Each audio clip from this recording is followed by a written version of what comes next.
Didn't even notice the time. Just truly flew by while I'm looking around at what we can do here. Let me get the call up, and I presume my man will be there, and we'll bring everybody else on that we can. Let's get myself started. It's going to take me a while to get situated tonight. Well, that's no surprise, right? Hey, my man. Hello. Can you hear me? Yes. Oh, thank God. Well, it took you long enough to answer there. And, what's that? What? I'm going to bring as many people as I can. Okay, yeah, you're glitching. So hopefully our sound quality will improve there.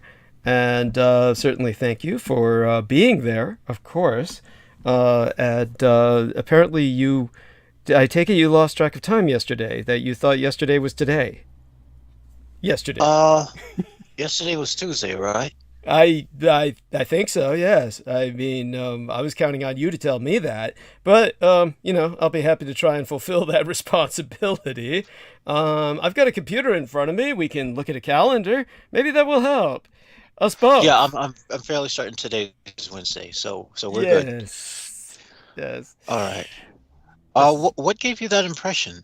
You were writing me about being there on time for the show, as if you were going to be there within hours.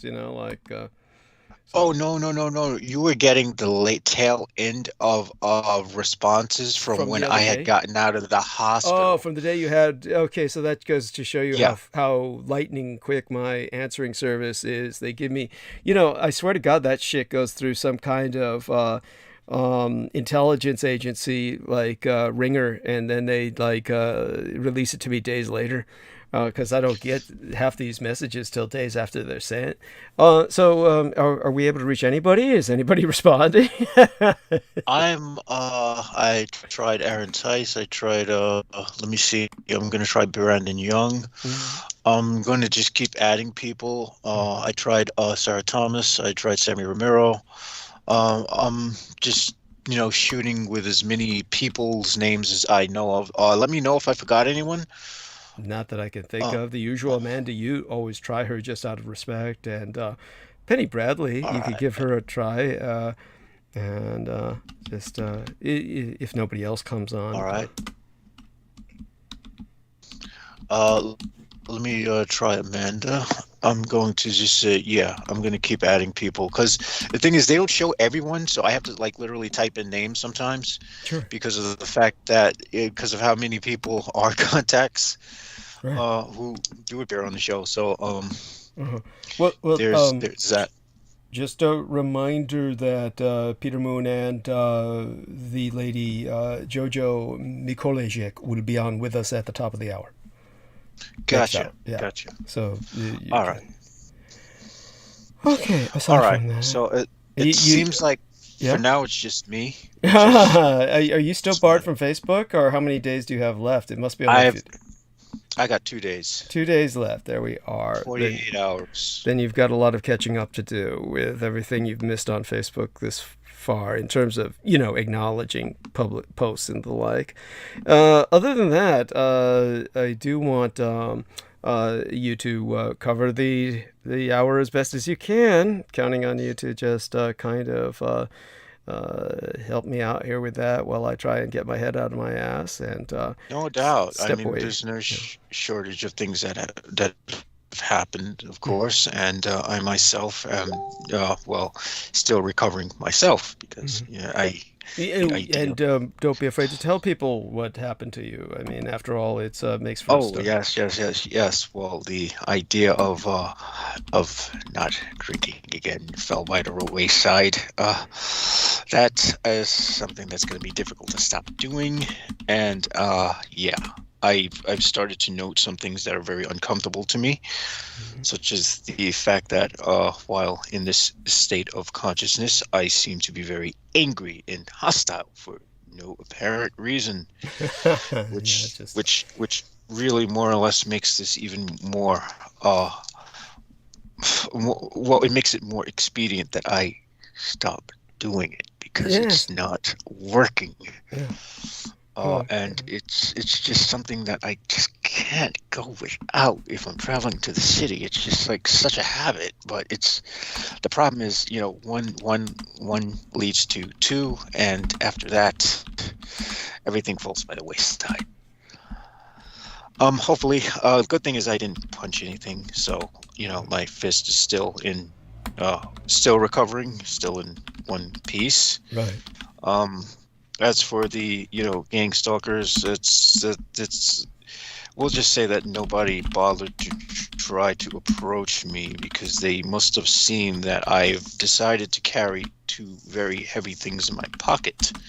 Because I figure if I can't hit you with my fist, I could do blunt force damage using something else, which is good. Mm-hmm. And I needn't disclose any of that stuff because they're probably listening and they probably have their people listening, which of course is going to give them some fucking ideas. And, they're all pieces of shit. Your NSA people is pieces of shit. Your fucking law enforcement is pieces of shit. Your judges are pieces of shit. Your politicians are pieces of shit. Everyone who runs this fucking piece of shit you call a country are pieces of shit. And I can't wait to see it fall by the wayside.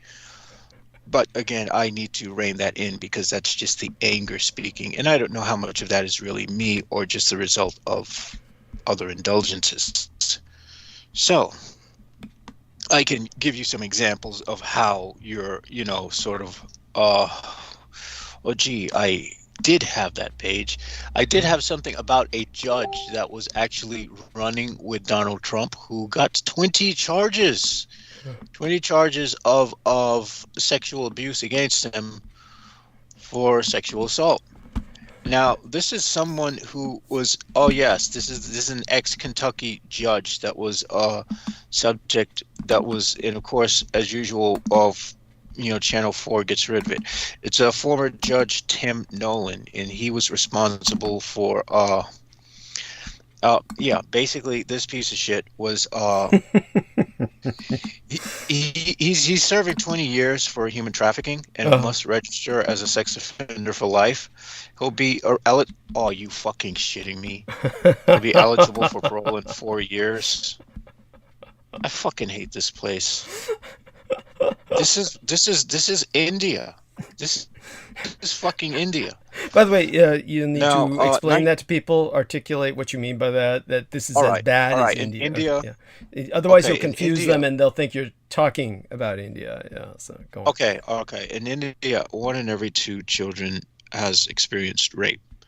And it's gotten so bad that, it's interesting. Some unexplained video was talking about how people are seeing these sort of female apparitions coming out of trees that are luring men out of revenge. And I stated, yeah, these are also known as the Lilin of Lilith. Yes, and that's right. They serve a much needed purpose to get rid of the fucking men who do nothing but shove their dicks in anything they can. Not holes, get away. Yes. Yeah. Well, anyway, this piece of shit was his charges involve 19 women, 7 of which were under 18 and go as far back as 2004. All but 2 were addicted to opioids. He would often visit a local women's shelter. Of course. And a transitional residential addiction program, and was a frequent volunteer at drug court to meet women addicted to opioids. He's known for sending out extremely harsh sentences, and what he would do is he would blackmail them into sex. He extorted sex for drugs. Yeah. And he was able to prey on vulnerability. Now, this piece of shit is a sociopath. He used his past experience as a judge and an attorney to intimidate. He served But by the way, if he's a politician, to say that he's a sociopath is rather redundant, but go on. Well, yeah. Well, needless to say, this piece of shit was an advisor for the 2016 campaign of Donald fucking Trump. Yeah. Now, if I hear any more about Trump being some kind of savior or being worse than Biden, I'm going to fucking just throw a watermelon at whoever says it. I'm just saying. At this point, I'm just sick of it. That piece of shit. How do you keep company? How do you surround yourself with at every corner, this guy surrounded by people who are sexual assaulters, rapists, child abusers. By the way, instead of from assaulters, use the term assailants, sexual rapists. assailants. But let Yeah, me just say rapists. rapist. Fuck it. Yes. I mean, from Tim Nolan to fucking Epstein. Yes. What do you think fucking Trump is about? To fucking Putin, who's a fucking war criminal, who this guy is fucking riding the fucking asshole of. Yeah. I mean, seriously. Yeah, that's. Are you fucking shitting me? You know, it's I'm there. I don't pay attention to politics. Don't pay attention. You maybe start paying attention to politics. Because, obviously, if you're fucking championing Trump, you're out there. Yeah, it's Just saying. Believe me, I have my I have my own stance on this with that guy, and it's just getting worse. It's at this point with what happened lately with the State of the Union speech, and I don't even think I can address this tonight. There's just too much else to address that's of greater importance, but nevertheless, it just goes to show you this is a new low with Boebert and Marjorie Taylor Greene. I mean, you've got Marjorie Taylor Greene at that, she was at that white nationalist convention, and she was, basically what I can't understand is the photographs I'm seeing of these people. It's like when Boebert and Marjorie Taylor Greene were heckling the president at the State of the Union speech. I mean, for God's sake. And, that's a new low. It's just something that... Well, I have a reason to heckle the president myself, and that has to do with his desire to sort of shift his focus to the center in hopes of, pulling some obsequiousness to the fucking Republicans. Yeah. So, trust me, he's not hexproof. Yeah. No, he's gonna get his. He needs to go. Honestly speaking, none of these pieces of shit are hexproof. And if I ever hear another fucking black magician say, "Oh, you can't hex Trump," I am going to just listen. I've had it. I've fuck this species. Why do you? I can't grasp why the vampires protect humanity. I grasp that you guys are some sort of angels from the divine that are supposed to oversee these sort of numbers to prevent us from going helter-skelter, which we clearly have. What little 36% we do inhabit of the planet's surfaceable land, we have such an impact that it threatens to destroy 100% of the planet, which is really... Which is really kind of clusterfucked when you think about it, because how does something with such a small concentrated reach sort of have the effect of being able to destroy life on the entire surface? Yet that is what humanity is. So, I mean, honestly, I need to distance myself, of course, and need to realize how much of this is me and how much of this is the sort of virus of that, HK2, which is responsible for addictive behavior. Mm. But, in that regard, things are going good for me because Guild Wars 2 has finally released their expansion, and I am... Yes, and I've taken the time to lose myself and remove myself from this pitiable fucking species we call the human race. I have learned something about the online dating scene, and that's that most of the women you will get who will say they're interested are actually bots. And these bots will be instructed to try to send you messages, and you won't be able to unlock the messages unless you pay for the premium or the Supreme membership, which is going to cost money. So, you know what? Fuck all of you, male, female. I don't give a shit. You motherfuckers cannot die fast enough for my liking. Okay, that I got to rein that in. That's the infernal aspect of me. That's just I got to pull that back in. Breathe. Sorry about that. Jameson Reese, am going through a lot. Obviously, I'm fighting a war inside and a war outside. It's a war on two fronts, and it doesn't help that I belong to a species that is on the crumbling end due to the fact that we are now in the age of Kali, which is supposed to be an age of great corruption. And it's interesting I remember that new Star Wars that came out. That was what was it? It wasn't George Lucas. It was that other guy, J.J. Abrams, whatever. But it's interesting how the sort of order that took over represented like this sort of globalized tyranny. And I was like, gee, they sure called it. They sure seem to have seen that humankind was slipping into a fucking global tyranny where these, fucking assholes run the roost. I could care whether it's Putin, whether it's the rest of these assholes, whether it's your Bolsonaro, whether it's your Trumps, whether it's your Modi's, whether it's that piece of shit who runs Saudi Arabia, whether it's a piece of shit who runs Israel now, well, they're all the same, and no, Israel has nothing to say about Russia's abuses because they'll never say anything about abuses. And this could be why. This is why I think that America has been so has been so quiet on Russia's abuses because Russia, what do you call it? Israel basically runs your fucking government. Yeah, they rely on Russia for sex slaves. They rely on Russia for child and sex slaves. So, they're never going to say anything bad about Russia. Yeah, they claim that they're relying on Russia for security reasons, but I think the sex slaves are bigger in terms of the factor. That is their security because the Antov, whatever those people are called, are really close to the fucking forces in Russia and the white supremacists in other countries in Europe, and they're really big in human trafficking. Of course, I went into the article when I had first gotten on this broadcast, when I was exposing the Order of the Nine Angles. Yes. So where they brought up all these connections. Yeah. So they're nothing new. Any of you can pull this stuff up. Yeah, true enough. And I've gone into this in some depth, and it's something that people can research independently. This is true. Yes, Israel is very much a flesh pot. Let me answer.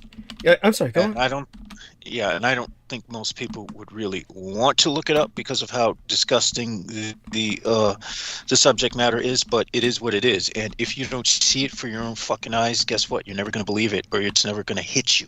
Right. It's not going to hit you in that way that you can say, holy shit, this is worse than we thought. Right. Because we don't live in reality here in America. We occupy like maybe 1% of what goes on underground, what goes on in the world, what even runs this country. We're so removed it's not funny because people want to watch their stupid bullshit on Netflix and whatever the fuck else they're watching, Amazon Prime and whatnot. Just keep the shitheads entertained with these false depictions of FBI and police that actually do fucking work, which they don't do in real life.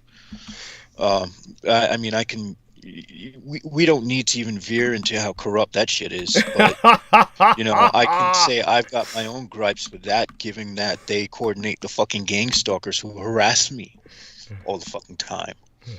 And they seem to be happy now to get violent, which is something unnerving. I can't say I didn't see it coming. I kind of wondered why they didn't do it sooner, honestly speaking, because after what they did with you, I was expecting it. Yeah. Yes. Good point. No, good point. So and, it's all too often that when these aggressive types pop up, the cops are one block or are just literally down the block, rolling by. And I noticed they seem to love wearing red, white, and blue, whether they're black or white. They all seem to wear the same fucking colors, which is red and blue in combination now. So it's like, oh yes, this is what Uncle Sam is doing to you. Great. Well, you know what? There's a reason why I'm all too happy to see it all collapse globally.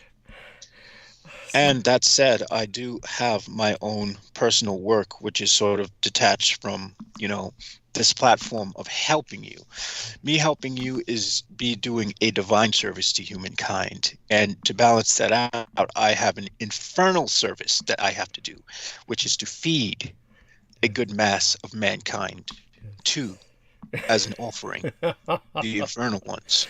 So, all in all, I'm more than happy to see it either way, well whether it collapses or not. Yes, amidst all this cheer, which I'm not, necessarily, shall I say, disapproving of. It's one of these things where Jameson's merely venting much of what I feel in many ways, not in the specifics, mind you, but just in the general irritation.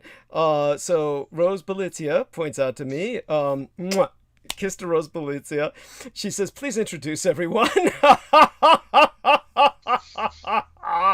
Okay, and, this is Jameson Reese and Douglas Dietrich, because we couldn't get anyone else on. Yeah, unfortunately. And so you're stuck with us, and I'm just not right here right now. In the first hour, I never am, and Jameson is just pretty much. It's like he wakes up cranky.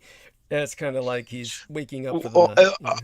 I'm glad you mentioned that, because I am literally waking up as of 20 minutes ago. Yeah, no, so I hear you. You kind of nailed it. Yeah. But then again, I expect you to know these things because we're both connected to the same entity, the Peacock Angel. So that kind of goes without saying. And when you say I'm venting what you feel, it's no lie. I'm fairly certain we both speak on behalf of the Peacock Angel, Tawish Malek. Yes, thank you. And such being said, so Rose Balizia was talking about the Leland. She was very impressed you knew about that. And James Forsyth says, "Good evening, all." And James, if you've got a contact number, a Skype ID, please give it to Jameson so he can bring you on, and we can bring you on for a few minutes just to say hi. Introduce you to the people. And very importantly, the real tech geek is with us. And he says, "Hey, Jameson, what's up? And Douglas, too, how are you doing?" And he was bringing up what you mentioned about that Star Wars force, or the that kind of their portrayal of a kind of fascism. He said that's the First Order Disney Star Wars sequel trilogy. And of course, these are like visuals that are just thrown out for visual effect. They have no real concept of ideology. They seem to be human supremacists. They'll say that they don't believe in robots or droids, so they have no robots among them or droids among them. I think that was one of the points that they had as an ideology. And they had all these clones. Okay, yeah. And that was the one where Skywalker gets killed, I think. Right, with granted, I did like the character who was like the antagonist, because he was just angry as fuck and destroying everything, which did tap into that primal sense of masculine rage, which testosterone all too often fuels us with. But there we are. And so James Forsyth says, "1 moment, please." And so that means he's probably trying to get his thing out. And not his weighing, but his Skype ID to give to Jameson. And so, our dear Holly Caditis Kiefer, I'll try and give her a shout out later. She was trying to tell me something about May Brussels earlier. She at least communicated that to Peter Moon, and so let me write her. Peter Moon is all excited. Peter Moon is all excited by what you had to say. In the meantime, do keep burning bandwidth. You can keep raging. Yes. Yeah. Well, what I will say is, again, I've pretty much reserved myself to trying to continue my personal initiation into the the Citra Achata, which is the other god. Before you get to arcane, yes, thank you. Before you get to esoteric, everyone do hit the upvotes, please, because we get hit by the bots, and the bots basically prevent us from showing up on the searches. So maybe that's a blessing while Jameson is raging, but Such as it is. So our man James Forsyth says, post it here.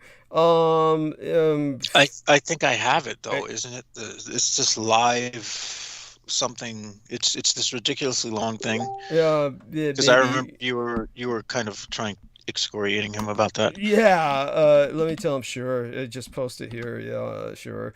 Anyway, because I mean, and nobody's gonna go stalking him, right? I mean, Jesus Christ, it's James Forsyth. I mean, he says. Okay. So there it is. He wrote it. There, you got it. You can. Have you got it? I'll tell him he can delete it if he wants after that. All right, let me write this down. Yeah, there we are. And so he's writing that down.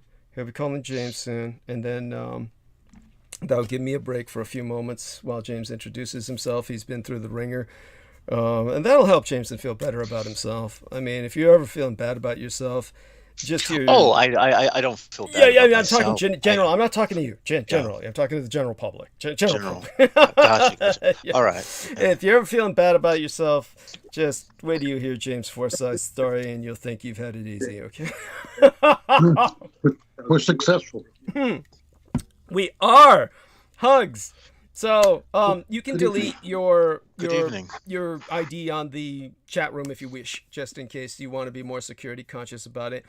But you can start by, well, introducing yourself, because to tell you the truth, if I introduce you, it's just not going to come out right. I know you've been through a hell of a lot, and this guy's seen the other side more than once, and he, by all rights, should not be alive. And so you've probably clinically died a few times yourself. And so, get started. Tell us about it all, James.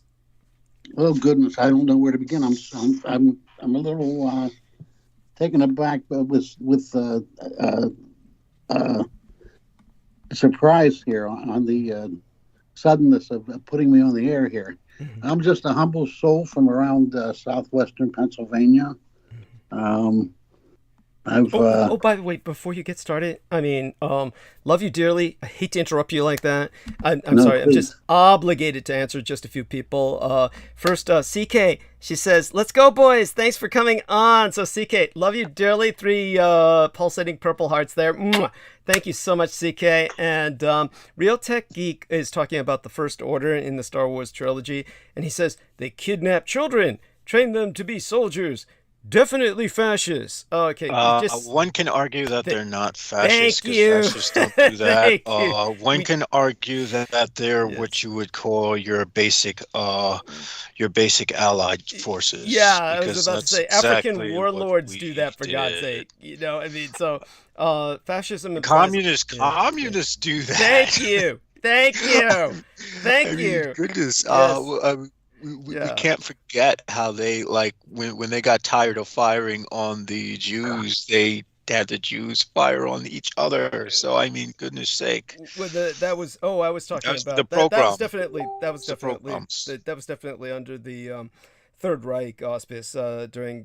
So I'll have to explain that later. No point in going into it right now, because James Forsyth is with us, and he will continue where he was. But I just had to, we haven't clarified anything, but just letting the Real Tech Geek know that, a lot of people use that term, and you have to understand fascism is an industrial age ideology. And you might say, well, that has something to do with what they're doing in Star Wars, right? But, if they're industrial age and they're working with cloning, they wouldn't need to be kidnapping children. So there's no point, there's no rationale in what they're showing in the Star Wars flick, because if they're growing clones in vats, they don't need to be kidnapping children. So if they're kidnapping children, that shows something is desperately wrong. That's that's more like the American military. Yeah, that's more like African warlords or something. It's like at a level of, like, suddenly what happened, the vats didn't work or something. None of it makes any sense. It's just stupid. It's so don't even try to parallel that to reality. None of it makes any sense. It's just crap.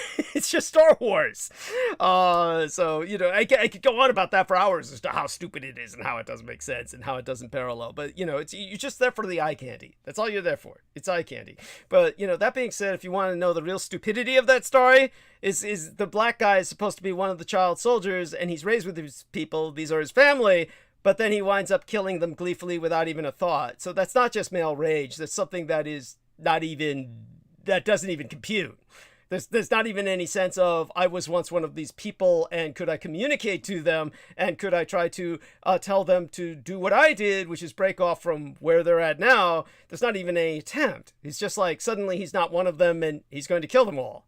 Like he had been butt fucked by them all his life or something. It's like like a willing house slave. There you go. Yeah. It's like it's like the blacks who joined the Republicans. Perfect parallel. Yeah. Yes. Thank you. Just totally stupid. Okay. Now we'll give that to James Forsyth. So sorry about that, James. So sorry. So James, let's start by how old are you, James? I'm 63 years old. You're 63 years old. And when did all of the problems start that basically killed you? Yeah. Thank you for leading me along here, because I'm a novice at this. And no worries. I was 44 years old. Okay. I was, working for ESPN at the time, and working on the PGA Tour, and then with the Steelers and Pirates. I was a utility man behind the cameraman. Oh, wow. And I had a friend I talked with heavily. We both did some mysticism, and oh shit! Shit! Is this where it started? Is that what? Yeah, it could be. Oh my god! And anyway, he noticed some things that others didn't about my consciousness, and he came to me one day. He says, "You know what? I think you're having some problems. I want to take you and have a meal, and then I want to take you to hospital." And I would. In other words, he noticed that your behavior was like. He noticed you were like. What was it? My thought pattern. Okay. Like then he noticed that you weren't speaking right or something like that. All right. Yeah, my timelines and things like this. So he took me to dinner, and later he told me thought would be my last dinner, and holy shit. Took me to the hospital, and he told them to that please check me out, that he thought I had a tumor. Uh-huh. And they took me back, and they talked to me and asked me questions, and then they went back, I guess, and he told me later, they asked him, they said, well, this guy's highly intelligent. He's not mentally ill or anything. He said, I didn't say that. He said, I think he has a tumor. He said, ask him the dates and how you would if somebody did. And they came back and asked me questions, and they would ask me, what day is it, or what, and that's when I noticed, wait a minute. I'd give them one answer, and then they would ask me some questions, and later on ask me again, and I would notice, well, wait a minute, I don't know the day. I'm confused. So then they gave me an MRI, and they found this large tumor underneath the hypothalamus, about a little bigger than a golf ball. And the thing was, it had ganglia that came up and wrapped around the pituitary, thyroid, and hypothalamus. Oh, delightful. You had an alien face hugger inside of you. Yes. Yeah. So... And it calcified. Oh, shit. With 95% of my optic nerves. And they hospitalized me right away. And they were just amazed that he had some inkling of what was going on. Uh-huh. And they said I should have been in a coma 6 months before they found it. Uh-huh. But they had to do a craniopharyngioma resection, which 70% of the people that had that survived or did not survive. Right. 30% that did survive were in brain damage, paralyzed, and gone. And so. And there were visions involved with this, right? You had visions like visitations. Oh yeah, I was doing some. I had experiences since a child, which I didn't really realize was, others from that they call aliens, uh-huh. And or at least what you feel is definitely alien. It's definitely alien in the sense that it is not part of our common experience. But could you describe these things? This is always the most fascinating part. Right. Well, I get the feeling that one of them was a mantid type, and But what I would like our man James, I saw the Manta types. Yes. Oh, great, good. Get the two of you can get it on then. So what I'll do while the two of you discuss this, I'll go mute for a few minutes and just rinse my mouth out. I've just finished this Coke. I've got to get the taste of that malted battery acid out of my mouth and put on something a little warmer than what I have now. And but both of you are carrying along fine. Just keep going at it. Talk about the mantids and the really, I would say, kind of the almost sad part was, of course, the mating process. When James Forsyth started mating with her and she took his head off and just started chewing it. Yes, I mean, that's always a pain in the ass. I'm sorry, James, I couldn't resist that. I'm just kidding. I'm just kidding. I did have a similar experience to mating with something that all of a sudden, its head turned into this big, it was a beautiful red head, and her head turned into like a gray alien. I was like, whoa, no, buzzkill. Yeah, I hate it when that happens as well. Anyhow, shout out to Daniel Arola. He says, I was raised among conservatives and various levels of right-wingers. My understanding of them is that it's pointless to reason with them. They'll never change, basically. Yes, thank you. There's always that. And now James Forsyth is presenting us something different. He's presenting us, he's had experiences that have been on the other side. And so that's how I take these. And so he's going to start sharing them now. And I'm sorry, James. You understand I'm not making fun of you. I'm just having fun with the concept. So James, Mr. Forsyth, do continue and interact with Jameson Reese about what he just said about the mantids and stuff. I take it yours was a bit less lusty and a bit less, sexual in nature, or was that the case? Go ahead. Yeah, and I appreciate your humor because everything I say I only half believe, and and the words can't express it anyway. But believe me, I don't know how to label them. I don't know where they're from, but I know I've experienced them. It was legitimate. Right. But where are we going here? They were mantids. They were mantids beings. I had experience with mantids. I was seeing a little hybrid once. I had these big bird beings one time. As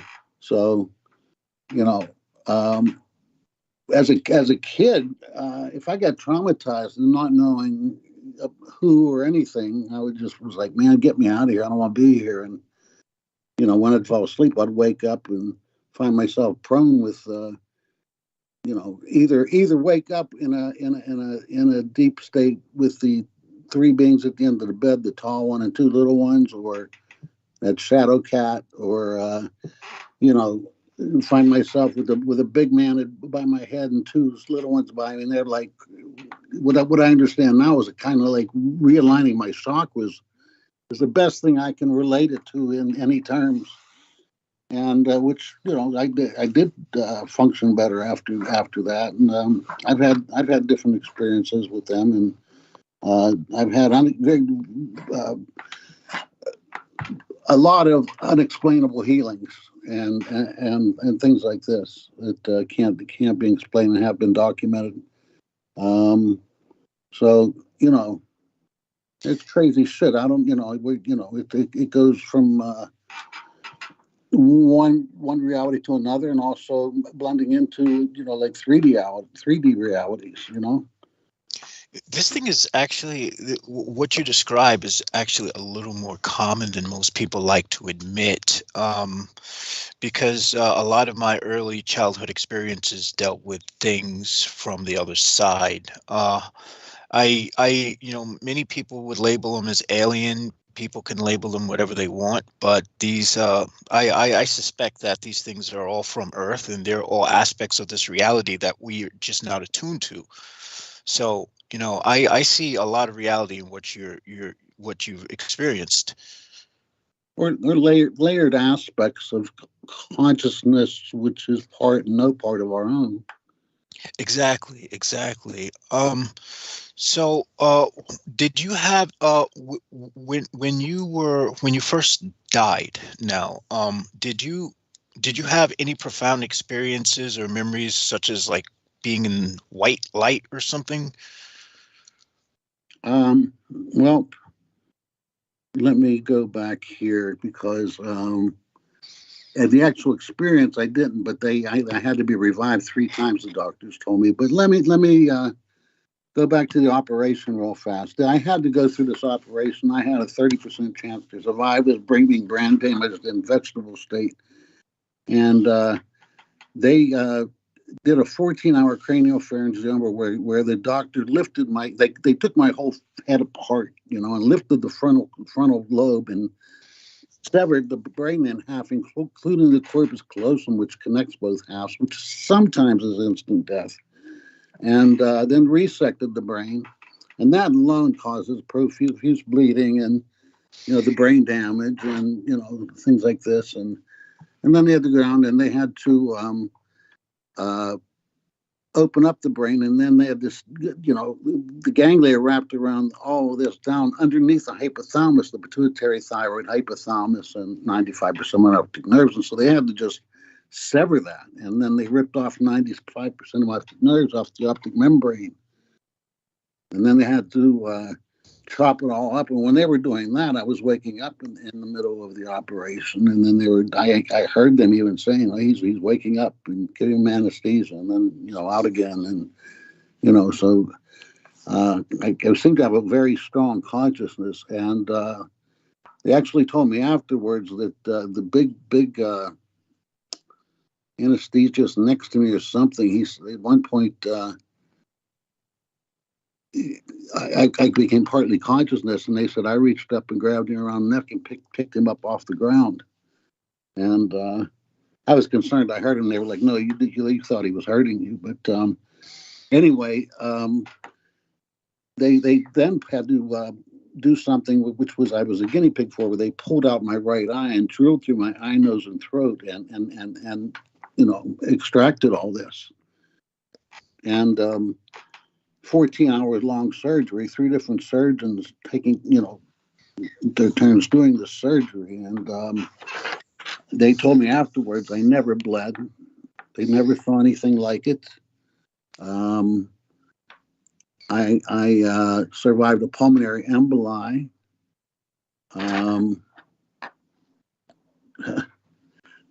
And my kidneys, I started having trouble. I had trouble with, those had a little trouble. My system wanted to shut down, basically. Yeah. So, and then like after the surgery, when I came up, I was in intensive care, and I was telling people that the ancients were coming for me, and I actually felt this, and I was feeling spirits and stuff like this. But anyway, they gave me a comprehensive test and all this, 4 days after. I was only in there 7 days. And they said I was in a high 75 percentile of abstract thinkers, and my IQ was 132 after having my brain cut in half, which they couldn't explain, and I never bled. And wow. And it later leapt up to 152 after going through a lot of different trauma and all this, like it being, afterwards, like with being people kind of attacking me. But anyway, my case is listed as miraculous, unexplainable. I have like 7 life-threatening illnesses, and my endocrinologist tells me, Jimmy, I can't explain how your organs are working or how you're living. You're living by will alone. And I healed. I ended up with a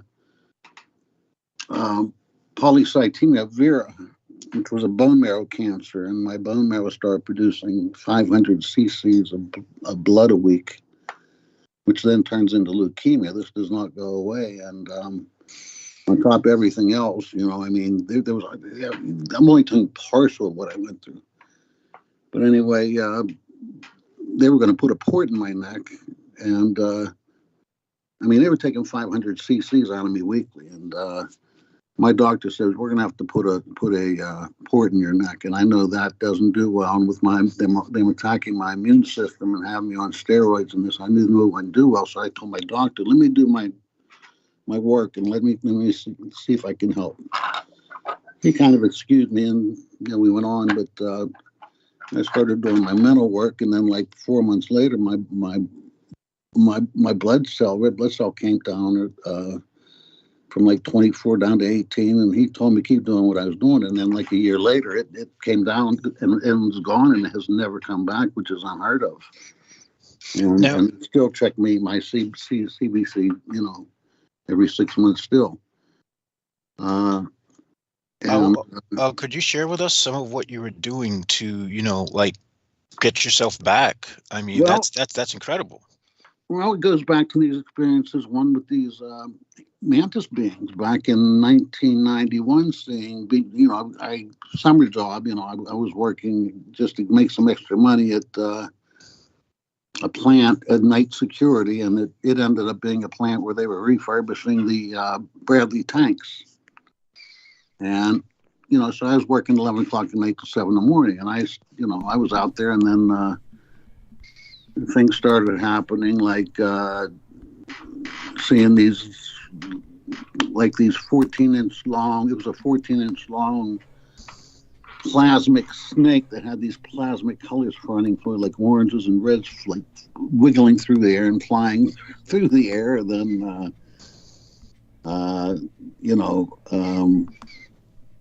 electricity going off certain nights and this kind of stuff. And then one night I come up there and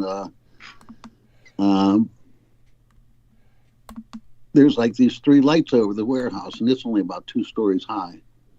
And I come up to the gate and I jump out and I look, and there's nothing between the lights, and then these up front, like probably about 40 feet, these 4 really big, couple-story high, big round lights just started flashing. And there's nothing between these things, and they're flashing on, off. And then all 7 of them start moving forward together, Yeah. And, and that kind of stuff. And then, then I started becoming aware of my experience. Like, wait, there's something going on in my life, And then, later on the line, I hear somebody on the radio describe a being that, used to pop up in my bedroom, the mantis, little jerky moves with like pieces of like film missing, and then getting in my face, and I don't remember that from after that, but things like that. Maybe it's for the best you don't remember it after that. That's I could say the mantis type beings are fascinating, man. This is awesome. This is freaking awesome. If you say so. I mean, I guess I was never scared. It wasn't like I was like you see, I would see in these movies and hear stuff. These people terrified, and these things, monsters, terrifying. I always felt like a commonality with them, Really? When I would actually spend time after, maybe they weren't scanning my mind, or maybe whatever they would do. Well, what exactly? Apparently, you don't remember what they were doing. I mean, obviously, whatever they were doing, you don't seem to have a memory of anything particularly invasive, right? Well, no, other than like just leaping up in my face, and that was a little intimidating. Okay. But no doubt. Yeah, but anyway, like around 97 or so, I went in, I guess in up what they would call. I'm sorry. What year were you born? I said, going up into the realms of like Yod and that whatever, where you meet these beings, right? And travel wherever. Yes, that realm. Yes, one took me up, and I was on what you would call might call a ship, and he's holding me by the right elbow, and like showing me around. And at this point, I was talking to a psychologist from Athens University. He was worked with experiencers, and he was looking at my journaling I was doing with the Kabbalah and that kind of stuff, and. This little hybrid looked up at me and put her finger up to her lip, give me this sign of silence, like, what are you doing talking to this cat, man? This is like, we're showing you shit you need to not talk about. That's really iconic. That's one of those archetypal moments when the patient is with with the psychiatrist or the psychologist, whatever the counselor's professional title is, and then this entity basically tells them not to talk. That's yeah, that does wonders for the therapy. Go on. Yeah. I'm sorry. Wait, what year were you born, sir? 59. 59. Okay. Okay. Go on. Yeah, please. I'm an Aries, April 14th, actually. Right. Yeah. I mean, it's wonderful. My astrology chart's pretty bizarre. Uh-huh. Where was I? My arm. My arm. Yeah.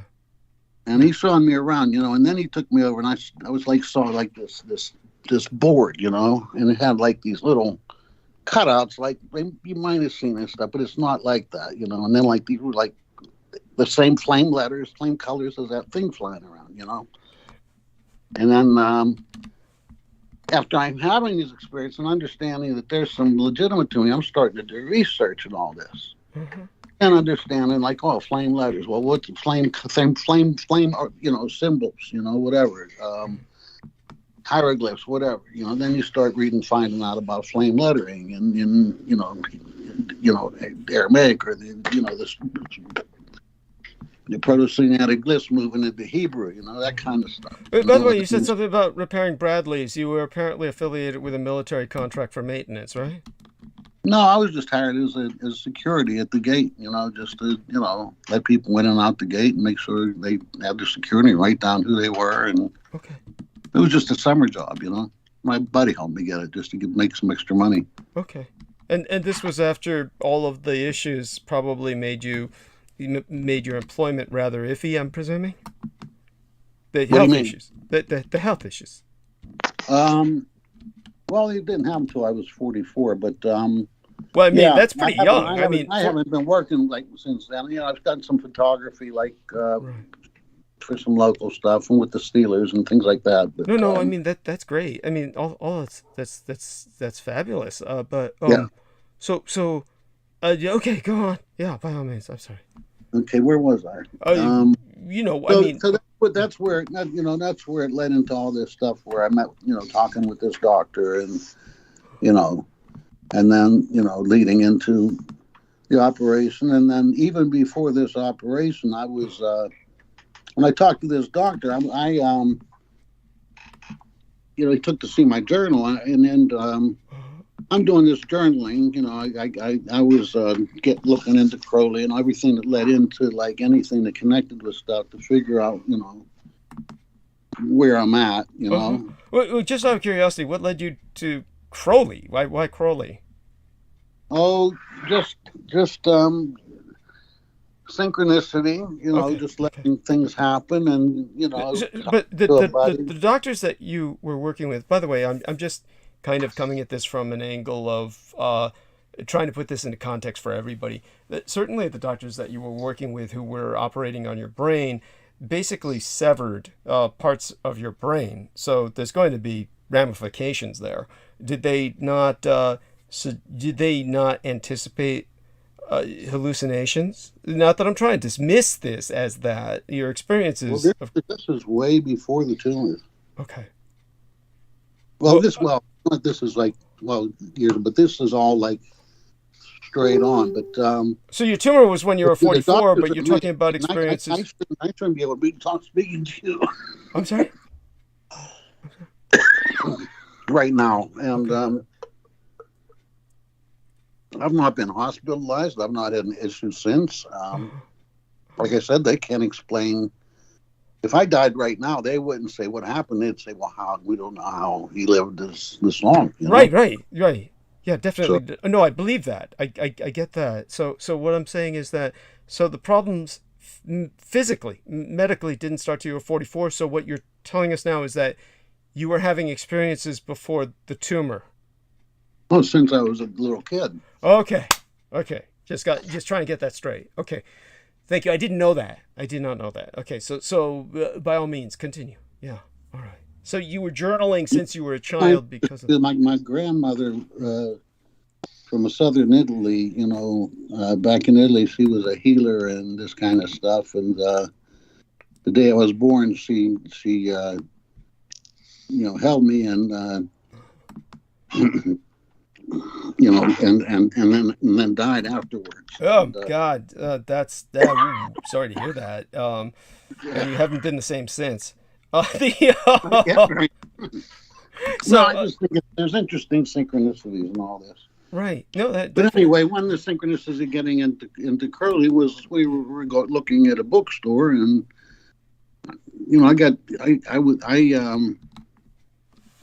a buddy of mine once. Here's how it happened. Okay, I just remember. Okay, a buddy of mine who would talk to me about my experiences, and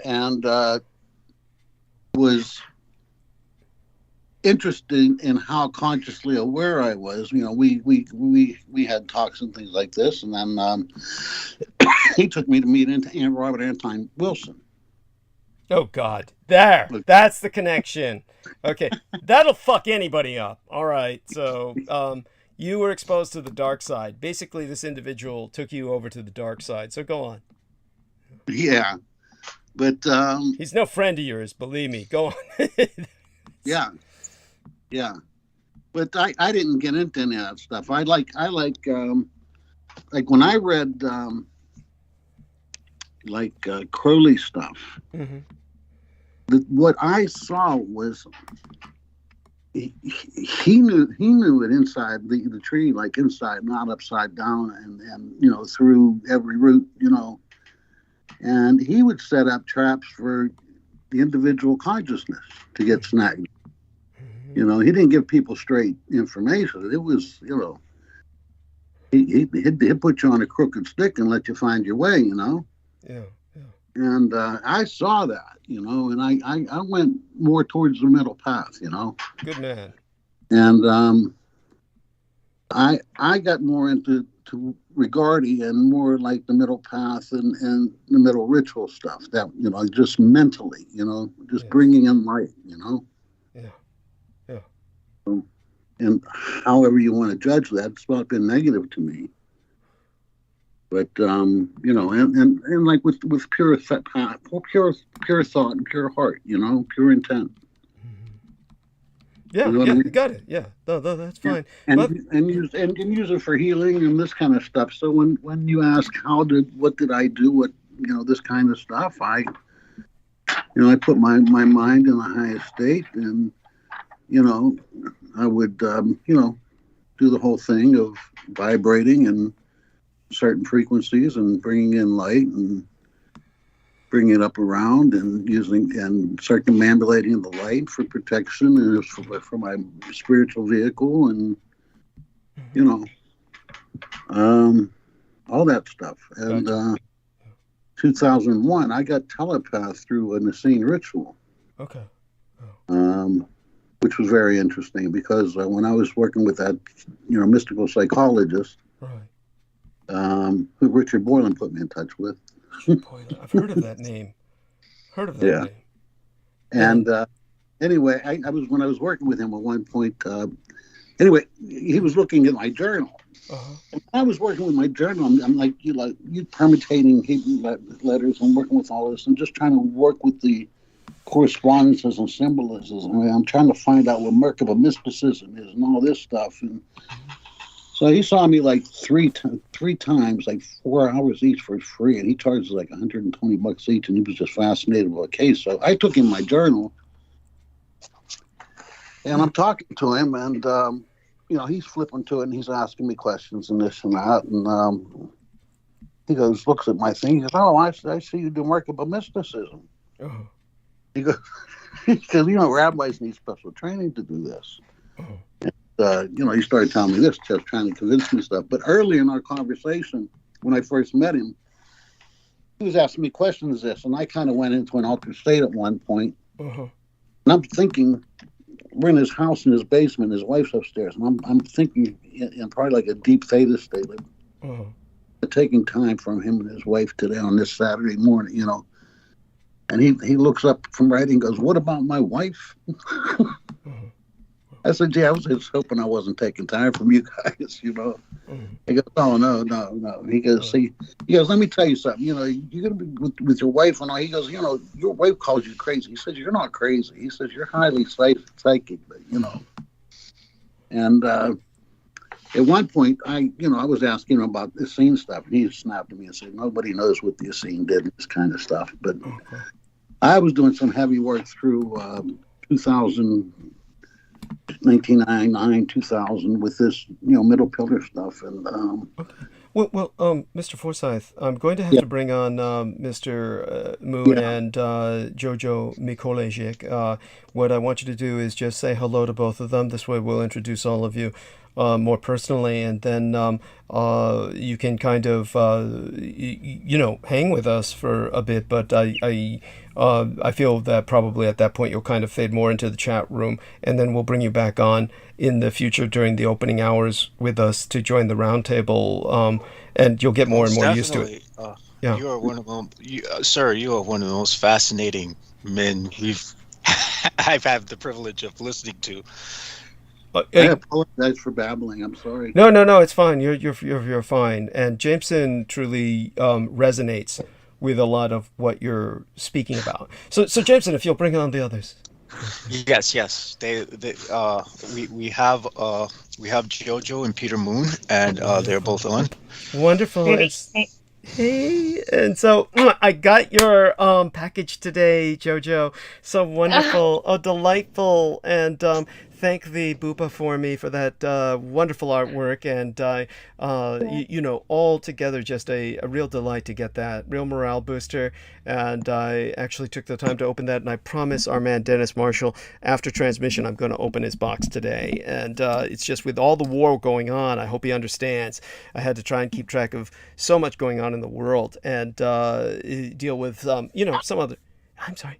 So Jojo and Peter, I take it neither one of you have met Mr. James Forsyth. Is that okay if I call you that, sir? James Forsyth? I have met him online, by talking to him or, messaging back and forth. Yes, I've met him. Great. And so James, just say hello to both these people, if you would, kind of say hi. Good evening. Pleased Hi, to meet James. you. Nice to meet you. You too. It's been good hearing you past few moments. Yeah. Am I ask your name? Jojo. Okay, Jojo. Yes, and good evening, Peter. Yeah, I'm James, so sorry. I'm curious, are you familiar with Dr. David Hawkins' map of consciousness? I've never read it, but I'm familiar with it. You might like it Surface regarding the frequency work and the vibratory states of being. Okay, thank you. You're welcome. Yeah, and that was wonderful. I know nothing about it, so I can't give a response other than I guess the quantum field maybe. Yes. Yeah. Yeah, I would love to read that. Delightful. And that's wonderful. And now that we have Jojo and Peter on, like I said, you're welcome to just kind of hang out. And if you feel you have something that is constructive to intercede with, you're welcome to kind of break in. I doubt that James will do that, probably because he's too much of a gentleman. But, well, James might actually come in handy with what I have to present tonight. Sounds good. Yeah. He might come in handy. Should I begin? By all means, sir. And before you do, though, Jojo, honey, before Peter starts, was there something you wanted to bring up otherwise? Anything at all that you feel that we should, have at the forefront of our, our consciousness or something? Not necessarily now, but maybe after Peter, because I'm very intrigued by what he's going to speak on tonight. Sounds good. Okay, Peter, by all means, it's yours. Okay, I'm going to start with something that's off of that topic, because you have a listener, and his name is David. I won't say his last name, and he's an avid listener, and he's in a homeless shelter.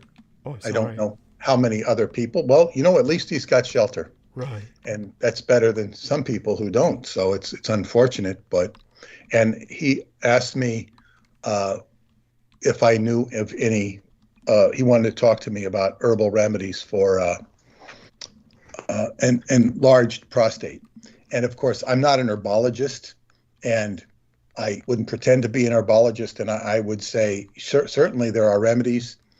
But what I would say is that herbs are very tricky, and you've got to have somebody who really knows what they're doing. And besides that, I would also muscle test them if I was going to take herbs and make sure they're good for me. But there are plenty of, I guess what you call holistic remedies, and there are also medicinal and surgical remedies, and I would not count those out. I would say that one of my friends from football, he doesn't play anymore, but he founded the football game, I think, that we play in the 70s. And he had prostate. I thought he had prostate cancer. I didn't know. He had a prostate, he had a large prostate.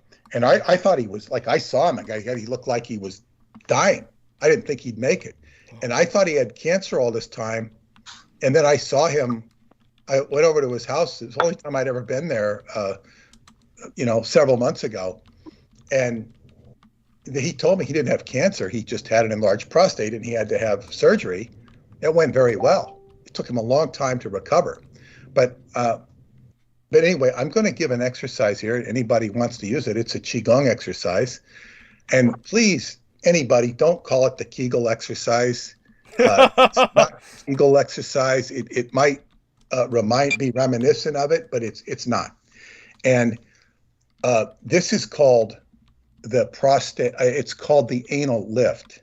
The anal lift is a very powerful exercise. It's very hard to get across to people, and it really is something I can teach vocally, because if I was in front of you doing it, you wouldn't be able to tell I'm doing it.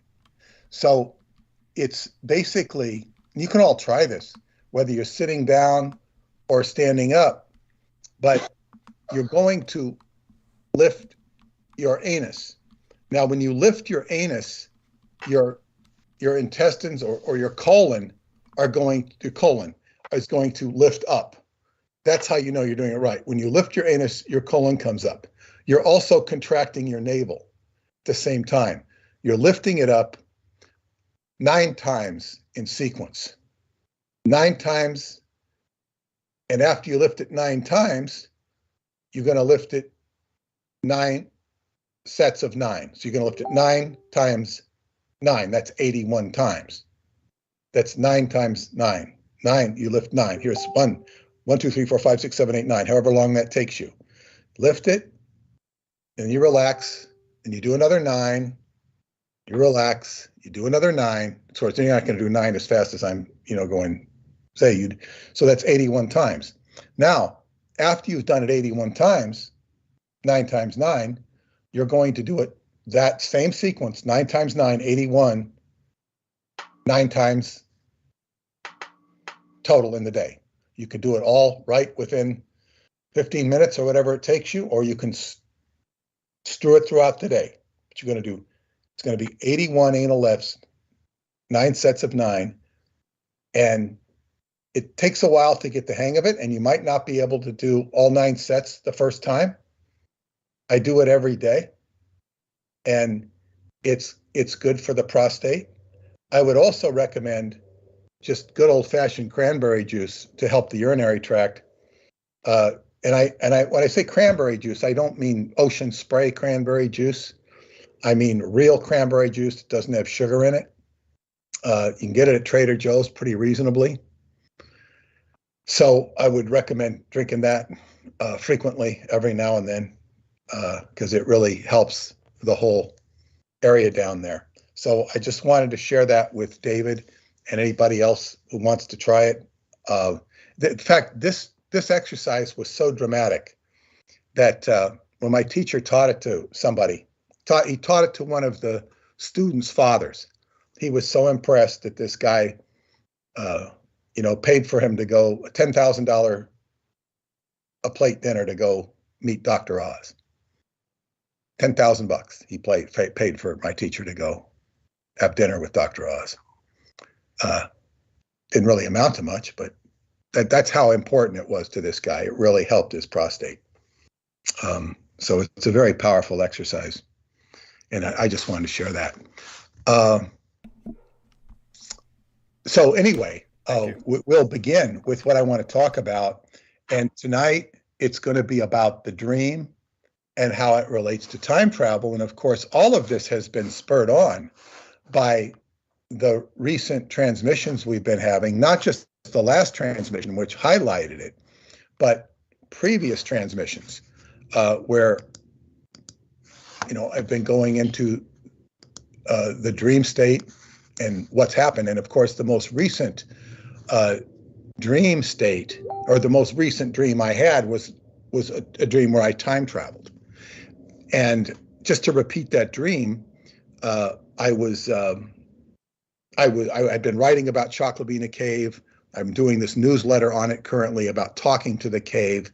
And when I went to bed after stopping my writing, I had a dream. I was in a hotel hallway with my little friend, Susiana, who had accompanied me into the cave. She was 14 years old at the time. And in the dream, we're in the hallway and we're both looking at each other, and we're going to time travel. And we both consciously do it at the same time. And when we do, we know we've traveled in time, but we can't hear each other because there's a distortion. So finally that gets sorted out. And I say, you look 4 years younger. She says, you look 4 years younger. So we youthened, and then we walked out, got separated, tried to find her, found her, lost her again. And then I woke up. But boy, it was such a real dream. And so I said, wow, this dream stuff is really important. I started focusing on the dream.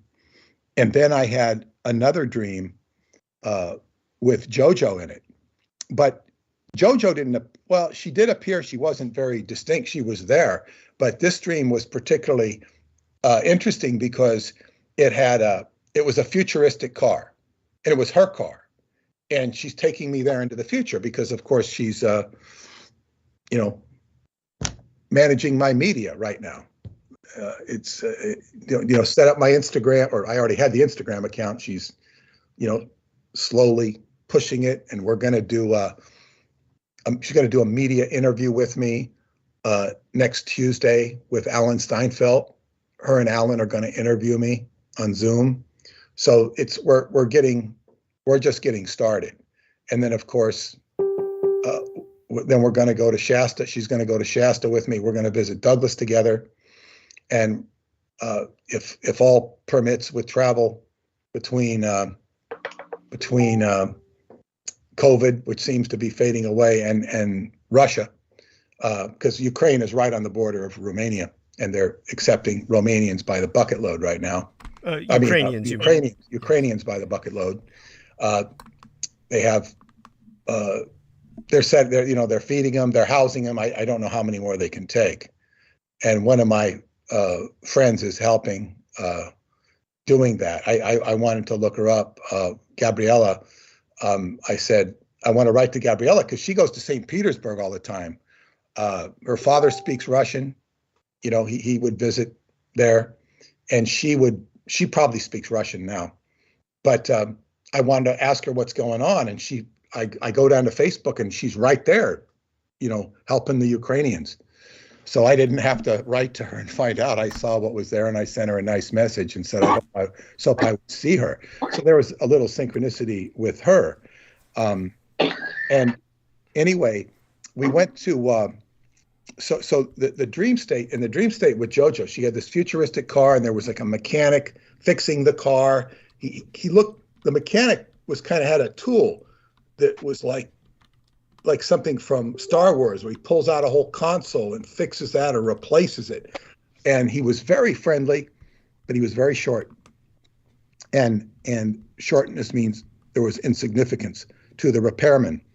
And anyway, I had an incredible dream with JoJo in it, but I said, I'm going to start taking the whole dream much more seriously.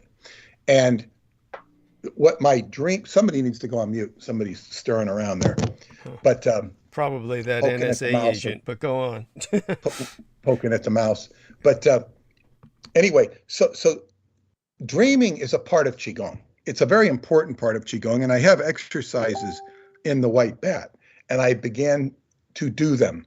I began to accelerate my dream work. Now, because this experience, and of course there's many dreams. I've talked about the dream catcher I got at Montauk, and I just got to handle somebody right now. Okay, good. So the dream work, I had the dream catcher at Montauk. I talked about this in earlier transmissions for my birthday, and it had some dreams. It connected me with David Anderson. He actually wrote to me as a result of one of these dreams that I had and shared with him. It was very important to him. That was about all I heard from him. But I've had many dream experiences with him that show themselves to be portentous, of the future, telling me symbolically it's connecting. Now, I've talked a lot about the word, or the secret word of Freemasonry, which most Freemasons don't know, even some who've gone all the way up to 33, because they don't necessarily get the right degree, is the Hebrew letter Shin, which is also conveyed as a word. Shin is the middle letter for Yod He Shin Vav He, which is transliterated into Yeshua and further transliterated into Jesus. And it is the fifth element, quintessence. It is the spirit. And there's a lot I could say about Shin. I'm not going to say it because I've said it so many times before. I've covered 33 pages in the back of Radu Sinamar's book, Mystery of Egypt. 33-page essay on Shin. It's also the central point of my book, Synchronicity in the Seventh Seal, which Salman Sheikh is either reading or is about to read. So, may I interject here? Sure. For my own downloads and symbolism has worked very heavily. The Shin would be a direct vibration from the mystery of the Aleph, wouldn't it? The mystery of Aleph, L-E-P-H? Yeah, Aleph, or the breath, or the Michael breath, or the pranic breath. Restate that again. The Aleph. No, restate the whole statement. Restate the whole statement. I said, wouldn't Shin be a permutation or a vibration from the say prototype, or from the master vibration of the Aleph? Or the I don't understand Aleph. I don't understand what you mean by that. The master vibration of it would be, or it's the breath. The breath. I don't understand. I understand what you're saying, but you're saying Aleph means breath. Is that what you're saying? No, it's okay. You have to define Aleph, so I know. Aleph is A in the Hebrew alphabet. I understand, but Yeah. what's he mean by that? It also represents, the Aleph.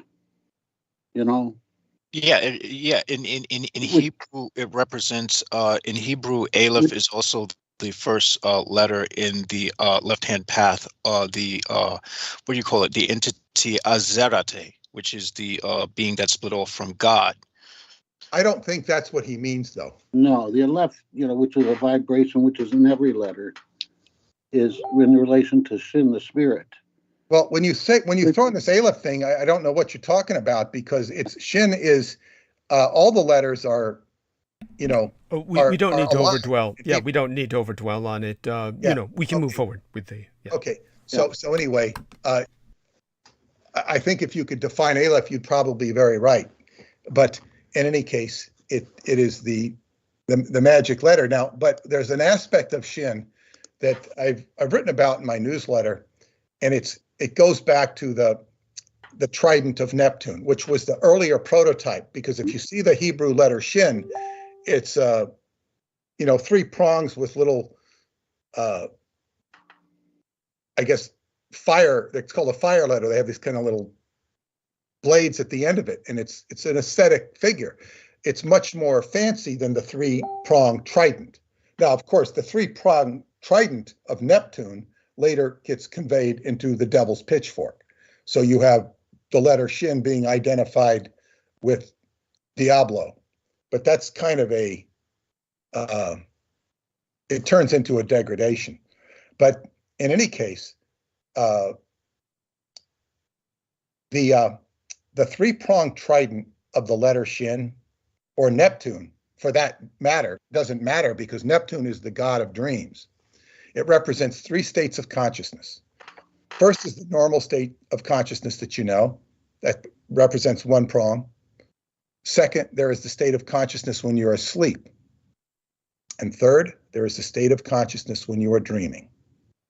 So the goddess Cherdwin is also a goddess of dreams and can grant you wishes via the dream state. So if you can go into that dream state, that state between awakening and sleeping, you can awaken your consciousness, and you can begin to affect the astral plane and the causal plane, the mental planes. You can begin to become a player of sorts. So you can sometimes get premonitions in your dream. You can see the future. You can make connections in the dream state. They can be fearful or they can be positive. It depends on what your path is. So I realized this, and I took this much more seriously. And one of the dream exercises in the white bat that I shared, I think I shared it in the Seventh Seal as well. Every time you see a clock during the day, whether it be a digital clock or a regular clock or the clock on your computer, you recognize a clock, you say, what time is it? Is this a dream? Can I fly? And you ask yourselves those three questions. And if you see enough clocks during the day, eventually you'll be in your dream and you'll see a clock and you'll say, what time is it? Is this a dream? Can I fly? And then you wake up in your dream and you become lucid. And when you become lucid, you see a visual scape and you watch what's going on and you can influence it. Right. And that go ahead, Douglas. Oh, no. Finish that up. Wrap up that thought. Well, yeah. And that is a state of empowerment. And it's and what happens is your visual cortex becomes alive and it starts happening, and eventually it will dissipate. Mm-hmm. It will just kind of fade away. The same thing can happen on hallucinogenics, where there's, your pineal gland is, and then boom, and then all of a sudden fades away. Right. Right. So go ahead. All of this is extremely important. I want you to hold that thought right there. There's been a tragedy. I'm going to have Jameson Reese try to bring on John Warrington. Do you have his connection, Jameson? The only reason why is I want to talk to John Warrington for just a few minutes. His brother, who is very mentally disturbed, has murdered both his parents. Oh, Jesus. So, oh God, okay, God. Yeah, and it's very important, of course, that he just share this with us a little bit before they're 8 hours ahead of us in England, and I'm adding him right now. Okay. So let's see if he can come on. There's always been problems with the Skype. This may not work. So I will tell him we are trying to add you to the call. Or trying to add you. There he is. So John, I'm so profoundly sorry. There's nothing I can do to even begin to understand. My brain is totally scrambled. Yeah. I was saying I was try and record this, but I can't remember how recording this is. No worries. We're just sharing. Totally gone. But I'm assuming the police are going to be recording this, so yeah. Speak freely. Assume the police are going to be listening to this because last 24 hours, my brother murdered my mum and my stepdad. So sorry. And she murdered. As far as I know, it's like how does anybody recover from this? Oh, right. We don't. We don't really. And I'm so sorry. No way, I'm not getting into hysterics, but it's like how does anybody recover from this? And so it's how did you find out? It was how did you find out? They contacted me at work.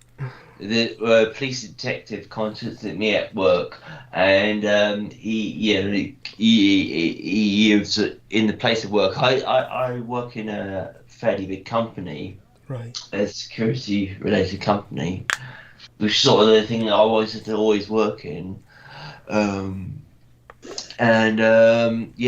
Got to lunch break, and I got a message from the police saying, "Hey, do you want to contact me?" Or, sort of like, you should contact me. So that's the way I interpreted it.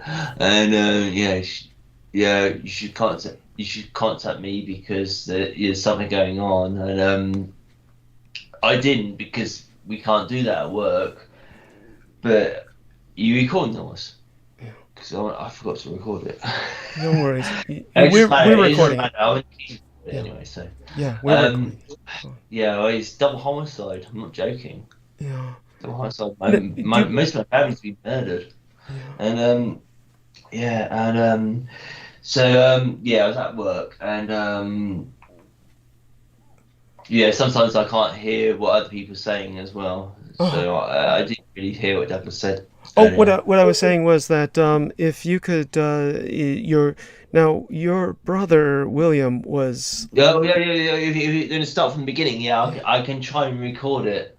Oh, we're recording it. We're recording it. No worries. You can get it off our record later.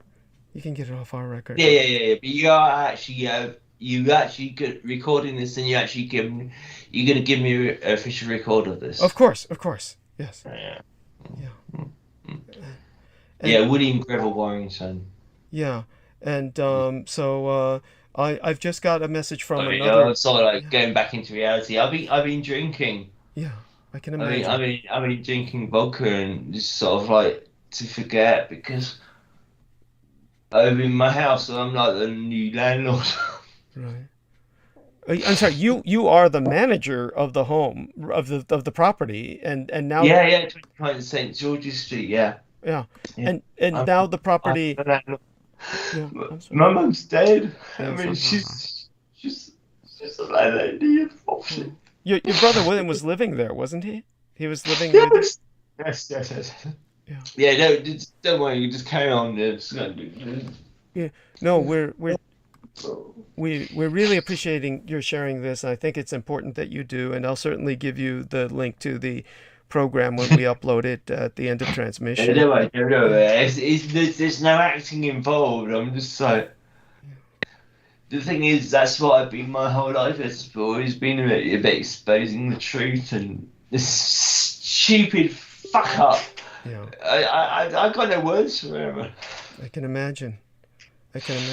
Well, he's been a source of many problems. I thought it was kind of amusing in the past, but it's not. Obviously, this is taken to the point where it's nothing compared to. I'm not going to speak over you, but I don't want to speak over you. But it's nothing compared to what's been happening recently. I mean, it all happened over one day as well. So this was all just in so. Yeah. And in terms of your nothing, it's like what else going to do? They're dead. Yeah. But it wasn't. They weren't murdered inside of the building where you manage the property. They're murdered in their own homes. Yeah. That's why I don't understand. They were like, he escaped from psychiatric hospital. And he was on a fag break. He escaped from psychiatric hospital in Wootton in I think Cheltenham. Yeah. He escaped from there, and What was his diagnosis? Has he ever been diagnosed? What's he suffer from? Well, paranoid schizophrenia, according to me. Okay. And so. According to me, I'm totally, unregistered. It's like man in the street sort of thing. Yeah. Yeah, but he's had it for years. So I am sobering up even though I'm drunk. So I understand. I was doing the drinking to forget sort of thing, Yeah. Yes, I understand. When did this happen? I felt very bad. Yeah. When exactly did this happen? Well, within the last few hours. Last few hours? Only a few hours? Yeah. Oh my God. I mean, this is... Yeah. With the last few hours, my stepbrother, or my half brother, murdered my mum and my stepdad. Okay. Was it a knife? Gun? What did he use? I might have turned the volume on the thing because sometimes when people are talking like traumatic stuff, I go deaf. I understand. What did he use? What instrument did he use to kill them with? A knife, apparently. A knife. Okay. And the photographs? You said the police were taking all kinds of photographs. Were you... No, I got no idea. The fucking photographs. I don't know. I know what you're talking about. Okay. He murdered them. I'm talking about photographs. He murdered them. As far as I know, I mean, it's like, they got him as a prime suspect of it, and there's no evidence pointing to anyone else. Nobody else would even consider murdering my parents. Right. Right. Yeah. Now, to him. Yeah. I would say it's sort of like a program perspective. Yeah, he might not necessarily know, but he did. Right. And he in the past had a restraining order placed on him by Heidi Klum, right? Heidi Klum was the lady he was stalking? No, Kate Moss. Kate Moss, thank you. Yeah, he was stalking Kate Moss for years. Yeah, and all these reports are coming out. I was, I was in the house and there was like people interviewing people in the house. Yeah, he's been stalking Kate Moss for years. He went to a house in Germany, or an office in Germany. Apparently he visited there 18 times, and he was all into he's all into like stupid occultic ciphers. Okay. Wow. Sort of like people who study the occult, sort of like me, but he was like in a really idiotic way about it. Right. Not surprising. That sounds... a really pale imitation of me. Yeah. But how did he keep getting to Germany? How did he get the access to Germany? How did he cross the English Channel? He just kept... I got no idea why how he got away with that. I got no idea how he escaped from psychiatric hospital. So he was institutionalized. Yeah, he was a Section 2. Section 2. Right. In England, that implies like He's not that severe, but he's severe enough that like if you do anything more sort of thing, you get 6 months in institutional. Yeah, this sounds like somebody is expediting his actions, like somebody is expediting his ability to leave and to get to Germany and back. In particular, that's something that your average Englishman... Oh, yeah, in the old days, yeah. Yeah, I got no idea how he got away with that shit. Yeah. Well, did you not feel that your parents were involved in espionage, or kind of like he might have been a victim of some kind of program? Yeah, I did. Yeah, that's all almost a different conversation, Douglas. Understood, and I'll leave it at that for now. I'm so sorry, but I did get the impression he was involved in programming. I did tell his mum, my mum, before she died, a few days before she died. Right. I did say to her, William is William is a pawn in somebody else's game. Yes, and certainly. I can say it as it sounds like a sober person, but I'm not sober at the moment because No, no, no, don't worry about that. Yeah. I'm not like drinking to like, do something to myself, but I'm just drinking because I've got no other way of coping with this. I don't blame you, and so Double murder in the same day. Yes, it's horrible. I've got nothing in my brain can even comprehend this. Peter, is there something either of you could say that? So I'm gonna get that. Wait, my eyes got blind. So. Well, I do want you to know, John, that I'm getting messages from two different women who are saying that they've had relations who have been murdered, and so they can at least feel some of what you're going through. And yeah, and it's just. I'm not expecting anybody to say they understand what I'm going through, because you can't really. No. But you can at least relate to it. Yeah. Yes. Yeah, definitely. Well, what I would say, it's absolutely appalling, and also the security in the house. I mean, my door got kicked into, the door got totally destroyed. The reason that got destroyed was because the police were worried that I'd been murdered. Yeah. Right. Well, I don't blame them. I was hanging around for the police to turn up, so they repair the door, because I knew it was the police's responsibility that they destroyed the door. Yeah. So I was hanging around to see them turn up to repair my door, because before my door was just like a hanging hinge. Right. Do you know what I mean? Right. It was like it was open. Yeah. There's no way I'm going to sleep in an open doorway. Right. Right. Well, after a double murder, within 24 hours of a double murder. Allow me to kind of put this into some context for our listeners. So John Warrington manages property that was owned by his parents. His mother was actually the landlady. He is effectively the property manager. And what happens from now. Yeah. And so the way this place is built is that they basically have with each floor there's a shared kitchen and a bathroom, and it's like how many rooms? Maybe about 6 rooms each floor?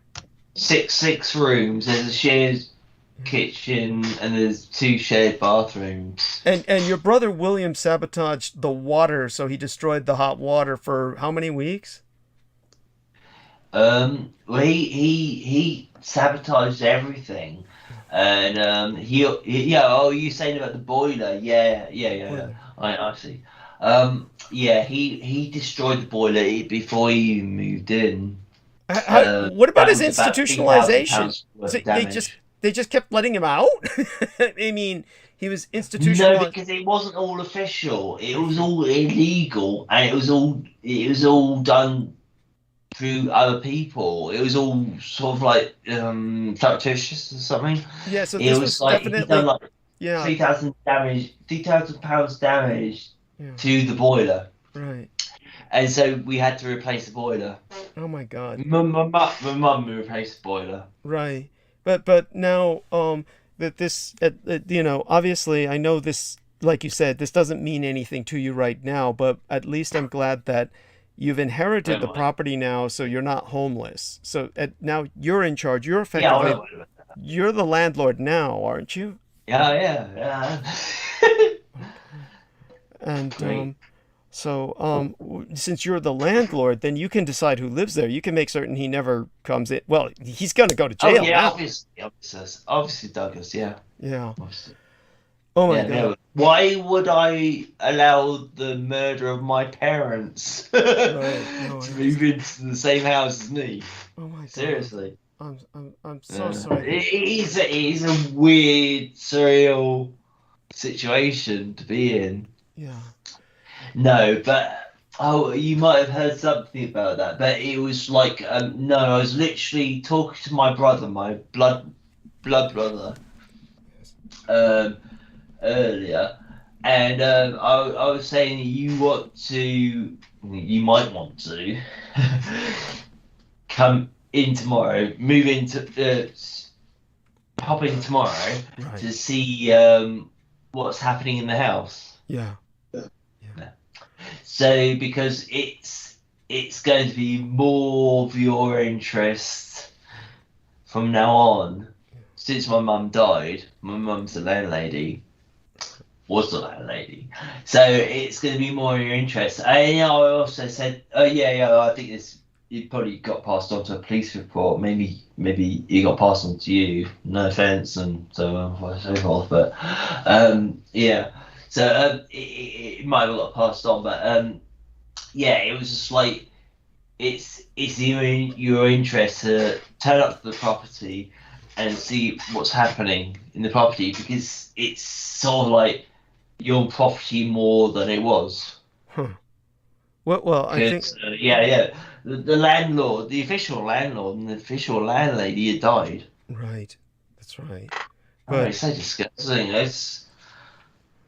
Don't remind me about it too much. Yeah, I understand. We can move from that topic. Other than that, I want you to know that our prayers are with you. And again, I would ask anyone. Yeah, I mean, my stepdad was a bastard and all that sort of shit, but that's why I said most people's standards, he was a bastard and an asshole, and everybody would hate him to death. But when I got to being the age of a teenager, I thought it was like tough love or something, you know? Mm-hmm.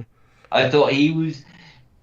I said it to the policewoman as well. One of the policewomen hanging outside my room, and I was saying it comes down to tough love. You know, it's like what doesn't kill you makes you stronger.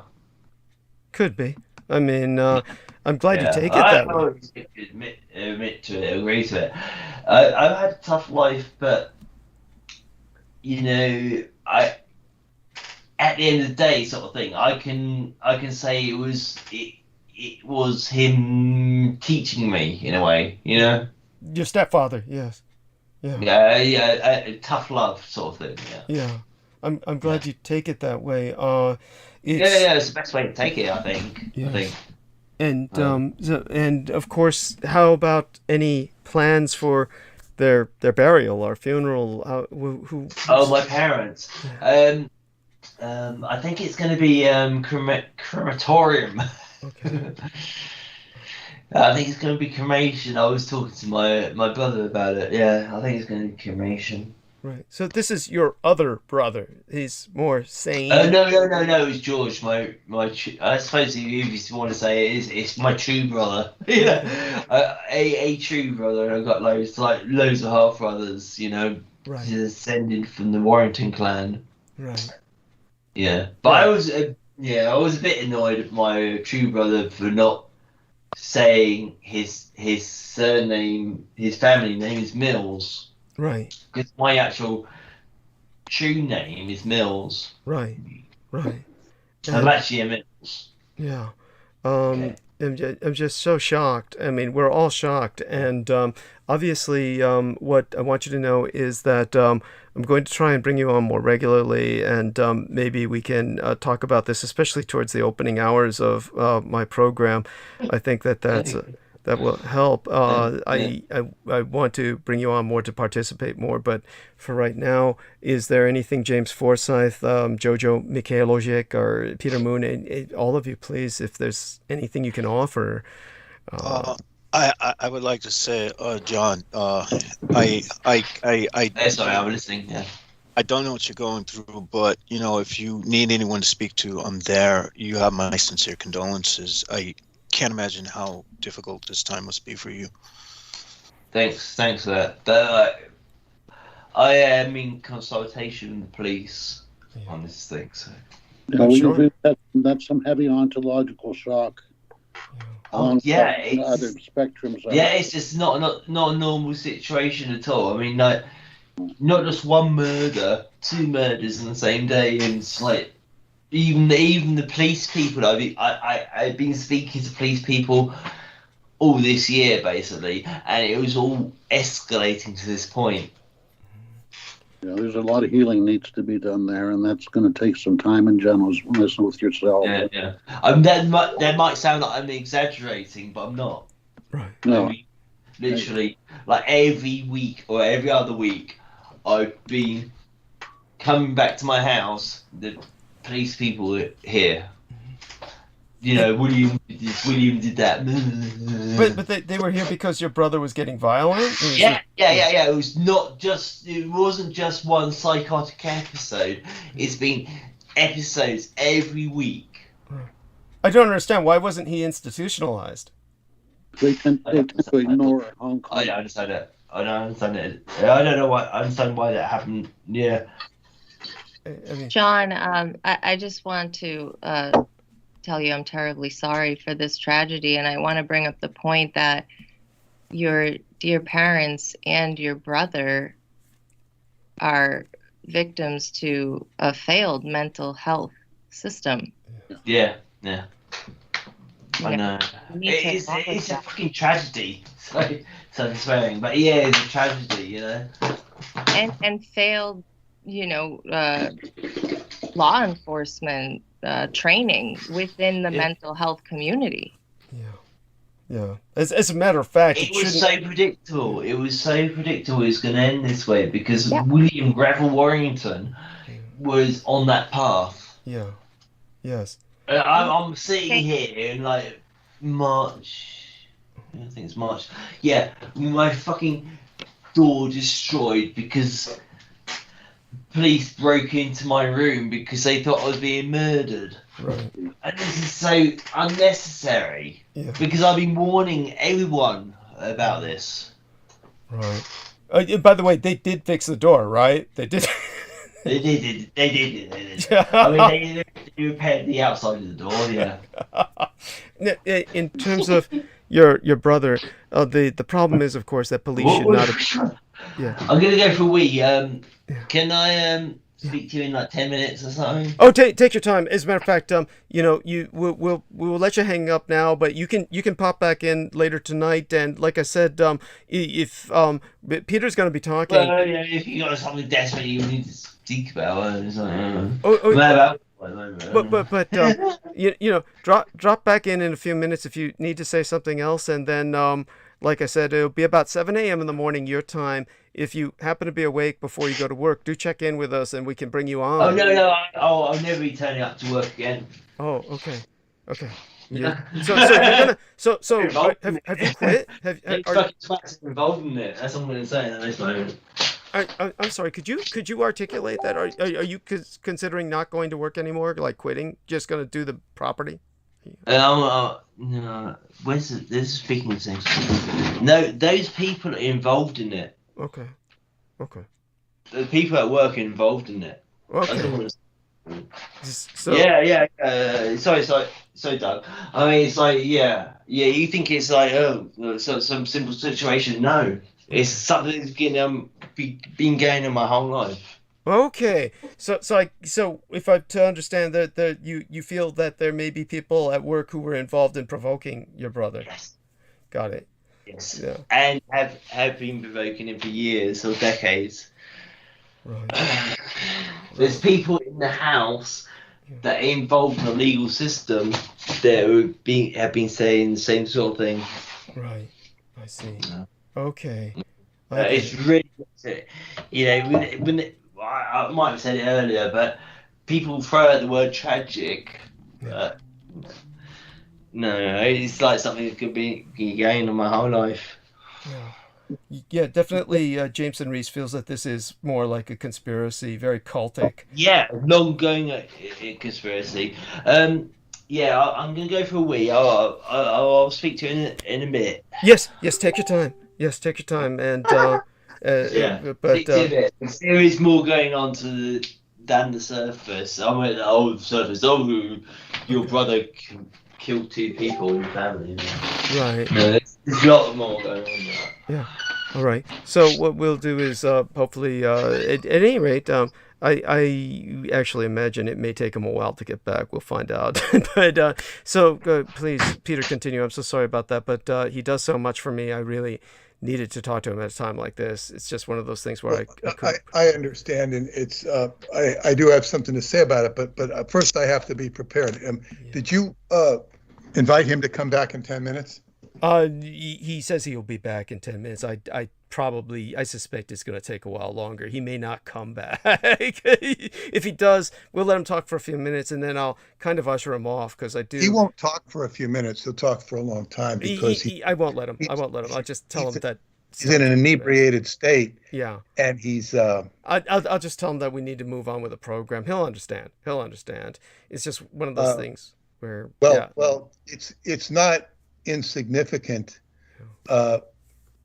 And for people who don't fully understand who John Warrington is, he has done a great job of recording all of Douglas's audios. So he's, Douglas is obligated to indulge him, and he's done a great thing for Douglas by recording all of these transmissions he's done. He's been a godsend to preserving Douglas's information. So we owe him a lot of gratitude for that. Aside from the fact that he's a human being who just endured a horrible, horrible tragedy. But so much of, if you study Zen or time travel, what is that? That's not one of the guys. Yeah, no, that's John coming back. It sounds like he's back, and I guess, are you, John? Are you back? Let's find out. And if not, don't worry about it. My intuition would tell me he's going to conk out. It's 3 a.m. over there.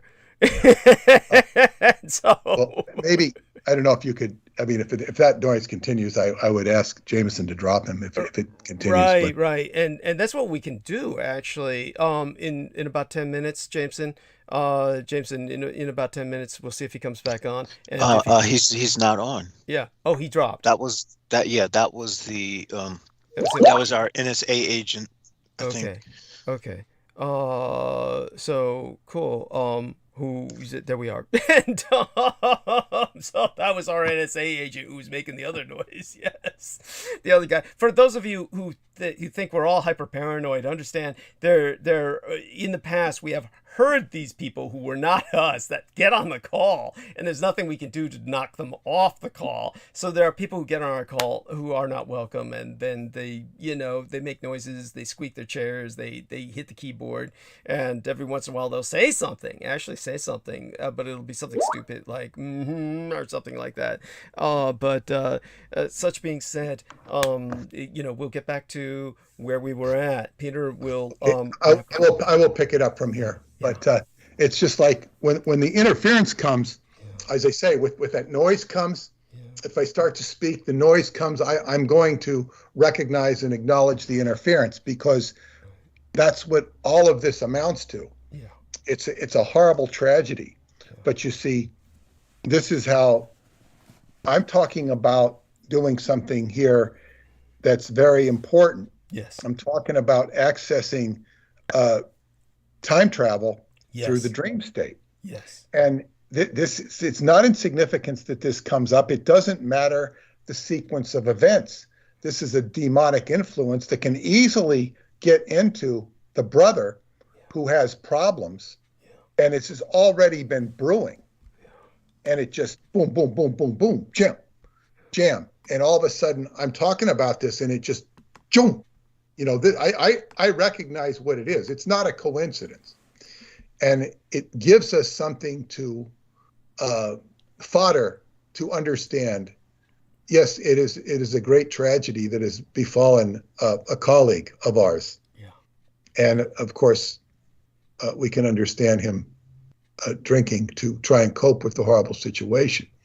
But from the perspective of what I was going at, I was talking about penetrating the consciousness, the secrets of time. Yes. And what this is like a big deal. So I've been focusing on the dream state. I was talking about stimulating the visual cortex, the three aspects of the waking world, the world of sleeping world, and the dream state that is right in between. This is when you can pierce the veil and see what is going on. Now, this is I was mentioning Qigong techniques to overcome this, looking at a clock. I was saying, every time you look at a clock, what time is it? Is this a dream? Can I fly? This wakes you up into the dream state where you start controlling the mental imagery that will extend into the astral, the mental, and the causal plane. And you can influence things, or you will meet up with forces that will influence you. And sometimes you will meet up with forces that have to be acknowledged and capitulated to rather than overcome. Some forces you can overcome. And I'm going to relay another way you can wake yourself up into the dream state is 30 times a day. Look for details in the environment. It could be the end of the tip of a pine cone. It could be the end of a pine needle. It could be a dot on the sidewalk. But you look at 30 details in the environment and you become conscious of them. And this is a way to cajole yourself to instigate waking up into the dream state. Now, and I'm going to tie into this because before I was allowed to enter Choklavina Cave, I had a very tough experience. It was like an initiation before I could get into there. And I'm going to relay this dream. It was okay. Let's go back in time to 2019, the summer of 2019, and I am going with my friend Catalin and his wife to meet his wife Mihaila's aunt, because she had made these wonderful cakes without sugar. I don't like to eat sugar. I had the cakes. I loved them. So this had gone on for a few years where I'd give she'd record me. Mihaila would record me and say, I'd tell her mother or her aunt how wonderful her food was. I said, I want to come to your house. And over a period of years, so finally I talked Mihaila into taking me to the house. I get to see the city of Constanța on the Black Sea. I'd been to the Black Sea in Bulgaria, but not to Constanța, which is the sort of a resort area for Romania on the Black Sea. And I thought, wow, this is great. So we took a day off from Atlanticron. They left their children at Atlanticron, and we went to meet the aunt.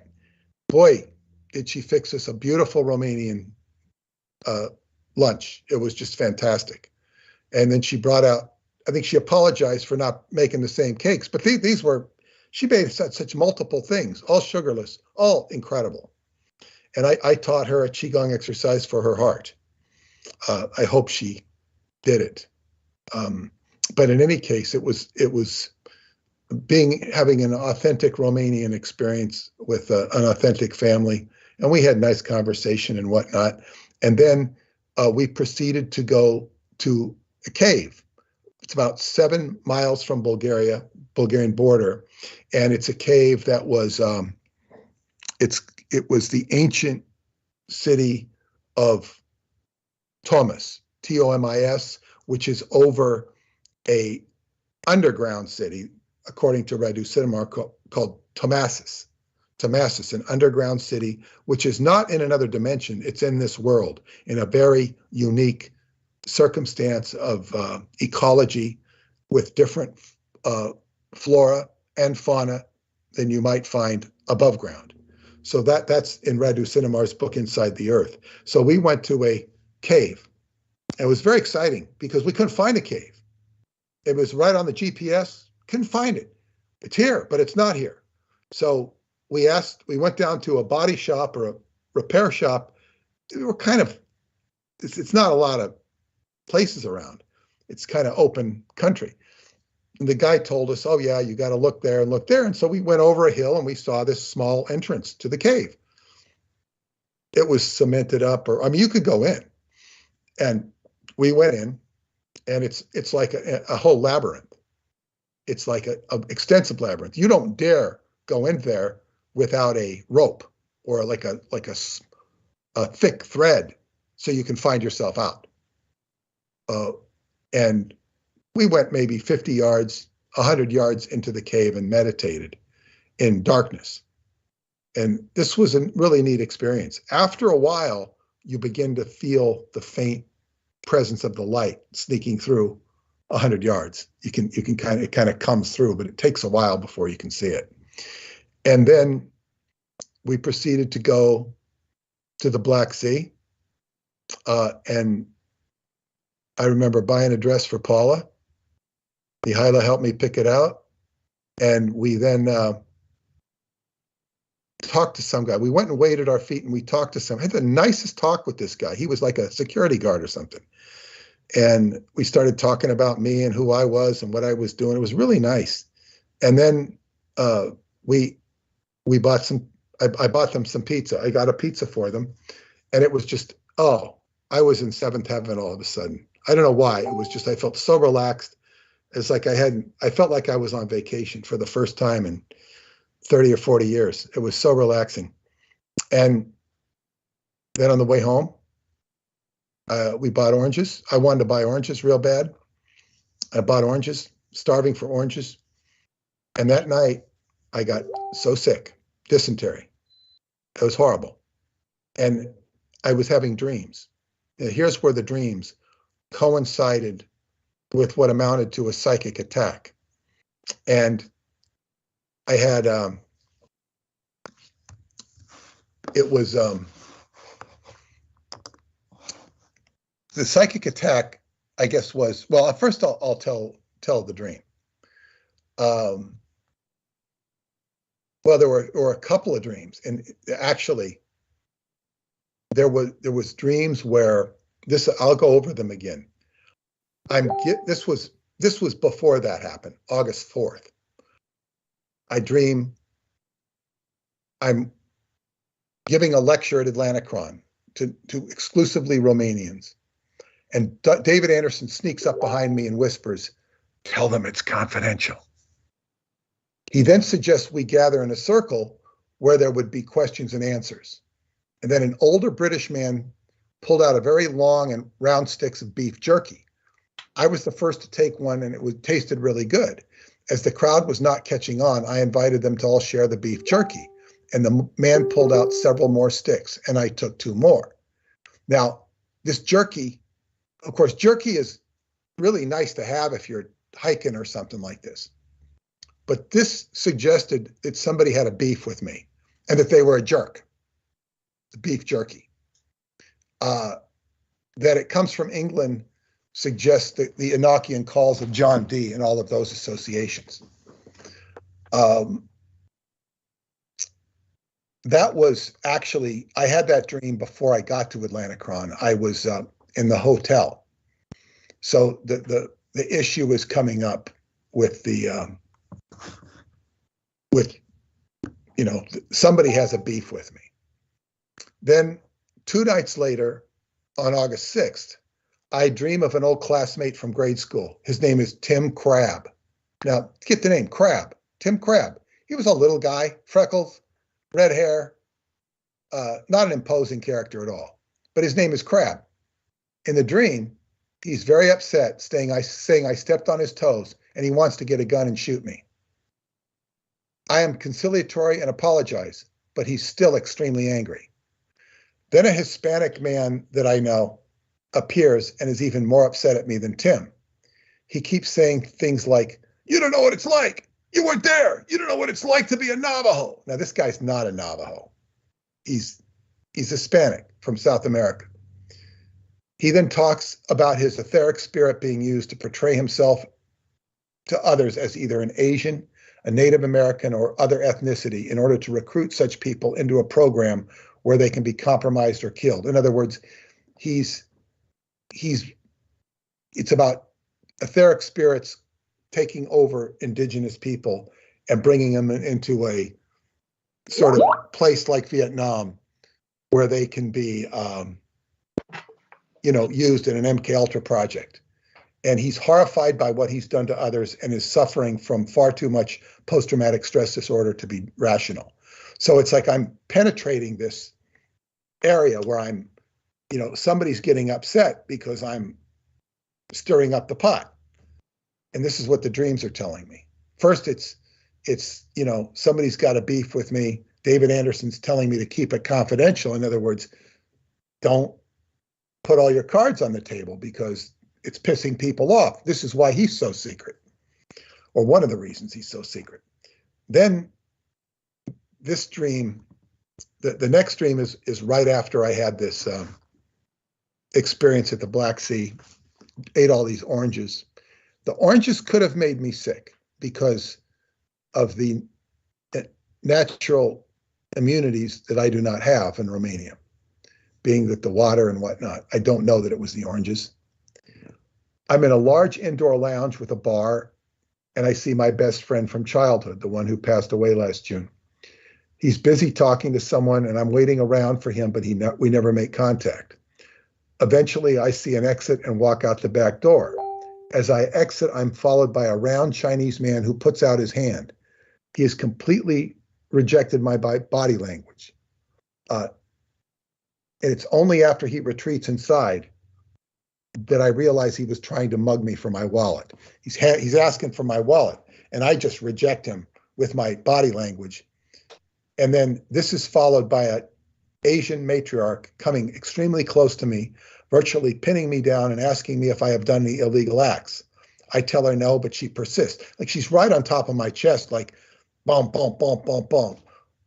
Although she gives up, she's not satisfied and gives a signal to a gaunt Asian young man who takes a thin razor knife and tries to inject it into me. Although I resist him for the most part, he makes a light penetration, but it's very little and not critical. And then I take the object and turn it on him and penetrate it in him far deeper than he did to me. Then he goes for another hidden object on his person. It's a far more dangerous weapon, and he penetrates me further than before, doing more damage, but it's not that bad. I mean, it's more damage than he did before, and I make exaggerated sounds as if I'm being hurt more than I actually am. Then I take that object back on him, and although he should be very badly injured, he is limp, but shows no other signs of injury. I then pick him up and throw him over the fence. And at that point, over the bushes of what is a backyard, he dissipates, and I see an escape route.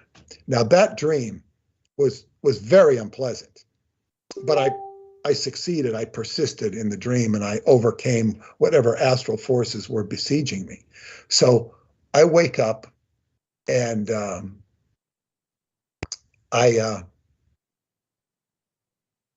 this is what happened. I was talking about this girl, Gabriella. So her little sister, who's not so little anymore, I've known her since she was like 4 or 5, and she's now a teenager, and she's doing a dream catcher workshop. So because I'm having these horrible dreams, I go to her dream workshop. I normally don't attend, the classes for the kids. But I'm going there trying to make a dream catcher. I'm not doing a very good job of it either. And but I made the dream catcher. They helped me, and I put it up next to my bunk. And then here's the dream catcher. I wake up about 4:30 a.m. and went to a tent on the island with an internet connection. And then I figured out why I was getting these negative dreams. I'm calling my friend in Los Angeles, who's telling me that this project I was participating in called Mysteries Decoded.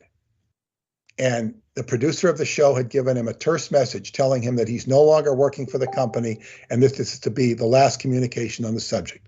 So I'm told this is going to be a hit job because the producer won't talk to us. And this producer was actually being groomed by us to be a bigger part of things to come. We didn't need him, but it was like a sudden polarity shift, and he wouldn't talk to us. He does check in. He does get the emails, and he does read them, though, that I send out. I haven't cut him out of the Time Travel Education Center because I'm frankly not upset with him. He had some issue that he couldn't no longer be a part of the production. And they did this editing job. They took out David Anderson, any mention of David Anderson. They had Michio Kaku come in and say that the time reactor patent looked like the chicken, or like the scrawlings of a child, and that there was no power source. And he's full of shit because there is a power source. Right. So Michio Kaku just outright lied, which is par for the course. The dreams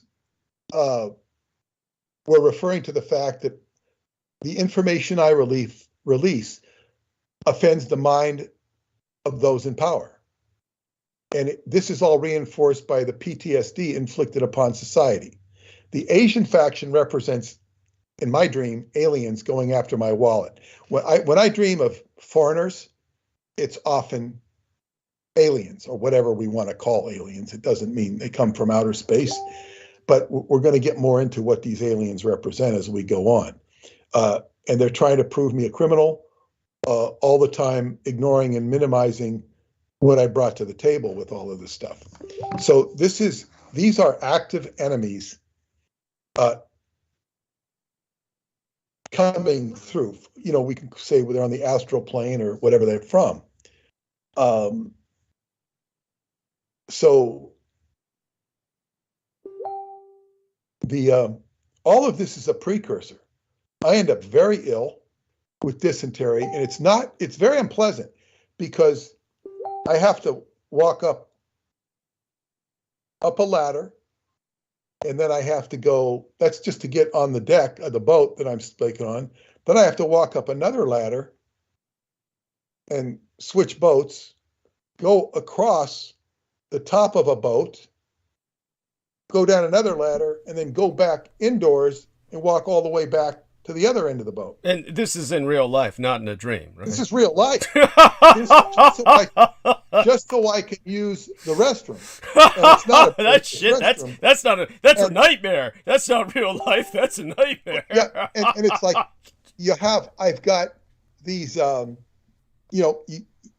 carry toilet paper with me at all times, because if you go there and there's no toilet paper, you're screwed. Then you got to walk back and find some. Oh, shit. So I always make sure I have I bring some with me.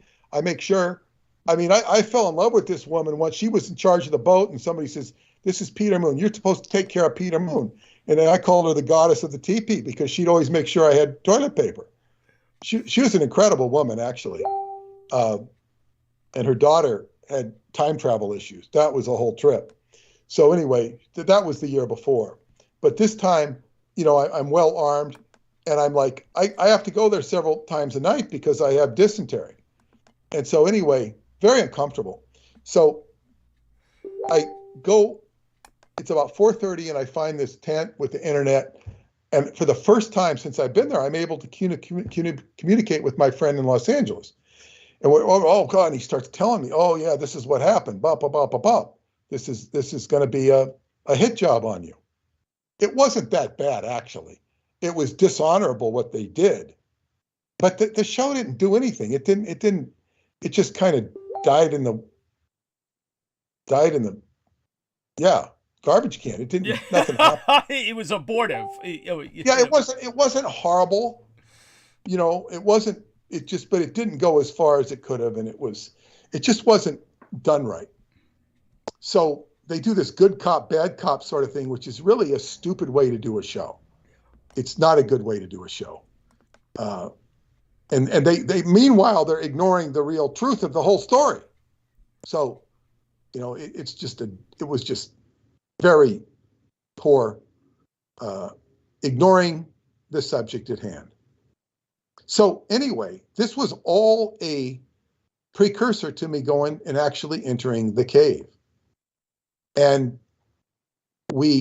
I was very nervous about getting home, I'm saying getting back to Bucharest, but I did. I recovered enough, drove back to Bucharest with my friends and stayed in their apartment for, I think he wanted to leave 2 days. I said, no, we got to wait another day. We just got to get our space, get our heads together. And he finally realized the wisdom of that and said, you're right. So I think we left on Tuesday.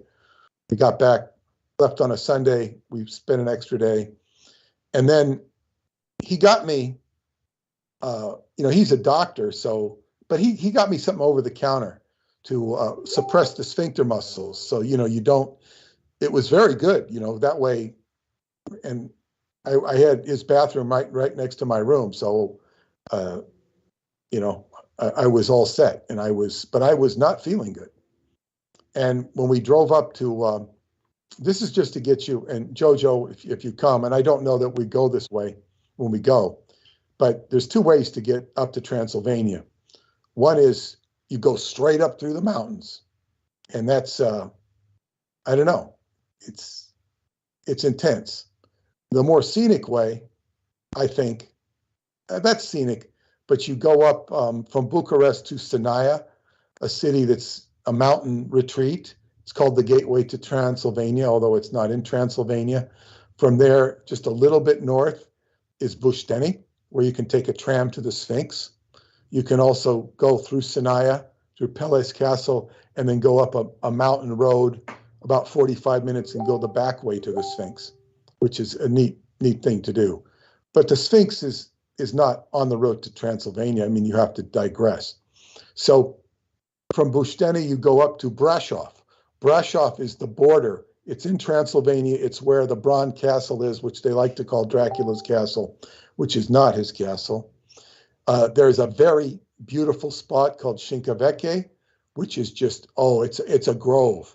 It is, and it's like water coming down. It is beautiful. And there's a whole network of caves under there that you can't visit. There's a monastery there, and they block off the caves, but those caves are extensive.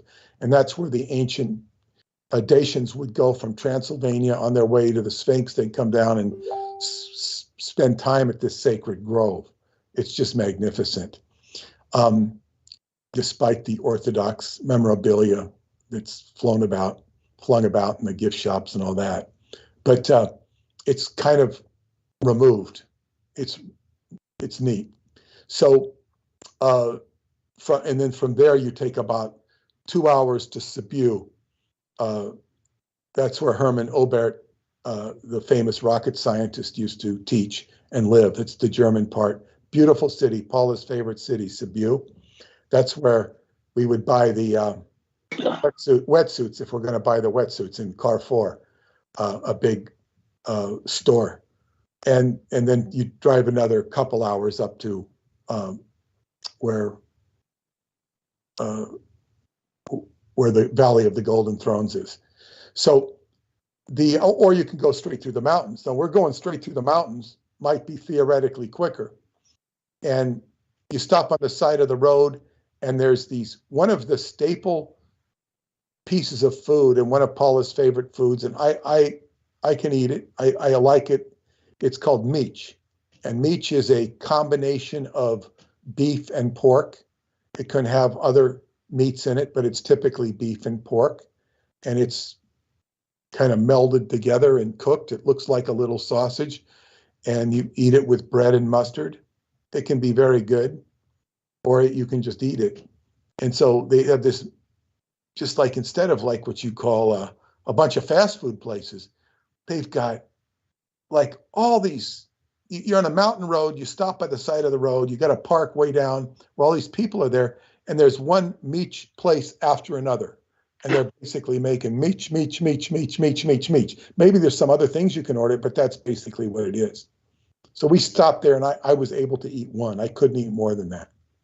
My diet was very sparse. So I was having a hard time until we got up to Choklavina, and then I began to get slowly better. You know, when you're up there in the mountains, and this was pointed out to me, you don't get body odor. You just like, you're in nature, and the body odor you would have in a city, it just doesn't happen. They were pointing this out to you know, it's a different environment. Nature is so therapeutic and so healing. So we get, and I have some real important dreams there. And after I go into the cave, I dream of, I'm before Queen Elizabeth with some ladies. I think of them as girls because they were kind of young. And two lady friends of mine were very concerned about us being in accord with the proper protocol for meeting the Queen. But Her Majesty waived the protocol because I was like on familiar terms with her. And then she's right before me and her legs are spread wide open and receptive formation, like a lotus-like position. Her groin is prominently facing me, but she's full. And then she takes me into her private chamber, or the group of us. It wasn't just me. Now, I later realized that this was symbolic of the Queen's chamber of the Great Pyramid. The Queen's, of course, the Queen represents Queen Elizabeth II. It was. She was very old, and this evokes John Dee because of the relationship between John Dee and Queen Elizabeth. But it also is the heart. The Queen's chamber in the Great Pyramid represents the heart, where the King's chamber is the mind. So this is opening of the heart. So then I went to the following, when I went into the cave, that was after I went into the cave. The following day in the evening, I was taken up a mountain, which I had a very hard time climbing. I was told it would be like, I think 20 minutes. It turned into an hour and a half. And there was a group of us, and I got to see the whole valley, and it was incredible. You know, I said, what's that? Where's that? Where's that? And he showed me. I got to see just a scape of the whole area, which the ancient Dacians would have known every nook and cranny of. And many of these areas are blocked out on Google Earth. They don't want you to see them. So then I have the other dream. This is like the big dream, which put me in concert with the cave itself. And I'm being forced to participate in Qigong exercises by Chinese practitioners that are using large round blades in an unsafe manner. It's very awkward, and I protest, but they persist. They insist I participate in this. And then I do a move that sends them all tumbling over. They're hurt and blame me for their injuries and ban me from participating.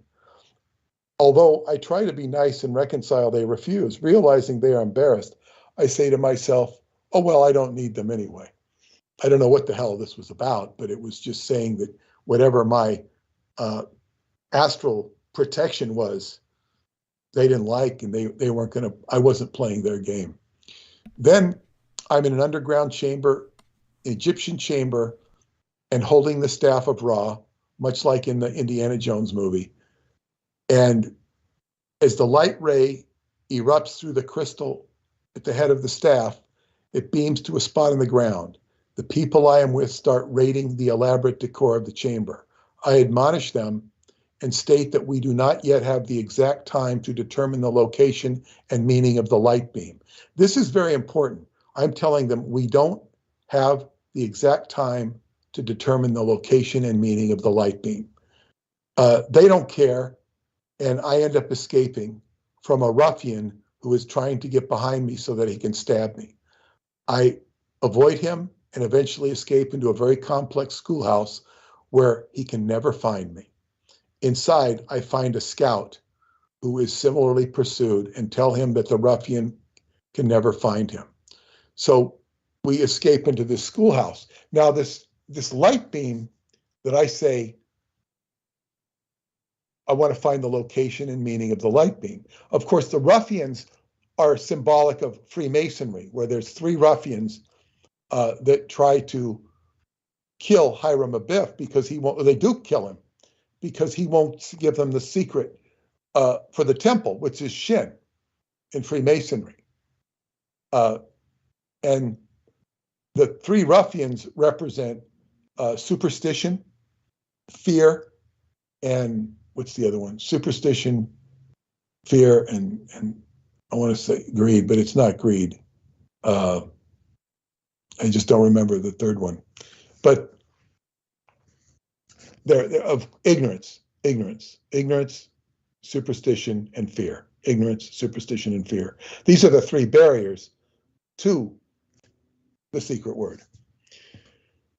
The morning after this dream, I'm thinking about all the gold. I wake up, I go outside, I'm thinking about all the gold that's beneath these mountains.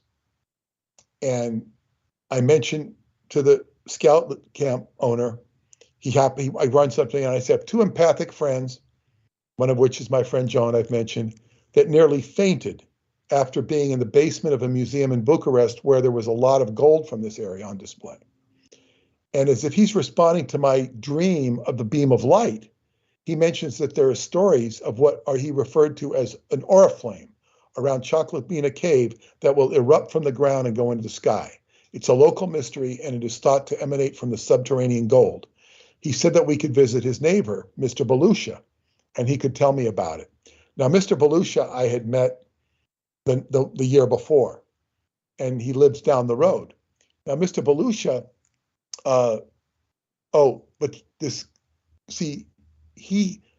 when we went to his house later that night, I hadn't been to his house before. He's got a lot of property, and they showed, this is the schoolhouse. This used to be the schoolhouse for the area. They used his property for all the kids to go to school there. It wasn't used anymore. So this was symbolic of the schoolhouse in the dream. So I escaped to Mr. Belusha's schoolhouse in a sense. And this is where Mr. Belusha's son greeted us and said he just made a sacrifice, which meant he just killed a pig. And eventually, Mr. Belusha introduced us to his son when he was all cleaned up, and he began to tell, the son is the one who saw these beams of light. Now, these beams of light that occur on holy days, if you go closer to them, they disappear. Now, this is the whole procedure of me talking to the cave and getting involved with the cave. There's other people to meet and whatnot. So the dream was pushing all of this. It's pushing me to a deeper communication with the cave. Then I was writing about this, about the process of talking to the cave, which I've done on earlier transmissions. And I had received a message that from the cave, or what I would appear to be from the cave, that I'm to put up a ham radio station. And I could raise money for it, which I have raised money, and we're just waiting for the weather to break, which it should be breaking very soon. So one of my friends from Atlanticron can go up there, scout the location, and put the antenna up in cooperation with the camp owner. So the dream, then the other night, I had this dream of actually moving in time with the little girl who's now a young lady who was in the cave with me. So it's like the cave is talking, the cave is talking. Now, in the dream, I was just relaying with this Asian lady get on top of me and giving me the business and all of these negative stuff that are coming from the Asian continent. This is where we get into Douglas's area of knowledge that he said many times before, but I want him to address it specifically tonight, because here I am, I'm putting full throttle on the dream state. I'm not messing around anymore. I'm saying, okay, this is my work. I've got to focus on the dream. In Qigong, there's many exercises you can do, and you focus on certain things, depending on what you need to focus on, or what you're told to focus on if you're following a teacher, because and this will change from time to time. Right now, I need to focus on the dream. So what happens is when you start getting active in the dream state, it's not like you have a free rein. It's like if you go into Wall Street, it's not like you can just walk in and start making trades and manipulating markets and stuff. There's going to be all sorts of people stopping you. Right. And if you're a crook, you have all sorts of people who will stop you anyway. I mean, to do it legally is one thing. To do it as a crook is also, you've got all these checks and balances. So when you penetrate the dream state, you have barriers. There are certain protocols. You just don't go in and get a free ride. You go where you're supposed to go, but the more aware you become, the more you can penetrate. And so Douglas has talked about the Chichoa. Yeah. And there's other names for it. I just don't remember. I would have looked them up if I took the time today, about the characters in the world who patrol the dream state, work through the dream state, and where we want to draw the line between the dream state and the unconscious and aliens is a fine line. But these aliens I'm referring to, these these entities which abduct people or appear in abductions are by and largely not outer space aliens like they're commonly believed to be. They're entities.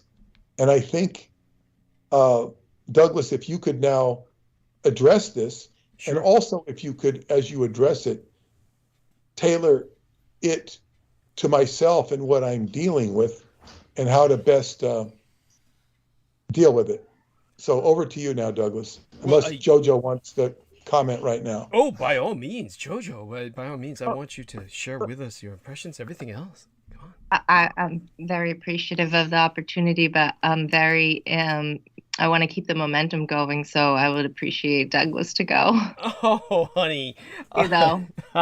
In terms of momentum, you know me, and on this subject, I'll suck all the oxygen out of the room, ramble all over the place. It's one of those things where, in terms of what happened to our man, Peter Moon, it's almost as if when the first thing I thought of when he said that he had that Asian woman who was like on his chest and pressing down, I thought of what happened to Justin White with the experience that he had with the Cho when he was in Laos. And that was the first thing I thought of. But for some reason, they were appearing as very human to Peter Moon. So he recognized them as representative of the alien, but at the same time he saw them as Asian, and that reminds me, of course, very much of what I've mentioned before when it comes to the various planes of existence and how the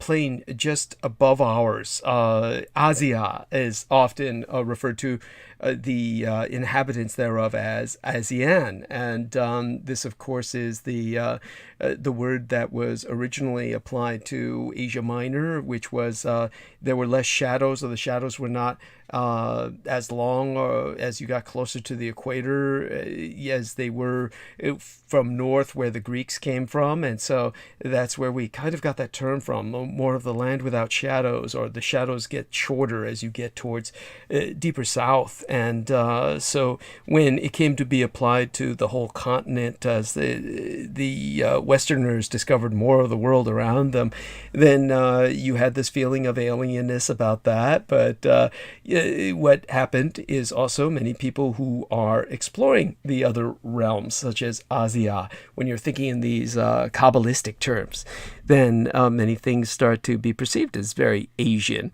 But that's not that in the sense of, I'm not speaking in a Jungian sense, just to clarify that for people.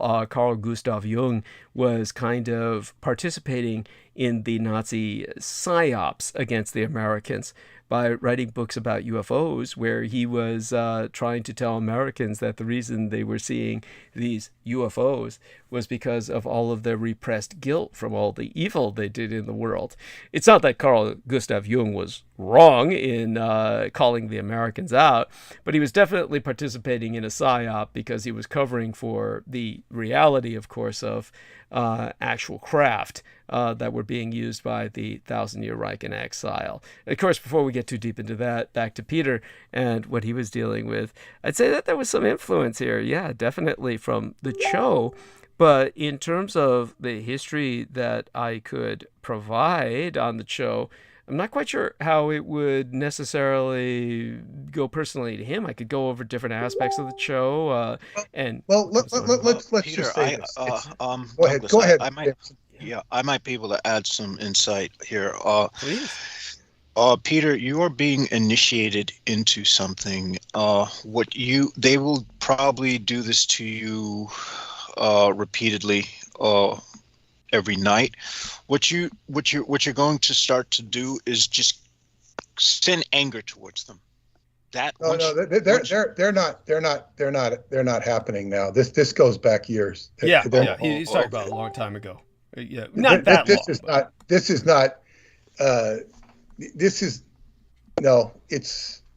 I was able to neutralize them with whatever qigong I had. It wasn't even about anger for me. It's about, it has to do with gateways. Yeah. And the keepers of the gate. And when you're not ready to open the gate, when you know, if you have the key to open the gate, you get in. You're allowed. I saw this in Scientology when I had to open the gate myself because they wouldn't let me on to the upper levels. There was all these reasons. And I said, you know, you're full of shit. I wrote up I didn't say that. They didn't understand. I wrote up a whole policy or a whole report, and I showed them. I didn't tell them they were wrong. You don't want to say that. Right. And they let me right on. They just opened the door because, you know, you have these gargoyles stopping you from going there. So I had to handle the gargoyle. Gatekeepers. And this is but the thing here, I'm kind of, you know, groping a bit because Romania has a lot of negative elements to it that I kind of don't really interact with that much. I've had a very positive experiences there, but this is like a guarded secret. And so the secrets ready to come. It took me 4 trips to the cave before I could actually enter the cave. Wow. Which was really an accomplishment because I was told, you know, you go to a cave, you meditate outside of the cave, which I did. You ask for permission to go in, which I did. And then the next thing you know, I'm going into the cave, you know, and I mean, it's it's many years later. It's more than 4 years later. It's like 5 years since I was first there. Mm-hmm. And of course I'm patient and I'm going into the cave. Now, once you go into the cave, that's a whole new initiation. That is the initiation. So now I have some traction. I've been allowed in there and I have some, what would you call, credibility, not just with the people I've met and the friends I've made, but with the energy of the cave itself. When Joan was there, she was so struck by the faces on the cave in the rocks. Oh, you know, talk about aliens, talk about entities. She saw, you know, and she could really see the faces on the caves and the chiseled out of the rock. And it's, of course, it's perception, a little Rorschach there, but you can see them if you look. And what do they represent? Because the cave will talk. So but it's not like everything is a free ride. So there are also, because it's a guarded area, it's like in The Wizard of Oz, they got those apple trees throwing apples. They get nasty, and they start throwing them at Dorothy and the Tin Man or whatever, or the Scarecrow. Scarecrow. It's not the Tin Man. That's how they find the Scarecrow. The apple, which has the pentagram inside of it, rolls to the foot of the Tin Man. That's how they find the Tin Man. So anyway, but and of course those trees in that movie were enchanted by the Wicked Witch. She enchanted the trees. So I don't, you know, there's obviously forces in this universe, and this is penetrating secrets. Now, whatever secrets David Anderson and Guardians he has around his lab and his technology and all that, it's very interesting because he had said to me, you know, I'd like to take you to the lab and talk to some of these people. Oh, well, we will go out to dinner. I said, you know, no, I'd rather go to the lab than go out to dinner. You know, see the lab. The hell to go out to hell with dinner, you know.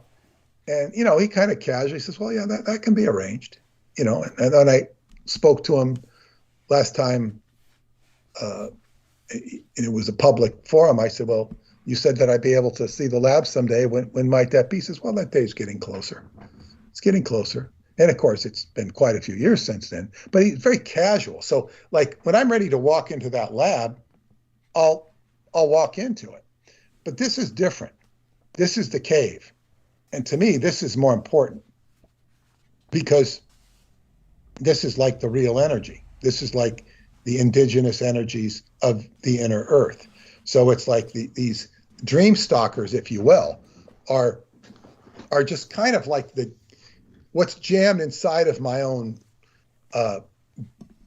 goetic pathways, the 72 goetia of the human brain, the channels of the human brain from occult texts. You got 72 pathways in your brain, which correspond, by the way, to the 72 sections of a circle. 72 times 5 equals 360-degree circle. It's broken into 72 different reference points, which you can identify with Jinn, and each one of those 72 sections, degrees, which represent earth, air, water, fire, and Shin, the fifth element.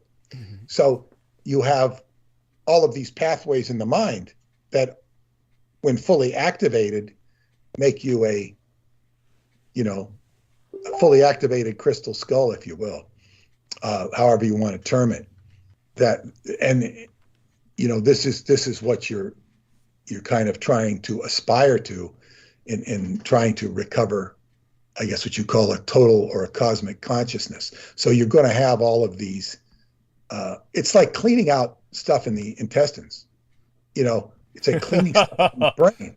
These things are there. They're there. It's not, whether you've been naughty or whether you've been nice.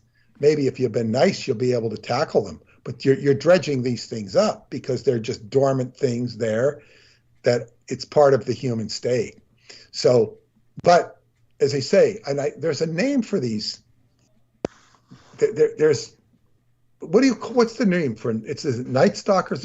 Night Stalkers. It's not that. It's something called. There's a name for it clinically, Douglas, and you know what it is. You're not talking about the sudden unexpected nocturnal death syndrome, are you? Yes. Oh, okay. Yeah, it's tied to nocturnal. SUNDS, SUNDS. So if people, that is very much, of course, indicative of the CHO or symptomatic of their attack. And it's very different from just the old hag syndrome of paralysis. And certainly I'm painfully familiar with SUNDS because I've seen the victims of it while growing up as a child in the Tenderloin of San Francisco. I mean, honestly, if you want to know where this takes me in terms of my mind, I go back to what my mother said. I mean, this is what it brings out of my mind. When Peter brings up some of these subjects, I don't necessarily go in the direction that might be something that's expected, but it's kind of like what's dredged out of my memory box, my subconscious, everything that I've compartmentalized and spent years drinking and drugging to forget. But there's much, of course, that you might think I'd want to remember concerning people that I loved and cared about so deeply, like my parents. But at the same time, there was much that they apparently wanted me to compartmentalize and wanted me to save it until I needed the knowledge. Sometimes just bringing up the subject brings it out of me. But what it brings up to me is Vice President Henry Wallace and my mother working with the Kempe Tai when she was sent to interdict him. And this, of course, resulted in her traveling to the plateau of Leng, which, of course, was where the Chochoa originally genetically sourced from. And this was, of course, concerning the Nyaga. Now, for those of you who don't know much about Henry Wallace, you can look up what you need to look up about him. You won't find anything. What was this location in China, in Asia where they came from? Was this in Tibet or? Yes, that was in Tibet. And, of course, her mission took her ultimately to Pakistan. But when it came to the people of the race that we now know of as the Chochoa, the blasted plateau of Tsang is one of the incursions of Dread Leng into our space-time, and on it and in a few other far-removed regions, there dwell the tribes of the Chochoa. And in the beginnings of time, it was said that Shaunarfaun made a race of beings, the Miri Nigri, to serve him. And the Miri were a race of dwarves fashioned from the flesh of primitive amphibians. The Chochos are said to come from humans who intermingled with the horrible Miri and formed a hybrid race of evil intent. And the descendants. So the dwarves were pretty. Were they were evil? Yes. Oh, well, very much so. As I've explained before, these kind of dwarfen, gnomish, but very Methuselah syndrome looking kind of Cho that I've described to people. And most of the time, people understand the horror. As a matter of fact, James, if he's still with us, may have been one of the people who related seeing one that impacted him for quite some time thereafter. I don't know if that's the case, James, or whether I'm conflating you with somebody else who said that. If he's with us, he's welcome to speak, of course. And if he's moved on into the chat room, that's understandable, and I'll take it from here. Understand, of course, that the grandson of Henry Wallace attacked myself online, and Peter Moon was certainly witness to that. But for people who, yeah, for people who really don't understand the power of his grandfather, the wealth of this individual, this man is the man who put magic into your money. Just so you understand what I'm saying, Henry Wallace successfully lobbied the Secretary of the Treasury, Henry Morgenthau, to add the illuminated pyramid with the all-seeing eye on the back of the dollar bill when the United States currency was redesigned in 1945. That's how powerful Henry Wallace was. That's the man. He also created Monsanto. That's correct. He's the man who was the daddy of what we call GMO. He's the godfather of all GMO. And he's a man that you can blame for that. If you are angry at GMO's pervasiveness in the world, you can thank Henry Wallace for it. So you're talking about a man who was the third-party candidate for the presidency in the 1948 election. One of the things that prevented him from winning was the revelation of his letterers. Well, all of the intercourse that he had in correspondence with Nicholas Roerich. He died the year before I was born.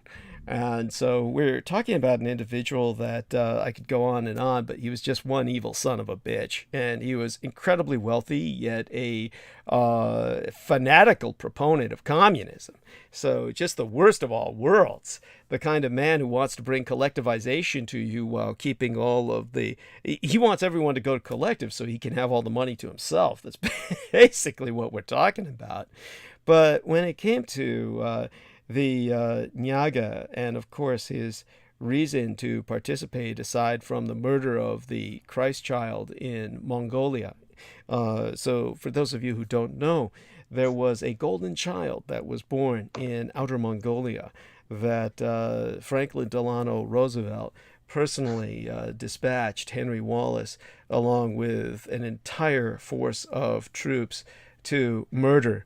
And this child, unfortunately, was murdered. The Japanese could not interdict that in time, but they did interdict the abduction of the Nyaga. Now, for those of you who don't know, it requires just a little bit of summation here, and the motivation behind it I'll also explain. But the Nyaga, of course, the very term simply means serpent. And this refers, of course, to the super serpents, and these are the progenitors of the Hachururi, are the serpent people that people refer to, and people think of them negatively, but they don't understand that the Bodhisattva himself, the great Buddha, was of serpent lineage, and that, of course, is a given in the realm of Buddhism that for some reason Westerners are totally unfamiliar with and refuse to acknowledge.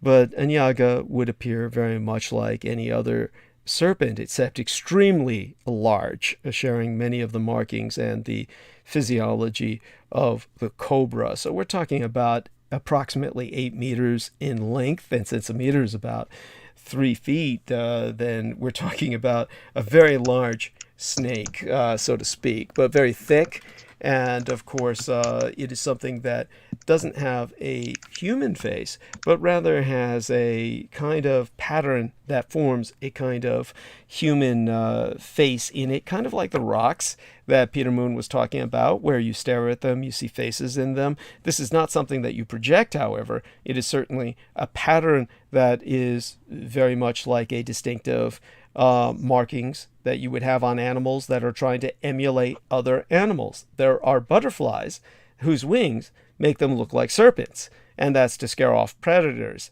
So with the Nyaga, their, shall we say, the part of their head that is in the throat area where the cobra wings spread, that is where the face is formed out of the scales. That gives people the impression that it moves and speaks or changes a kind of expression. That's the impression people get. And of course, they're valued for their milk, which is essentially their venom. And this is because it provides visions of the future. And it wasn't for that reason, of course, that the Nyaga were being abducted by the Americans. There, as my mother explained to me, were 9 Nyaga left upon the surface world in retreat, hopefully still within their remote temples in India and Pakistan and Nepal, where they've lived in these sanctuaries for centuries, tended by human servants. To clarify, the Nyaga are the serpent... Great serpents, like giant serpent beings of ancient... About how big? Well, if you're talking about 8 times 3, I used to be able to do these things in my head. It's about 24 feet long, approximately. And so it probably weigh about a ton. You're talking about very large serpentine entities that within the kind of layers, basically there's labyrinthine passages that their temples are consistent of. They pretty much hide from all of humanity. They're tended, of course, by their cults, human servants to whom they impart the wisdom that only a millennia-old creature can. It's dispensed in their venom from the fangs of the Nyaga. A single ounce of this substance, known as Nyaga milk, when properly prepared and imbibed, grants a human the, basically the empathy, precognition, or psychometry, the kind of prescience to see the future. And of course, the choice is up to the Nyaga to share such substance. And of course, it can entertain suitably humble requests for providing visions of the future without your being exposed to the substance. But many of the Nyaga's human servants, they live their entire lives waiting for a taste of Nyaga milk, but never touch a single drop. But they're definitely, in terms of why they're here, they've always been here to guide mankind and to try and intervene when the situation becomes dire, as it was in World War II, when Henry Wallace began a campaign to abduct them and bring them back to the United States. There were several reasons for this. Some of it was genetically to modify towards his GMO foods some kind of substances that he thought he could derive from them, something that would be synthesized and perhaps dispensed so that human beings could drink freely of Nyaga milk whenever they wished. Of course, the problem here is that once a person is exposed to Nyaga milk, it's not something that you can just drink, shall we say, cavalierly. Or it's something that really has an impact on people that will ultimately drive them mad. It's not something that is, it's not healthy. It's something that will ultimately render one insane. So you could actually, they took these things back physically back to the United States, as far as you know. They tried to. See, what happened was that Japan was given the shout out, so to speak, basically the cry for help that one of the Nyaga at least had been abducted. So when that came, the Kempeitai was dispatched. My mother was among them to retrieve the Nyaga. Of course, it was known the Americans wanted it under Henry Wallace. Henry Wallace had already succeeded in killing the Golden Child in Outer Mongolia. But when they arrived, the Japanese Kempeitai, in this case it was in Nepal, when they arrived, they were told that the evil men had arrived already, white men, and carried off the temple's lord in a flying machine. Of course, this was simply a very rigid dirigible that the Americans were using. They had to use a dirigible to lift something that heavy. But my mother's team ultimately interdicted that abduction. Understand that what the Americans were really trying to do, if they could abduct more than a few of the Nyaga, then ultimately it is foreseen that that would bring around the release of what the Japanese call Mappo no Ryujin. And Peter Moon is familiar with what Mappo is, and the rest of you can find out by buying our book. Mappo is, of course, explained in the Roswell Deception and the Demystification of World War II. But the term Mappo no Ryujin refers specifically to an entity that would kind of embody the Buddhistic apocalypse. The Mappo refers to the end of the world as we know it in Buddhistic apocalypticism. But when it comes to the Mappo no Ryujin, this would be the Buddhistic concept of what the Christians would perceive as the great dragon, the dragon that they perceive as the ultimate evil. And of course, when it comes to the Japanese concept, the conceptualization thereof, it references what is coiled around the deepest bowels of the ruins of the last Muvayan settlement, which slumbers as the harbinger of a new age, the herald of Mappo. And this is known in Japanese myth as Ryujin. And she hovers on the edge of the collective consciousness of the human race. And in numerous myths, she manifests throughout the world, crawling from the darkest bowels of the earth to devour the sun and plunge the world into the endless chaos of void. This is what the Americans were seeking to bring about. Now, all cultures, of course, have dim memories of her last visitation upon the earth 50,000 years ago. The Egyptians called her Apophis, the devourer of the sun. The Persians consider her the Aji Dahaki, the eater of divine light.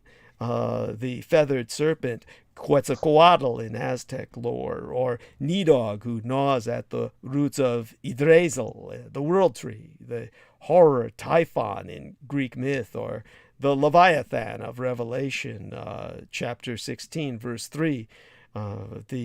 This is the entity the Americans were seeking to unleash. With enough Nyaga, they could do it. That was the... They were first trying to harness it so they could unleash it. That's but they never true. harnessed it, correct? No, they were not. My mother and her team managed to interdict and rescue the Nyaga, after which point she was gifted with some of its milk. That was when she foresaw such things as myself, apparently, and sought out my father because of the vision she had of him, specifically for other reasons, of course. He certainly wasn't... And when you say your father, you mean Hitler? Well, Hitler she had already met at that point. It was, okay. Yeah. So it was actually George Joseph Dietrich, for whatever reason, was considered important. But more as apparently someone who would influence me in some way that would be considered productive, I guess. he certainly did his share in terms of. Let me interdict here for a second. What I want people to know that what you're hearing here is a goldmine of information that you're not going to hear anywhere else, and it's absolutely astounding. Not only what he's saying, but the context is equally important, if not more important, to what he's actually saying. It's the context amplifies everything he's saying, and it's amazing.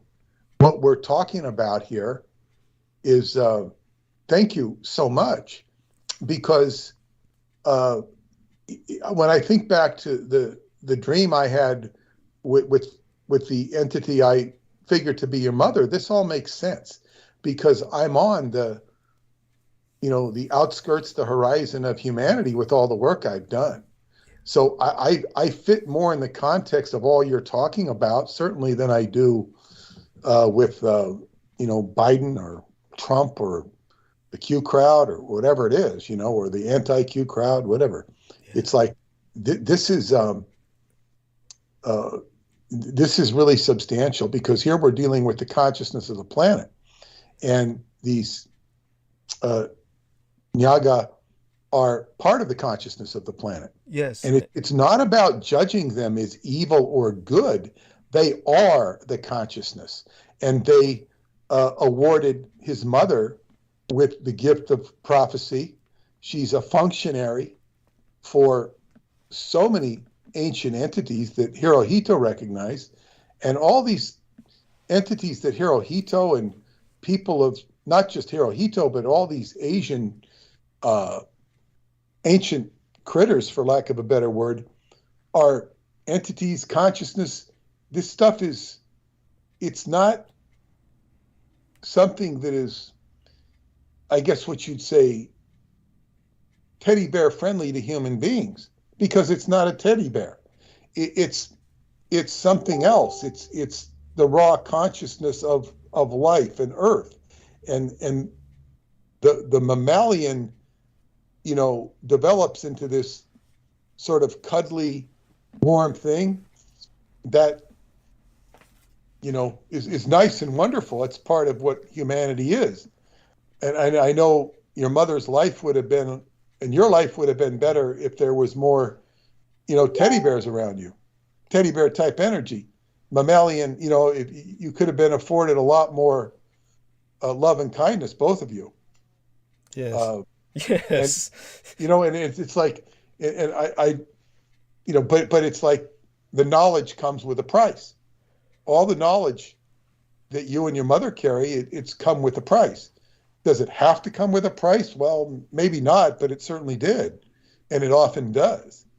So this is all of you listening here, and this is all part of my initiation, because it doesn't mean I have to personally go out seeking Nyagas or something like this, or try and be what Douglas or his mother were. No.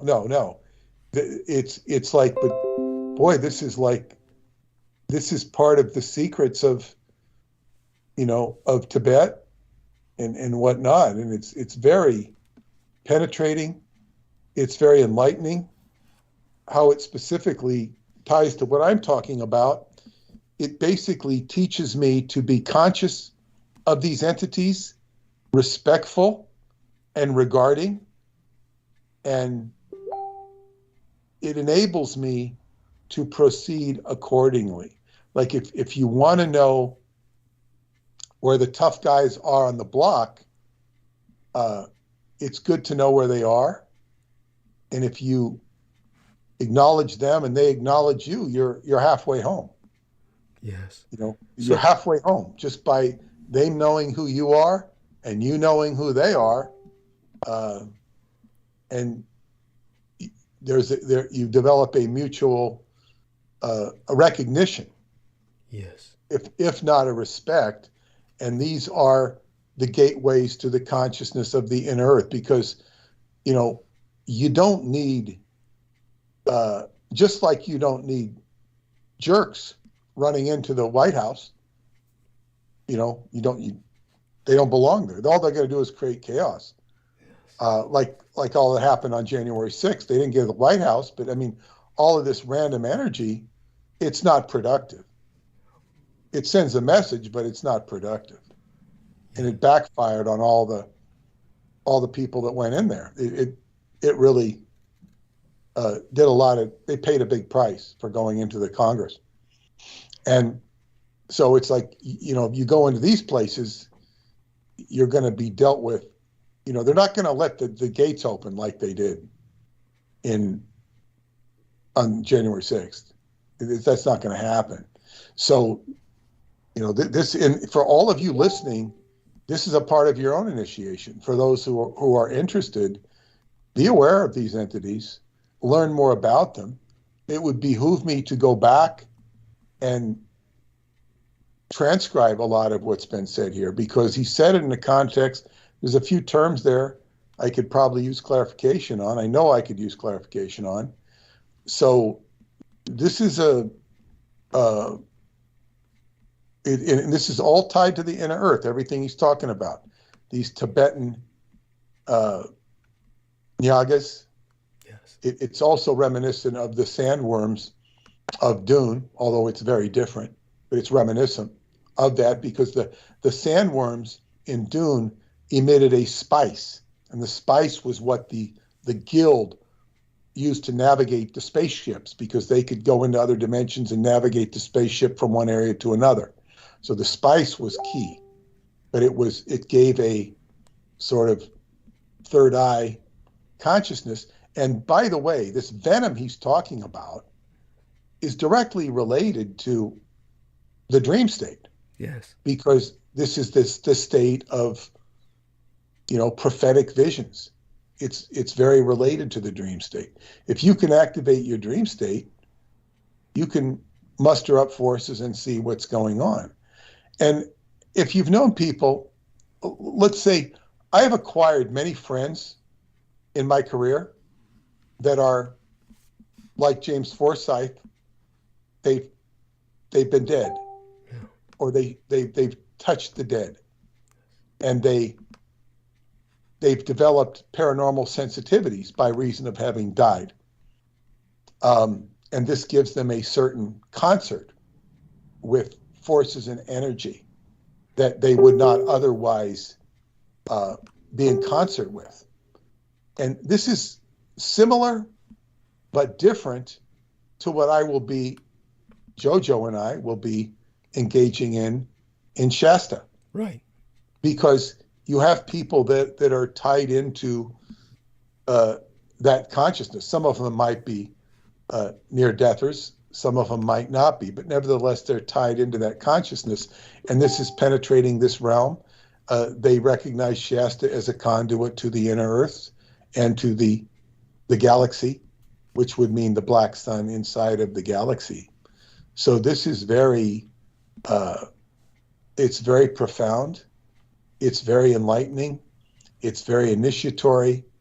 And I have to, you know, I'm deeply, I guess what you say, reverent to just the information you're unleashing here and contextualizing.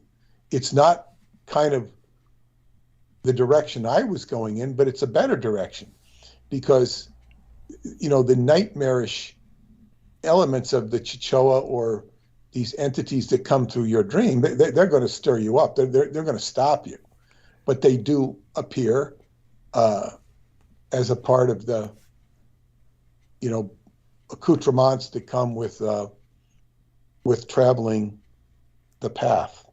Yes. So I thank you, and I will encourage you to continue. I just wanted to make an introduction there so people will not only appreciate, but understand and be able to perhaps run with this. Yes. Understand, of course, when it comes to the various Chocho tribes, they worship a variety of the degenerate anti-gods. A Chocho priest or acolyte knows any number of spells, but they certainly know how to contact their deities. They frequent the dreamlands, and of course they are the waking world counterparts to the dreamlands' degenerate men from Leng. But in the mid-1990s, of course, is when they truly began to establish themselves in popular culture, because they were popularized by Whitley Strieber, who was paid enormous amounts of money by the government to make a cover for them. By that I mean create a facade that would cover them so that their activities would be interpreted as something else entirely. He was the man who created the alien myth out of the fact that they began to feed off the whites because they could no longer prey on the Asian minorities, thanks to Dr. Cheryl Adler, the medical anthropologist who convinced the United States government to move the Hmong tribes people out into rural areas where they could begin making sacrifices to their ancestors once again outside of the city. And this warded off the Cho that were wiping out their male population. And certainly would have started on the females once the men were gone. Of course, they brought with them these thousands, tens of thousands of Cho that are in North America, Canada, and the United States today, all of their vile religious and cannibalistic practices.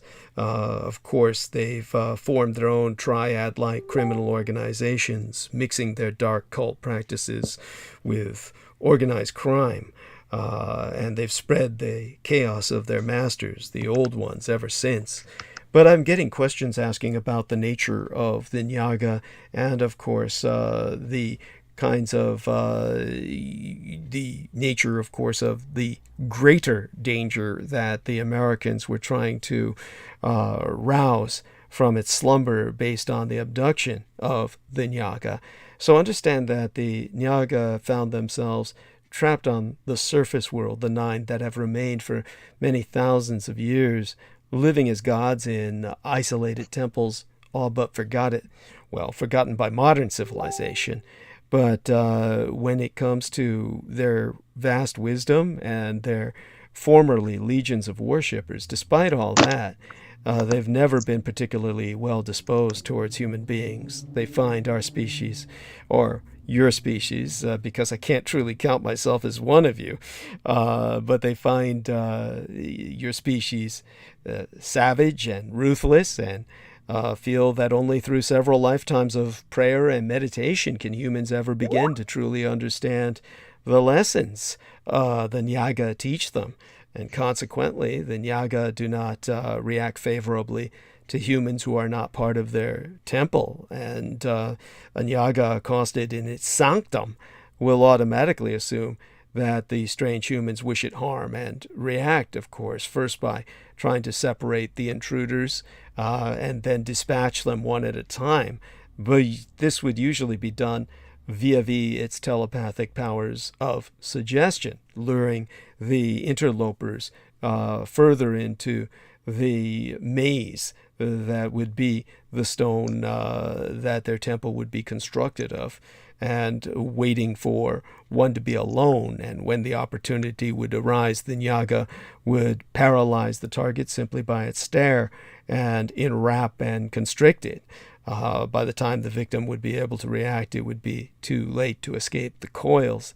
Now, you might ask then how they can be abducted at all, and that is, of course, because, like snakes, the Nyaga are particularly susceptible to the need to hibernate, and this happens due to fluctuations in dark matter, is what my mother told me. That was a term that she used before that was even popular in physics. Of course, it's an occult term, and it was simply, it showed an awareness in the occult of the physics via the metaphysics before conventional physics even discovered the reality of what the occult always knew. But when it comes to the fluctuations in dark matter itself, when it's exceptionally low, then the Nyaga enter a kind of hibernation.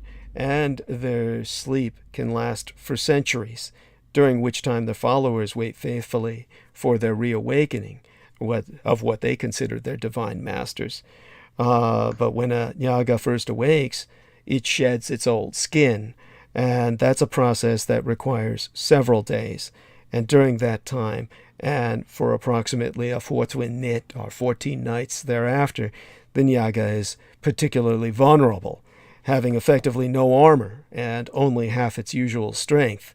So that's where the legends among followers say that in times past, ruthless individuals took advantage of the Nyaga's weakness and forced them to give up their milk. And the legends further state that these people were driven irrevocably mad by the precognitive dreams they suffered. So this is what Mr. Vice President Henry Wallace was well aware of, thanks to his teachings by Nicholas Roerich. And he was prepared not to partake in the substance, but attempting to try to synthesize it before, of course, if he could acquire all 9 of the Nyaga on the surface of the world, they could bring about the raising of the serpent. Now, just to give you an example, aside from what you would already know if you're raised in the West, whether you're Christian or not, you'd probably be familiar, of course, with the book of Revelation. And just turning in the Bible I have before me here to, say, for instance, Revelation, was it chapter 20, verse 2, on the ancient serpent, and he seized the dragon, that ancient serpent, who is the devil and Satan, and bound him for 1,000 years. And now listen to this verse from the book of T. This is, of course, a book gifted to me by my mother, and it's authored by Okakoru Kakuzo. And in the book of T it says, "Hidden in the caverns of inaccessible mountains, or coiled in the unfathomed depths of the sea, he awaits the time when he slowly arouses himself into activity. He unfolds himself in the storm cloud. He washes his mane in the darkness of the seething whirlpools. His claws are in the fork of lightning. His scales begin to glisten in the bark of rain-swept pine trees. His voice is heard in the hurricane, which, scattering the withered leaves of the forest, quickens a new spring. The dragon reveals himself only to vanish." And, of course, as I said, all the cultures of the world know of the dragon. The primal dragon Tiamat of Sumeria, the solar serpent called the Uraeus, shows the king's divine right to rule, granted by Ra, the king of the gods in Egypt. China, of course, the dragon lords represented the emperor himself. In Greece, the semi-divine snake man was Cecrops, an early king of Athens, who taught humans how to build in stone. There's one story of Tiresias, Greece's most famous seer, who says he gained his prophetic powers when a serpent sent by Athena licked his ears.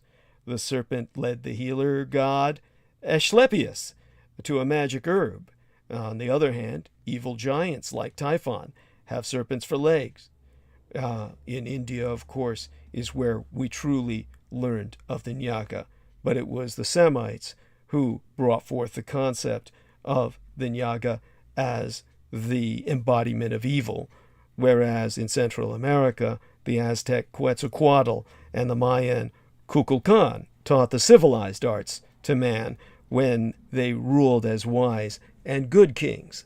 These are the conflation or the confusion of the Nyagas with the Mapo no Ryujin, not to be confused with dragons, but a great and evil serpent that the Japanese fear brings the end of the world. Any sorcerer, of course, knows that all of this is more than coincidence, but you need to recognize the fact that the Nyagas are the enemy of the great serpent. Strictly speaking, this great serpent is what the Christians call the dragon, as opposed to the benevolent dragons of Asia, the dragon of Christendom doesn't occupy a physical location. Rather, wherever any human goes, the dragon goes too. When I learned from Michael Aquino in his attempts to complete what Henry Wallace had started, he explained that the dragon has a focus of awareness and action, an astral form chained beneath Fairy, glaring down the void of dreamless sleep. That its mouth, of course, is the portal to the netherworld, which is why medieval artists represented hell within the jaws of a monster. And as long as that astral form remains bound, the dragon cannot use its full power against humanity. And for countless millennia, the dragon has tried to escape into the physical world, to become real.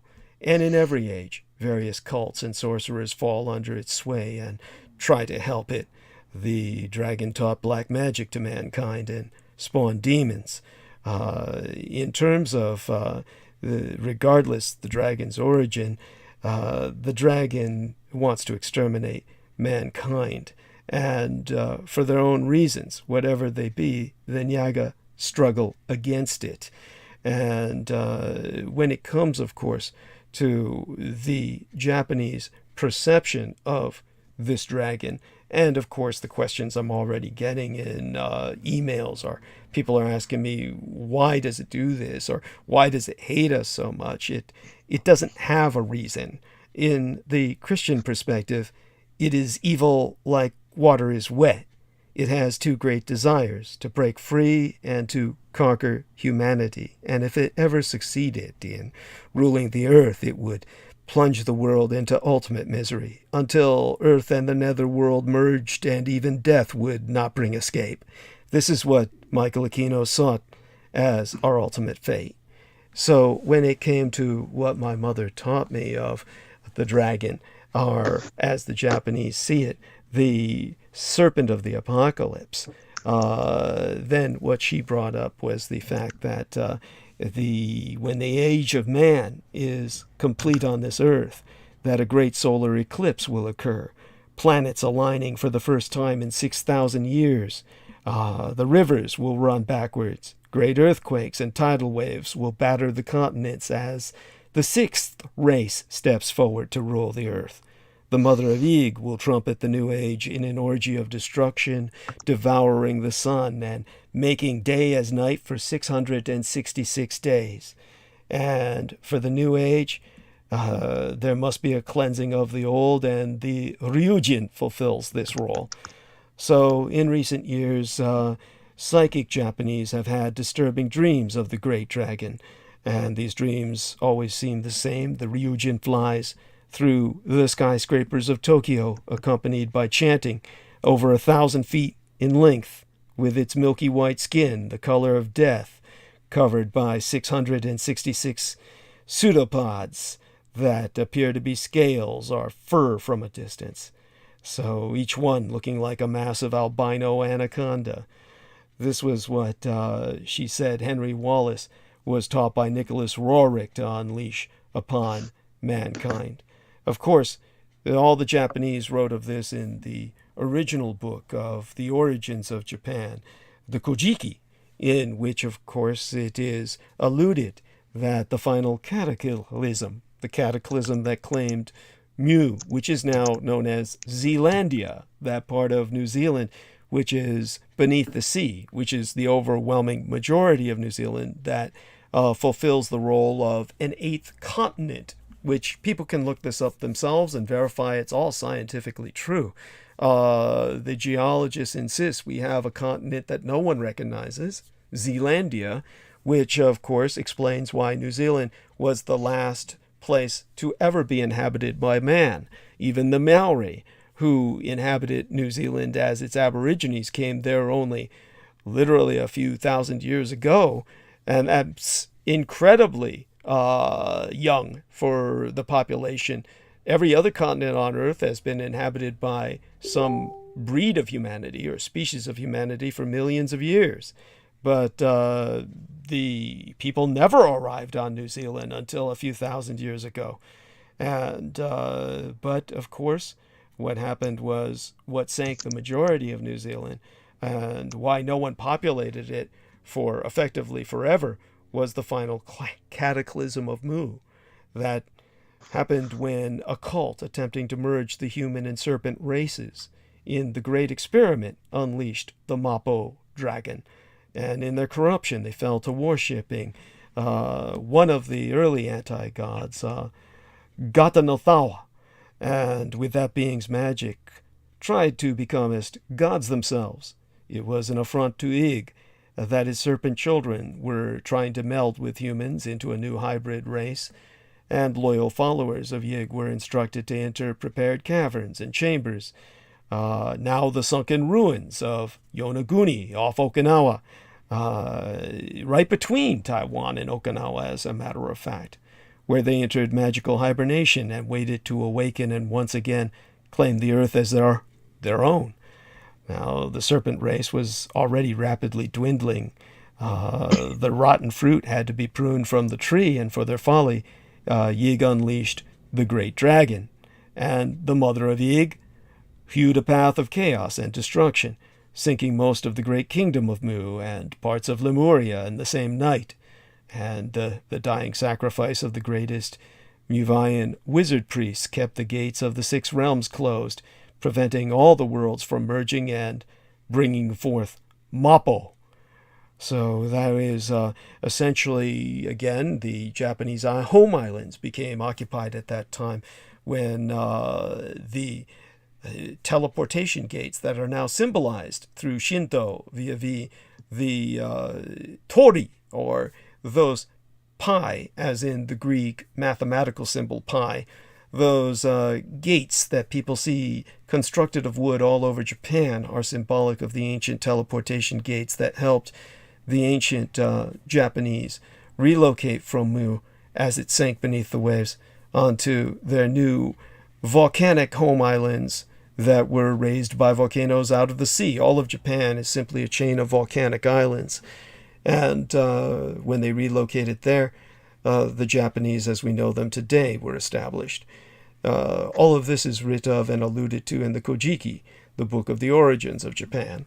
So in terms of what the Americans were attempting to do, they were attempting to unleash that biblical dragon of Revelation that is recognized as the Mapo no Ryujin in Japan, and the ancient culture of Japan. So in terms of some people asking me now about various questions coming in about the dragon, where did he come from, how did it lodge in the human soul? Of course, Christian mystics believe the dragon is Satan himself, just as Yahshua, or Yahweh, in Elysium is a mask for the true supreme God of the multiverse. So the dragon is a mask for his adversary. But there are other mystics that Michael Aquino was working with that thought of the dragon as a degenerate shadow of one of the 4 Zoas, or a spirit from the outer planes that somehow became trapped in the astral. Of course, when he was working with some of the psychiatric professionals who were trying to use a form of channeling to interpret the ancient anti-Buddha tracts that they had recorded from the Cho, their concept of anti-Buddhism was that with enough chanting and enough vibratory changing of the vibe, so to speak, within our dimension, within our world, that he could be awakened. The psychiatrists who worked with Aquino felt that the dragon personified the reptilian hindbrain, that ancient part of the human brain responsible for territoriality, aggression, and the will to power. That this meant the dragon was in all of us. And this is really the source, as Jameson Rees says, the Putin brain. This really is the source of the ability of the dragon to influence us all. Because in that sense. He's within us all. That even if humanity found some way to kill or expel the dragon, that would cause appalling consequences. He's too much a part of us. Losing. Let me get some context here, if I might. Of course. It's okay. I've been given a different orientation to the dragon in Transylvania. And I've visited twice. I love this museum. And I found one, it's the Dinosaur Museum in Hateg. Hateg is in Hunadora County of Transylvania. It's right in the heart there. And I ended up going there. It was August 12th, and I just had this rainy day the day before in the cave I've talked about before. And I, come out the door of my second or third floor. I'm on the hotel, and I see Andre. Andre's coming out the door. Andre, what are you doing here?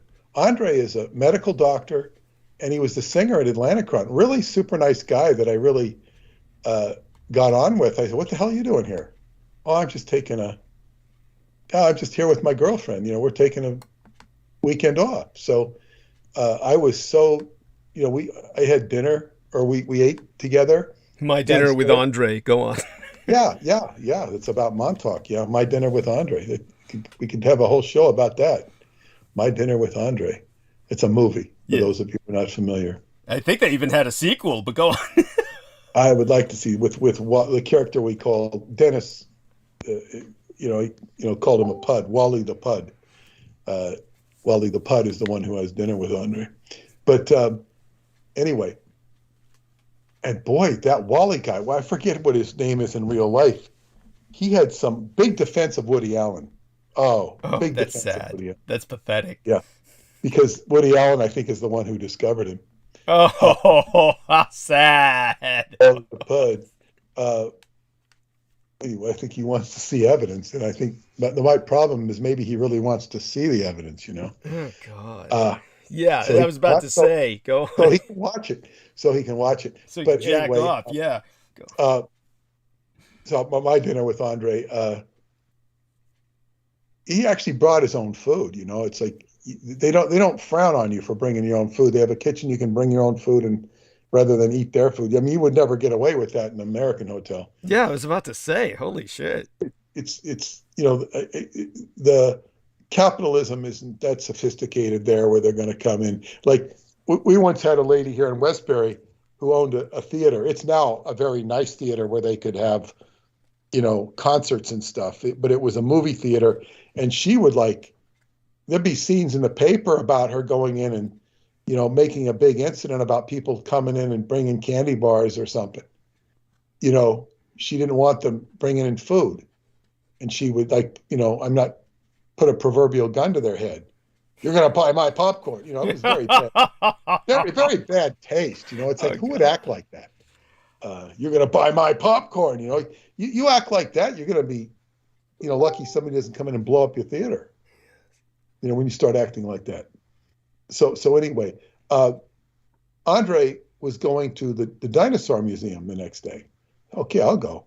So I went with him and my psychiatrist friend.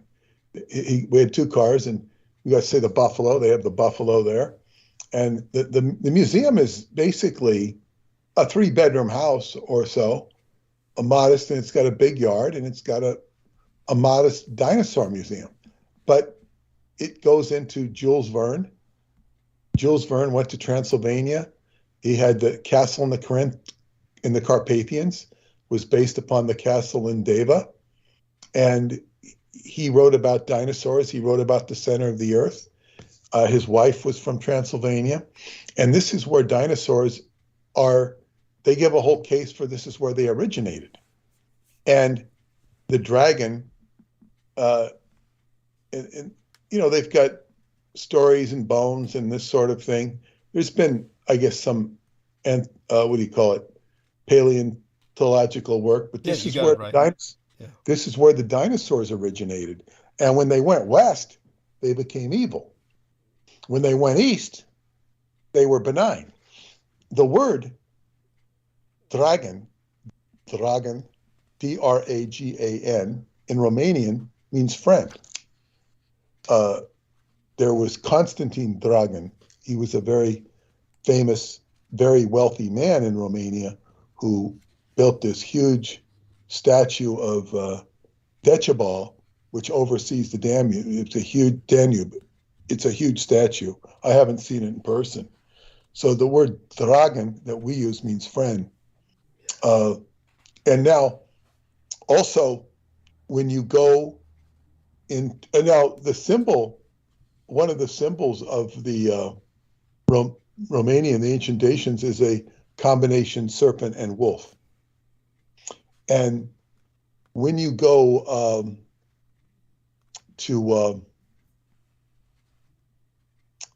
in Qigong, there is the dragon body.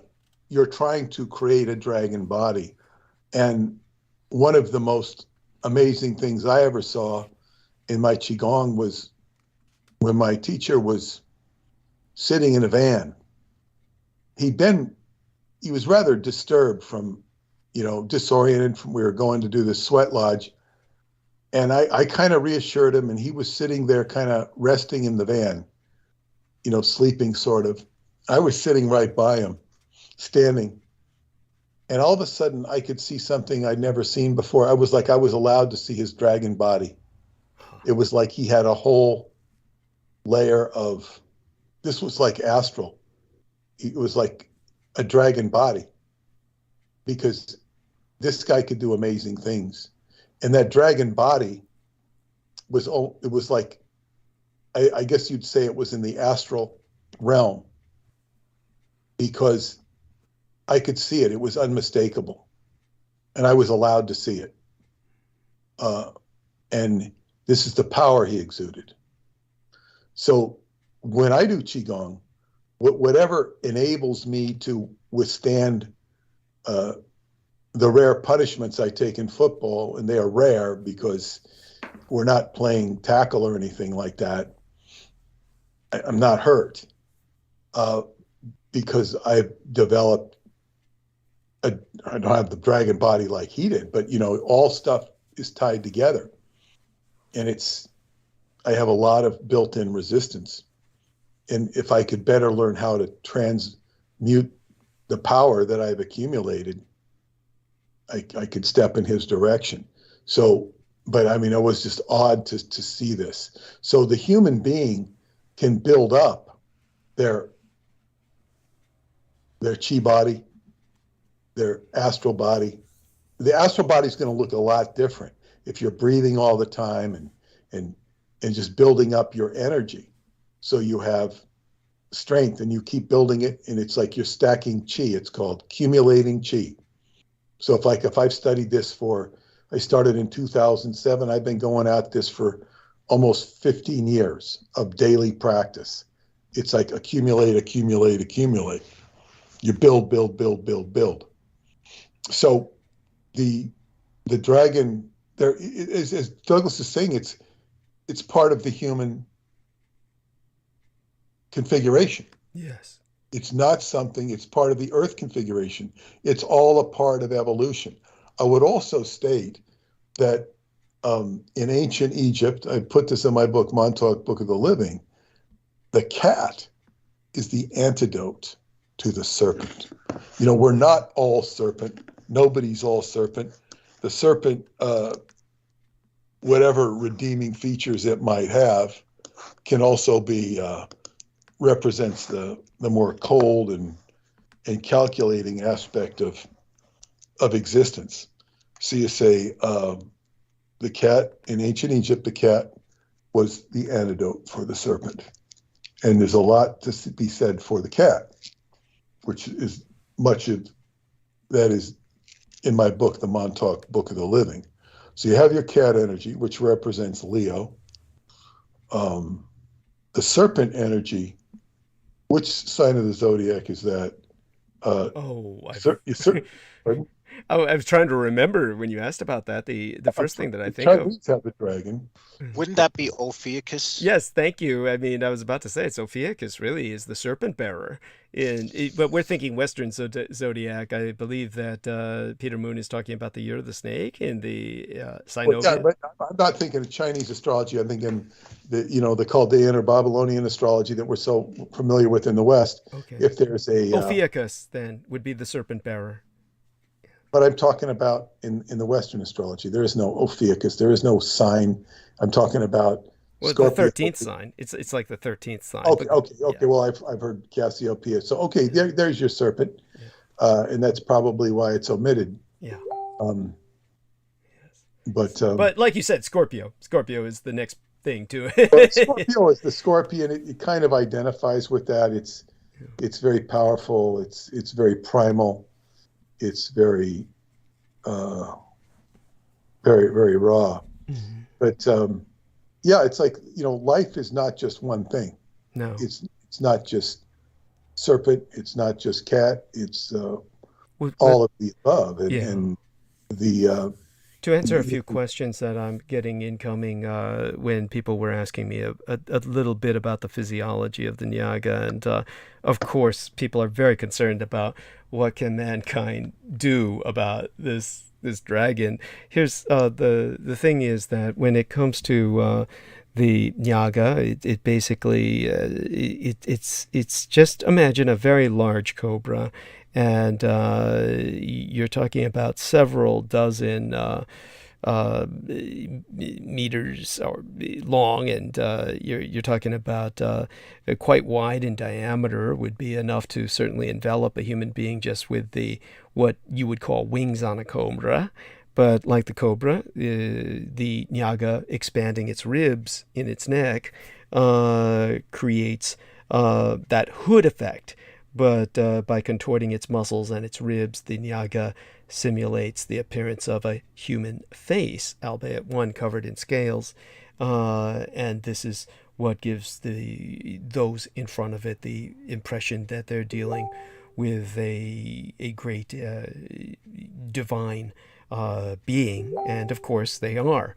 But what my mother learned from drinking its milk, aside from precognitive visions, what she told me was that if this battle is ever to end, if humanity is ever to escape the blight of this negative draconic entity on its soul, the mystics offer a faint and distant hope.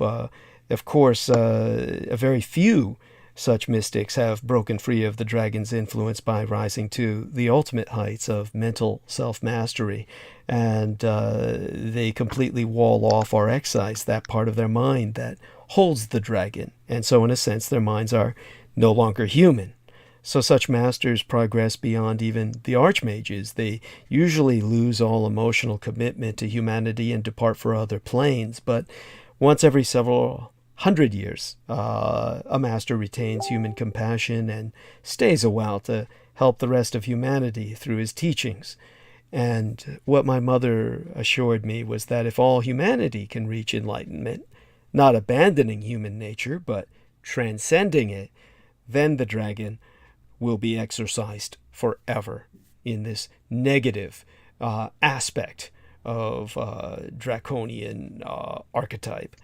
So that's just a point to be made there in that regard. And so our lovely Halicoditis Kiefer says, Ophiuchus, the serpent handler, stands on the back of the scorpion in the sky. Yes, thank you, honey. And by the way, she sent a wonderful email to Peter Moon about May Brussels. And so Halicoditis Kiefer is to be very much thanked for that. I haven't even had a chance to review what she sent us yet, but she apparently found out something very new. I mean, do you remember what she said, Peter? Well, totally remember what she said, and it's very appreciated that May Brussels' daughter, Barbara, is, has got a whole house full of research documents of May's, and she wants to, exploit it so people can understand it. put it all together, put it and make it useful, like make a research library. She needs to get a house to, make a real, take May's work and make use out of it. It's a beautiful idea. It's going to take it's going to take some serious, like if you could, get a house to house it in, and then you'd have to have curators or people putting it all together. This give somebody a job if one had enough money to fund this, because it's going to take, it's a major effort. No wonder she wanted us to know about it. She's afraid of who might take advantage of this. And well, of course, but Barbara's already publicly announced this. She's like looking for help, and to me, it's too promiscuous. Okay, world, please help me. Right. Yeah, that's bizarre. I really wonder at the state of a person's mind or their intent with that level of just throw it out in the open. And it's my first danger, other than somebody becoming an Aquino acolyte. I was about to say, Jameson says it's a very bad idea. Go on. Yeah. Well, yeah, but then the other person that wouldn't be as bad as just as bad actually, is the person who comes in and then tries to appropriate and own it all and control it. There you go. And yeah, you can see how this could just go so wrong. By the way, just so people understand a bit more about what I learned from Michael Aquino, and I never shared with him what my mother said, and certainly never shared with my mother what Aquino said, but the one thing I can tell you is that both of them said effectively the same thing. But understand that the dragon retains influence despite being bound. After all, it's part of every human soul. Normally, the dragon cannot access people's conscious minds, but it reads or influences dreams. So sometimes its promptings slip through as a whisper in the back of one's mind. And one whisper led an arrogant explorer to a strange serpent's cave in Africa. Another prompted a geneticist to invent the coil gene and becomest something that was no longer human. No one could say how much of the dark side of history was due to the dragon, but many people served the dragon directly, as Aquino did, and there were entire cults that he introduced me to, but did make me very aware of the fact that the dragon also has inhuman servants. It and its human servants create whole races of monsters, such as the Ophites. The greatest wave of monster creation took place millennia ago in a conflict later mythologized as the battle between Marduk and Tiamat. The dragon servants strive to locate surviving monsters from that battle, sleeping in long-lost crypts or hidden places of this and other worlds. But Michael Aquino assured me that the Department of Defense was working on creating new dragon warriors whenever they can. But the dragon's greatest resource is always its console, the ultimate secret mastermind, gathering vast amounts of information through people's dreams and memories and sharing what it learns with its minions. But aside from that, of course, we have our lovely young Jojo with us, and she's staying up very late, honey, before it hits midnight. Share with us, of course, some of whatever you wish. Oh, thank you. I wanted to say just from firsthand experience how effective the lucid dreaming protocol that Peter went over earlier that eloquently tied into this, the past hour and a half was just been amazing. And when I started to implement that protocol that's in the white bat, the first day of, you look at the clock, you see what time it is, you ask yourself, are you dreaming? And then you ask yourself if you can fly, and then identifying 30 details in your reality. The first night I had lucid dreaming, and I would document them as they came. this is how Anna Jordan, who I had spoke of before, started to visit me, who I still don't know who that is. And she visited me in the dream state, in the dark room, and then in a different meditation. I had another dream that I was speaking fluent Russian to a woman who I identified as a collaborator of some sort, which I shared with Peter. That was in December. And I don't know a word of Russian, but I knew I was speaking Russian. It was just I woke up and like I knew I was speaking Russian. Other dreams. But what's so interesting, and there's no coincidences, as Peter says, is that Peter and I had a conversation earlier today that I just randomly decided to tell him of a dream I had last June on Father's Day Eve of a snake and myself in my yard. And I grew up with snakes, so Right. I wasn't fearful in the dream. I was actually admiring Jojo it. used to answer the door with a snake. Go on, honey. Well, my mother started that tradition, but yeah, I would walk around and watch cartoons with the snake around my neck. Yeah. Cool. Cool. So I was admiring the snake in my dream, and it was a black snake. I have black racers native to where I live, and it had a very bright red and yellow head, and this red was the left side of the head, and the yellow was the right, and it was very cleanly defined red and yellow, left and right. And then it rose up about my height, and we're still just making eye contact, kind of acknowledging each other.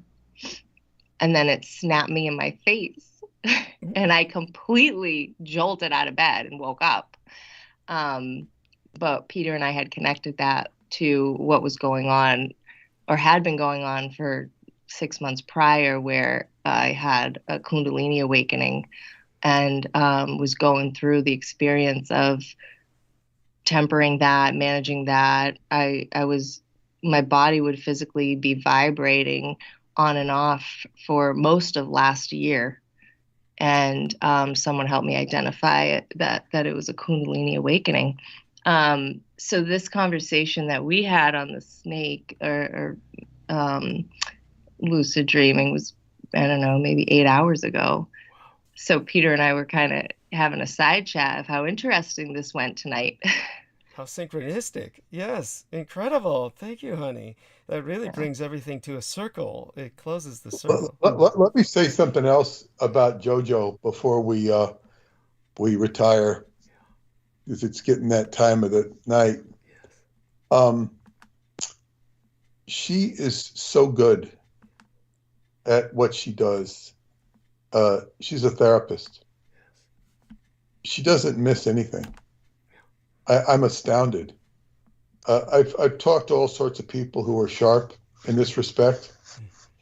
When you're talking about addiction, psychological dysfunctions, I've had several conversations with her, and she doesn't miss anything. It's incredible. I'm giving her a vote of, incredible professionalism in being able to see what's wrong with people, things, in psychology. It's just, I've never seen anything like it. So I'm very, it's very great to be working with her. Thank you so much, Peter. It's a compliment, but it's really, I'm just astounded. And I don't give out compliments very abundantly. I appreciate it. Thank you so much. And the opportunity to share that with you in personal conversations. Yes. And, well, both of you have been wonderful. I'm so enamored of you both and so excited that you could join us. I do hope, of course, that we'll visit you for a short time in San Francisco. It's just going to be, we'll take you out to lunch or something. I don't, that's about how much time we'll have. Oh.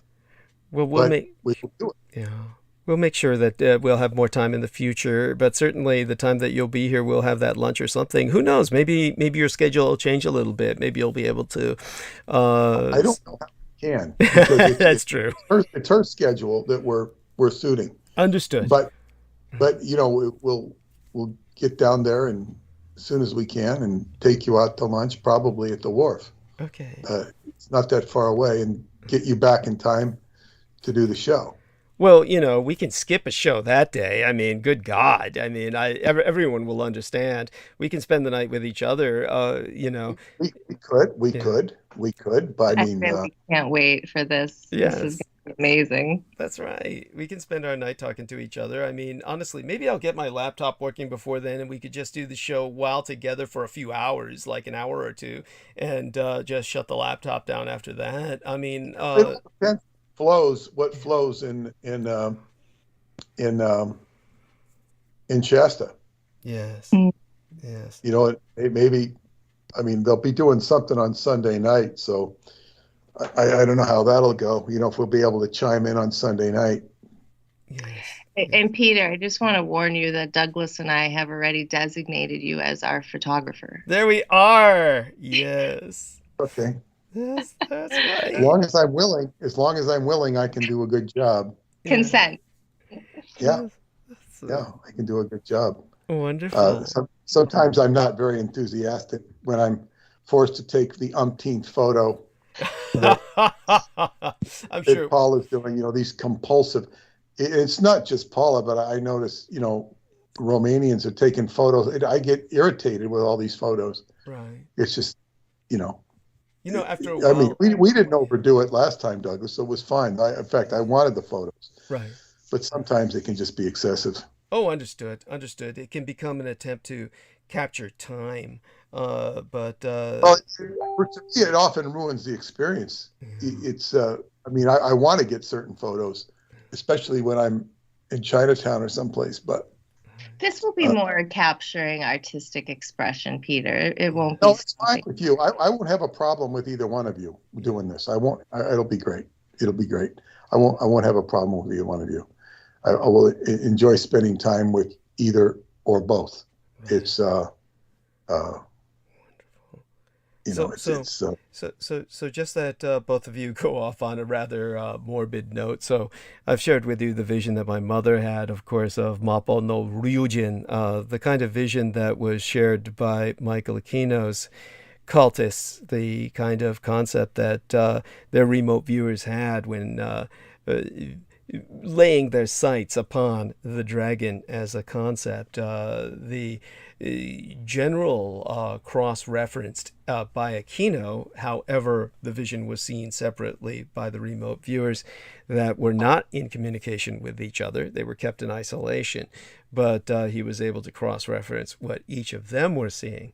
But it all converged onto the vision of the dragon bound on the astral plane that appeared to them as about 400 miles long, with its scales very stony, the size of football fields, its eyes like lakes of swirling fire, and the mammoth iron chains that wrapped about it were, well, each link was the size of a supertanker, as described, with its back sinking into the underside. Sounds like Darth Vader. Sounds like Darth Vader or something. He could take Shirley Temple and turn her into a crack whore. There we are. Yes. That's what he was. That's who he was. He'd turn anything into anything negative. That's true. Just that's his gift to the world. And so there we have that. And I just wanted to get that out there simply because I didn't want to say that after both of you left and then put a timestamp where there'd be a break between that and whenever I start monologue. I have a question. Sure.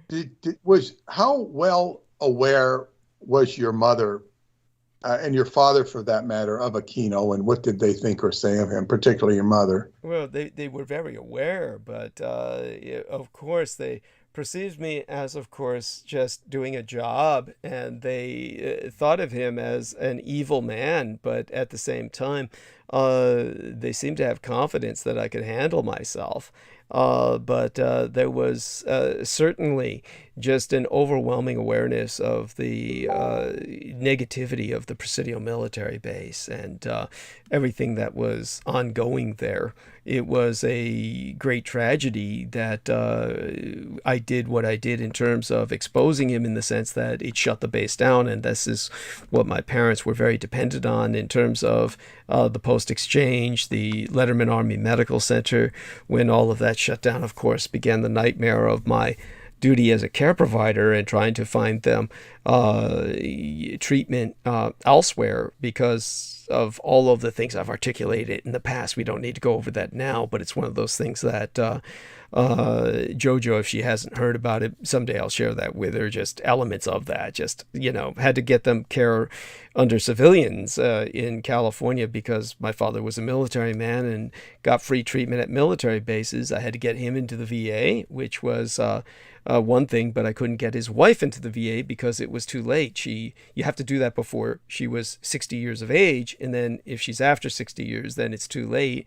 Just their stupid rules. And then I had to get other ways to get her treated, and I've gone into that before at length. It was just a horrible nightmare. It was one of those things where, of course, it aged me incredibly, and of course I wasn't drinking blood pretty much at all for that period of little over 10 years, 11 years that I was their care provider, and of course was just completely stressed and degenerate in terms of physical condition by the time I was working with that Lorien Ann Fenton creature.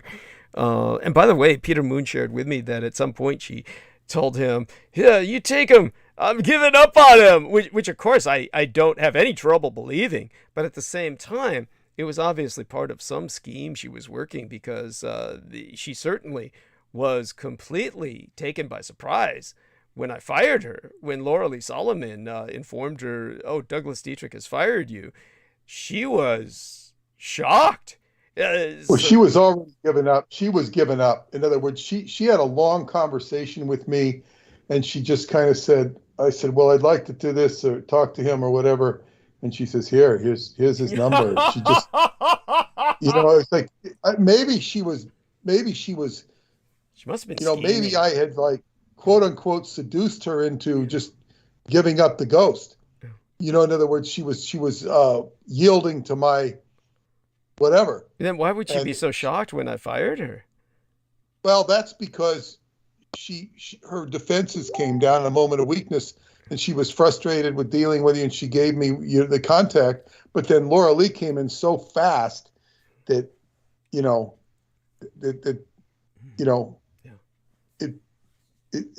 it just didn't, whatever Lorien did, it didn't work. Right. I might have had one conversation with you, and the next thing you know, Laura Lee was the gatekeeper. Right. By the way, the in terms of that cult leader that almost got Laura Lee Solomon and Amanda Ute down into Costa Rica, that's where it was, to serve as his slaves and just cult laborers. That was Bruce McDonald, was the guy's name. Bruce McDonald, the author of some thriller books on detectives or investigators working with, of course, child abuse, and he himself spent time in jail in Canada. All of that was the only productive thing Lorien Ann Fenton ever did, was to talk Amanda Ute and Laura Lee Solomon out of going down there to Costa Rica with him. And they were trying to get me to go down there too. Both those ladies were trying to say, "Oh God, this is how you get over your post-traumatic stress disorder. Oh yeah, to live on some cult compound, chopping wood and milking cows." But at any rate, I'm sure Peter would probably say, "Gee, but if they both went down there, he would have started working with me a lot sooner." But, things happen when they happen, and we're going to make it work now with JoJo, and all of this will work out much for the better. Since JoJo has entered our lives, everything's improved. Really. You're so kind. Yeah, no, it's true. It's true, honey. You have no idea. And one of these days soon, I'll share with you how it has, and with Peter. He doesn't know yet in so many ways how it has. Well, he does in terms of how it's improved for him, but I'll share with him with how it's improved for me. So that's really good because, as they say, she understands you. She understands you. And as a therapist, Yeah. I like the way he qualifies that. Yeah. Well, no, as a human being, but also in the context of a therapist. Has a beautiful soul, Douglas. Oh, yeah. Thank you, honey. Thank you, honey. By the way, Jameson Reese, you can come on and share that sentiment. He says, "Ew, Bruce McDonald, he's so cringy." Share that. Go ahead, Jameson. Yeah, he's so fucking cringe. How the hell did he manage to seduce them? Oh, he had them both. Yeah, they were going to go down there and labor for him and shit. Yeah. That piece of shit. Holy You would be surprised at how people the fuck are these guys able to do this? I'm a beautiful guy and I can't get a fucking girl, and these guys look like fucking shit, and they're able to seduce these beautiful women. How the fuck is this possible? You know what? I'm just gonna bring Tiamat down. Fuck this. I give up. I give up.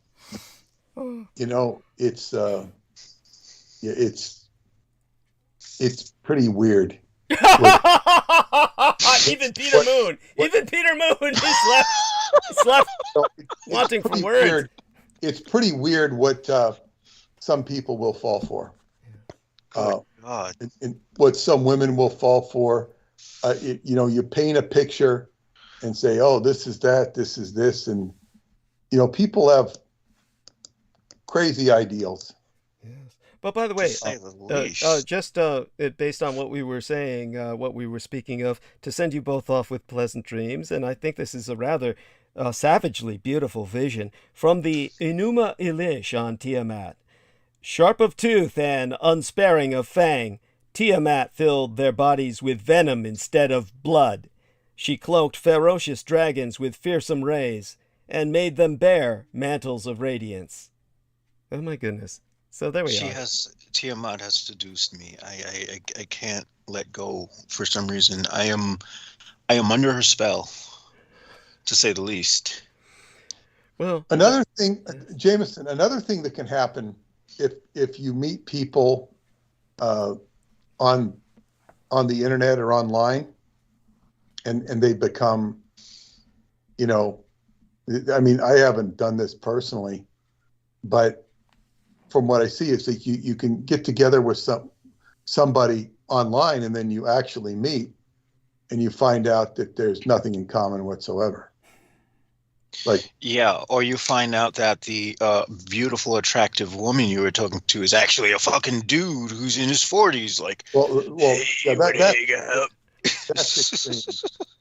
But I met this girl in Germany who went all the way to Canada to, she met somebody online, and she was all enchanted with the romance, and it was just like, oh, that's so naive. It was like oil and water. It just didn't mix. And so she had to come all the way back to Germany. It was a tragic story, but nobody got hurt, but it's just like, man, they weren't on the same frequency. And this can happen. On the other hand, sometimes people do meet. One of my friends at football found this dating service, and he found out they had something in common. He found a lady who liked to watch football. They get so much in common.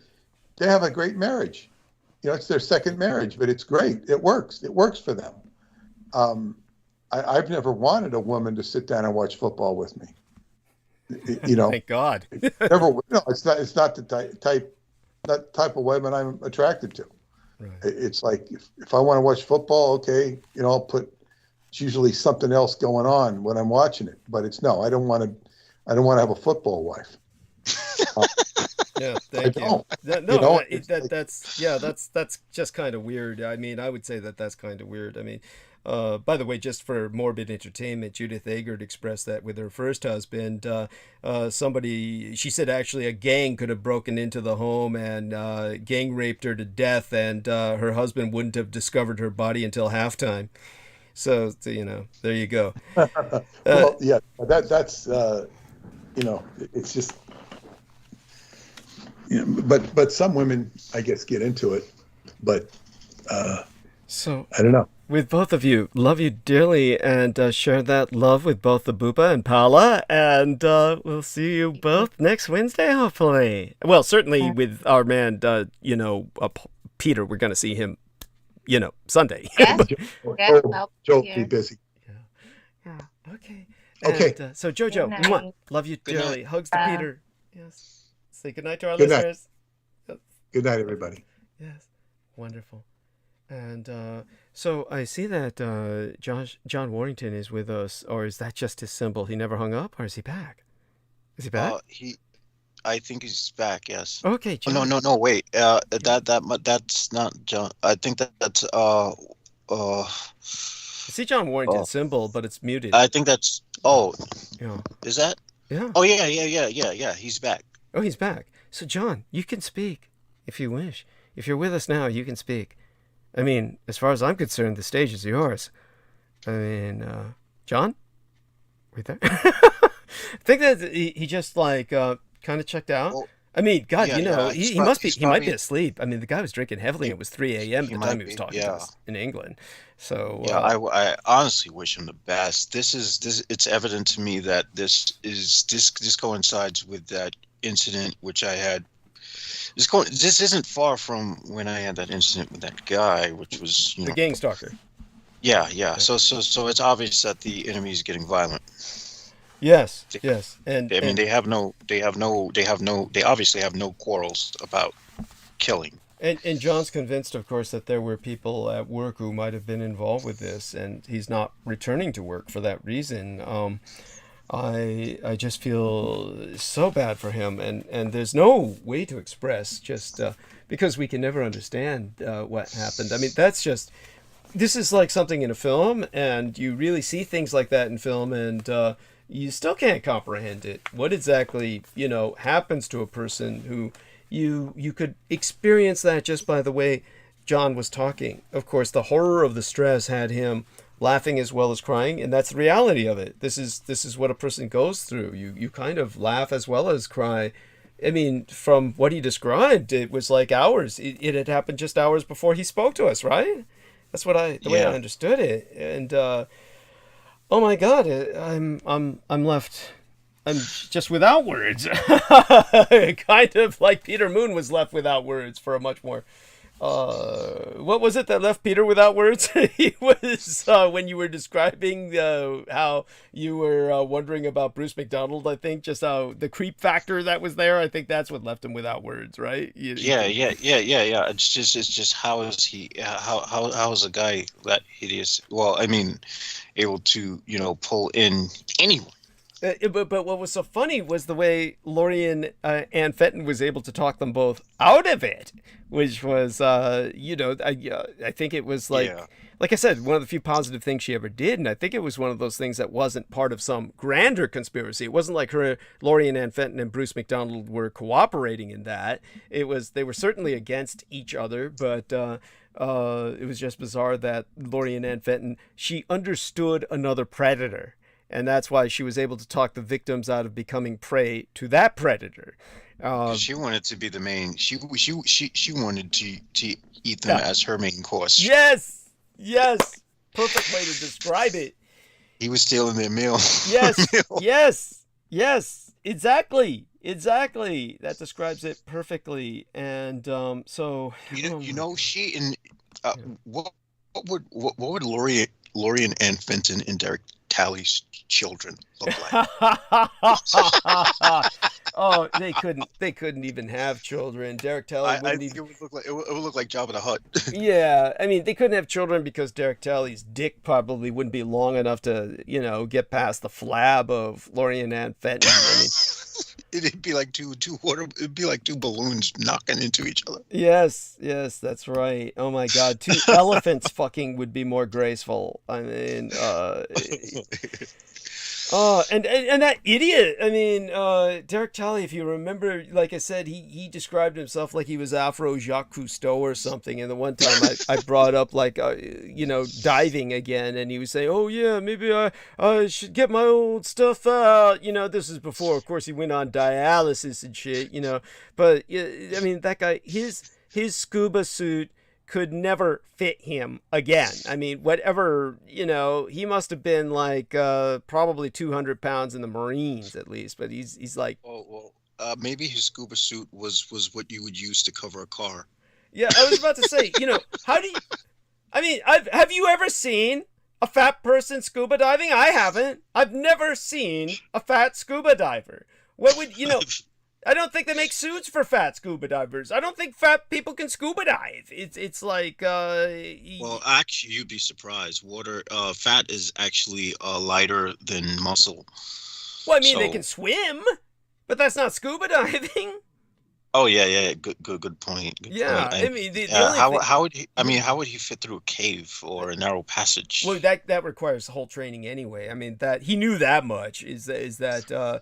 Cave diving is like you go through whole courses for that. I mean, people who don't. I couldn't grasp why anyone would do that stuff anyway. Yeah, same here. That's just black in me. Like, okay. Yeah, no. Thank you. I mean, I remember watching these videos of these people who decided to go into caves and how they died horribly. Oh God, one poor dope got stuck. Oh, well, at least one. You're talking about the most famous one is, of course, that poor son of a bitch who got stuck in the Nutty Putty Cave. And there is a documentary where there's they couldn't even get his corpse out. No, they couldn't. No, they left. They just blocked up the cave and said no one go in anymore. But there's an excellent video. There's a series of videos on it, but probably the best one. Some of these are just, what would I say? Sleazy videos. You can see them sleazy videos, where they just talk about the guy dying and they overwhelm you with the horror. They try to overwhelm you with the horror of claustrophobia. Yeah. It gets kind of annoying though when all these people want to discuss the same thing and they want you to subscribe to their channel just to hear them do it. Yeah. It's fucking annoying. It's this infotainment shit is not even infotaining anymore. Yeah. Thank you. But there was this one excellent video where the father, I'm presuming, was filming his son. It's this young white boy. Of course, it's it's not going to be a young Asian or. And by the way, I'm not saying this out of any feeling that it should be. It's not going to be some young Asian or black because they just don't do shit like that. Not normally. But yeah. He was filming his son, who was explaining what happened to the man who died in Nutty Putty Cave. And so this young lad was explaining it very professionally. I was very impressed. And he was pointing out that this poor dope was acting on memories from childhood. In other words, he was going down into the Nutty Putty Cave knowing what he had done as a child, but as an adult, he went down this one section where where as a child he could do it, but as an adult, it was the death of him. And that was the point. As an adult, when he stuck his head into this stupid chamber, the boy explained it perfectly. He said what killed him, the moment he was doomed, was when he exhaled. When he exhaled and his lungs expanded, he could not get back out. Isn't that horrible? And he was left hanging upside down, and that's how he died. And that is a horrific way to die. Yeah, just. Yeah, I can see the corpse in my mind clearly. It's a horrible sight. And it was 2 days dying at least because they had all hundreds of men involved trying to get this guy out. They speculated what they could do, maybe break his legs. I think in the end, maybe they helped him along. I would hope they did. By giving him a lot of morphine and just making it easier for him to pass on because, otherwise he would just die because all the blood goes pooling in his brain. Being that this is the United States, no, they made him suffer. Yeah, I can easily imagine that. Because there's no sense of caring, there's no sense of empathy here in the United States as far as pain management is concerned. All too often. No, hey, you're preaching to the converted here. I mean, and this is even if you're white. That's a shocking thing. All the while Peter Moon was going in, and he has no sense of shame about this. He'll go on about whatever it was, his physical stuff. I mean, one woman said in the chat room, she said perfectly, "Oh yeah, older people love to talk about their body parts." Yeah, whatever it was he was talking about earlier, I was just kind of like, man, I feel much more comfortable now talking about my hemorrhoids have flared up, and this is because of lack of pain management in America. Because when I wanted painkillers, the time I had all those lung collapses, and they're like, "Oh no, you're addictive. You just want the painkiller," and so they give me no painkillers, and my butt cheeks at that point were clenched so tight with the pain I was able to crush ball bearings, and for the first time in my life, of course, I developed hemorrhoids, which of course have never really gone away, but there's times in my life when they flare up, and for whatever reason, the past few days, they've really flared up, and so I'm going to have to ask my doctor for something that a doctor prescribed to me decades ago, something called cortifoam, which is like you stick this stuff up your ass, and and then it gradually shrinks your hemorrhoids away, dries them up, desiccates them, and they call it these days proctofoam, I think, like proctology. So I'm gonna have to ask for a prescription for that. And oh my fucking god, what I've had to do to deal with it lately was I dug up some of my old parents' tucks, these like anal suppositories for hemorrhoids, and this cream that is for them. I managed to find this shit, and it so I coat the tucks in this cream. Yes, I shouldn't even say this anyhow. So so I've been doing that, and it's like, and you know what they say, the instructions on the box for these tucks anal suppositories, up to 6 a day, which is like, maybe I took my third one for the day, and it's really creepy. It's like your ass is eating this shit, because it just dissolves somewhere up there in your anus and helps with the hemorrhoids, right? But it's like, it's just weird to stick something up there that doesn't fall out later. It's like, so there you have it. It's like your ass is it's become a second mouth or something. Okay, so this is interesting. Well, do you know who Me is? Me? Chat? That's Diane Hillis-Buchberger. Oh, okay. Oh, okay. I didn't know. That's why I asked. Oh, yeah. They had arrested the guy. She was asking about some guy who was attacking Asian women. Oh, okay. I think I brought it up because at the moment I was thinking, is this someone who hacked the message I sent Douglas? And I was thinking, what, how? But now I realize, it's, you got to forgive me. I'm just. Okay, so this guy who was attacking Asian women, they arrested him? Yeah. This is some white blonde dude who just, he was walking around New York City. Supposedly he was homeless, and he had assaulted a total of 7 Asian women. Oh God! Like attacked them or raped them or what? Just attacked them. Just assaulted them. Son of a bitch. Yeah, and so this is very concerning to me because it shows that this white supremacy bullshit has infiltrated the cities. No, of course, yeah. It's always been here. It's always been here in the form of the police, but law enforcement and shit. But it's just orders of magnitude worse now. Thank you. It's so true. By the way, let's try and bring some people on to help us burn bandwidth for a little bit before I go into monologue, because I'm just not ready to yet. Even though there's just way too much to cover, and I've got to start doing it sooner rather than later. But if we can help, maybe buy an hour, maybe, see if we can get Sammy or anybody. Brandon seems to be there, but he's probably, I don't know if he's going to be up much longer. Because he's on the same time zone as the other two who just left.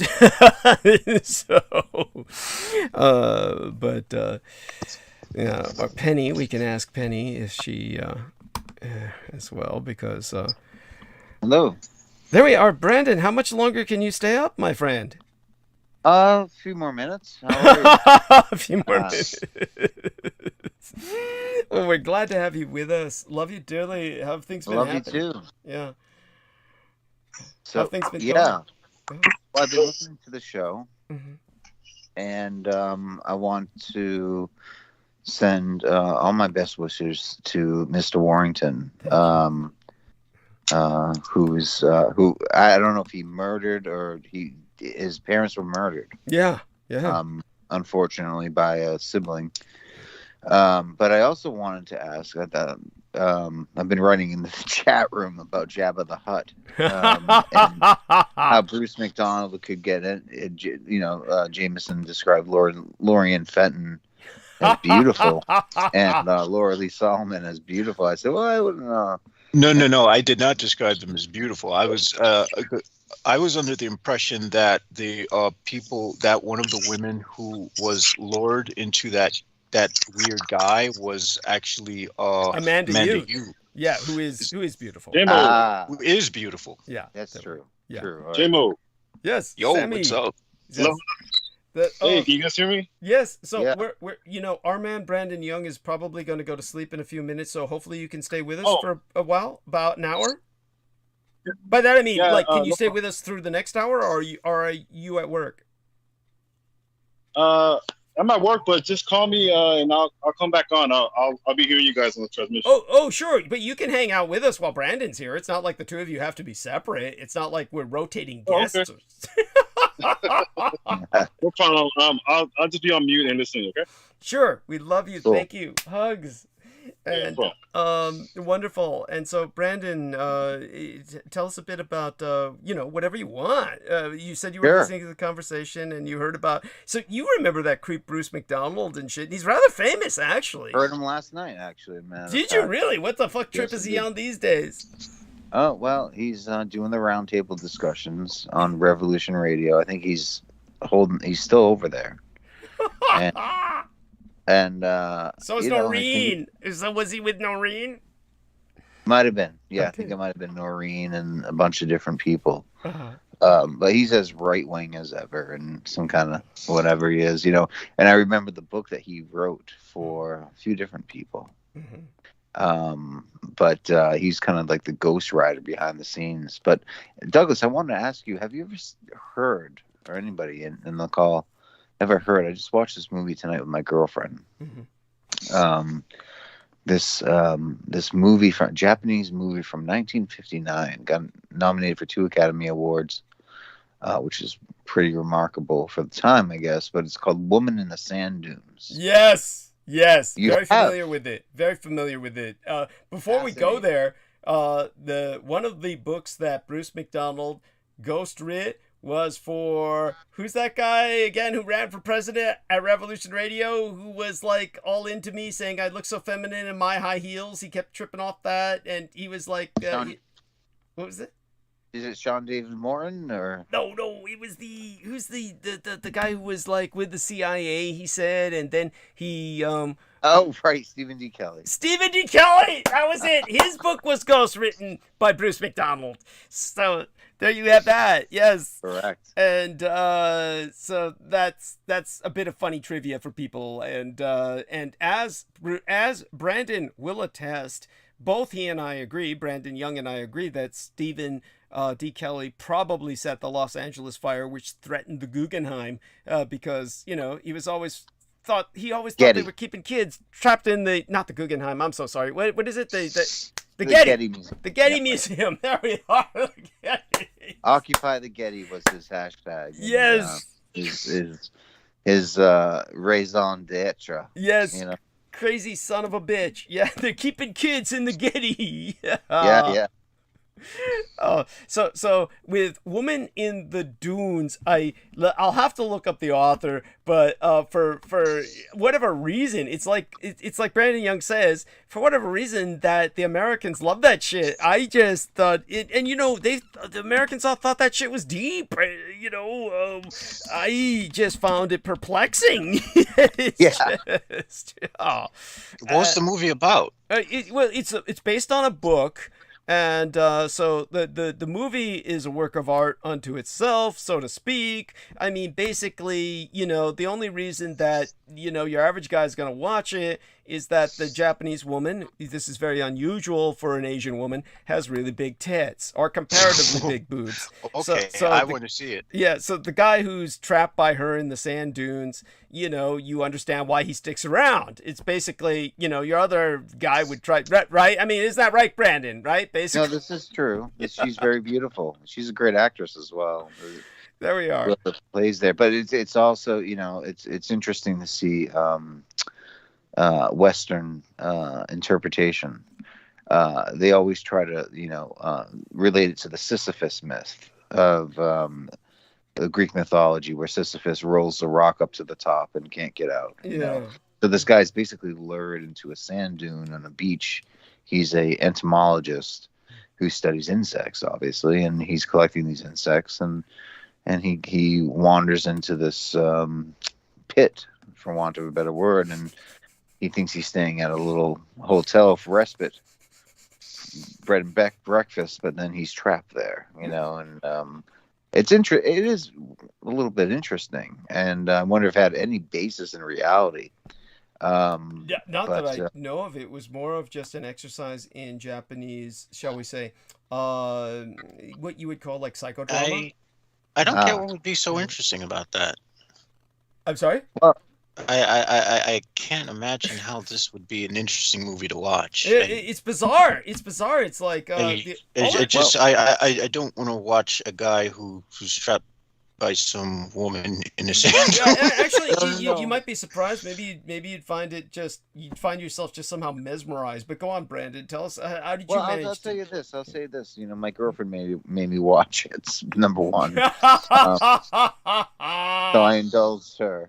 But on the second hand, it was interesting because you see, and I hate to intellectualize it, but it's almost like the state of nature, you know, man gone back to his primal urges. So here's this intellectual, this guy who, one second here, the emergency broadcast system is decided to alert itself. Oh, cool. So anyway. But this but he's a very intellectual person, mm-hmm. and these villagers lead him into the sand dune in a pit, and it's just interesting to see the stages of this man who goes from denial to acceptance, and that like he doesn't understand this woman at all. Well, of course not. Why, right? And she's been living there, and her husband is, and you find out it's just, as you say, it's a psychodrama. It is a very early version of a psychodrama, and in that way, it's kind of a vanguard of a That's film. True.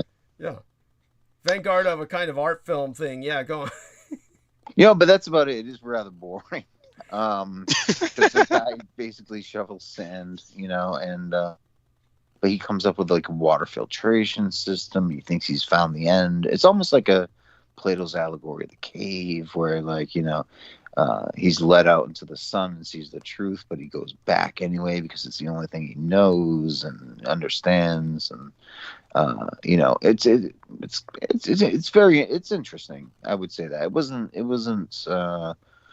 extremely profound, but it was good. It was interesting. I just thought, and it was based on a book as well, so I was wondering Douglas and his knowledge if he ever had heard about it. Well, I actually read the book, but I can't remember any of it other than the fact that when you mentioned the village, it reminded me that in the book the woman had all kinds of people in different pits that she had trapped.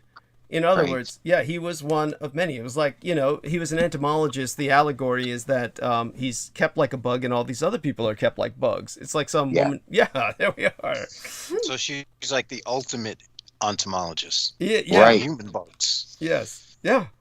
Yeah. So it's almost this like reversal or an inversion tactic that's in a lot of drama and stuff like that. But I mean, but there is some sex, JMO, so you might want to check that out. I there's porn for that. Yeah, but that's another reason why the guy stays, right? I mean, hell, That's true. there you go. I mean, like. But then he gets after it, and then to escape, to get his freedom, he's like, "Oh, I'm going to wait for my chance."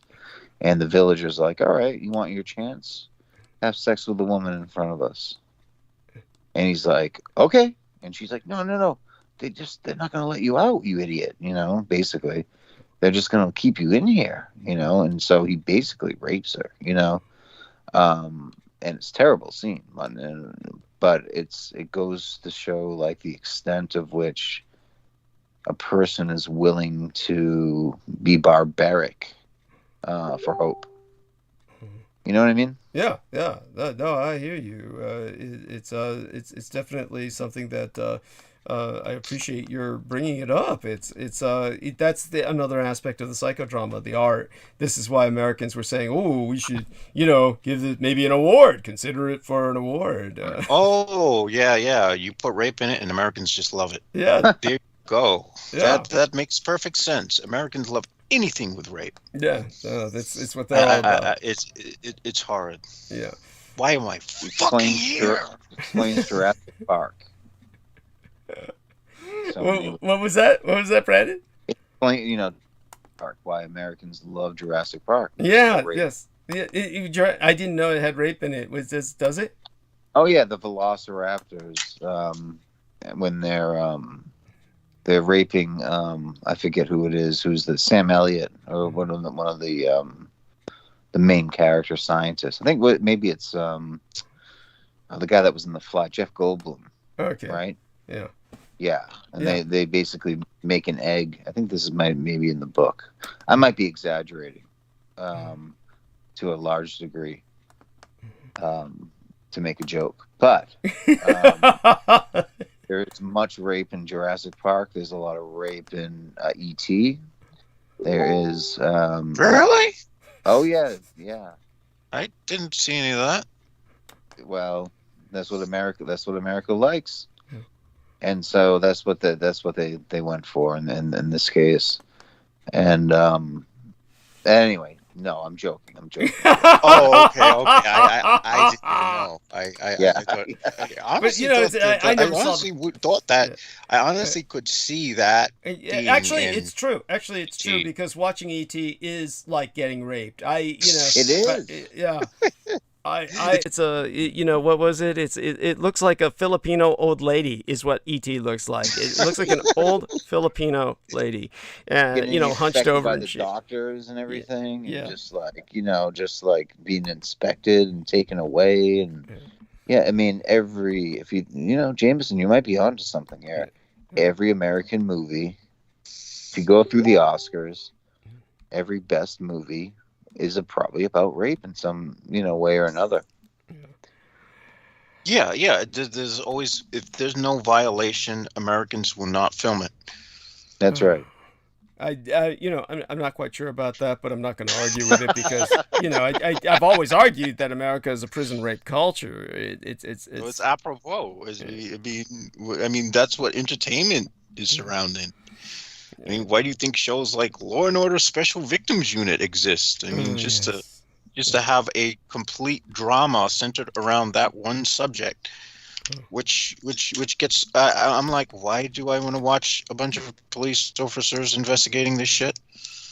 I don't get it. Yeah, there you have it. It's well, what can you say? We live in a weird world, and in terms of its weirdness, what about the I take it none of you saw the president's State of the Union speech. I did, Jack, and here's what you gotta understand, Jack, is that you gotta understand that we're not getting it together in Ukraine. We're gonna take all the yachts. We're gonna take everything. We're gonna take them all. We're gonna give them back to the people. It's just like, it's really interesting. And I found, there's that like Congresswoman, the sicko, the sick bitch. Yes, yes. There's so many of them. Which one? Oh, there's so I know. I think her name is like Lauren, whatever, right? So Boebert. Yeah, who sank to a new low. That's it. Yeah, sank to a new low even for herself. Yes, heckling in the middle. Yes. So how did that? I haven't reviewed that yet. I have not reviewed. Gosh. What did she it look films like? herself on her cell phone. First of all, she makes sure she records herself doing it, right? And that's like it, and someone said something like, "Oh, the Republicans have finally hired crisis actors," and they've elected them. But no, she just ran. She said it's 13 people. Trench it, and he's like, and it's like this isn't like the Comedy Store on a Friday night or Saturday night. You can just sort of yell out, "This is Congress, calm down," And even I think one of the weirdest things, and I don't think this has ever happened, and you can correct me if I'm wrong. At the State of the Union address, Biden was going on rhetoric, this or that, and rah rah rah, and then I was like, wouldn't it be funny, but not really, kind of tragic, if they just if people started chanting USA, USA, and sure as shit, they started saying USA, USA, and it was just like, is this a wrestling match or is this politics? And what's the difference? At this point, and I think the Hunger Games makes that. This is Idiocracy and Hunger Games combined into a weird world where I don't know what's real in this point. And so I did watch excerpts of it for the most part, and it's just disgusting on so many levels. Unfortunately, yeah. By the way, Jameson has abandoned us. He'll be back. He left a BRB, and but you sound pretty awake at this time. Are you often awake at this time with the kind of job that you have, or no? Okay, yeah. So thank you for staying up with us. Are you getting up early tomorrow? I am. Yeah, oh shit! Oh my god. Well, we probably better let you get to bed and usher Sammy on, but you can hang as long as you want, as far as I'm concerned. I just don't want you paying just don't want you paying too much of a price when you get up in the morning. Don't worry about me. I know how to handle it by now. So. Okay. But I had a nap earlier, and it was a long day. So. But thank you for having. I just wanted to say hi and send my love. I know I missed call the very early evening, but it was I was watching this Woman in the Sand Dune film, and so when I came home, I decided to hop on and say hello and send my regards to Mr. Warrington and JMO and you and Peter and Jojo and everybody else. Have you must have in your lifetime run across something similar like what's happened to John? What did it bring to your mind? Well, it reminded me of when I murdered my parents. I'm sorry, that's horrible. No, it's bad. Sorry about that. It's lighthearted. I hope he's laughing about that. But he's out of it right now. I'm sure he's out of it. I'm sure. But no, it reminds me of, there was this case in, I think, California in was it the 80s or 90s, called the Menendez brothers. And these brothers, essentially, I think they murdered their parents for money. Right. Insurance money or something like this. I remember, yeah. Do you remember this? And so they made movies out of this, and it was a big charade. But there's nothing really in my life that I can relate to the murder of my own parents. Patricide, matricide has not yet happened. But I do hate the bitch, and she's gonna die soon. I'm joking. God. Oh, yes. And I've been poisoning her slowly with arsenic and formaldehyde.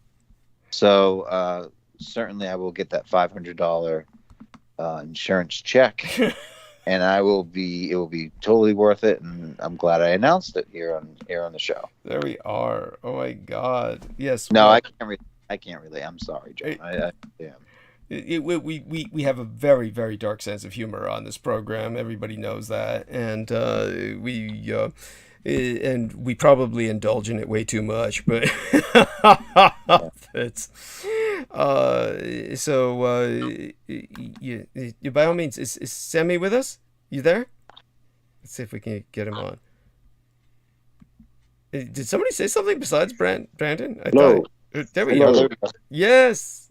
Hello. So the reason I'm Hey, Doug, how you doing? Yes. Oh, so good to have you here. And say hello to Brandon. I want the two of you to say hello to each other. I don't know if I've introduced. Oh, hi, Brandon. Hey, what's up, Sammy? How you doing? Yes.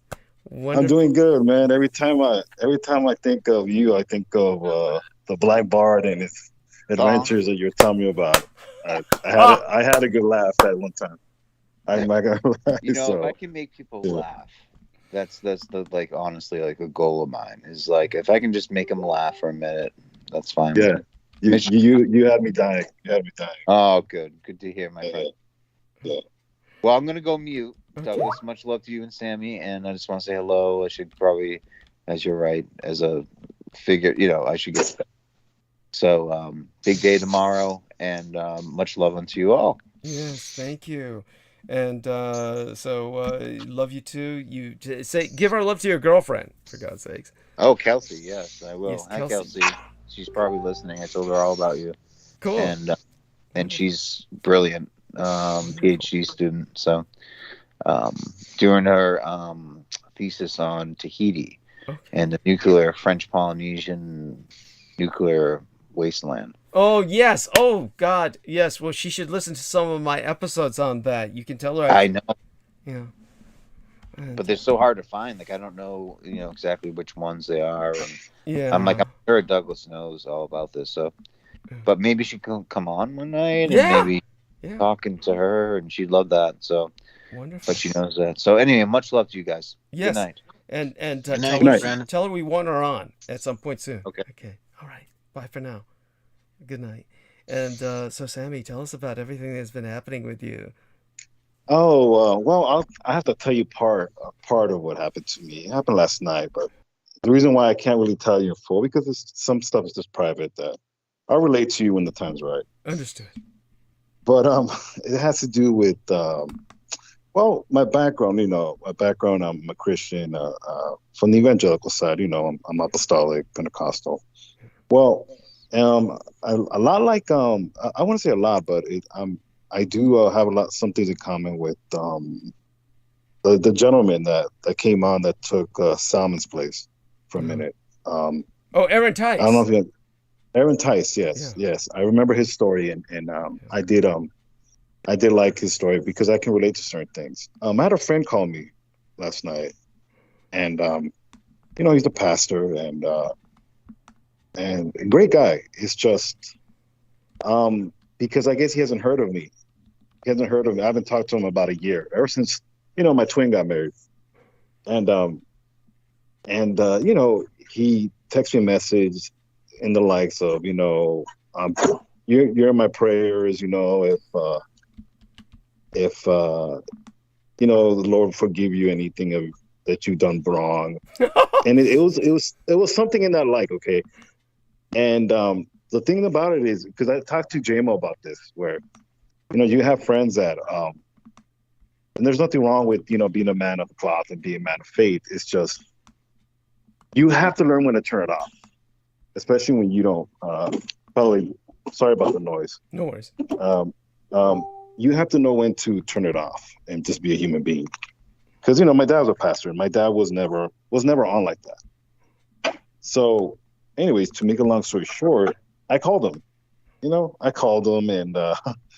told him, hey, how's it going? How are you doing? And he kind of relayed to me that, I haven't heard anything from you. I don't want you to stray away. I need you. If you the Lord forgive you any sins that you've done. And see, what bothered me about that was just say hi to me. Don't talk to me. Don't talk to me like a pastor, because I'm your friend first. that has nothing to do with who you are. I mean, not who you are, but I like the person. I don't like the person who you are. I'm not sure if I'm making sense, but the title, in other words. Yeah. Okay. Yeah. And you know, I had to explain to him, like,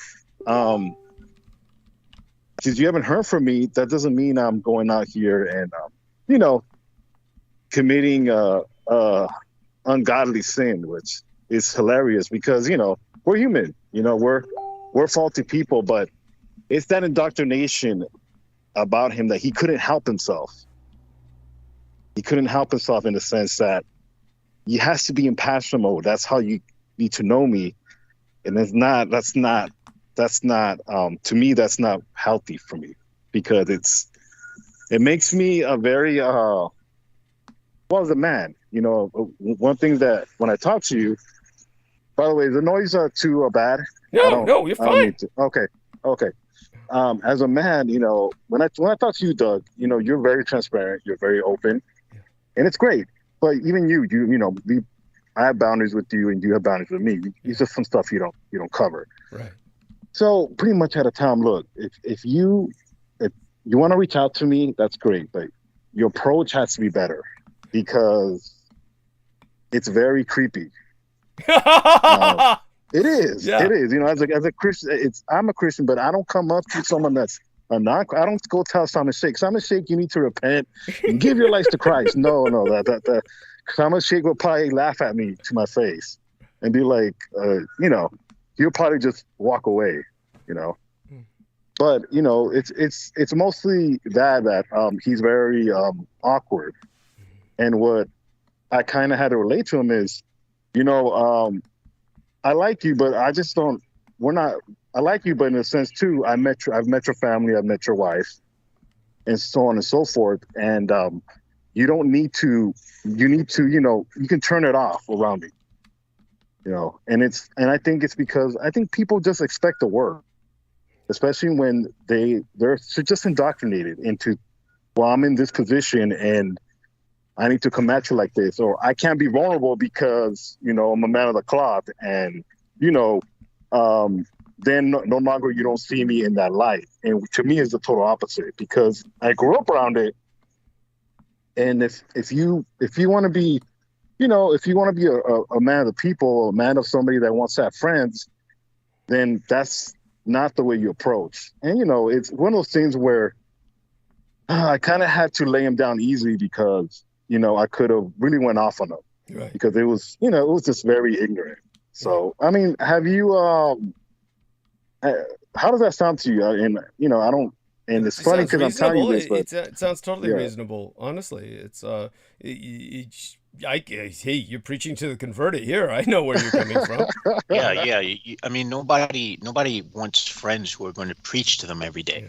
Yeah. That doesn't work. Beyond that, if the poor guy knew, yes. if the poor guy knew you were listening to me, oh God, he.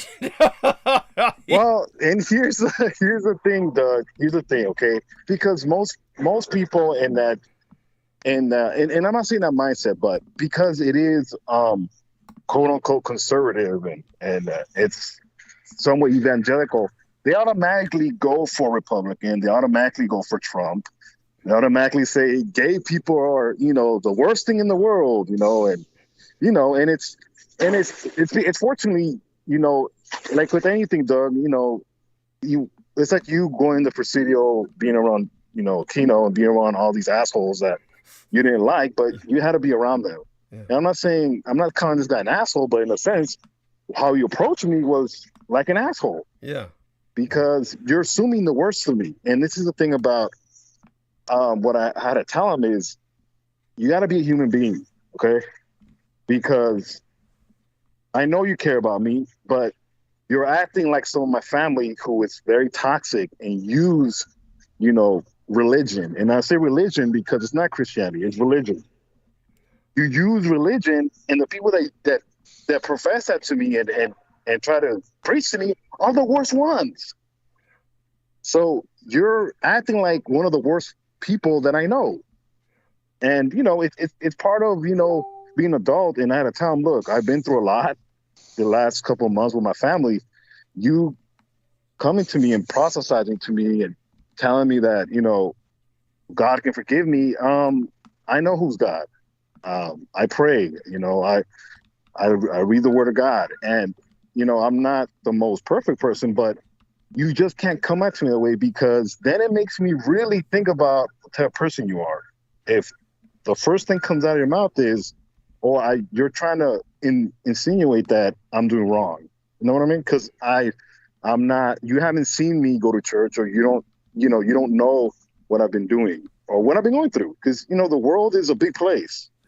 At the same time, it's not. Right. Right.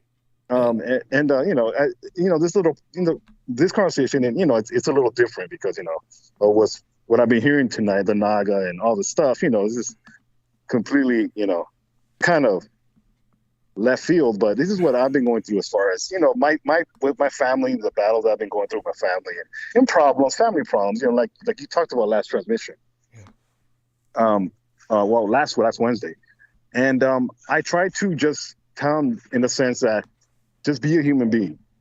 Don't come at me with indoctrination, because it is very it's very weird. It's very creepy, because I'm a human being at first. And when anybody wants to talk to me, or even when someone like J-Mo, who's the left-hand path, talks to me, spells at me. He's not, you know, he's not calling the name of Shoggoth or whatever. Like, you know what I'm talking about. I don't even know if that's a real name, but you know what I'm talking about. It is. Okay, well, you know, J-Mo's a real person. J-Mo, you know, tells me about, you know, J-Mo wants companionship. Eventually he will get it. But, you know, some stuff like that. And because of the indoctrination, Doug, and how people of the mindset of I'm in this position and people are vulnerable to me, all of a sudden, the only way you can be vulnerable with me is that if you're doing wrong, or I automatically have to counsel you because I'm in this position and I don't need your counseling. Just be a friend. That's it. Yeah. Thank you. And it's one of those things where, you I try to lay him down as easy as I can. Or I could have, cussed him out, and it's just one of those things where people have to grow. If people profess that they're in this position, one thing I do love about my father's a big giver. He rarely talked, and when he talked, it was really just encouragement. So a lot of the time, some of these people that profess or pastors or ministers, they usually, a lot of them come from broken homes. At least what I've known. Okay, mm-hmm. So they automatically want to perceive what they want. Yeah, I don't know if that makes any sense. Yeah, like I never had a dad, just so a lot of presumptions. Yeah, they presume a lot. So, yeah. Right, and to me, sometimes that's, and you add on top of that education. This guy has an engineering degree, so automatically his head is huge. Pause. Okay, I can sure you got that. His ego. So you add on top of that education, and on top of that his theology that he thinks he knows, or I want to say no, but he misinterprets. Then yes, it is a convolutive. It is a melting pot of, just a lot of bullshit that, it may work for somebody that doesn't know, but you can't come at me because you have to be a human being for me first, because there's nothing that that I don't know. Right. The field that I work at, which right now I'm in the aviation field right now. I'm literally, next to a tarmac, but, you deal with, I'm working with Aussies. I'm working with people from Australia. So, those crazy crackers, to me, they're like, they're to me, they're a combination of a hillbilly and just a really ugly British person. Yeah. I don't know how the best way to describe them, but what I'm trying to say is this: when you add education and you add, this self-righteousness and all this convolutes to itself, and you can't just detach yourself, then it is unhealthy. And that's pretty much what I try to relate to him, that you can't come at me like that, because I I already had my defenses up when it comes to some of my family who were extremely toxic. To me, I won't even blink. I will just 86 you and, see you when I see you. Yeah. And, it was one of those things where he kind of was just very quiet and just, you say stuff like, my intentions are good. I'm like, your intentions may be good, but your words, okay? You're casting spell on me by telling me, if I'm living a life of debauchery or I'm fornicating and vice versa. And even if I am, it's none of your business. Okay, it's none of your business. That's like me telling Doug, why are why are you banging all those chicks on Revolution Radio? Ain't none of my business. You're being a man. It is what it is. But what I'm trying to say is because you got to be careful with, especially the church scene, with the pastor and the member position. You have to assert that you are an adult too, and you cannot manipulate me into not thinking or me standing up for myself, because part of any faith is submission, whether it's to the left hand path or the right hand path. Submission is submission. I don't submit to you. I submit to Yahweh, to my Lord and Savior Jesus Christ. And I had to remind him that what I perceive as my salvation is a working salvation, and God molds me every day, and he's not finished. Just like J-Mo, practices his spells and all his rituals and stuff. It's the same way here. And what you're doing is, you're in a sense you're cursing me, and I don't like that. But when you heard John Warrington, he said his brother was doing these. What was it, Jameson, that you got the impression, or Sammy, you may have heard it too? It sounded like stuff that Jameson was doing, except that his brother was totally overwhelmed by it or overtaken by it. With John Warrington's brother doing a bunch of occult shit before he, throughout his life.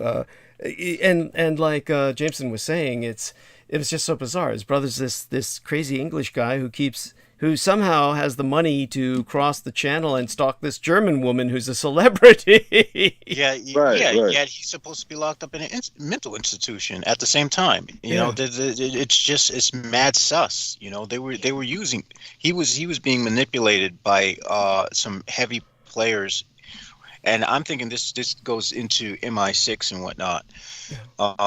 Without a doubt, this goes into intelligence. Yeah. Well, to me, if he's a white boy, they get away with anything. That's how I see it. I don't. Yeah. I hear what you're saying, but yeah. But there's also, shall we say, the limits of. Even white guys have certain limits to ask. If you kill someone, you still got to go to jail. Yeah. He just won't be serving a life sentence. He'll probably have 25 years. Whereas if he was black and he stared at a white woman the wrong way, he'd get life in fucking prison. Right. But that's because that's the American system, which is shit. Which is why I can't wait to summon Tiamat and just end this bitch. Fuck this shit, man. I'm done. Hallelujah, yes. I don't even need the woman. I don't need the woman. Give me the dragon. That's the woman I need. Well, hey, I feel you, J-Mo. Unfortunately, we're stranded in this godforsaken continent, like Doug says. Yeah, among the white savages. Yeah. Right. Well, I mean, granted, I don't want to end the entire world. Maybe a minor intrusion here or there, just in the American continent where these clusterfucks deserve it. Well, something's definitely going to happen. Look, with what we've been discussing. I am blessed to know that. That's all. I am blessed to know that. Thank you, Douglas. There you go. Thank you, my brother. We've got the Russians threatening nuclear war, so we've got things are all right. Well, I might be in ground zero. Maybe this is time for me to cast that invulnerability spell and make myself a vessel for Tiamat, so that I don't fucking die. if that works, I doubt it would, but why not? It is what it is. So go on, Sammy. Not that I'm trying to shut Jameson up, but go on. Right. No, Doug. Well, like I said, it's really, like I told you, is dealing with that side of individuals that are, and it's not that he's a bad guy. It's just the indoctrination part where he doesn't. They don't want to be human. They want you to perceive them as this, and it's almost like. Well, they want you to perceive them as almost like a divine teacher on earth. Right. And it's that's. I'm very leery of people like that because, like it's not realistic, and I mean it's not how to say it. I'm not around people like that. There's a real hubristic pride there that's just it's condescending. It's very condescending. And the thing is, that's sort of like the veteran culture here in the United States as well. I'm a veteran. You gotta bow to me. By the way, just got a notification. Experts fear Putin closing in on unwinnable war with no off-ramp. So there you go. I mean, we'll leave that for what it is right now, but it's one of those things where what impresses me is that Sammy coming on here has been dealing with far more personal and immediate kinds of things that have set him off. So I'm glad to see that the world news has not, shall we say, concerned you to that degree where it's like, it's for Doug, to tell you the truth, if it happens, let it happen. I don't care. Thank you. I want to see my maker. I want to see my dad. And tell you the truth, what you've been talking about with the Naga and stuff, there's more. How can I say? There's more civilizations. There's more far better creations that have lived better than us. We're just a fucked up family. We are of human beings. I love my family, but like I told you, ain't nothing like family. We fucking hate each other. Yes. And it's the worst. Family is the worst. Go on. It is. And to relate back to the phone call yesterday, this friend of mine who I bought stuff for his kids. I bought his son, drum set equipment, which is very expensive. Yeah. So for him to first interject that and not think about what I did for you, not that I did it for you to throw in your face, but just to throw good energy, inspiration. Right. Your son is a musician, it's a gift. Yeah. He throws this at me and it's like, and I had to tell him, your words can be interpreted very differently from someone. If I had a bad day, I would light you up. Yeah. Okay. And I would call you a cheapskate because you don't want to invest in your children. Right. You want to put up this facade that you're an engineer. And on top of that, you want to be a pastor, and you can't do both. Thank you. It's like he wants it all, and then he's treating you as if you're his errant son. Yeah. Right. Like my father sold tamales and burritos. Okay. But he was a great salesman. He was great with people. But my dad, if he was not doing that, he was reading the word of God. He was meditating in the things of God, reading scripture. And he maintained us. My dad had 11 children. Okay. But he simplified his life. My dad was very simplistic.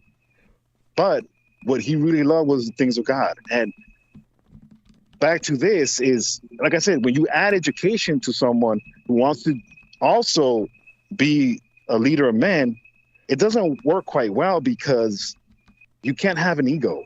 Yeah. You can't. If you want a man to feel vulnerable with you and talk to you and be a friend, you can't have an ego. I don't give a damn. I told him, I don't care about your engineer education. I don't care if you work for Northrop Grumman or for or Marquis Lockheed. All these these companies that you as a pastor, you don't realize most of these guys are evil. These are evil. Worship. These are all saying worshiping assholes. Yes, they just have those. And it's almost like you don't know, but you're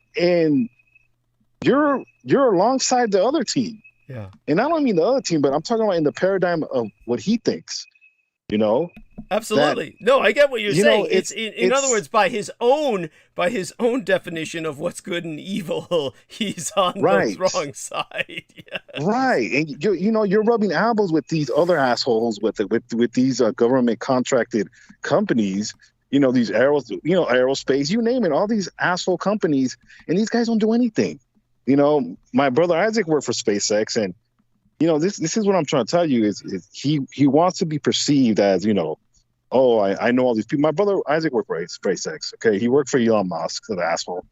And my brother, all he did was just drill holes on shit. This is what these cushy government contractors. Okay, that's what Isaac did. But Elon Musk had his own gear shop in the fucking warehouse, and he used to give this shit out for free. My brother Isaac, he doesn't care. He works. He's around, the Lakers and all the Laker girls and all this bullshit that he's involved in. He's a jack of all trades, but what separates my brother Isaac is he sees past it because it's just a job.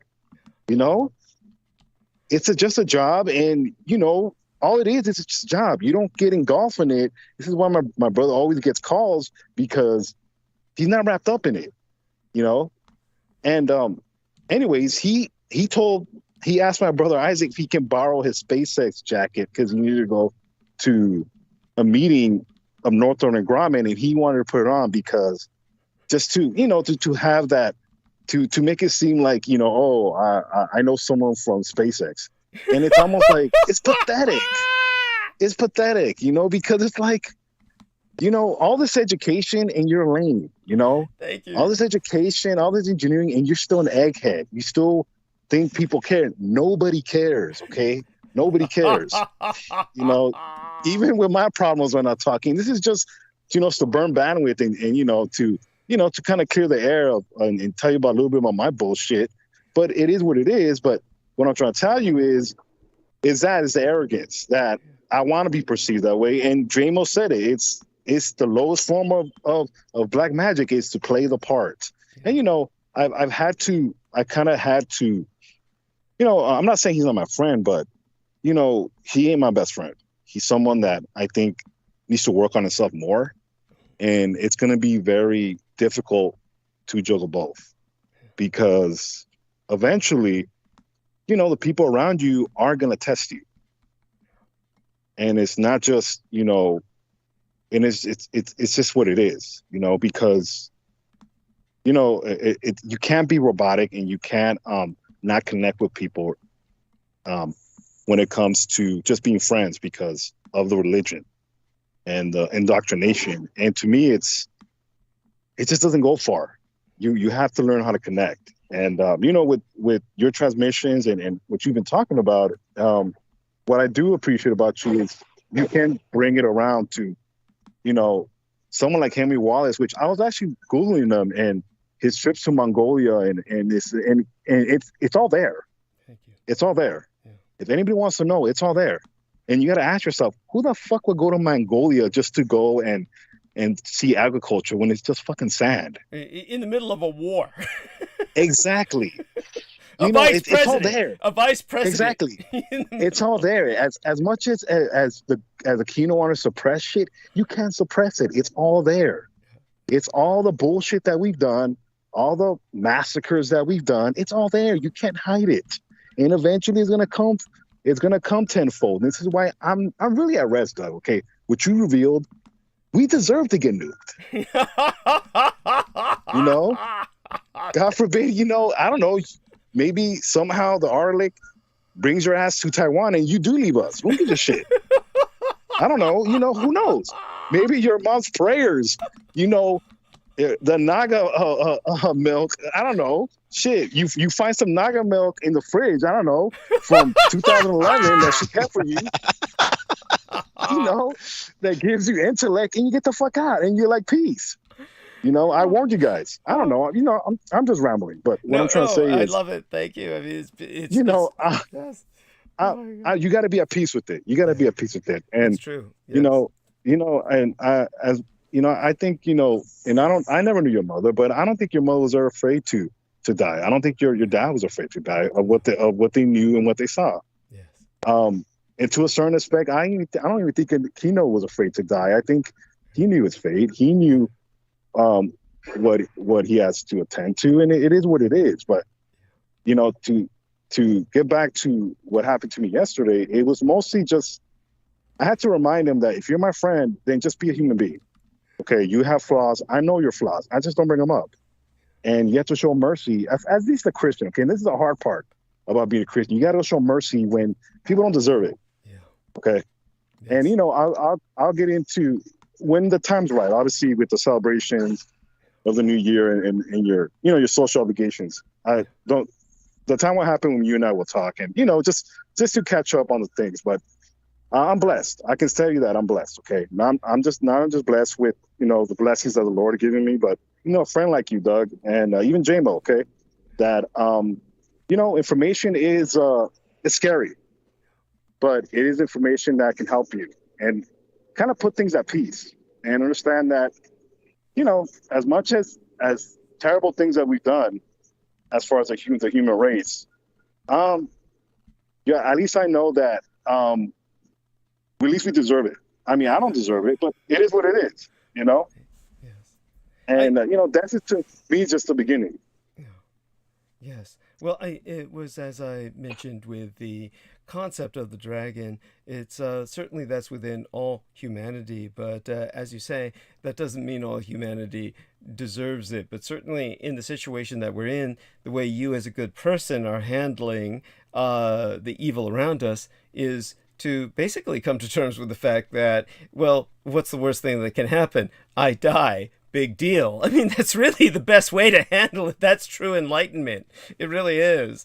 Well, I mean, Doug, what I've learned from you, and I asked God, I told you, I asked God, give me knowledge.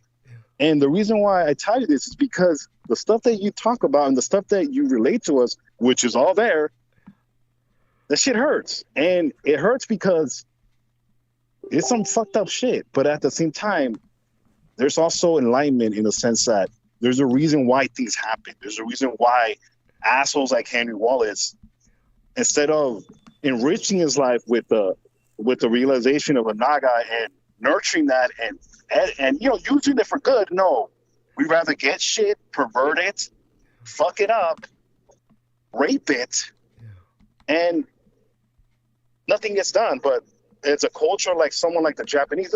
This is why the Japanese live so comfortable. This is why they're more healthier as far as just their mindset, because they're at least capable. At least the Japanese of World War II and even to the ancestry, even to this day, they don't have the bullshit that we do. It's just, it amazes me. And you're right, they don't, because they made peace with it because they won.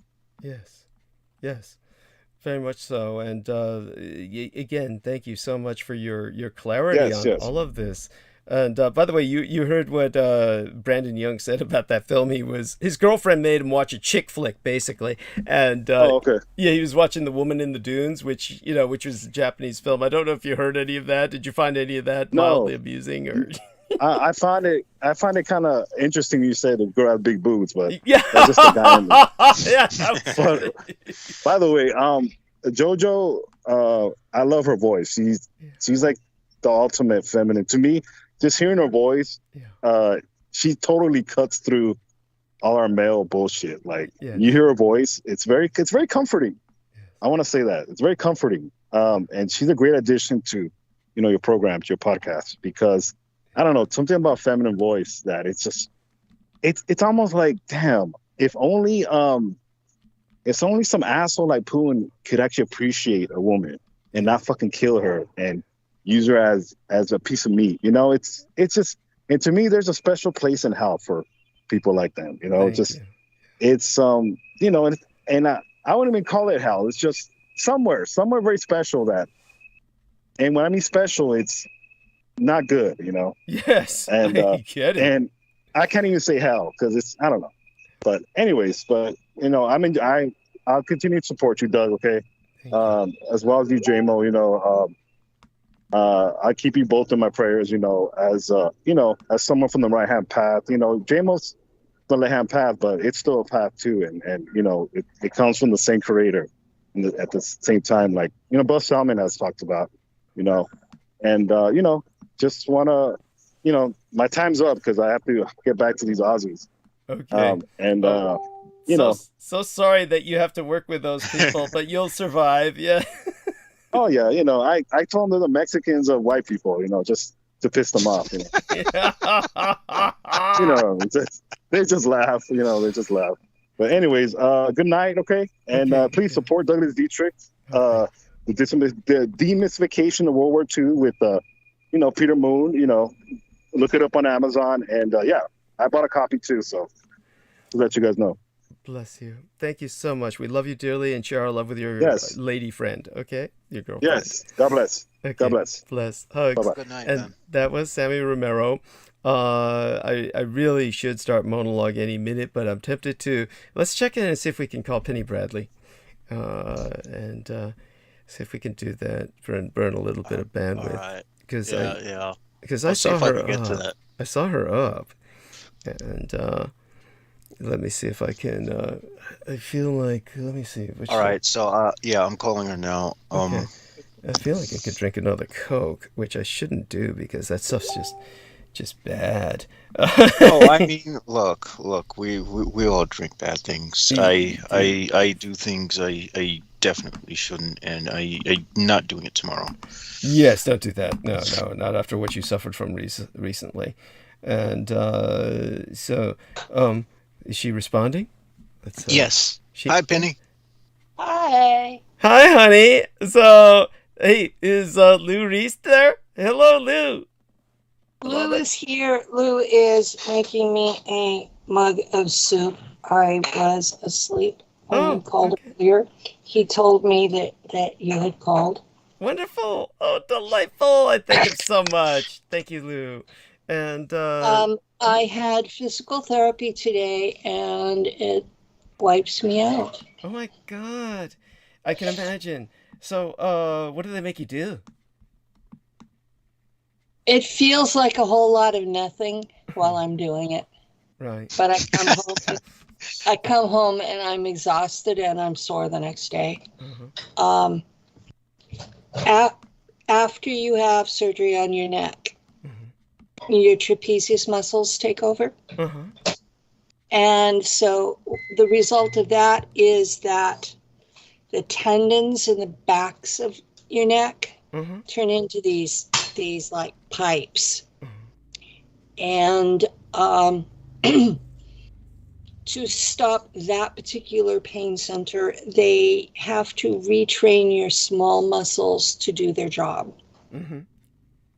And in the moment, it feels like this is nothing, but it's really tiring.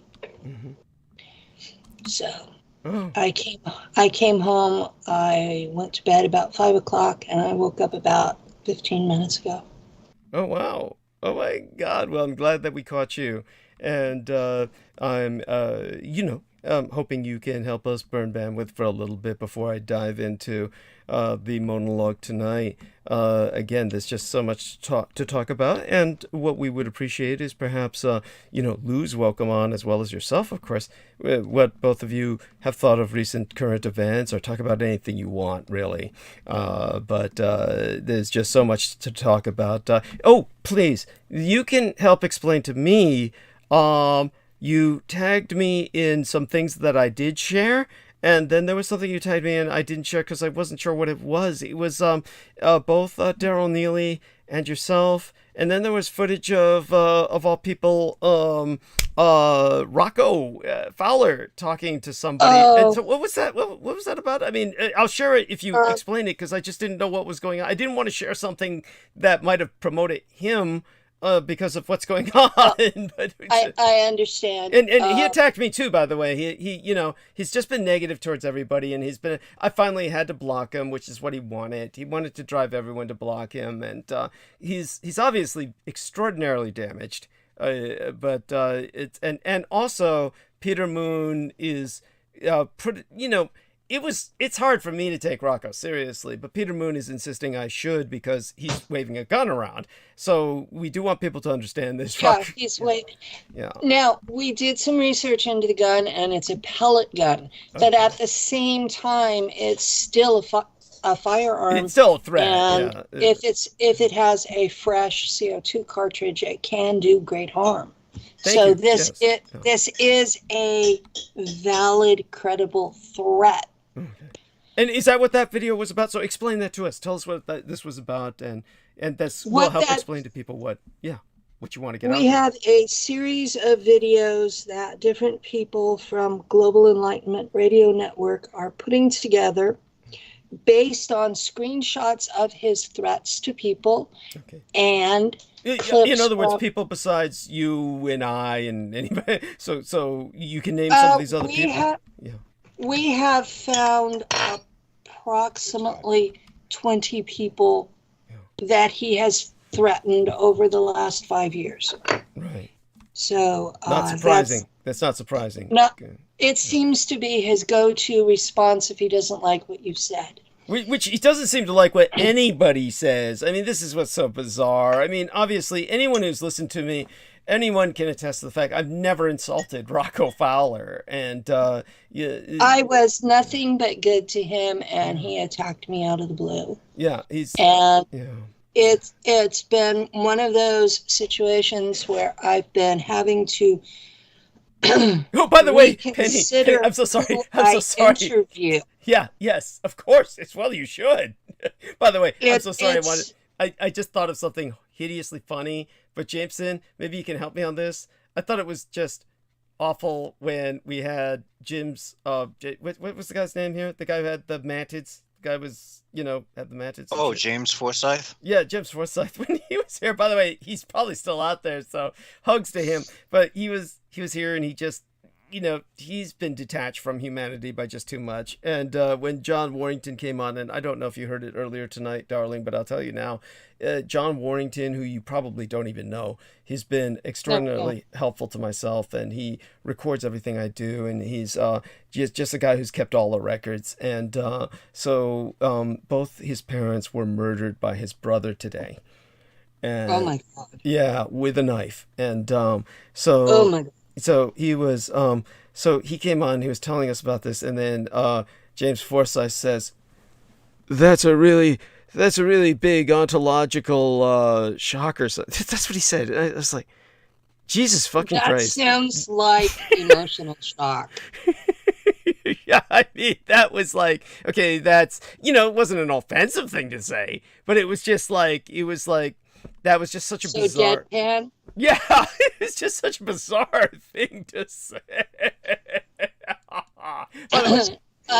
Deadpan following an emotional shock like that is really common. Yeah, I mean, that's what the other guy was saying to John. John was very emotional. He was very involved. He was the victim. So, by the way, just this James Forsyth guy, hopefully you and he talk sometime soon, because he's had a bunch of experiences, and but it maybe I would the way I would handle it would be, because they did a bunch of surgery on his brain because he had a blood clot, so they separated the two halves of his brain or something, basically. So yeah, so I mean, I think his experiences are probably astral, because that's how I experienced it. Well, the way I handle it is maybe the way they severed the two halves of his brain enabled him to go astral. Get what I'm saying? I mean, no.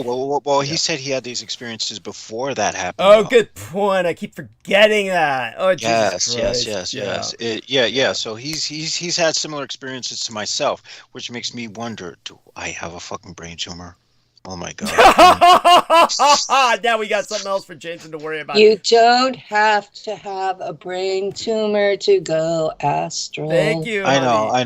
It is a common experience of a percentage of humanity.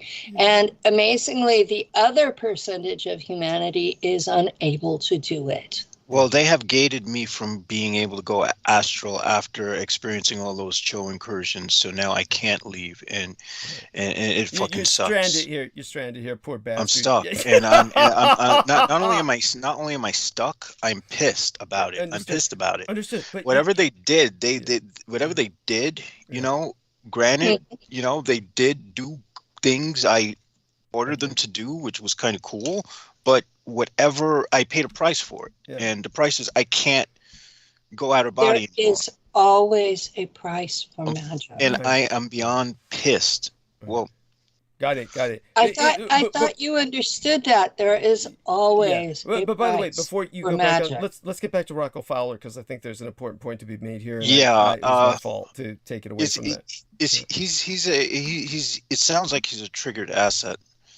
Well, he's triggered, and I think honey, what do you feel about that? Do you feel he's still an asset, or do you think he's just fucked? I am reserving my opinions about that man to myself for the short term. Yeah. The Global Enlightenment Radio Network group hosts have put together a series of videos using his own words, both written and spoken,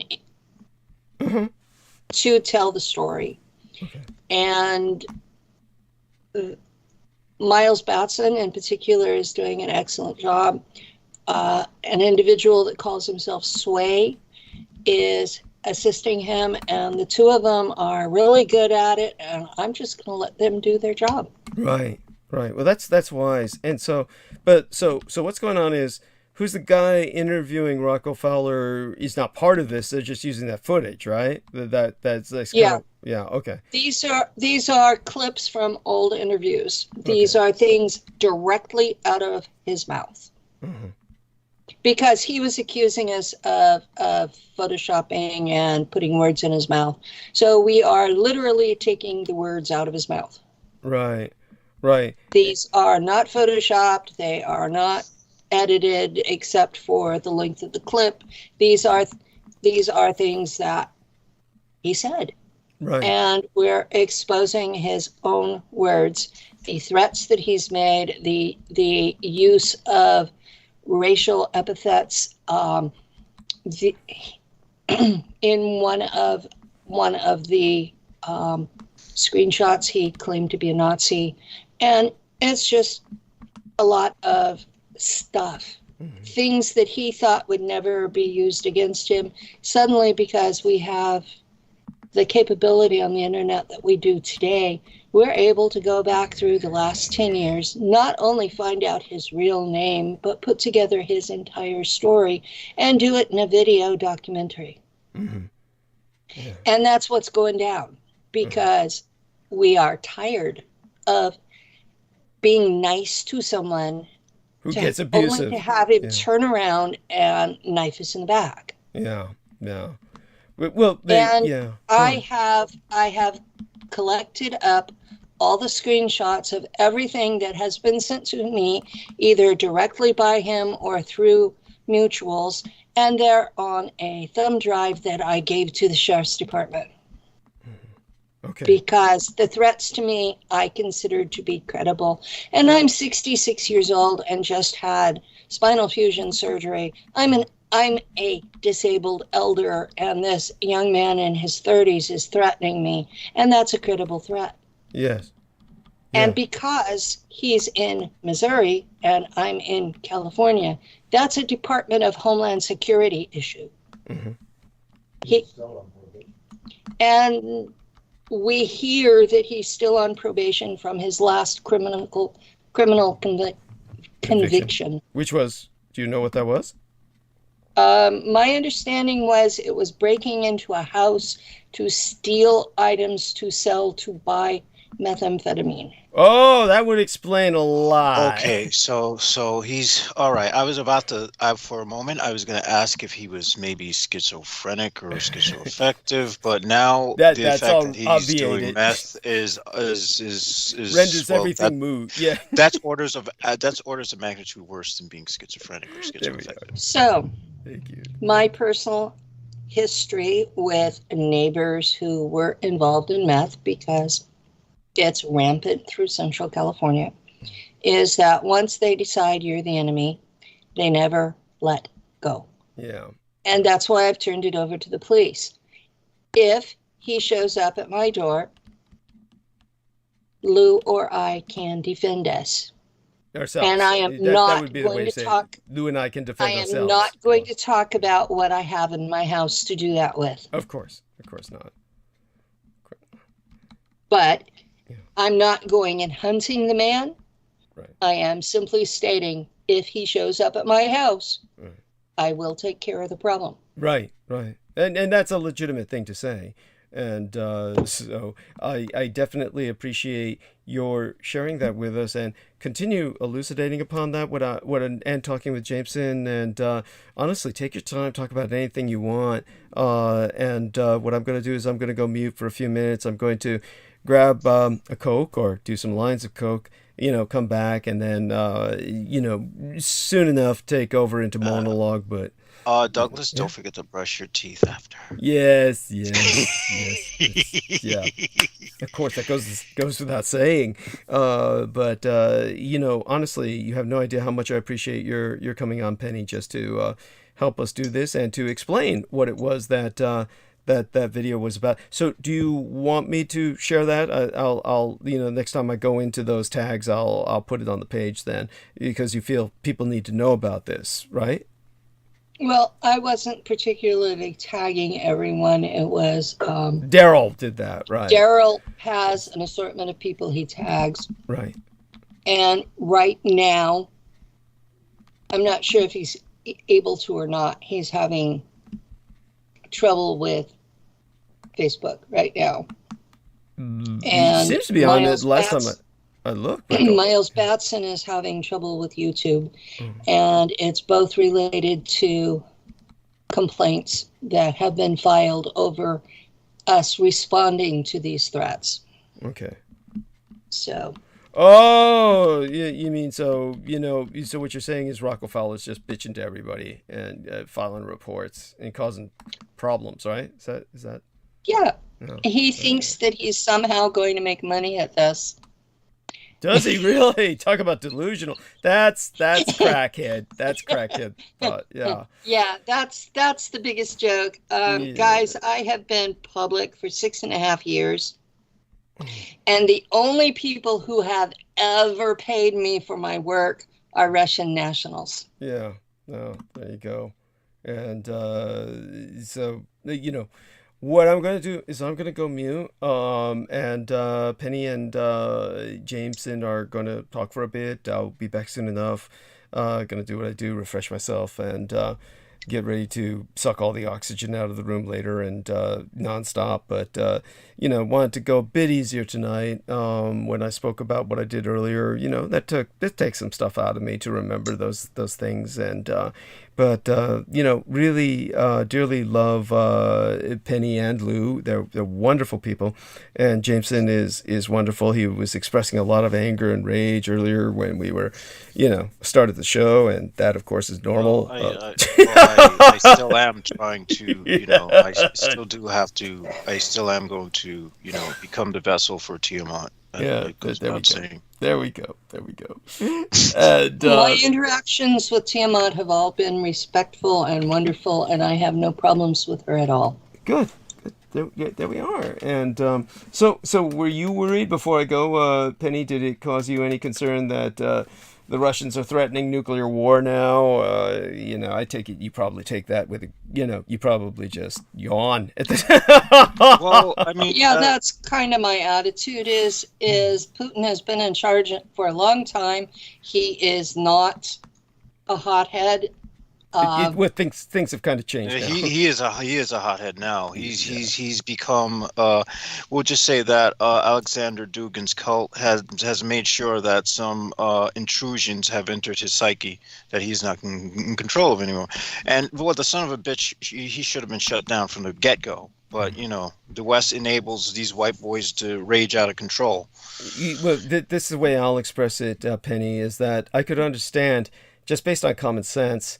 He gave that impression for a long time, that he was cool as a cucumber, but the world. But that's a facade. That's a facade. Yeah, the world really misjudged him, and I think of him in terms of mafia. Yeah, I mean, he's but that a mafia I don. get it. Yeah, no, honey, I get it.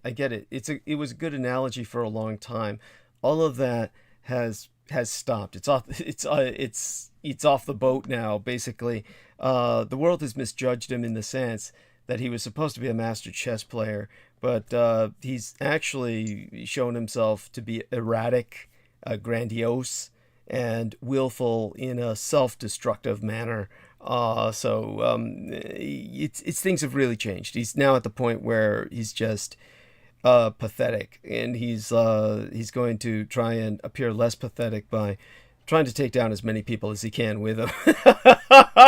Yeah, he is 70 years old. He's a vengeful meth head. Yeah, he's a vengeful meth head. He's Rocco Fowler. He's Rocco Fowler. That's what Vladimir Putin is, okay? I hear Lou laughing about that one. Yeah.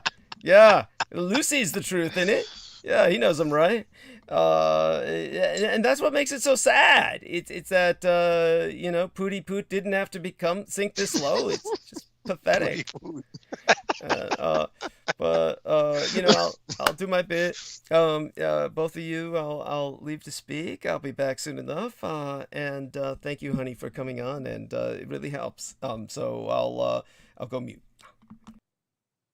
All right. So how has you all right. What I wanted to ask you, because I wanted to ask you this for a long time, but how is your progress? I know you can't go into details, but how is progress with the Citra?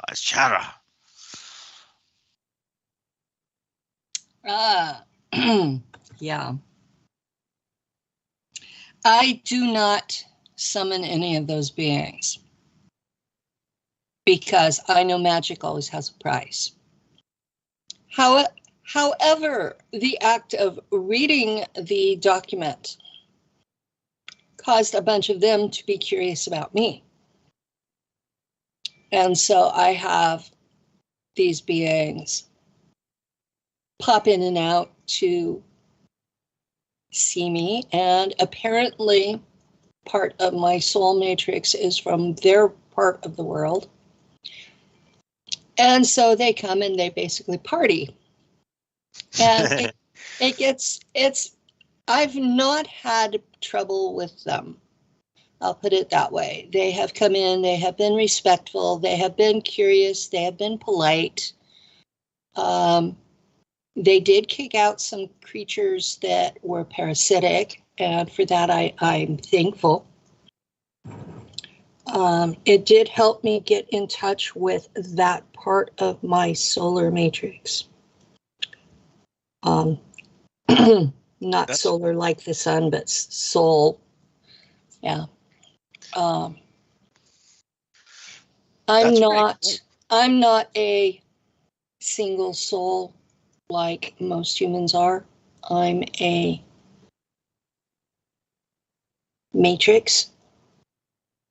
There was a job that had to be done, and the being that was supposed to do it knew she was going to die, and so she created a duplicate of herself, and I'm a fractal of that. Interesting. And so it took me a long time to wrap my head around that concept. It took me a longer time to wrap my head around that meant I was expendable, that I was not unique, precious, valued like everyone else. Well, you do realize that the soul is something that's very impersonal anyway. I mean, when we die, conscious awareness isn't attached to the soul. This is the reason why you can have a phenomenon called walk-ins. Mm-hmm. And I happen to have been subject to such. And you're a walk-in, or they came visiting? Well, what happened was, I suppose the soul that I had learned the lessons it was supposed to learn. And when I was informed by someone who was psychic, they said I had a walk-in from the archangel Michael. So that's very interesting. And yeah, that sort of aligns. He calls himself Michael to me. Michael. Well, that's this sort of Hebrew pronunciation. Yeah. And I do have some Hebrew ancestry, and they tend to talk to you in a language your ancestors would have understood, whether you do or not. Interesting. I get a lot of most of my communication is through my visual cortex, and so I will see sigils in my head, or I'll just be given ideas of ways I can spellcast more effectively, and I'll just do it. And I'll come to realize that this is how they communicate. They don't even use language with me. It's just automatic, like an interface. Yeah. I get some language, but most of what I get is direct telepathic interaction. Sometimes I will see a face to go with the mental voice, so I know who I'm talking to. But half the time they're pretending to be somebody they're not, so that's not even real. Yeah. Well, you have to go by how they feel, whether or not they're compatible with you. If they feel starkly off, you don't want that entity in your life. I haven't encountered anything that has been off so far. I think the only things I have a fire elemental in my world, and she will occasionally pop into my area, and she will go through and pick out individual beings and boot them. She takes them to the empty and goes to the very end of the empty and boots them off the end where their molecular structure is dissolved over 3 universes. And then she comes back and she screams at me that I have allowed hell itself to walk through my soul. Nice. Hell is awesome. I love hell. This is the kind of shit that goes on in my world way too often. And then I have to talk to normals who don't believe in any of this shit and pretend to be in their world. Yes, and the thing about the normal world is that it's irritating. It doesn't work. That's people can look around and see that. But they are so attached to it, and you tell them something else, and you're crazy. Yeah, I would rather be in the 7 hells and 10 places than be here. That would be the equivalent of what a Christian would see heaven as, for me. You know what I see 3D Earth is, it is the overlap between what most people would call the tree of life and what most people would call the tree of death. But to me, it's called, when you do botany, they call it the crown. It is the point of junction between the roots and the stem. And that's where we live. Interesting. And in botany, that is the only place where new things are created. Ah, I see the value of this realm then, I suppose, from a creative aspect, because once you die, your consciousness can't create anything anymore. Not until you're reincarnated. I'm not coming back to this shithole. Oh,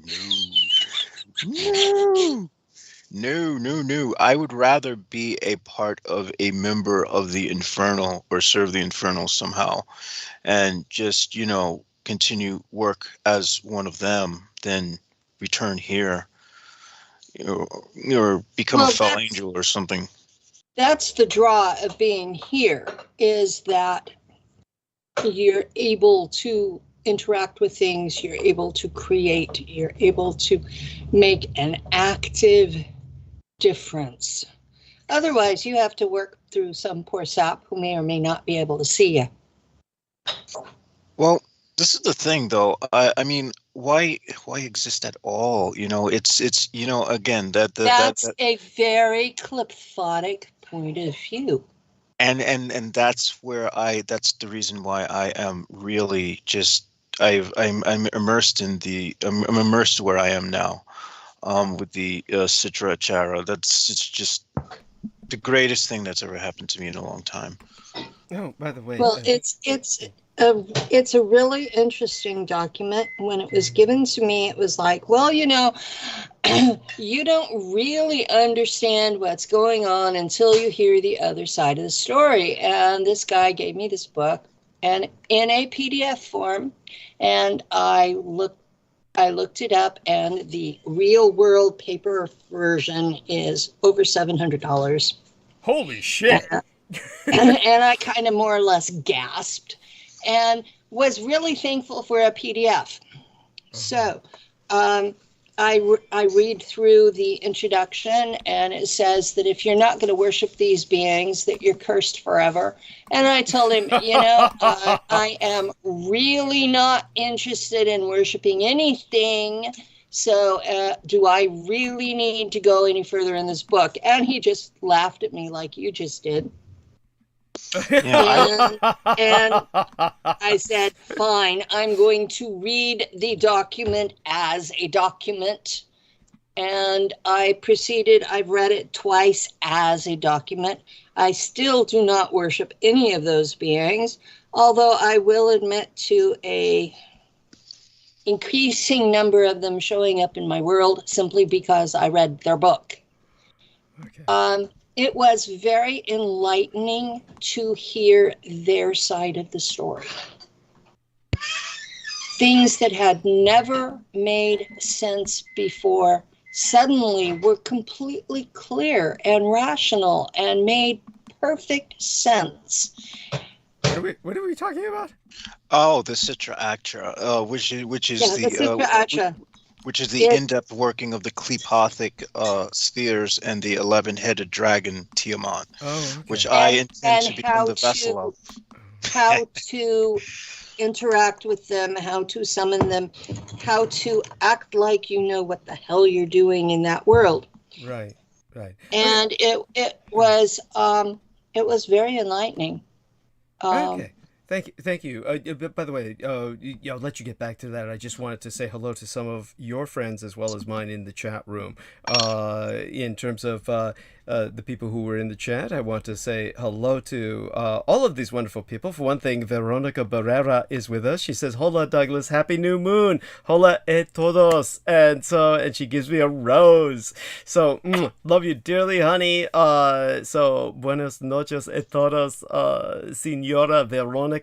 And of course, wonderful. There is also me, who is, of course, Diane Heelis-Buchbjerger, who has probably gone to bed at this point. And she was speaking earlier, as well as Veronica Bartolini, Codebreaker Real Talk, who I believe runs her own radio program. And she says, "Hola at Angel and at Douglas. What's up from Arizona," with a nice big green heart. Love you, honey. She says, "We dragons are here too." Laugh out loud. And so her and both herself and Diane were having some exchanges. Then the Lay Renee Encounters joined us and said, "Love you, B." And of course, we love you too, honey. And she says, "Love you, Douglas." And all that love in return. It was Veronica who said Penny should be up. And of course, Penny's been through a lot, so her biorhythms have changed. By the way, the Real Tech Geek says, "Douglas, do you like cherry Coca-Cola?" Fuck no. No. No. Thank you for asking. And Penny Bradley says "Gut Nacht" to everyone, whereas Veronica was saying "Hola from Arizona." Yes. And so love you, Veronica. Both Veronicas out there. And we are going to turn things back to these wonderful people with us now, Jameson and Penny Bradley. And you can go back to telling people how the world makes sense, and you can go back to turning people on to Tiamat, the 11-headed dragon, and all the rest of that. Yes. I want to be. I can understand now why Michael Aquino which is just very distasteful. Why you wanted to be called queen? I can't get why you would want other people to know you're embodying the female aspect, but I can't resist. Let me share the screen on that. I think my understanding of Colonel Aquino was that he wanted attention at all costs. Yes, and he inevitably got that. Yeah, a lot more than he bargained for.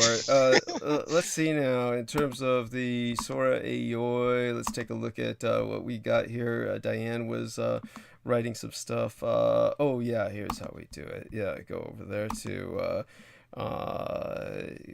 turn on to this if it ever comes up. God knows it's been slow lately.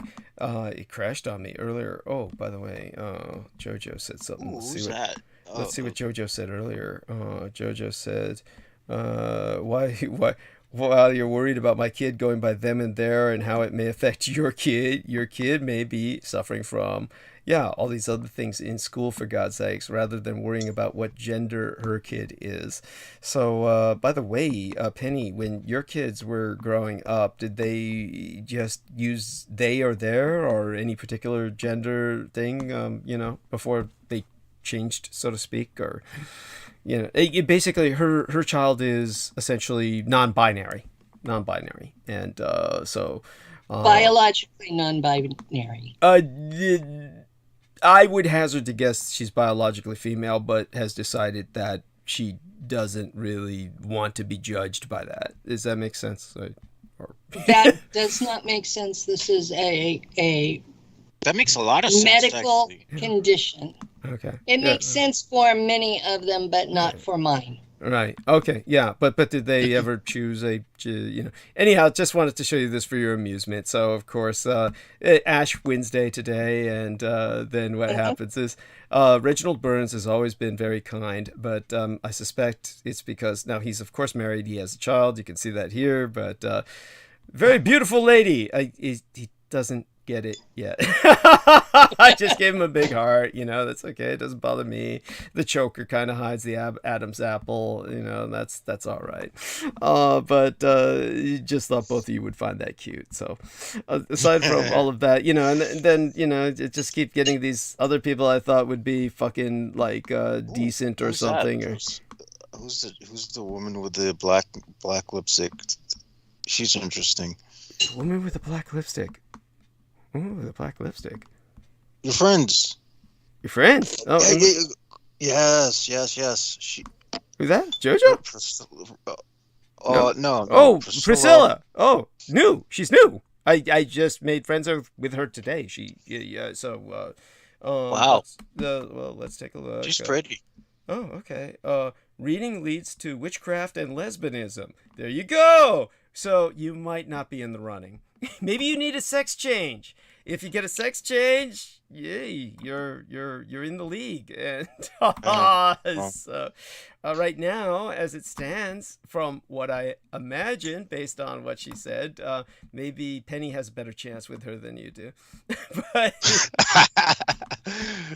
yeah, well, it is what it is. I'm sitting here blushing because I have been hit on before. There we are. Yes. And so medical offices that fax but refuse to email. What is this, 1993? That's that is funny as hell. They're out there. What about probably you've been dealing with this, Penny? You probably had to do some faxing recently with all the shit you've been through. And, nah, I actually show up in their office and they have to talk to me. Yeah. Okay. Yeah, and that's, of course, I hope they've been treating you well. Second cousin. Jesus Christ, second cousin? That looks like her great-grandmother, for God's sakes. And, I don't think I'm interested in her. Anyhow, artist, author, mythology nerd, gamer girl, with a G-A-Y, a feminist, LGBTQIA+. They are always watching. Yes, they are. Followed by 1,904 people. Holy shit. Well, that's more than I've got. Yeah, holy shit. Those people scare me. Yeah. Yeah. Yeah, they do. They do. Old people who have that level of sociability about them, I tend to want nothing to do with them. So Penny, I want you to know that I always allow your tags to display as opposed to Daryl's. Well, I just do ads for my show. I don't pester everybody with everything else. Yes. There you are with that. And hopefully things have been going well for him since the, fire. And oh, his mother was on with you just yesterday or so, right? Saturday. Yes. Yeah. She was back on with me, and it was wonderful because I was very nervous about doing my family tree. Okay. Yeah. I was very nervous about doing my family tree on air. We have this issue that when you start talking about your real ancestry, people think that you're bragging. People think that you're presenting yourself as better than them, where I was presenting that this family background was why we were taken for the Black Ops. And it wasn't to say we were better or worse. It was just we have a different DNA strand in there somewhere, and that's what these Black Ops were looking for. And so if you are even distantly related to those families, you're at risk. And like, I didn't know I was one of them until I did my family tree in 2005. By 2015, I had an idea that I came from royalty. Okay. But to be honest, we're the discarded kids, the ones the ones that they did not want hanging around. And if I showed up at a castle, I would be putting my life in danger. So I'm not saying that this is a place that, it doesn't change anything in my life today. It just explains why I was targeted for Black Ops. Okay. And like I talked about in the show, I've had some ancestors that were pretty risque characters. One of them was hung in the late 1700s for sex crimes. So these are not men or women. Men. Okay. Yeah, he was. I'll be honest about it. I talked about it in my show. He was hung for boogering a horse. Oh, yeah. He got caught twice. They let him go the first time, and he did it again. And they killed him for that?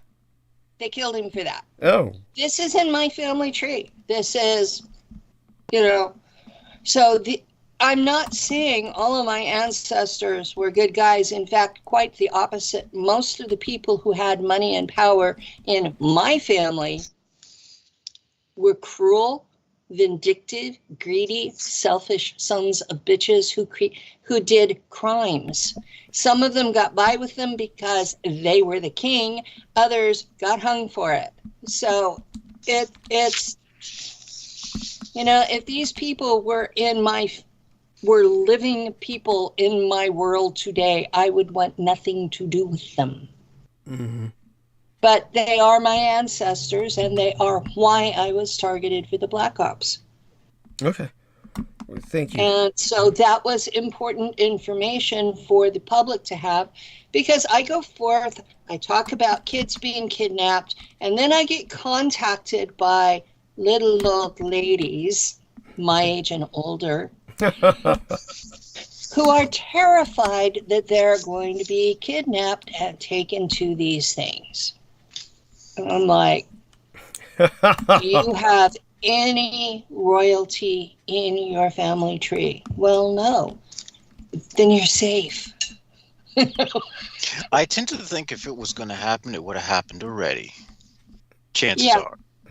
It normally happens by the time that you're 12 or so, unless you're one of the people that they take out of the military. And then you can be 18, 19. But if you're 21 and haven't been taken, you're not going to be. Yeah. So if you're over 21, you're safe. Your kids may not be, but you are. Mm-hmm. And so I probably that's a good warning for me not to have kids. Well, I was taken, all of my siblings were taken, all of my kids were taken, and both of my grandkids have been taken. So this is this is in violation of the rules of the ruling class, because the ruling class would only allow the firstborn to be taken. Oh, it's in violation of a lot of laws. Let's just be honest. But that is I'm our sitting here taxpaying money. It's not supposed to be going to that. Well, I've been interacting with people at that level, and they're like, well, why are you Rh positive? I said, because the OSS, who modified my DNA, wanted me to be Rh positive, because the Rh positive child of an Rh negative mother, and my mother was, is considered to be invincible, because the negative blood will kill the positive baby. So the positive baby who survives is considered invincible. And that's what that military program wanted. Wait a minute. Could you say that again? If your mother, all right, so you're saying if your mother was negative and you're positive. And you survived, because the negative blood will kill the positive baby. All right. Well, yeah, my mother's negative blood type, and I'm positive. Well, so that makes you considered to be invincible. And the military... That's why they're stalking the fuck out of me. The military prefers those types. Also, if you come from Rh negative stock, even if you yourself are Rh positive, those are the people with magic abilities. That's why you and I are talking about magic, is because you come from that stock. And that's what I was basically talking about, is why this family is chosen. And I was trying to do it in a way where that we don't sound better than everybody else. Yeah. Yeah, it's just where different. We sound human.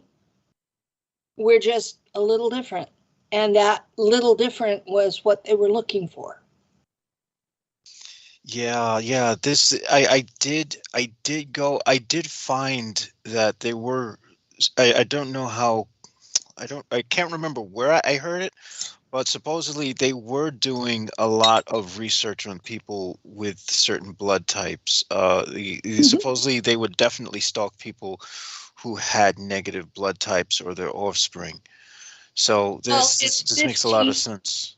15% of the population has Rh negative blood worldwide, which means some areas it's like almost everybody to make up for the areas that don't have any. In China, it's referred to as panda blood because it's so rare. Wow. So, it's not evenly distributed. It's only distributed through certain ethnic backgrounds. But people have interbred so much that you cannot just look at a person and know. Yes, you're correct about that. They would have to test, this is why they blood test everyone who's born. Yes. And get their blood type, because they're looking for certain people. They're looking for certain people. Yes. I suspected as much. I just didn't have the details as to why or what they were looking for. So now there's a lot of things that are falling into place that are making a lot more sense now. Yeah. So it was explained to me by one of these guys at the top that there are actually two species of humans here. And that the Rh negatives are descended from one and the Rh positives are descended from the other. But because there were only so many jobs available and they had too many kids, they kept shedding or discarding children from the top group into the bottom group. And that's where the middle class came from, is the hybrids, because there was a great gulf between the two groups until they started interbreeding. All right. So the folks in charge were actually bred to be in charge by the beings that created all of us. Whether you call them gods or ETs or interdimensionals or whatever you want to call them, the beings who created us created two versions of us. One was the worker that did the work, the manual labor outside, and the other one was the overseer who made sure they stayed on task. Neither one was meant to be godlike. But the top level ones are able to carry on telepathic connection with their creators. And so the ones at the very top who are in charge of things are basically de facto possessed by these beings that created humanity. And if you talk to people, they are called the parents, and they will use various names for them. Some of them don't resonate with my experience of these beings. And yes, guys, I have heard from them. At one point in 2018, they tried to kill me. So I'm not exactly a fan. That's part of why I don't do gods. I don't pray. I do meditate because it keeps me in balance, but I'm not opening up to another being coming in and taking over. This is mine. Interesting. I think I've been taken over by a lot of different things. I've offered a lot to many different things, and that was sort of the intention, because what I was not something I wanted to be. Well, and things are a lot better. Things are a lot better possessed. I had to learn what I was. And once I learned what I was, then I realized what my job was, and I started kicking out everything that wasn't compatible with my job.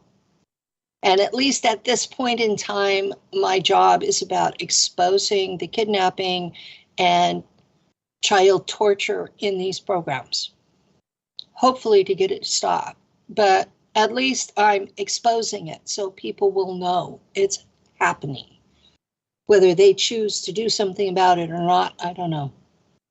It's one of the reasons why I'm scared of the idea of becoming a father, because I wouldn't want my kids to suffer any fate like that. It's just horrendous. I mean, I don't understand why they would do that to children, but then again, I'm not someone who's just a sociopathic piece of shit like these people who run these programs. The traditions about it are that you only have a window of opportunity basically from the age of 4 to 12. And the higher psi ability that the child has, the younger it has to be done. But you only have this window of opportunity to compartmentalize the child's mind and then train it how to use its abilities. And all of the training is based on trauma. Now, I know in the Black Ops, once you get to a certain level, it's no longer trauma-based. Some of these beings can just reach into your mind, produce the desired result, and never torture you to do it. That's what they've been doing with me. They just, I'll just all of a sudden know something, or something would just come to me, and you know, Douglas would say I'm very astute, or I'm very intuitive, and so that's how they do it. It's just through intuition. They just pick things up, and I could read a grimoire, and then all of a sudden I'll see something that wasn't written explicitly in the grimoire, which is what I'm discovering with the Citra Achara, and I'll just start doing certain things differently for some reason, not knowing why I'm doing it, and all of a sudden it will make sense to me. When I need to do something, the knowledge and muscle memory kick in. I don't even need a grimoire to do it. I don't know where it comes from unless it's from the Schwarze Sonne training that I had in the Black Ops. But I will take a position, and it's like energy is coming out of my hands, and I will declare, and it will happen. And I have never had to work at it. It just flows. I've come to enjoy working at it. I know it doesn't. I know you don't have to do all this writing and using all these words and drawing all these sigils. There's something about it that's just fun. I mean, there's something about the art of creating your own ciphers and sigils, and something about drawing even the sigils from other grimoires that's just enjoyable. I know this is going to sound really nerdy, but it is what it is. Sounds fine to me. Parts of it have been fun. There have been things that I've drawn sigils for. There was one thing that I had to get rid of, and it required a sigil that looked very much like an embryo, and I had to be very careful about how I drew it to make sure it was the entity I was referring to and not all embryos. So you have to be mindful of the consequences of your actions. And if your intent is to bless, then you have to be doubly mindful, because things can go so wrong so easily. Yes, that's the reason why I stick to just destroying things. It's so easier, and you don't have as much backlash destroying things as you do doing good things for people. Because when you do good things for people, you get fucked 9 ways to Sunday, and this is why I don't like. Actually, that's true.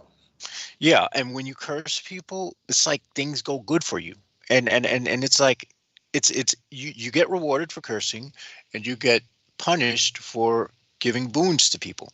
I don't know why that's how it works. That's just how it works.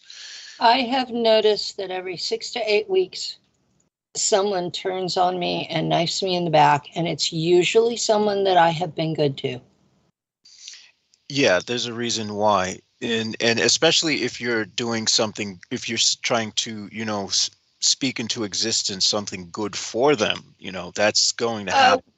One of them, I was speaking good into her life, and apparently she just couldn't handle it. Yeah. I mean, some people don't deserve. Some people just don't deserve to be blessed. I mean, we'll just put it like that. Straight honest. The human nature is to, if you start feeding humans, they're going to, at first they'll seem friendly, and then they're going to be like, why aren't you feeding me more? Why aren't you feeding me more? And then next thing you know, they're biting off your hand. Yeah. And that's why the Naga don't like humans. I don't blame them. I can understand that reaction. I choose. Okay. I know that I have stronger magic ability than average even among folks who do magic. My stuff manifests. Most people, it's wishful thinking. They never see it manifest. They get depressed and they start calling it philosophy rather than magic. And those people get really angry when they notice that your magic manifests. I noticed that. There have been people that have come into my world and I have done things for them. I haven't fixed their life. But one woman was talking about she didn't have a job, she didn't have a house, she was living in her car with 4 cats, and it was just every day. And I finally did a spell to let her get a job and a house. And it was more or less to get her to stop whining at me. You know. And she got a place, and she asked me what happened, and I said, well, you know, it didn't seem like a big deal to me to just help you. And after that was when she, as Veronica put it in the chat, she'll try to eat off your head. And I've had to block her. I have not undone the magic. So if she wants, she's still able to get a house and a job, but I'm not going to continue to put out energy for someone who wants to do me harm. Yeah, that is not cool at all. That's one of the reasons why I've learned that there is a certain reason why at some point when one becomes proficient, one just doesn't share at all with anyone, because it reaches a point where the more you put out, unless it's for yourself and your own selfish interest, you know, the more you put out from the standpoint of, you know, wanting to share with others who have a similar mindset, the more backlash you will get, and the more you will get knocked down. So there is an art. There's a reason why one needs to, you know, have some degree of secrecy with arcane pursuits. Well, I can't even have a magic partner. I have helped other people with theirs. And, you know, it's their project. I do it their way. But when it's my project, they reword everything where it takes it off track. And what's the point of having a partner if they're going to take it off track? That's a good point. You know, I mean, if that's the case, you're better off working alone. That's why I have been working alone at this point. I continue to share documents, but you should be aware that most of the documents out there, the folks who wrote them deliberately put in veils so that if you don't know what you're doing, you won't hurt yourself. But they failed to understand that under the rules of chaos magic, that if you believe it's going to work, it will. Yeah. Even if it's all wrong.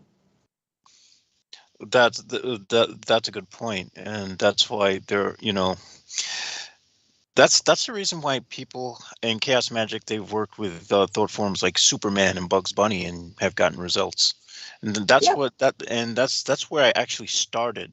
I honestly think I would have done better had I started with a lot of the work of Aleister Crowley and Kenneth Grant first, then jumping into chaos magic, because when I started, I had no foundation. And when I got results, it was phenomenal. But when I didn't get results, it was just abysmal. I still haven't read Aleister Crowley. I went into these really, really old things, and they were originally written in Greek and Latin. And I'm still working on teaching myself Latin because I want to read them in the originals, but I was operating from English translations of Greek and Latin documents, and some of them were originally Etruscan. And this is the traditions of parts of my family. And so I went with that. And then when I remembered being in the German Black Ops, I started looking at German work. Wow. And, by the way, Veronica Bartolini says, I love you, Penny. Been there too. Not quite sure what she's addressing over the past, but you've gotten the numbers way up. I'm impressed. Yeah, we were talking about spell casting. Yeah, and incredible. I'm amazed. Anyhow, continue. I'll be back soon enough. Honey. Yeah. Global Enlightenment Radio Network is on Sirius XM now, and I have an audience. Cool. So, if you want to reconsider joining us, I'm sure Daryl would have you. Okay. Well, I'll talk to him about it. I promise. As a matter of fact, how my God. So, but how would we arrange this? Like what? Like, is this like once a day or what? I mean, it's like what? Mine's once a week. Yours is only once a week? It's only once a week? I do my show once a week, 2 hours a week. Just 2 hours a week? Yeah. Cool. And he said that when he checked the numbers, I was getting between 85,000 and 90,000 viewers. Okay. On Sirius. Okay. So I'll talk to him about that then, and we'll see. I could do 2 hours a week, I'm sure. And I guess I'd talk to him about the time slot and all that. And all right. So thank you. Okay, I appreciate you bringing that up, darling. So, okay. I do try to watch out for my friends and hope they don't knife me in the back later. Oh, well, I'm not a meth head myself, so. Once you said that explained everything. After that, everything fell into place as to his behavior. Yeah. There are certain key data points that make everything else make sense. Yes. Okay. I suspect that meth users are being hooked into they're being possessed by the same zombie Jesus that possesses you when you take K2. Okay. And I'm not saying he's the real Christ. He's probably not. He has gray skin, and he looks almost like a sort of distorted depiction of the traditional white Jesus that people put up that was based on Caesar Borgias. So he's like a zombie Caesar Borgias. I'm glad I've never seen it. Cesare Borgia? Yeah. Yes, and if you do K2, you'll see him in a field of green fractals. And you will be sure you will get like 100 demonic. It's this effed up. It was supposed to be this cannabis like substitute. It's like this designer drug, and this was all the way back in 2010, 2011, and it happened to be like the third night of staying up and being unable to sleep when things got the worst was when I saw Zombie Jesus. And it happened to be the same night where there was a lunar eclipse. And so the moon was like this almost like blood red. And I had like these scratch marks that were just appearing out of nowhere all over my body, these red scratch marks. K2 is horrible. Never do it. I suspect that's the same being that's messing with these meth heads. And it possesses them. I don't do recreational drugs because I don't metabolize them. So a very tiny dose will put me out for way too long and actually be life-threatening. And we learned this post-op. They gave me morphine, and it nearly killed me. So I don't do them. I don't judge those who do unless they become addicted and it becomes a problem in their life. But I can't. I could never have more than 2 ounces of alcohol without getting really in bad shape. I can't do pot because what makes everybody else nicely buzzed, I'm off doing a vision quest and it just lasts for days. Yes, that's why I can't stand this. That's why, for people who think that. I don't need drugs to go astral. So I see no reason for me to take them. I see. I can say the only reason I've ever had to take them is because I would probably just be a depressed mess who wouldn't get out of bed and would probably really would do something he does not want to do, which would be to try to destroy the world with magic. The only drug that I use is caffeine. And that's because without it, I am like I'm a zombie. I have trouble functioning at all. Yeah, caffeine's a monster. Oh man. I've had to reduce the amount of caffeine that I intake drastically after nearly getting rhabdomyolysis. Well, caffeine is not good for your blood pressure, and I've always had high blood pressure. So I get to see my primary tomorrow, and I expect to be yelled at about my blood pressure and my blood sugar and other things that are diet related because post-op, I have not been eating the best. And it's it's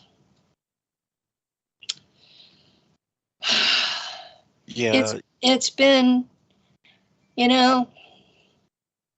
this has been the most debilitating surgery I have ever had. And when the surgeon said 2 to 4 months, I thought it would be 2 months, and 4 months is closer. And I will eventually be okay. I have no doubt of that at all. It's just taking a lot longer than I expected, and it's frustrating. Yes. I wanted to know when they gave you morphine, what was that like? What did you experience? It was like being trapped in astral, in a bad part of it. Oh, okay. What colors did you see? Colors? Oh no, honey. I was working for the welfare department and we had paper files on people. And while I was on morphine, those paper files would stand up and attack me. I didn't have nice, fun little dreams where I saw colors. I was being attacked by things that were unreal. So, Wow, that sounds quite horrific. And I would be stuck in that until the damn thing wore off. Good God. Yeah, that sounds horrible. Oh, so geez. I came out of that. I said, do not give me any more of that shit. I don't know what it was you gave me, but don't do that. And they said, well, it was morphine. And I said, well, I've had Demerol before. Why don't we try that? And they said, sure, no problem. If you want Demerol instead of morphine, we'll give you that. I see. So your liver, you must be a poor metabolizer then on a certain. Yes, I'm a very poor metabolizer. I did a medical DNA thing, and that was one of the things up at the top of the list was poor metabolizer, do not take, and there's a whole list of 40 meds that I'm not allowed to take. Wow. So they really give you a good workup if you go for the genetic test that's more expensive than the $50 one. That's actually very impressive. The one that gave me the list of the meds I can't take, it was $650, and my medical insurance paid for it. And it took them about 8 months to get me the report. But it was one of those things that I can hand it to my doctor. And I got another one through Ancestry.com, their medical report that they no longer do. And it took 6 months to get back. And I've used it to match me up with cousins. Because I'm from the Stewart family, there are Facebook groups where Stewart family members will put their GEDmatch number and you can find out who you're closer related to than others. And I have to ask, would you happen to be related by chance to Patrick Stewart? We probably have an ancestor or two in common, but probably back about 400 years. Interesting. My family immigrated in the 16 and 1700s. I qualify for Daughters of the American Revolution. So in fact, my French-Canadian family ancestors came on that first French ship in 1615 and married into the natives. So I have had people go absolutely fucking batshit to find out that my mother was a quarter French Canadian. You know, it's like, yeah, I come from the Cyr family, C-Y-R. They were married into the bourgeois. They were married into the Richards. They were married into, you know, all of Quebec. And so, yeah, that irritates a lot of Canadians. They think that even though my family has been in the United States since the Civil War, that I'm somehow keeping my finger on the pulse of politics in Canada. Sorry, guys. Sorry, guys. I consider you all to be human beings, regardless of which language you speak. So it's well, that we need to qualify for our listeners that, you know, with exception of our listeners, Americans, we it's more subhuman out here. I do my damnedest to treat everyone with the kind of respect I would like to have myself, regardless of my estimation of their physical health or their mental capabilities. And I don't even put ethnicity into the mix. People are people.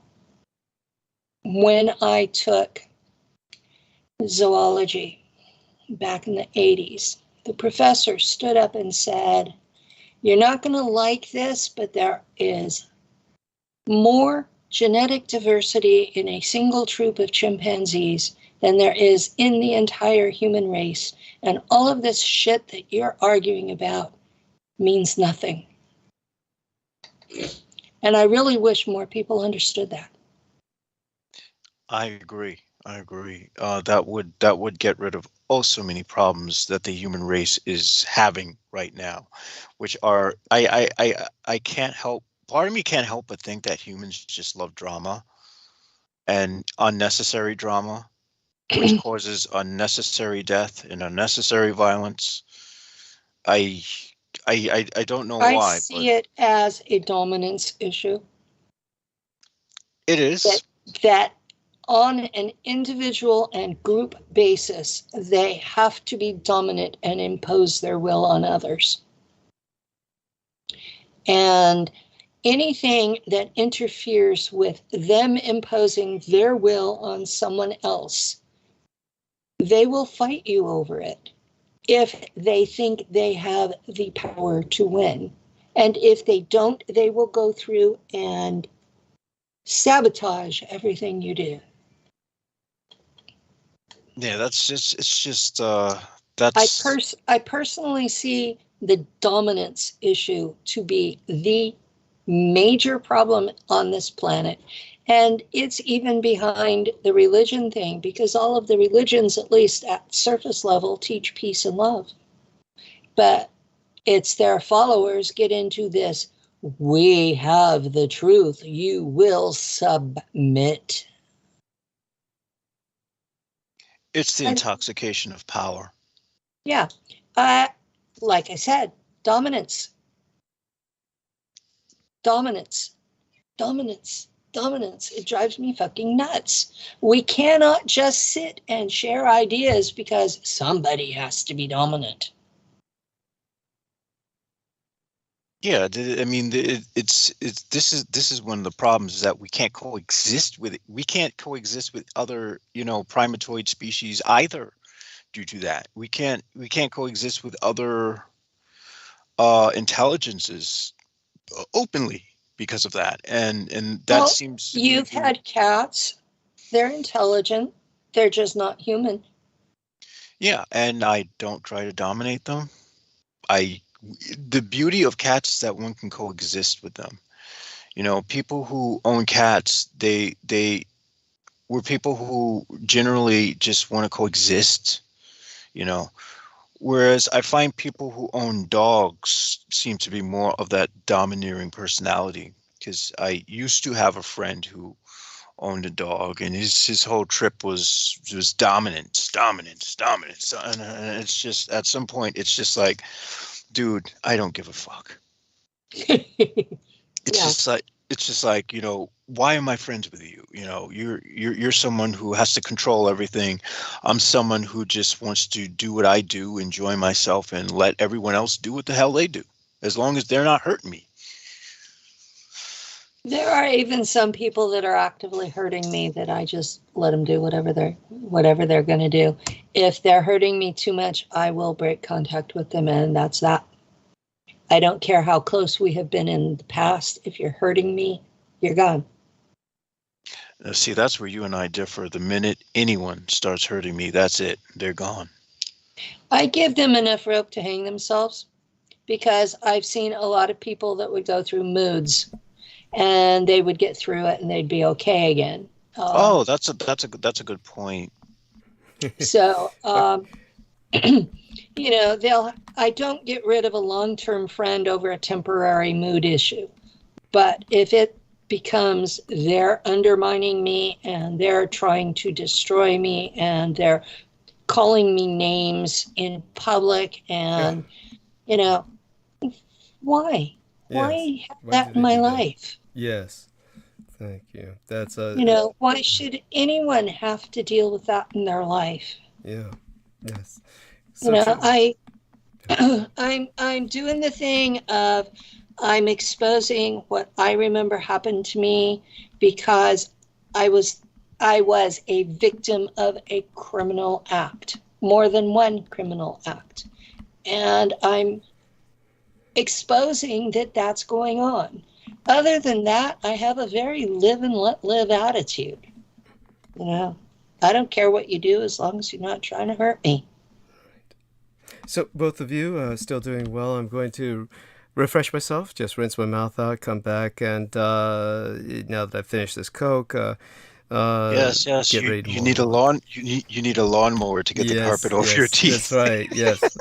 Don't even remind me. I hate that feeling. I'm going to assume that that's Coca-Cola. Yes. Done the lines of Coca. Yes. Pepsi does the same thing, right? They're variations on a theme. Yeah. They're battery acid. Yes. Well, yes. I mean, I would say energy drinks don't do that, but nobody needs to get hyped up on more vitamin B than you would get in a week. Right. And more caffeine than you would get from 5 cups of coffee. It's a bad idea, folks. Don't do it. Don't do what Jameson did. Yes. Do not wind up in the fucking hospital. Yeah, tell her about that. Tell her about that while I tend to this. You ended up in the hospital? Yeah. Yes. It's over twice in 2 days. That is a record for me. What the fuck did you do? Okay, well, there was a gang stalker who decided he would knock into me once, and I was like, okay, you're a fucking asshole. I excoriated him on the ferry boat as we went and just went off and went my merry way. Then I saw the same asshole when I was leaving the stall, and he did it again. Now, if you knock into someone aggressively, that's assault in New York. Okay. So I weighed my options, and I decided I'm going to punch this motherfucker in the face. And in doing so, I wound up hitting the wall of the ferry bathroom. And it really just... You broke your fist? No, I didn't break anything. It's just swollen like a fucking baseball glove, which is, because... And luckily, because I threw the punch the way they do in martial arts rather than in boxing, I didn't break my fist. Because if I had thrown a punch like they did in boxing, it would have been broken. Because I had a boxer fracture on that same hand before. So you have learned one lesson. Okay. Yes, yeah. The lesson is not to deliberately hit anything with my fist. And so now I've reached the point where I carry healing crystals with me. And these are really big healing crystals. So I don't need to use as a weapon? Yes, but they're beautiful enough so that no one will call them a weapon. You got to come up with things that are clever to get around. You had to know that I have been around people that did that if I even brought it up. Yes, you've definitely known. Well, look. For people who don't know, if the dude you see wearing all those necklaces with crystals and whatnot, you don't want to mess with him because chances are the person walking around with a lot of crystals has bigger crystals hiding somewhere that they could use to bury you with. As far as I know, anyone who lives in a large town and even some small towns is armed in some way. And I happen to agree with Robert Heinlein that an armed society is a polite society. Not necessarily, unfortunately. Well, I take the assumption that folks are armed and can, if they are being verbally nasty, they can back it up. And I just sort of choose to not interact. Well, yeah, I'm the same with verbal, insults and whatnot. But once someone decides to physically provoke you by touching you, that's where we draw the line. Honestly, if it was a state that didn't have as harsh gun laws as New York once had, which doesn't stop the amount of shootings that happen on a regular basis, but that's because the police are enabling this because they have their own agenda. And, police, everybody has their own agenda. That's the problem with America is no one's on the same fucking page. No one's ever on the same page. Whereas you can go to other societies where there's an understanding. I don't want to be in the savage land anymore.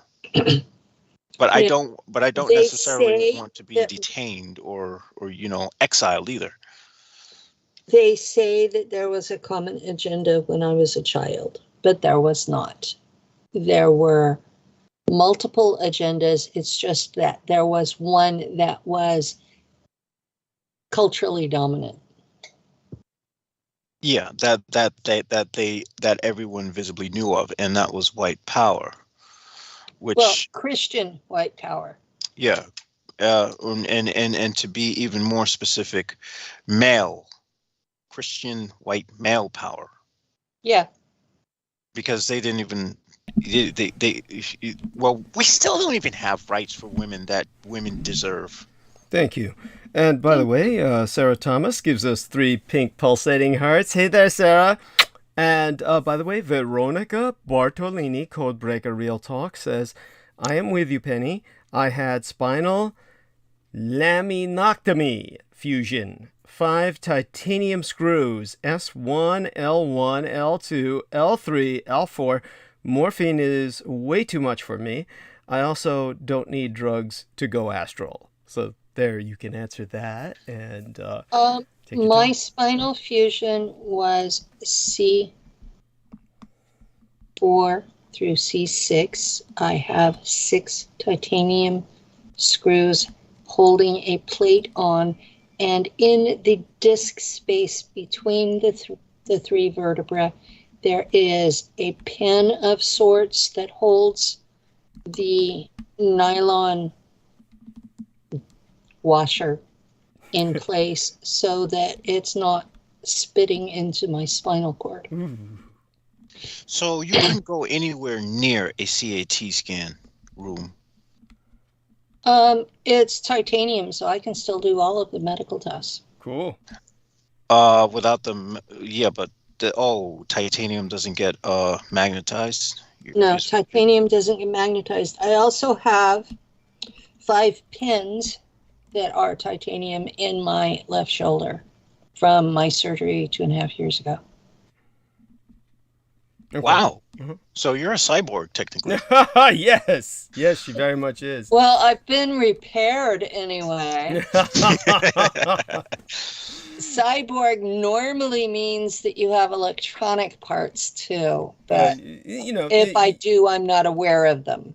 Well, technically, if you had hip replacement surgery, you're a cyborg. I mean, it just means that something artificial is something man-made is in your body. That's right. That's the truest definition of cyborg. You don't the most need, basic. The most basic. You don't need the Pentium. You don't need the latest Pentium processor from freaking Intel. Or Elon Musk primitive Russian technology, which he wants to drill into your skull. Actually, that Neuralink technology was used on me in Black Ops back in the 1970s. Yeah, so it's not a new technology. It's just to show you how primitive what he wants to do is. I mean, at this point, we're at the point where you don't need to put anything physical inside of anyone's head. You could just send signals, and someone will have a completely distorted reality and start hallucinating. Okay, that was rolled out in 1980. Ancient stuff, voice to skull technology that is basically a synthetic telepathy and in certain individuals can go as far as giving you hallucinations. It can induce things in the visual cortex as well. Yes. Probably sensations. And it comes through a Wi-Fi carrier wave, so anywhere they can locate you. And most people, they have your personal frequency on file already, so they can target you anywhere. And if they want the entire community, they just expand the frequency range. Well, I guess if they can't get you, what they can do is they could get the people around you to act weird and start stalking you, which happens in my case, because that's all they can do at this point, because I'm possessed with so many goddamn things that they're not getting through to me. Now, I want to make it really clear, this surgery I had completely cleared up what I had surgery for. Wow. That's incredible. I mean, most of the time, all I've heard is the most negative shit about spinal surgery. I'm so glad yours worked out so well. So I am healing from the surgery at this point. The problems that I had before are gone. So I am really thankful for it. I'm doing so much better than I was. It's just the recovery from spinal surgery is longer than I anticipated. Mm-hmm. But actually, that you shouldn't be shocked by that at all. I mean, there are people who have spinal injuries and, they're paralyzed for life. So when you have an artificially surgically induced spinal injury, so to speak, it'll take a while. And yeah, but the wound has closed up. It's still this bright pink color. And I feel like there's a hand over my throat. So talking is not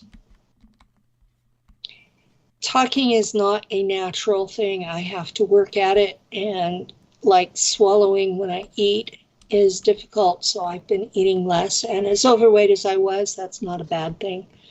Oh, well, you weren't that overweight, honey. Don't worry about Thank you. But yeah, there are some effects, and the physical therapist I'm seeing is working on that. She says that feel of a hand is adhesions, and so she's working on stretching those. So there are things that can be done that are not as invasive as surgery to help me with these issues.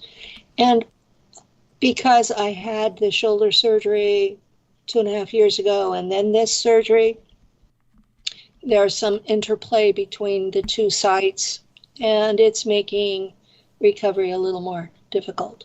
But it's not impossible. I'm not quite 3 months post-op, and I'm back doing my show. I'm back doing interviews. I'm dressing myself. I can wash my own hair. So and since my hair is down to my ass now, that's a major accomplishment, just washing my own hair. And I'm getting to where I'm feeling almost human. Cool. So, it just, every other surgery I'd had before, by this time I was doing really well, and I still have a ways to go on this one. So anyone who is looking at this surgery for themselves should understand that when they say you're going to be down for 4 months, you're going to be down for 4 months. Yeah. So. Indeed. And so just glad that you're, doing as well as you are, and certainly glad you're able to help us too. But aside from that, honey, go on. Let's take another look in the live stream first before. Oh, yes. So Veronica continues. She says, I have spacers and 6 titanium screws. Penny, my neck is next. I sympathize with you. She says, V2K, MK Ultra, yes, they can make people that love each other hate each other, sadly. There we are. Yeah. Terrible that sort of thing goes down. I'm just, go on, honey. Well, at this point, I'm guessing that, they're using bots to just run all this stuff now, because I don't see anyone in the office just literally just, I don't see an office of guys saying, let's go fuck with him today. Well, I mean, because it came out in 1980, and at that point, I was one of the first people that pulled it out on, and I would hear a man's voice, and he wanted to talk religion. That's always bad. Always bad sign. And not the way to start a conversation. And when I would finally prove to myself and him that he was not who he was presenting himself as, then he turned hostile, and they used a loop. So that was, I'd say, 1990 or so, that it was completely computerized by that point. And they had me on a loop from that point until 2016, when I got an EMF blocker cap. And that shut it all off.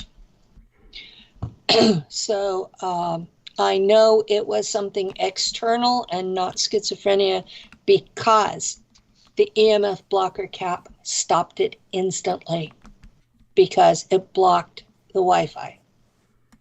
Wow. And that's an important thing that people need to understand. You can test this at home.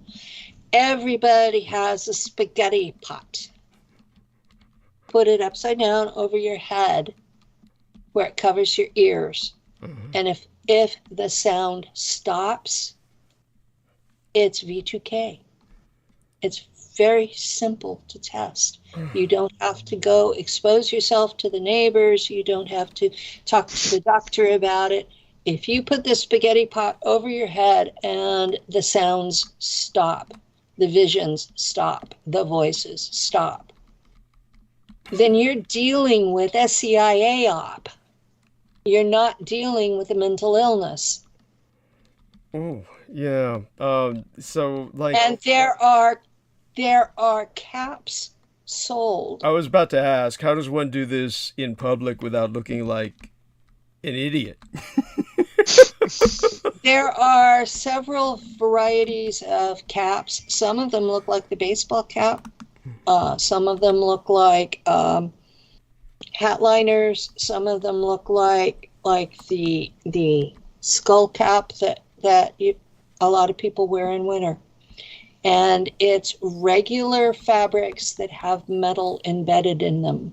So they're breathable, you can wear them, be comfortable, and they block the Wi-Fi signal. You just have to make sure your ears are covered.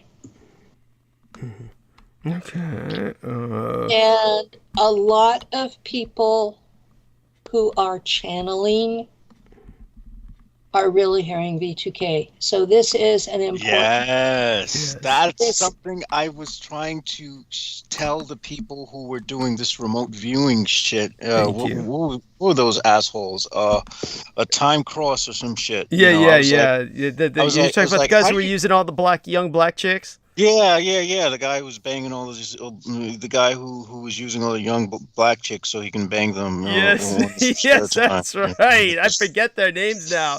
Probably for the best, so we don't need to give them any more play. I used to promote them, and then I found out what they were all about from that piece of shit Pavel Edward, who was affiliated with them. Did you know he was affiliated with them?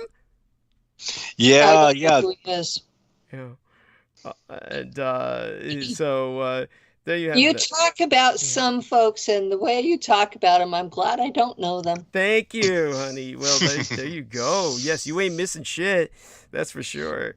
But yeah, there's a lot of stuff out there functioning that your average person on the street has no clue about, and yet they have a profound influence on your life because people are accepting these channelers as religious figures and taking, well, I channeled so-and-so from wherever, and they said, and then suddenly that's an authority. And all it was the CIA computer talking to you through Wi-Fi. Yes. You know who's getting that all the time? Who was that piece of shit that they brought in just to, as they're insulting me on Coast to Coast AM, of course, just to fuck over the reality of everything that I've exposed, was that, Stephen Quayle. Stephen Quayle does that. He brags about hearing voices directly from God. You know, he's just getting beamed from Langley, Virginia. And actually, the computers at Harvard. Okay, there you go. That sounds a bit too erudite. It makes him sound almost educated. You know, they probably have them everywhere now. I mean, they probably have them. They probably have it. They probably have apps on their cell phones where they can just, for shits and giggles, if they're bored, they turn off the bot and start making people say crazy shit so that they look like something from a Jim Carrey movie or something. Oh yeah, I wouldn't doubt that. I have several acquaintances, real world, that have been put on meds because they were schizophrenic, and I proved to them with their own spaghetti pot that they were just listening to a CIA op, and got them caps, and they no longer had to be on meds. So this is an important thing for people to know about. Yeah. You remember the war in Kuwait, where the Iraqi troops would just simply drop their weapons and surrender? Yes. That was when this was used in a military application. Those soldiers were literally hearing the voice of Allah telling them to surrender. Yes. Yeah. And it was V2K. Yeah, that was one of the elements. Definitely there was the occult factor as well. That was why Aquino was involved, but he was also certainly just as involved with the technical aspects of what you're speaking of. If you want to get, if your audience wants to get deeper into what's actually out there, Dr. Robert Duncan has several books out about the program he was involved in. Somewhere along the way, someone convinced him he was going to hell for what he was doing to us. And so now he's a whistleblower, and they've been using his own program on him. I might have met him through Lori Ann Fenton, and is he the guy who's gone like really alcoholic because that's how he deals with it? One of I don't know. Did you ever meet him personally? I've not met him personally. I had the impression that he was an autistic savant. Okay. Alcoholism would make as much sense. Oh. I did talk to him for a while. He was rather rude to me. Oh, sorry to hear that. But I'm used to people being rude to me. Yeah, there you go. We've built up quite a high tolerance level. There was another doctor who was involved in this sort of thing, had a beautiful young wife. Everybody thought she was his daughter. And he of course, was acquainted with her because she was a victim. And so he got, hooked up with her based on that vulnerability. And, of course, I outed them, was at the... at that secret super soldier conference or whatever the fuck it was. Mind control conference. That was it. Lori and Ann Fenton had the mind control conference. There were several of those conferences back, about 2012? That was before I was part of this community. I ended up part of it in 2015. And so I walked into this community where it was mostly men in their 30s and 40s who were overly testosterone and chest thumping and threatening one another, and then they would get some deep insight into their past, and then start crying and shit, right? They would start crying and shit, and then they would kill their families and then themselves, and sometimes their counselor. Yeah, and the cat and dog too. No, they'd always leave the cat or dog alive. Go on. Yeah, it was really this stressful, dramatic period of time. Yeah, it's and pathetic. I came in at 2015, and I had spent 2 years figuring out what the hell it was I was remembering.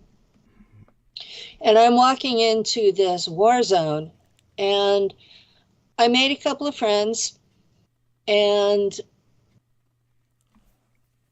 Ileana, the Star Traveler, and I, and a couple of other people who have since decided I'm the devil. We decided that we were going to change things. And we were all women. And we decided we were going to change this. And we had one group that we told them there is no attacking in here. That this is a mutual support group like you're going to therapy. That yes, you can hold each other to saying that's bullshit or, you know, keep it real or something like that, but you are not to attack. And the fact that they had one place they were not allowed to attack, they mellowed out considerably. Most of them. There's still a few of them that are chest thumping Neanderthals, but most of them have gotten to the point where they can talk about what they went through without being a total ass. And that was, I think that was the major accomplishment that Ileana and I have pulled off, is changing that culture. Wonderful. So it used to be this place where nobody really wanted to be. Mm-hmm. And now I guess we changed it too much because we've got all these people that think they want to be part of us. And it's like, no, don't. Oh, people are fucking crazy. It's like people who want to have supernatural experiences or experience an alien abduction or who want to see Bigfoot close up, you know, just truly naive. Be careful what you ask for. You may get it. Yes. Yeah. So, by the way, I take it, Jameson, you heard what I had said about Bigfoot over those past several episodes before the war started. They're definitely not things we want to encounter. And of course, you know, I remember we were attacked by that monkey lover who was like, "You're being mean to monkeys. Why you hate ponies?" Did somebody say that? I couldn't even remember that. That was blatantly hilarious. We had to kick that person out of the chat. Remember? Because I believe you. I forget a lot. Yeah, because I was saying, you know, we should just exterminate these other primatoids. That's right. Eat them. They're went on an extermination trip. Yes, that's right. I mean, honestly, we in all honesty don't need them. So I don't see why we shouldn't. Honey, you're out in Bigfoot territory, right? I'm sorry, say what you were going to say. I tend to be in the they live and let live, as long as they're not harming us. Don't worry about it. Harm us. But remember, they're harming people who are going into their territory, though. Yes. But understand that we probably would do better with more of that territory so that we're not building on top of buildings in these fucking mega cities where people are just eager to rip each other's throats out. You know what I mean? I get what you're saying, but unfortunately we go for convenience. I mean, you know, we do go for convenience. I mean, if we're going to convenience. When was the last time you were outside of New York? He goes out a lot. I mean, that's outside of New York. Outside of New York. Oh, you mean outside of New York? Oh, okay, yeah. He doesn't need to go outside, right? Because I did a cross country trip in a Chevy van, in 2016, and we do not have miles and miles and miles of mega cities. No. Right. Coastal it's just cities, open space. It's and empty space, the rest of the country is pretty much damned empty. But do you understand? That was my point. That was my point. Well, but that is my point as well. Yes, that's actually Jason's point. There's a reason why that stuff is empty, because those gigantic humanoids, those hairy humanoids, big ugly hairy humanoids are stomping all over it. Yeah. Those disgusting primatoid things would rip us apart. We could send militaries in there, and those things would still be. I live. You're in Bigfoot country. Near Yosemite. Yeah. Out in the boonies. Right. We have bears. We have mountain lions. We have rattlesnakes. But you do know that the North American primate is out there. You do know that. We have cryptids in Yosemite, which may or may not include a North American primate. Most of us can go out in the woods, stomp around. other animals hear us stomping around and stay the fuck away. The Bigfoot won't stay away. They'll eat you. They'll rip you apart. It depends on it depends on and if they catch you at the right time. Yeah. Also, if you run into a moose, you're as good as dead. Yeah. We don't have moose here. We have large deer. Well, be glad you don't have mooses. Oh, see, they're trying to loop my voice again. There we go. They're doing a fuck. Yeah, because because they're butthurt that I didn't shout out the usual stalkers. So you guys can go suck on you guys can go suck on the elephant's foot in Chernobyl. Yes, there we are. Oh my God! So you're afraid of nature? No, I'm afraid of human nature, and I'm afraid that what happens, Penny, is that basically he's building his stance is built upon what I exposed over a period of several days before the war started about the fact that primatoids you control a considerable part of our planet, that we basically humans dominate 55% of what's available as land, and primatoids. Well, actually 36%. Yeah, it's much less, really. 50. It's much less, yeah. And I was pointing out these biomes. Biome is, of course, a environmental echo chamber, so to speak, an ecosystem in which the primary energy provider, the plants, cater to a certain kind of biological unit, and the biological unit that feeds off those plants in particular is what dominates that biome. And much of this is actually the primate territory, the primatoid territory, and the others are human beings who are also primates, but not nearly as adapted as these other primates towards a more natural life. And if we kill them off, we wouldn't have to go to war with each other for freaking superconductive metals, because there's a good 70% of unexplored land, of land masses that actually could be inhabited, that could be tapped for resources, that go untapped because of these fucking primatoids. But we need to create a virus that targets them and just rip them apart, and then we wouldn't have a need for these freaking wars.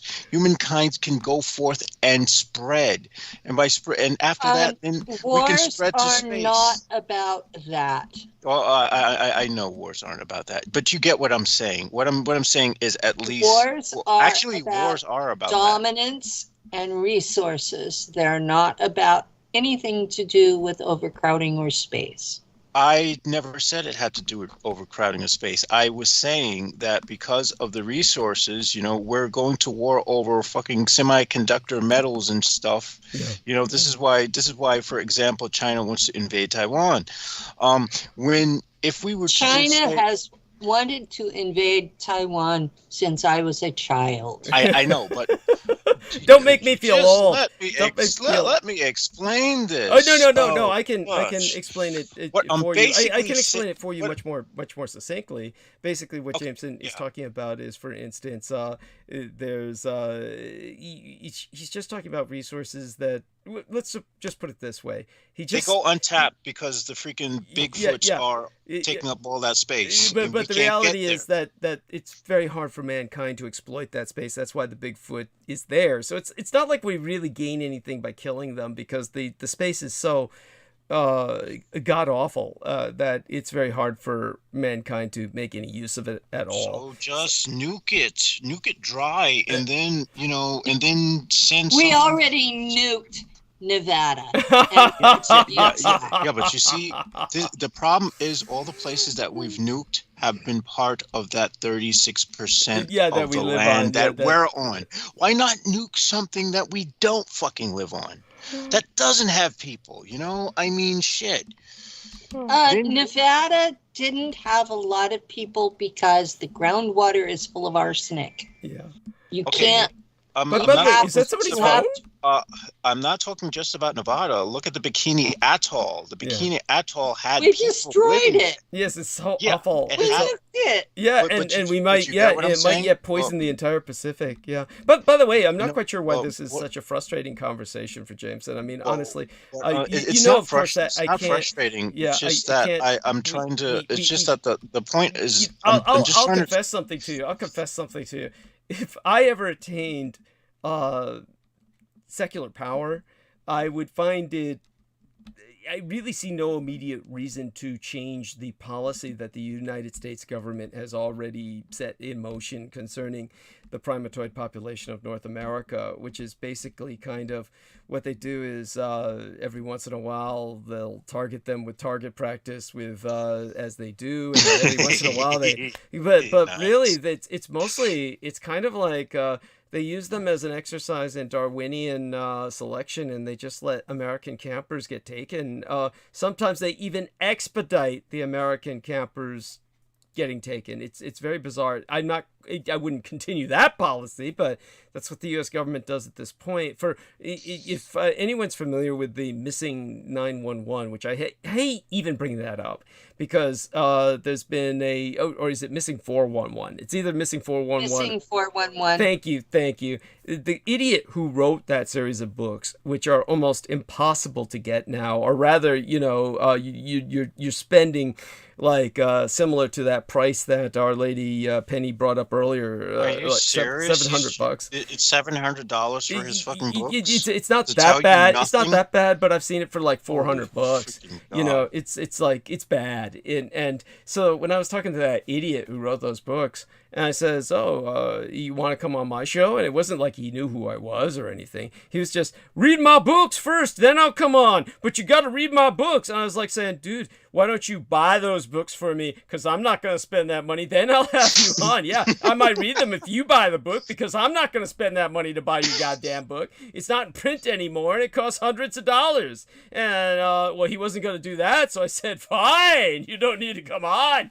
But anyhow, that idiot, he describes very horrifically the fact that some young boy disappeared, was taken by these primatoids, and the U.S. military was basically there to make certain the primatoids got away with it. They like basically The military couldn't do anything about that. that could be. I mean, but these maybe things are probably just like. It's not these like things they're are probably invulnerable to something- bullets. It's not like I know it's not like they're invulnerable, but they're fucking fast. They're huge. Yeah, they're huge, they're fast. You're But not they're going to waste that resources. fast. They're not that fast. I granted, Yeah, but you're but not going they're- to wait. You're not going to waste resources just for one person being a snack for some Oh well, a child like monstrosity. that isn't a snack. They try to raise them as one of their own.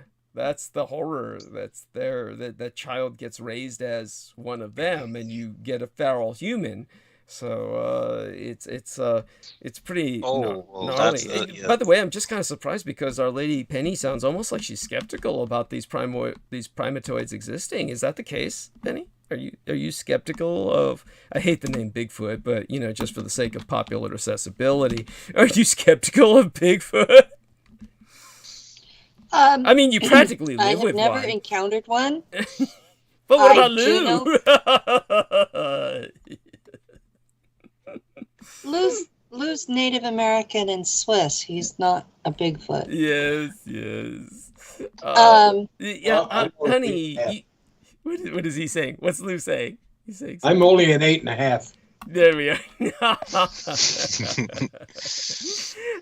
But darling, that they're out there and they're intelligent, and they not that intelligent, but cunning and I intelligent. understand They them avoid to not be completely physical beings. Oh, I wouldn't say So- that. I'm not saying that. I feel them to be, I mean, they're completely physical as far as I'm concerned, but they hide. I mean, I've given examples about this before. I've said that there's obviously certain species we know are out there, and then people just never see them. A good example is specific kinds of snakes in Florida that are known to be quite venomous and poisonous, and there are people who work in the Florida park system, and they've never seen them, but they know that doesn't mean they don't exist. So you've got... They are in the category, to me, of they're not exactly physical beings, and I've never encountered one, and I live in an area where they're supposed to live. And so I don't see them as a credible threat. Well, that's not what they are. I mean, they're not a credible threat in that sense, but they are a credible threat to the really dumb campers that go out and wind up, Well, I'm actually glad. I'm actually glad they're a threat into their. Yeah. If you're going into their house. Yeah. And you're stomping around and you're being stupid, you have nobody to blame but yourself. That's the point. That's the attitude that the U.S. government has effectively taken, is that it's kind of a Darwinian selection that that many people go out there and so that's kind of how I see it. Is they've been here all along. They're not generally interfering with us unless we go into their house. Why the hell are we worrying about them? Okay, all right. I'll get down to it. I hate primates. I fucking hate primates. Well, you don't hate you hate a lot of things. Yes, I know this. You don't hate the mountain gorilla. Those majestic gorillas that. I loathe them. I loathe those things. They're horrific. I mean, the only things I could really probably deal with are those weird those monkeys off the coast of Japan that seem to have some degree of civility to them. Yeah, they bathe and they drink tea and shit. Yeah. What are they, macaques or something like that? But as for the other primates, they're just ugly. They're disgusting. I hate them. Oh my God. Golden monkeys in China. The golden monkeys in China are adorable. All right. Yeah, well, they look better than people.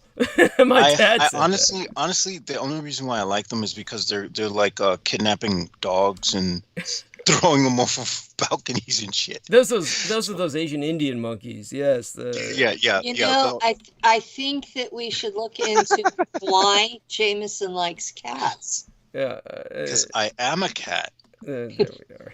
Yeah. Okay. No. Cats just resonate with me. They always did. I can, and it's not like I like every street cat I come across. Although every street cat I come across doesn't seem to mind my presence as much as they mind other humans. Probably because they smell the cats on me. Right. That I do have, but it's just I can deal with cats. I don't like dogs either. With the exception of the African painted dog and probably wolves, which are wild wolves that don't like humans, I hate dogs. There's only one exception that's ever existed, and that was probably Chico, which was a Havanese, which the guy I used to be friends with had. Mm-hmm. And I liked him for some reason because he didn't seem like a dog. There seemed like there was a human in there. But most dogs, they're just they're just walking teeth. Their teeth on four legs. And when you see what they could do to a human face, you're not going to like dogs. Well, I have lived with a lot of dogs. I have lived with cats. I have lived with rodents. I have lived with birds. I grew up on a dairy. When you see what a cow can do to a human being, you might think twice about them. What can a cow do? Cows are much larger than we are. I know that much. What do they do? They decide to stomp you to death. Ooh. And they also have teeth. Ooh. They don't have ripping teeth, but they have grinding teeth. Ooh. And trust me, grinding teeth can break bones. Oh. Yeah, I was 5 years old the first time I was put into a pen with the cows and told to stand my ground. That was when I learned the Qigong Tai Chi thing of maintaining your energy field so the cow doesn't run your ass over. Oh. So, folks who grow up on farms are much more aware of animals than folks who grow up in cities. Without a doubt. And to be honest, I wouldn't want to be near a cow. The only cows I like are when they're in hamburger form. So, Pigs are worse than cows. and pigs are worse than cows. And Yes. God help you if you are somewhere where there are geese. Those things are fucking vicious. Oh, yes. Well, I actually, that's honestly one of the reasons why I adore geese, because I like seeing them attack people, especially golfers. That's so funny. Oh my gosh. I've seen actually video clips of them attacking people, and it's hilarious. So, you know what? My grandfather used to grow cotton, and he would put these fences around the cotton field, and he would pop geese into it because geese will eat anything except the baby cotton. So they do your weeding for you. They eat their bugs. They're very efficient, but they have wings. They fly over the fence, and then they're in the yard, and then they're chasing children, and they like to bite. And you would think a toothless beak would be harmless, but they're not. No, they have serrated teeth with inside of the beak. They're like very it's almost kind of weird, these bony structures, but they're very sharp, and they will hurt a lot. Birds are how most dinosaurs survived. You have reptiles, yes, but birds are actually dinosaurs. And you have this dinosaur brain in this being that it's close to the same height as a 5-year-old human. And it's chasing you, and it's honking, and if it catches you, it bites. And you learn real fast that it doesn't care if you've put out that Tai Chi Qigong energy or not. And so you learn real fast to have respect for that animal. Yes. And in most cultures, respect and fear are variations of a theme. Yes, quite so. Well, so, yeah, animals are here too. And if you're going to get rid of all of them, you remove the ecology that supports your life form. Yes. I'm not getting rid of all of them, just the primates. We don't need them. Well, I mean, that's just his feeling. He's, obviously, that's not a practical. It's not a practical.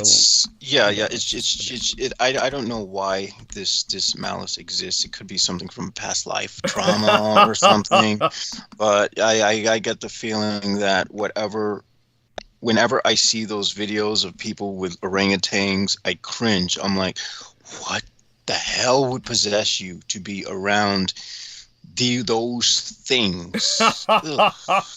Just they cringe. Maybe it's because I foresee the where with their replacing us.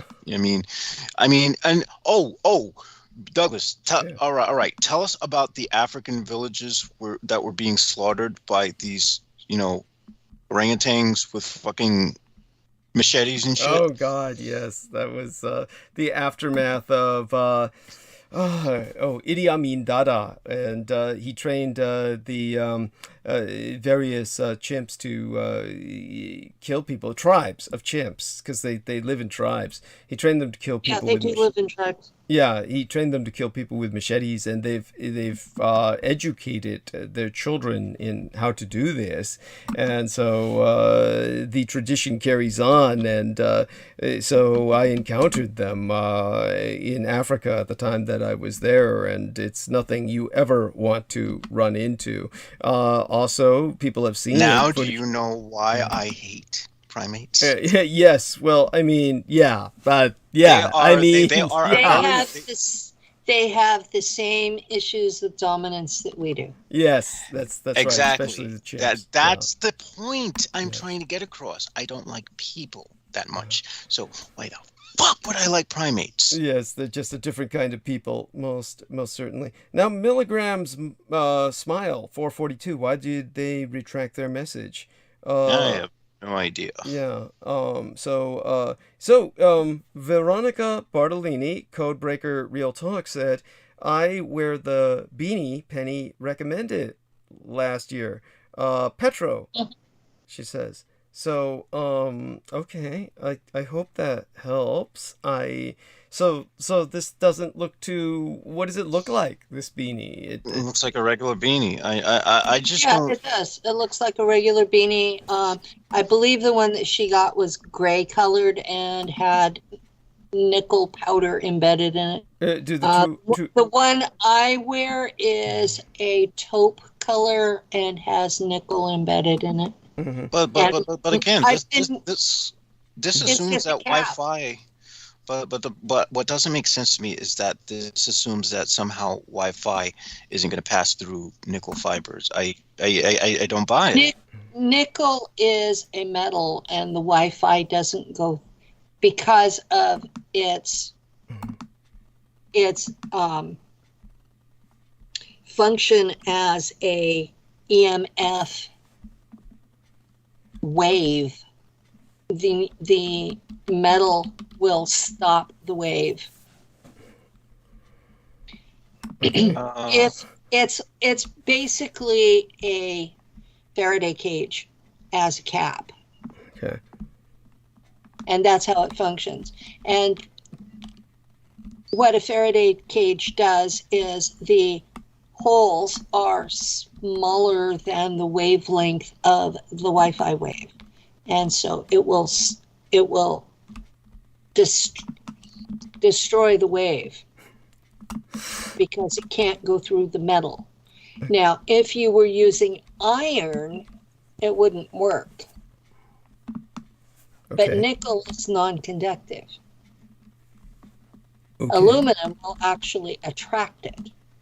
So the aluminum foil caps are actually counterproductive. So you can't just use. What about tin? Real tin will block the Wi-Fi wave, but nickel is relatively cheap and doesn't turn green on you. Most Faraday cages are made out of copper, and the problem is it will oxidize and turn green. Yeah, but copper is actually conductive, though. So how does that block anything? Almost all Faraday cages are made out of copper. That's true. Really? Yeah, they are for whatever reason. I'm not sure why either, but almost all Faraday cages are made out of copper. And if you really want to block something, you'll put it in a microwave because it's so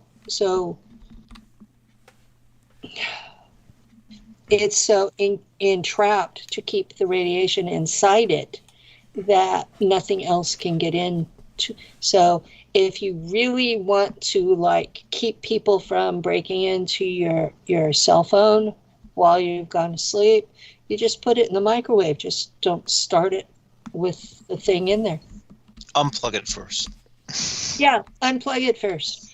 I have kept old microwaves unplugged and used it for storing things that I didn't want to be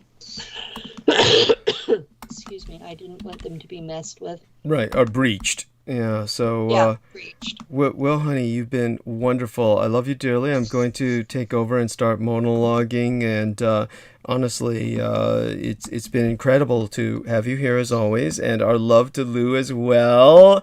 And so he's always welcome to come on. I hope he's feeling so much better than the last time that I saw him through that. As you said, I was tripping balls at the time, and when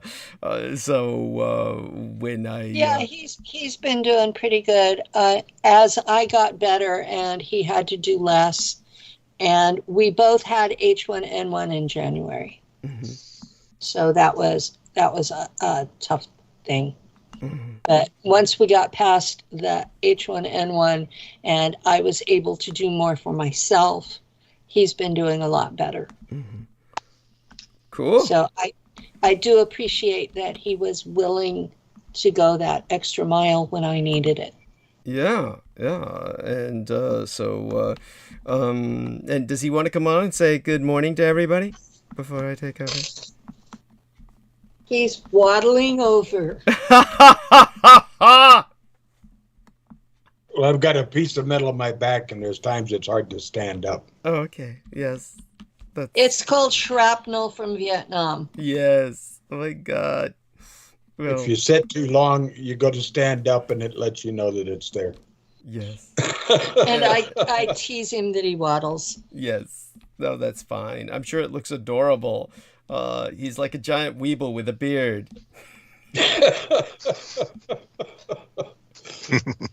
Somebody was telling Penny today that they thought I looked like ZZ Top. Oh, so gosh, yes, the Hasidic Jewish rock band. So I showed Penny, I said, no, ZZ always kept his beard split. So I took my fingers and kind of split the beard into two pieces, so it hung up there. She started cracking up. Yes. Oh, my God. There we have that. Well, we love you both dearly. Both of you have a fabulous night. And we'll be speaking again soon enough. And tell Daryl Neely to we should be speaking soon. And I'll try to make that happen. And say hello to his mother for me, of course, if you speak. Of course, she was on my show Saturday. That's right. Well, that's what I brought up earlier. And, yes. You guys have a good evening. Yes, thank you so much. Have fun. Yes, you as well. And okay, and that was, of course, Penny Bradley and Lou Reese, and Jameson Reese is now going to say good morning, and he'll stay with me for the rest of the morning while I take over. And so go ahead and say good morning to everybody, Jameson, but do hang out. And good morning, folks. I will definitely hang out, and I'll monitor chat while diving into this expansion of Guild Wars 2. Yes. That just got released. Okay, wonderful. All right then, so it's Ash Wednesday, or was Ash Wednesday until midnight, 2022. Still, we're into Lent now. That was the first day of Lent, meaning in terms of the history of the day and its observation in Christianity, are you giving up anything for Lent this year? And if so, how much do you know about Ash Wednesday, the day that marks the official beginning of this repentant period in the Christian calendar? Well, Ash Wednesday is observed by many sectors of Western Christianity, including Roman Catholics, Anglicans, Lutherans, and Methodists, and the traditions associated with the day span back centuries. So I'll try to explain what little you need to know about Ash Wednesday. The date, of course, this year was March 2nd, and it always occurs 46 days before Easter Sunday, which marks the end of Lent. And because Easter is a movable feast, the date of Ash Wednesday also shifts annually. Easter Sunday itself falls on the Sunday following the first full moon after spring equinox, which this year will fall on April 17th. Ash Wednesday, on the other hand, always falls on the day immediately following Shrove Tuesday, or Pancake Day, as it is more commonly known, if it's known at all, but used to be commonly known before everybody went agnostic or something. As for its history, whilst Shrove Tuesday entails the eating up of rich foods like sugar, eggs, and butter in time for Lent. Ash Wednesdays, well, it marks the official beginning of this 40-day period of abstinence. So Christians traditionally abstain from foods such as meat and dairy over Lent, although this has now extended into people giving up some of their favorite things like chocolate or trying to give up bad habits. So it's like a New Year's resolution that lasts over about a month and 10 days. These sacrifices are meant to reflect the 40 days and 40 nights that Jesus Christos, or Jesus, spent fasting in the Judean desert, as according to the Bible. As for how it's marked in Christianity, Christians often have ash crosses drawn on their foreheads, as you see in my photograph, as embedded in in thumbnail of tonight's live stream. And this is worn throughout Ash Wednesday. Others, sometimes ash is sprinkled over other Christians' heads during church services, but both practices are a sign of repentance. So understand it to that effect. And the ashes are used on Ash Wednesday. Well, the ashes that are used on Ash Wednesday, they're made up of palm leaves used in the previous year's Palm Sunday service. Palm Sunday itself is celebrated on the Sunday before Easter and commemorates Jesus' entry into Yerushalayim, or Jerusalem, prior his crucifixion. Palm leaves are used in the service because it is claimed that people laid palm branches on the ground in front of Jesus as he rode into the city.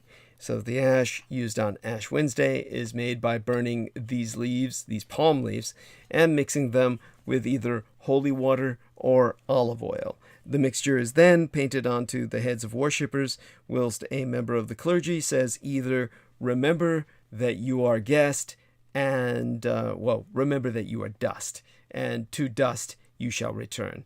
Repent and believe in the gospel. But it shows that we are all transient guests here upon the surface world, which was the statement of Vladislav Dracula. Now, who was considered, by the way, the guardian of Christendom and declared by the Pope to be the athlete of Christ during his lifetime. This, of course, engendered much envy and jealousy, and many people propagandized against him.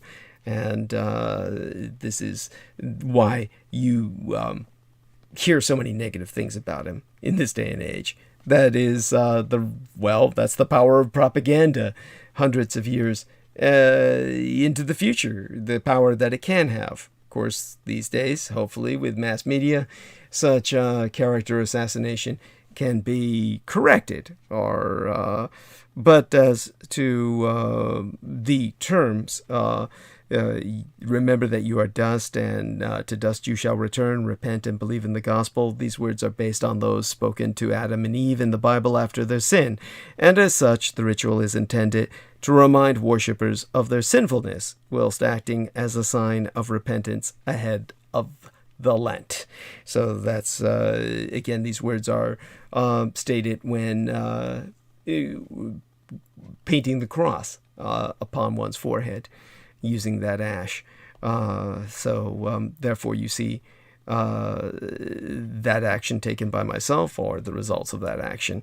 And if you want to see the makeup job that my son and I really produced, that's on my Facebook timeline, and I've always recommended that people get access to Facebook by creating a false timeline if you don't want Facebook exploiting your personal info, because then you can at least read my posts and publications, which give you profound insights into what is sprakathov during the night that I don't actually vocalize. You can learn a lot because I give lessons in quite a bit on my promotional banners. You just have to open them up and read the text.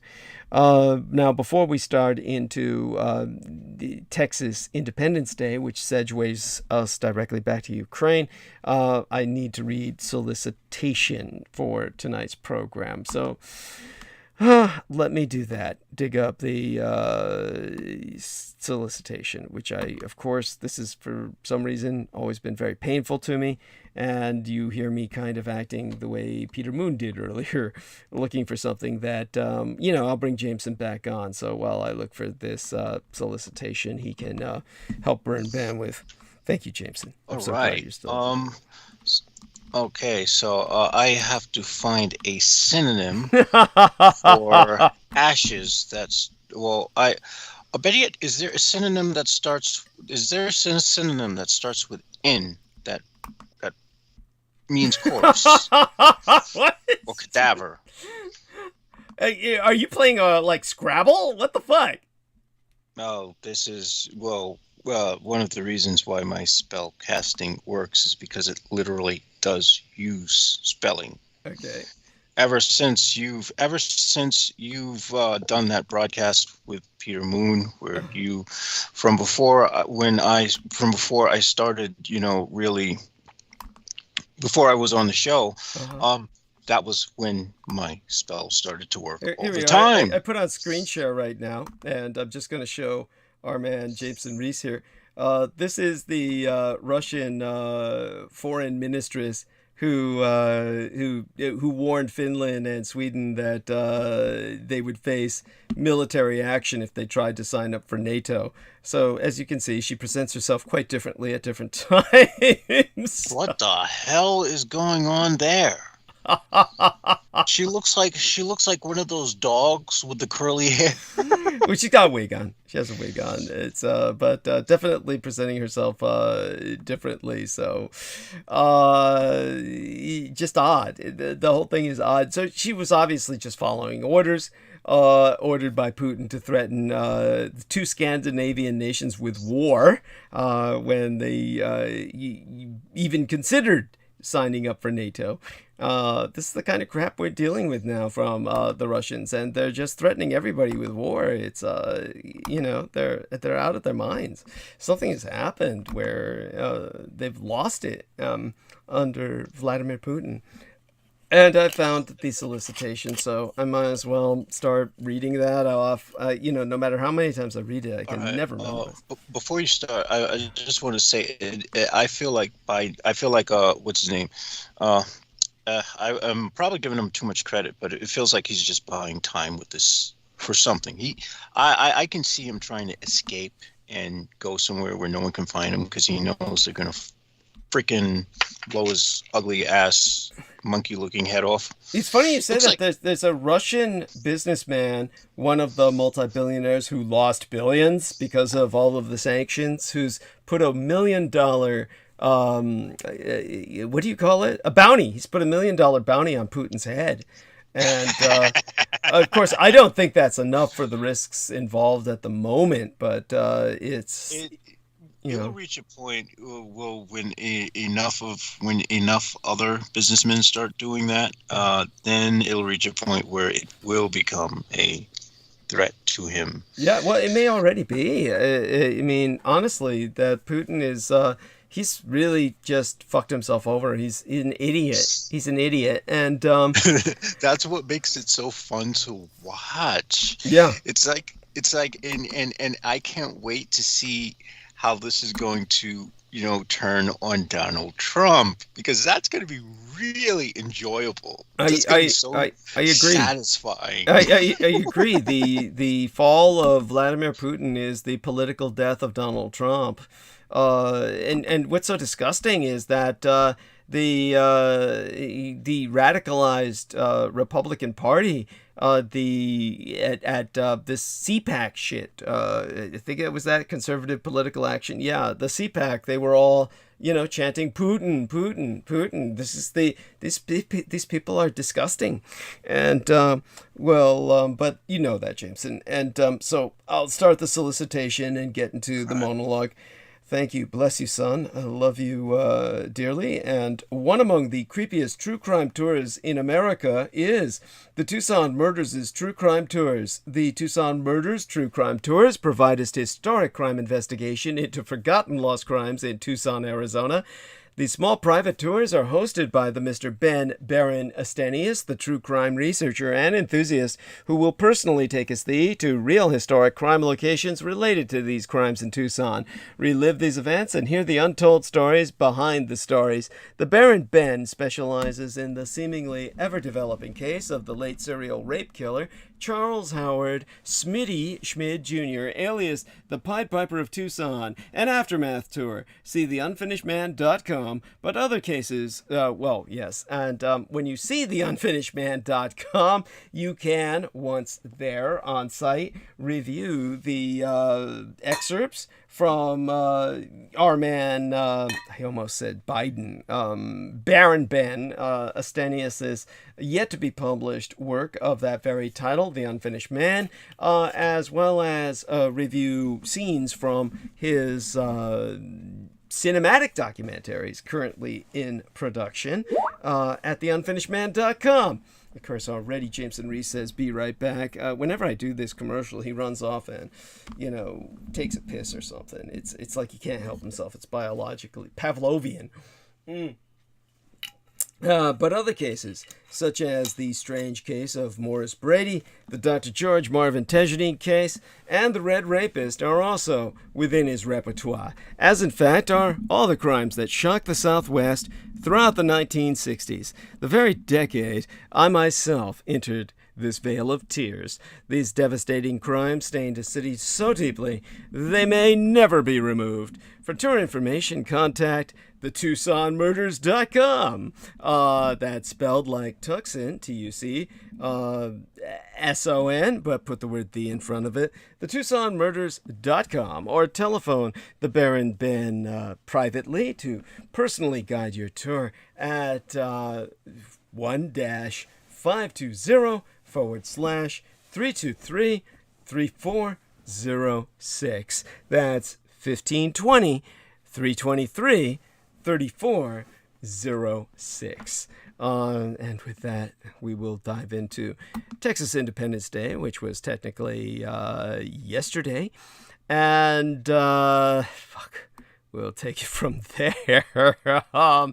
Honestly, still not ready to just really dive into this just yet, but going to have to. I'm definitely impressed by just so much going on, and I did promise to get into the heavy military aspects of this tonight, or certainly heavier than I did before. And, it's one of these things where I hope I can do it some justice. In the interim, I'm going to buy some time for myself by... well, I should bring up the fact that there's... let me take a look at something here. I do see a lot of incoming for myself from Japan. And so, okay, here we are. I'm going to... try and bring that up as soon as our man Jameson comes back. And this is something that, where am I? Oh yeah, I got to talk about the Chinese too, if possible. Doubt that we'll be reaching them tonight. So what I'm going to do is instead, talk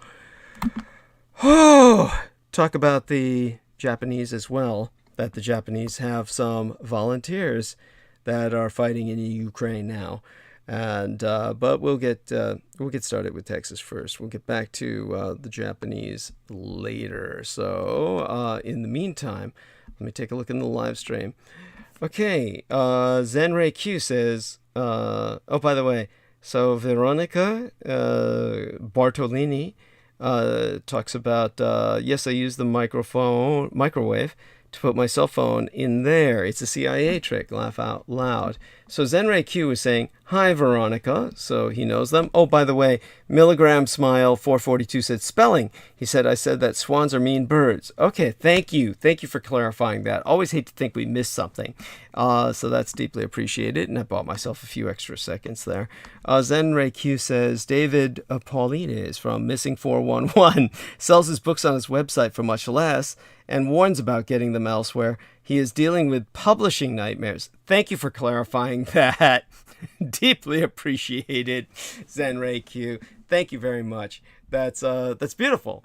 I mean, I'm glad to know that. Gives me a better perspective on him. Poor bastard. Yeah, well, there you have it. Holly Caditis Kiefer's got all his books. She's got the complete set. So yesterday by now, was Texas Independence Day. That's the celebration of the adoption of the Texas Declaration of Independence on March 2nd, 1836. And with that document signed by 59 delegates, settlers in Mexican Texas, Tejas, officially declared independence from Mexico and created the Republic of Texas. Meanwhile, the Texas Department of Family and Protective Services has opened an investigation into one of its own employees who has a transgender teenager after she was reported for alleged child abuse. According to a lawsuit filed yesterday, the day before yesterday by now, and according to said lawsuit, the investigation is one of 3 that began after Texas's Attorney General issued a non-binding legal opinion last week, stating that providing gender-affirming medical care to any person under the age of 18 is considered child abuse under state law. In other words, the lawsuit says Texas is opening child abuse investigations into trans kids' families following the governor's directive. Okay, this really pisses me off. And this is why Texas doesn't deserve independence.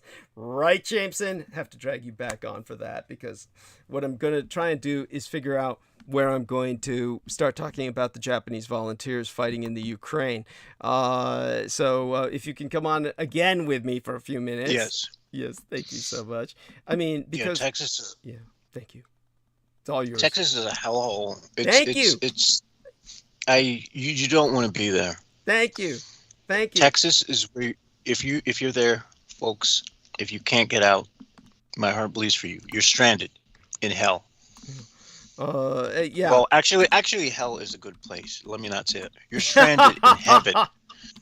Oh wait, yeah, but people think heaven's good. Yeah, I don't. Obviously. All right, you're stranded in something. You're stranded in the. Oh my gosh, the pits of Mott. Which is the throne of death, for those who don't know. Let me tell him we'll call you. We will call you. Well, let's call John. Call John Henry McMills Warrington again, will you? He's on already. Oh, he's on. Oh, he's just on mute. He's just on mute. Jump back on. Okay, he left. No, I'm talking to him now. I mean, so he can jump back on the call if he wants. All right. Let me add him again. Yeah. See if you can add him again, and or see if he jumps on. We'll see how this works out, and then he can. We'll see whether or not he's sobered up. He probably blacked out. Get back on now. I shouldn't do this. I should really get back into monologue. But if we have him on for a few minutes, I think it'll help me, because I'm trying to. Buy some time. Hello. There we are. Oh my God. That's so. Hey. Yeah. Okay. So you can talk about anything you want. How are you feeling right now? I'm feeling numb. Yeah. I'm numb after drinking too much vodka. Yeah. Oh my God. And so you were drinking actual Russian vodka as opposed to Ukrainian? Yeah. Celebrate the Russian thingy over the Ukraine. Okay. I'm pro-Russian. I don't give a shit about Ukraine and this stupid liberalistic idiotic freedom shit. Yeah, because what I was saying earlier was Putin. He was talking about neo-Nazis. I'll start from the beginning, as far as I know from the translation. Russian invasion of Ukraine. Mm-hmm. As far as I know, what that translates to was Putin getting rid of some neo-Nazis who'd taken over the Ukrainian government. That was his propaganda line. Yes, that's his rationalization. Of course. Yeah. I'm not saying it's true. I'm not saying it's true. Understood. So I don't know how it got through in the media. So you were saying that was totally wrong. I mean, I'm open. Yes. It's just his propaganda line. It's based on history, of course. And what happened was the Ukrainians sided with the Third Reich during World War II because millions of them had been murdered by Stalin. I mean, millions and millions. More. I know. Stalin was a mass murderer. Yeah. More Ukrainians. He murdered more people than the Nazis. Yes. In conventional history. Absolutely. Killed Jews. Thank you. Yeah. Thank you. Yes, more Ukrainians were killed under Stalin than Jews were killed under Hitler. That's a fact. Just a horrible situation. So of course they sided with Nazis. So it's not spoken enough in the media. Yes. More people have been killed under communism than were killed under any other government. Yeah. And so that's tens, Yeah, so he's basing it on that history, and now he's saying, well, this is why the Russians kept saying that Ukrainian independence was based on Nazism, and so they use that history, and then they try to use that to propagandize against the Ukrainians, but, for God's sakes, they've got a fucking Jewish president, okay? Yeah, you got that right, yeah, fine. So, I can't remember what happened earlier, because the vodka, He's a Jewish president, and he's also an actor. He's literally an actor. That president is played out a role where he got voted into being a president in a movie apparently, and now he's playing out that role. Mm-hmm. Yeah. He's actually, he was in a movie where he that's true. That's all true. You've got it right. Yeah, he was in a movie where he acted, or a television series even, where he was acting as the president of Ukraine. Yeah. And then, as you say, now he's acting the role, and he's done more than that. He's managed to jack the narrative. Obviously, you're feeling numb, and you drank a lot. Did you kind of black out, fall asleep there for a bit? Yeah. Good. I'm glad you did. And tell us about, unless you don't want to talk about it, work. You're not going back to work because these people, they might have been involved in this, or they certainly, provoked your brother, and you're just not going back to work. Well, no, I'm not going back to work because my half brother murdered my mum and my stepdad. Mm-hmm. Yeah.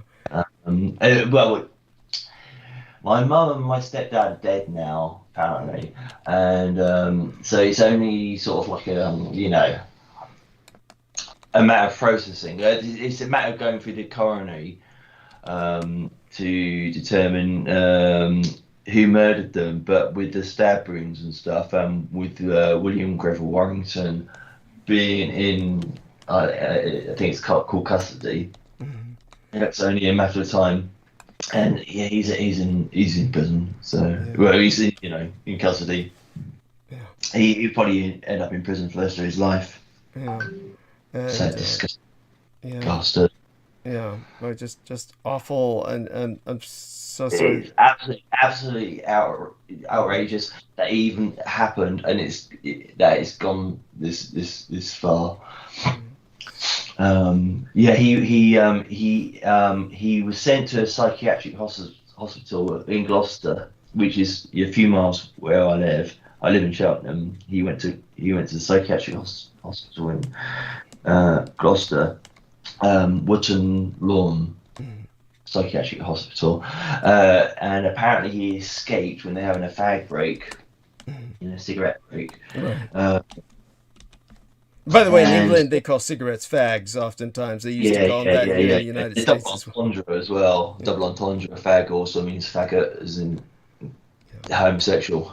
Yes. Yeah. He could have been having that kind of fag break too. Yeah. Saying what they said to me, what they said to me. So I'm because if they said fag, the police said to me fag break, so I can hear that as a homosexual gave him leave or ignored him.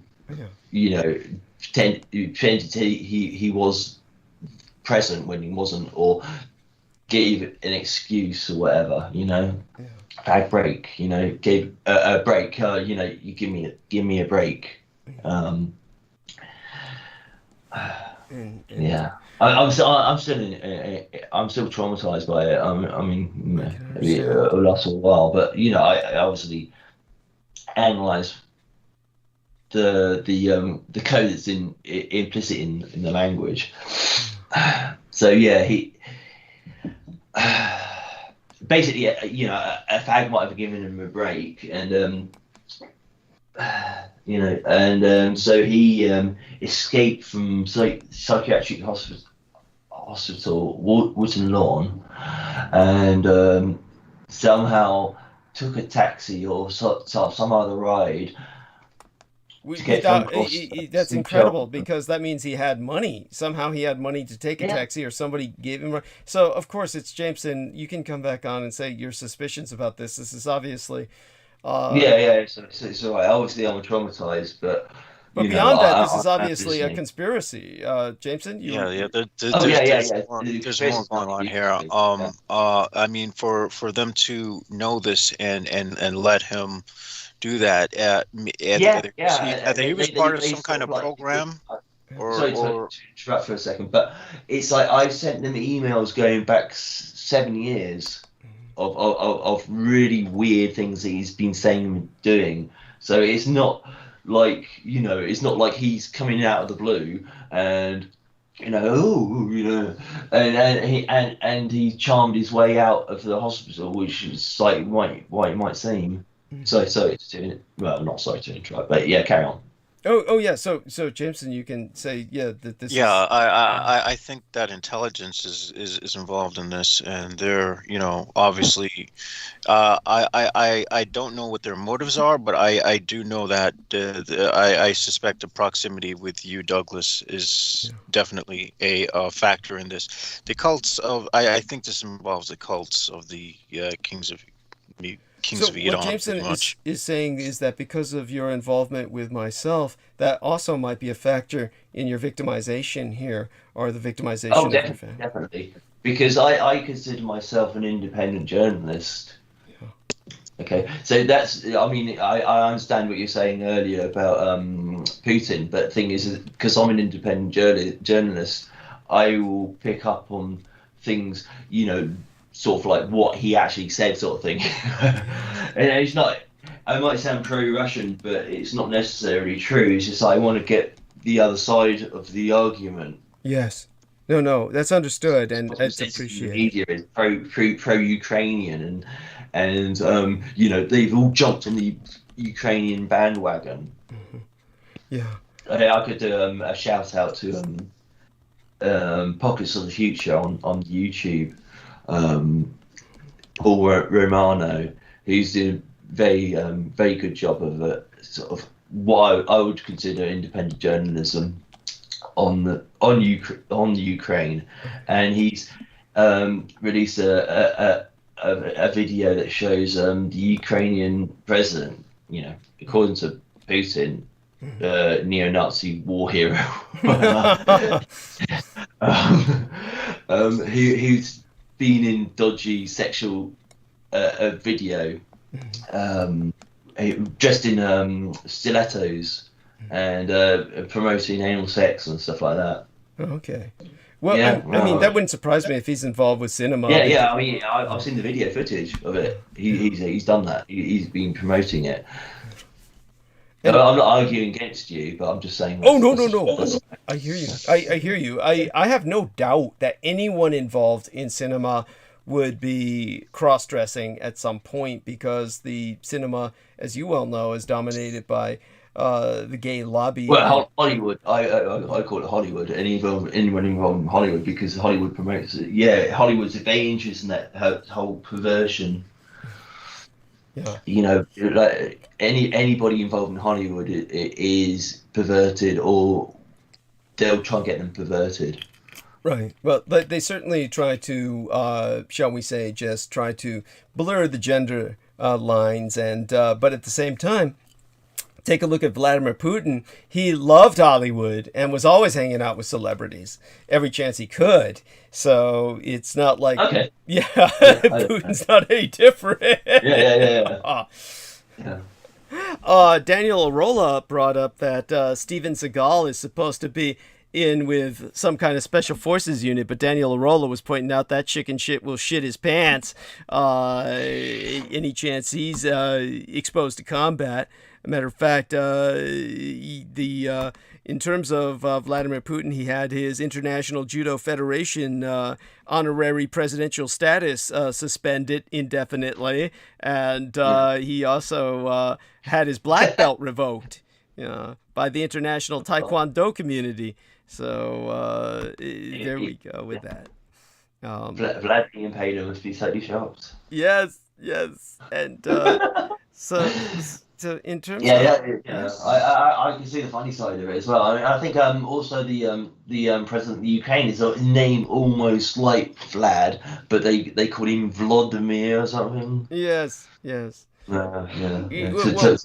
old Vlad, the double Vlad impalement. What was that, double Vlad penetration or something? Yes. And so Boris Johnson, this was the luckiest thing that ever happened to Boris Johnson, was this war. I mean, they were ready to get him out of Parliament. They were going to get rid of Bojo the Clown, but then suddenly this war started. I know. I've been calling Ukraine the UK rain. Yes, that's right. That's why Boris Johnson has been so, well, no, it's not why, but I sound like Boris Johnson there for a second. But the UK has been so eager to get their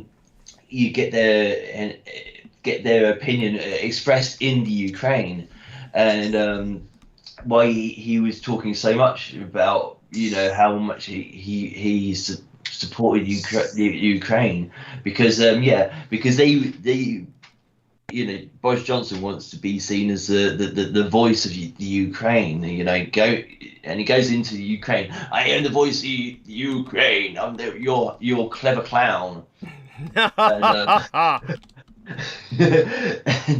and so he goes to the Ukraine, and then he will make amazing trade deals, post-Brexit trade deals, the Ukraine. Yeah, that's what he... Because, nobody else was really talking to Ukraine up to the invasion. Since the invasion, everybody's jumped in. But, to continue with what Putin was saying, because he translates what most people call liberals as neo-Nazis. Yes. And the media is run by liberals. Conventional media. The popular media, I mean, and Jews and whatever, it's run by liberal people, because, it's sort of anything goes sort of thing.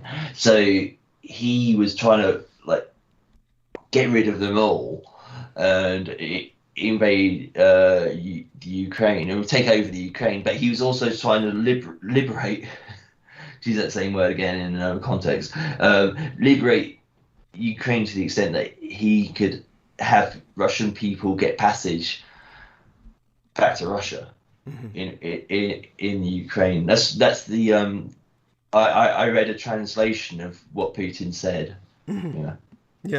Putin was definitely, as I said, he's got this very, shall we say, unique. Well, it's not unique. It's the kind of perspective that a lot of Russians have, is that the Ukrainians have no right to exist, basically, is what he's saying. That they never really... Yeah. I'm not arguing, I'm just saying that's the perspective I had. I thought it was interesting because it is different perspective as you get on the mainstream media. Yeah. I'm not... Yeah, definitely. I'm not pro the liberal aspect of the media, because they will just liberalism, as I call it, taken to the extreme, and as how it's practiced is neo-Nazism, because it's like pro homo, pro trans, pro everything. But if you're not involved in that, then you're an enemy. Well, what I'll say is that definitely we're in the position we're in today because we had just an overwhelmingly liberal, progressive academia, and the university professors and all of these left-wing, these pseudo-intellectuals, these overeducated pseudo-intellectuals were promoting the Soviets as the real heroes of World War II for generations. And they were brainwashing all of these Americans grown up under their education to admire the Soviets. And then the Americans grew up loving the Soviets, not just the Russians, but the Soviets. I see everywhere in the gaming, and Jameson, help me out here. You do gaming a lot. You must notice this in gaming, that there's an overwhelming romance with the Soviet Union and a bunch of Americans who sympathize with these Soviet characters, and I do the gaming I do is very niche, so I don't know what's going on with the shooters and all that shit. I'm literally just hooked on 2 games right now. It's just what sort of games do you play? I do a lot of Japanese role-playing games and stuff like that. They're quite interesting, like the Persona series. Atlas, that the company Atlas. I play a few of their games. Cool. I mean, you're familiar with this Japanese popular culture to a degree, Jameson. So is that ring a bell? Yeah. I'm familiar with the Persona series, but I haven't played it per se. The Persona 5 is amazing. It's brilliant. So not to interrupt that, I am interrupting that. But in the Persona series, you break into people's minds and you find out what their shadow are. I should say shadow is, but from psychological perspective, you find out what their shadow is, you break into their dreams, and you play out their dream reality. And these people, like regular people, school bullies and stuff like that, you'll go into their mind and go through the dungeon, the dungeons or whatever. It's like Don Juan. Dungeon, Don Juan. So the words are related. Labyrinth of the mind. You'll go through that. You'll fight demons based on the Goetia. Wow. Yeah. This sounds right up your alley, and related to the tarot as well.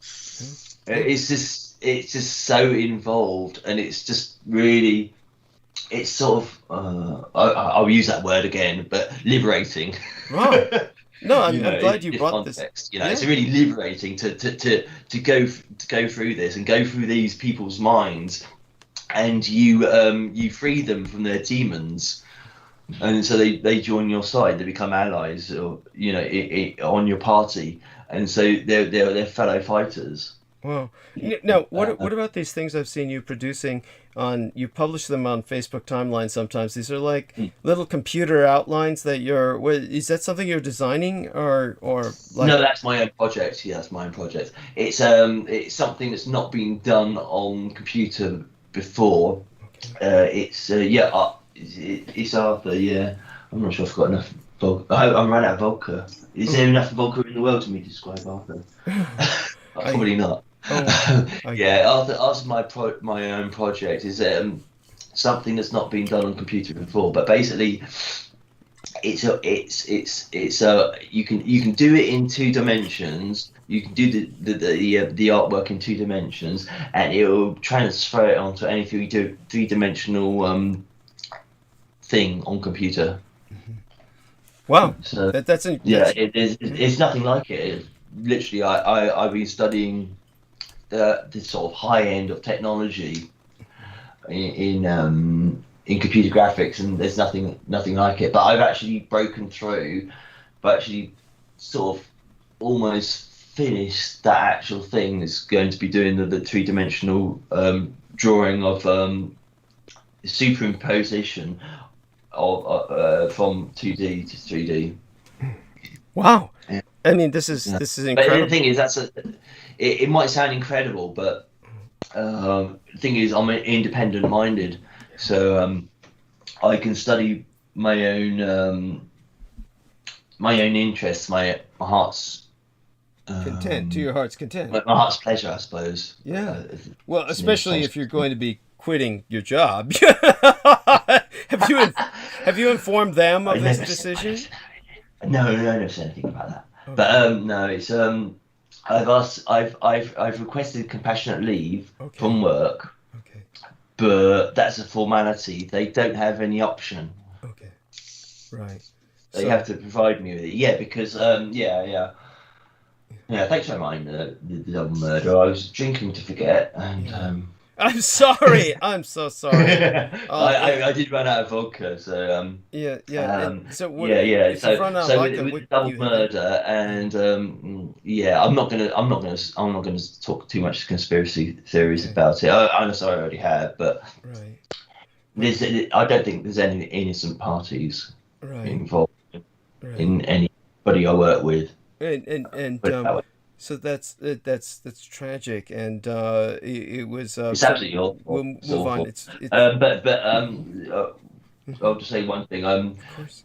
The pictures they put of my mum, my stepdad, were very nice. Okay. They put public photos of them on the internet, and it was very nice because my stepdad doesn't usually photograph well because he was like a mad drunkard bastard. That's what most people say. So also we had no records of my mum because William Greville Warrington destroyed all the family photographs when he was in the house. Oh God.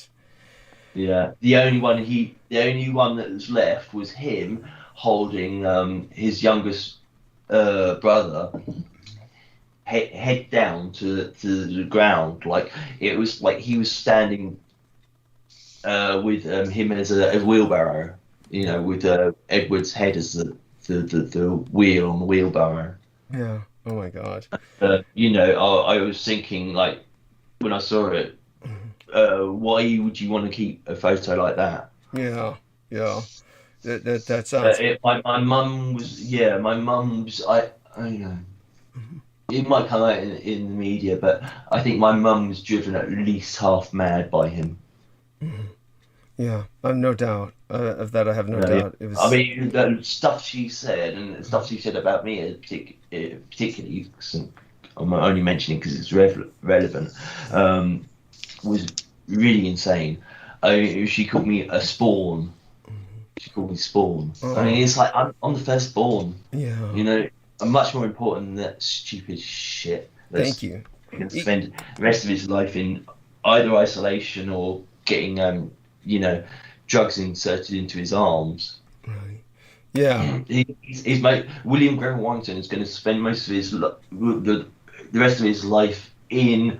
I forgot it. Well, maximum security, isolation, psychiatric hospital. In prison. Yes, and where he should be, and obviously he belongs. I know. Another tenant in the house would say that. Yeah, and these other tenants worked with psychiatric patients before, and he attempted to murder one of my. I should say that one of my tenants because now I'm the landlord. His property. Oh my God. Yeah, you're now the landlord. That's right. You are. And you, in terms of how did you manage to get through COVID with all of these other people with a shared kitchen and a shared bathroom? I mean, Jameson, can you imagine living like that with 6 people on the same floor, a shared kitchen and a same bathroom? How would you fare? I mean, that's.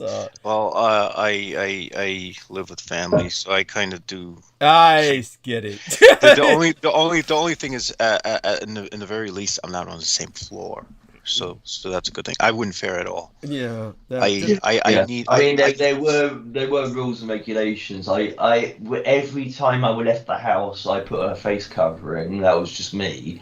It wasn't necessarily the rule, but because at work you're supposed to wear face coverings when you go into work. So I'd wear a face covering when I left for work, which is like over a mile to get to work. So I'd wear that all the way there and all the way back. Did I say about these weird school kids? Tell me about. Oh, this might interest you, Douglas. One of the places I walked to work, like almost before I got to work, they had this. I think it's a facsimile representation of a person, and he looked just like Stuart Swerdlow. Oh, holy shit! Yeah. So it was ugly as fuck. Go on. Yeah. A Russian, an infamous Russian. He is. I mean, if you look at his genealogy, I think that's the correct word. I think his father was head of the KGB, and his grandfather started the USSR. Oh my God. Yeah. That's one of the reasons I promote him is people don't realise how high his credentials are. Okay. So he's got a pedigree of that. You might see him in a video and stuff, and he's a crazy guy. He's drunk and talks nonsense, but no, he might be. Yeah, I was about to say he's that too. He's talking about Boris Yeltsin that way. Yeah. You can say the same thing about Boris Yeltsin, you know. Yes. Yeah. Anyhow, yeah, there was this sort of like pictorial representation of somebody who looked just like Stuart Swerdlow. I mean, the same facial hair and stuff, you know, the beard and stuff like that, you know. And there was these like about 4 or 5 children, and they'd just be there outside the shop, and they all call me a pedo. You know, which doesn't really mean anything. It's not proper English. Right. It means foot. Yeah, we know what it means. Yes. Yeah, but in their language, it means paedophile. You know, a child molester. Yeah, but the fact that they would just taunt you like this is gang stalking. So yes. Yeah, it's gang stalking. Classic gang stalking. So I've never seen it before. Well, you've been gang stalked haven't you been gang stalked throughout your life? Yeah.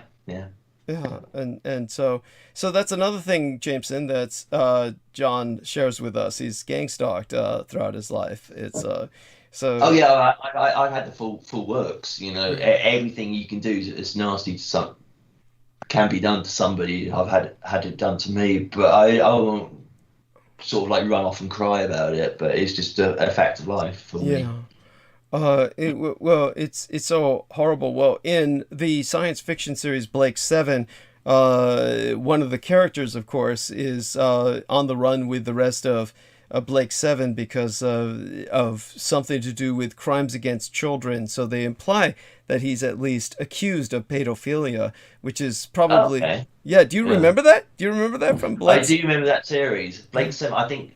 Was it Terry Nation wrote the story, the script for it? I believe so. Yes. Yeah, Terry Nation is uncredited. I think that's the proper word. Genius. Yeah. He is one of the biggest talents in the whole history of the British Empire.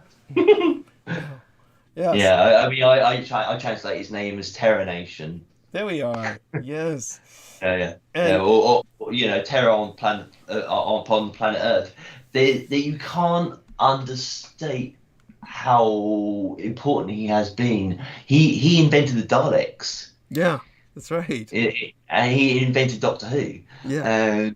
He created all the British science fiction you can think of. He is the central character in my theories of My Dinner with Andre. Ah, fascinating. That's the second time that's come up tonight. First, we were talking about it with Peter Moon, who was bringing that up, and Peter Moon was bringing up that one of the characters in My Dinner from Andre, or one of the actors who was portraying one of the characters. Dinner with Andre, was trying to. He wasn't eating nothing. He was trying to defend. It is Terry Nation. It's sort of like the how he looks like, how he talks like. It's exactly what you'd expect of Terry Nation in that time frame. Yes. Not the short fat guy. The tall, like vulture guy. Yes. And what about? And he's also in Battlestar Galactica 2004. I think as number 5. Okay. Yeah. There's a character who's very, very similar to Terry Nation. With the Battlestar 2004 thing is, if you haven't seen that series, the difference between that and the old BSG 1978. Series is that the Cylons have human appearance. The Cylons can pass off as humans. So he's number 5. The whole series sort of revolves around number 5 and number 6. Interesting. Which you had your occultist person. He who understands the significance of 5 and 6. It was 5-pointed star and 6-pointed star, for instance. 5 and 6. Literally in that series, they say 5 and 6, everything revolves around that. Okay. And what about 5 is a number and symbol of man, and 6 is the 2 triangles in unity, heaven and hell. You have Star of David, and that's the union between heaven and hell, because you've got the triangle pointed up and the triangle pointed down. The triangle pointed up is earth or hell, and the triangle pointed down is heaven. With that in that series with Robin Williams, he has that triangle pointed down on his chest. Okay, you're talking about when he plays Mork from Mork. Mork Mindy, Mork series. Yeah, but the whole reason he's wearing that triangle pointed down is because he's heaven sent. Okay, interesting. Of course, they use that now to represent the gay community. Is the triangle point? Yeah, I know they put sort of. I would say they perverted it, but yeah. Like what you're saying is more accurate. Yeah, there we are. Yes, thank you. Well, I love. I don't naturally assume people from heaven as being gay, but they use it as a propaganda device. Yes. They use it as a propaganda device because that was all propaganda. With apparently there was like one of his best friends was a retard or something. I can't stand that series. Anyone sane actually watch that through? I mean, he was an idiot. I mean, it was just like he's an idiot, and people interpreted him as being from outer space. Yeah, I like that idea. There we are. That's a good idea. That's a good way to interpret Mork and Mindy. Dork. Yeah. There you go. Yeah, Dork and Mindy. Yes. Well, I love you dearly. Thank you for joining us again. I need to start the monologue, but I'm hoping to bring you on more often. I'll bring you on, and before you go, maybe you can tell us a little bit about the character on Lex that you're always mistaken for. There's a character on Lex. Kai. Yeah. Well, it's not difficult for me to be just mistaken for him because like Kai is basically me when I've got the headset on. Yeah. When I'm wearing a headset, because he's got that scar over the left side of his face, isn't he? Where he's got this marking. But yeah, Lex is the brainchild of some sort of like fabulous. I don't know. I'll say liberal for now. I'm joking way. Fabulous liberal. yeah, they haven't contacted me since. I did photos like imitating him, but yeah. I might be dead. I might be legally dead, but I think that's that's what another similarity. So similarity. Yeah. The Lex project was I think it was German, maybe Russian and British. It was a triumvirate over those three locations, and there was for that reason there was obviously a lot of import into what they're producing, but the series is sort of junk.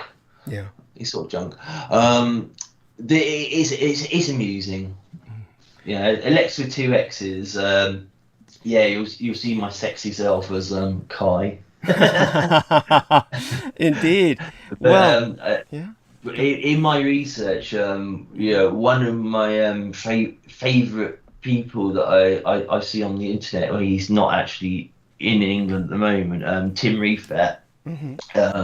He talked about the return of Kalki. Yeah. I think he's the 9th incarnation of Vishnu, the Destroyer. Okay. Fascinating. I mean, and he's basically he's a guy that's sort of too good to be true, sort of thing. He's so pure and so virtuous. He will destroy all the unvirtuous around him. Almost like bleach or something. Almost like a disinfectant. Yeah, well, my biological sire, Adolf Hitler, was, you remember there were volunteer Asian Indians in the German forces, and the volunteer Asian Indians who had joined both the SS and the Wehrmacht, they rallied behind the cause of the Third Reich because they thought that Adolf Hitler was the incarnation of Vishnu. So yeah. Which one? Which incarnation? Because Vishnu had 10 incarnations. I don't know which one. I'll have to look into that. I do know. Probably the woman who would know would be Savitri Devi, the woman who wrote The Lightning and the Sun. And she probably would have said which incarnation. She probably gave the number. It'd be either 8 or 9. Yeah, that would make sense. Nobody thinks it's number 10. Nobody thinks it's 11. Yeah, because like Vishnu obviously is 10. Well, maybe not obviously, but it's his 10 incarnations. Yeah, they're all to carry through the Kali Yuga. Okay, right. Yeah, fascinating. Oh my God. Yeah. The transition, and we're in the age of iron. I think Madame Blavatsky also wrote about the age of iron. Yes, that's right. We're in the age of iron. We're in a very horrible age, the dark age. Yeah. And the good news is that means a golden age is coming. But how long do you think before the golden age is here? You personally, how long do you think before? Well, I think it's down to people like me. Yes. How well we do our job. That will result in the longer golden age. Yes, I agree. Yes. And you're doing the best that you can. Oh yeah. I mean, I'm doing marvelous. I'm marvelous. I'm magnificent. Indeed. Use my avatar name in a way. Yeah. I got no problems about how well I'm doing. I just wish other people would get on board, sort of thing, and realize what's actually happening, because there's a bigger life. Yes. Outside yourself. Yes. And you need to get involved in it. Yeah. And if you do get involved in it, you don't really have these what I call mundane worries. Okay. Yeah, that's true. By the way, I'm going to share screen for just a few moments here, and let's see if I can finagle this. And here we are, screen share. Just wanted both of you gentlemen to see that. We missed it. It was 666 for the playbacks. We're now 667 for the playbacks. So yeah. Cool. We were doing pretty good there for a second. Earlier it was 444 when I checked it. And by the way, Zenray Q says... was I on it here earlier? I literally can't remember right now. Yeah, you were here. Drunk and blackouts. Yeah. At least I didn't murder anybody, unlike my half brother. Yeah. Well, if I didn't say it already, William Greville Warrington, the middle word rhymes with devil. Yes. That's all you need to know about him. Yeah. The devil is in disguise. The devil will never use his true name. Yeah. The devil, I think there's a quote that's like the greatest trick the devil ever did was make people not believe he's real. Yes. Yeah. That's what he is. Yes. There's no two ways about it. I mean, that might sound silly a few months ago, but after double murder. Oh God. Yes. I don't think you can argue against me on that. No, it's true. Your brother is the devil himself, and just devil incarnate. Yeah. Yes, so sad, and it's sad and disgusting, and so on and so forth. But he's carried it through. He's carried on the devil's will. Yes, that is. That's his actual name as well. William. Yes. So that's one of the reasons I never call him Will. Right. I call him William. Yes. Because I don't want to be carrying on his will. Yeah. No, I get it. I understand, like will and intent, in the magical sphere or whatever, in the magical way of speaking of things. There's will and intent. You might your will is like it's sort of trivial. You might have an idea to murder somebody, but when you have the intent to murder somebody, that's stronger than the will. Your will is like, I'll have a chicken tikka dinner or something like that. Yeah. But your intent is, I'm going to eat Indian food. Yeah. The will is less than the intent, but he's a willful person, and his will got aligned with his intent of murder. Well, he's able to. He had been planning it for years, and it's what other people in the house have told me. Yeah. He's based on his actions, Well, he was able to impose his will upon the people who were supposed to keep him institutionalized. He was able to overcome them. I say it's his charm. Yeah. His charm. Yeah. The devil is charming, apparently, but I see right through him. I've always seen right through him. I just see him as a parasite. Yeah. One or two other people have seen it, but just as in like the Omen series, the movie series, with the Antichrist. Yeah. Most people don't. Yeah. Even when it's really obvious what his intention is, his will overpower them. Right. His will of being seen as a nice guy. Right. Yeah. Right. Oh my God. He wills himself as a nice guy, and so he'll use that will power to overpower them with his charm. It's just chilling. I mean, truly frightening. Yeah, it's awful to see it in effect, because it just seems like totally unreal. It just seems like being in a movie or something, and it's like, how would you fall for this guy? He's never paid a penny in rent. Yeah. He's literally a parasite. Everything he says is a lie. Yeah. And I noticed that parents will often take the dysfunctional child, and that becomes their special child. They put all their love and attention on the dysfunctional, the child, the one that's all fucked up, and the child Well, he's the firstborn of my he's the firstborn of my stepdad, so he became the special child. Right. You see, obviously I should be the special child. I'm not even talking about, I'm a Mills. Right. You can look up lineage of Mills, especially in Doctor Who. Yeah. You'll find out that it's very famous family. Yeah. But I don't boast about it.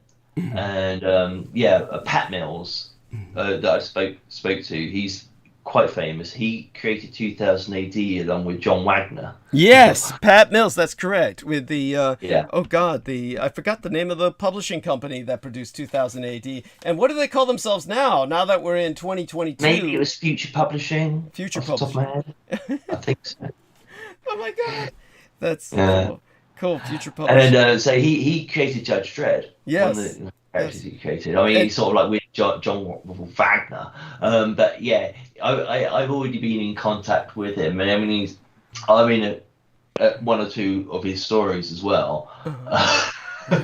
It's from the 1970s. But yeah, he called me John Henry McMills of Warrington.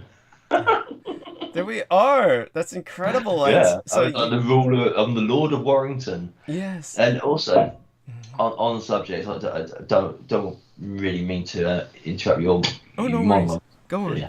Yeah. But one of the names he took, Pat Mills, was Star-Lord. Yes. In the 1970s. Yeah. He had the Star-Lord comic series. Yes. And it had his ugly mug. Yes.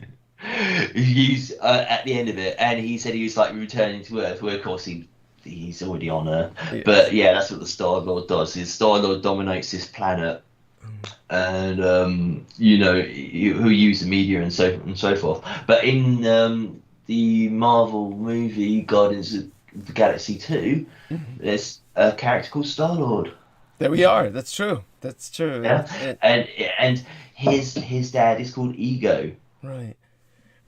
And if you watch the movie, you might find out a few things. But basically, you reverse Star-Lord and Ego, and you'll find out like it's Pat Mills and his dad, or Pat Mills and his son, whatever. Yeah. And are you very familiar with the comic series Star Blazers, for the British Star Blazers comic series? Do you remember that? No, I think Star Blazers is a name given to there was the Japanese series of Space Battleship Yamato, and they re-released it in the rest. That's what I'm saying. Yeah. But there was I've seen Space Battleship Yamato, but I'm not interested in the English translation of it. Yeah. Right. No. But I mean, there was a British comic. Let me see if I can find it. Okay, British comic Star Blazers, and let's see what comes up. It's a stupid name, Star Blazers. You know what blazer is in English? I mean, blazer is a sweatshirt with a logo on it. Yes. And this was Star Blazer, I guess, Wikipedia. So they're talking about like a this was science fiction. It was not to be confused with Star Blazers, but it was basically comic book magazine, launched 1976, DC Thompson and Company Limited. Do you remember DC Thompson and Company in Britain? I've heard of it. Okay. So I also remember an amusing story about Pat Mills. He used to hang around outside W.H. Smith's, which is a shop that sells comics and pens and other stationery. He'd hang outside there to see if anybody walked out carrying a copy of 2000 AD. He was that worried about the sales of the actual 2000 AD because he didn't trust the media. He didn't trust the sales figures, but he wanted to see people actually walking out with copies of his magazine, sort of thing. That's amazing. That's funny. It's quite eccentric, really. Yes, it is. It's understandable if you think about it, because they would be lying about those sort of details. But your sales figures are going to prove it, regardless of what you see. At the end of the day. But he's not very good at accounting.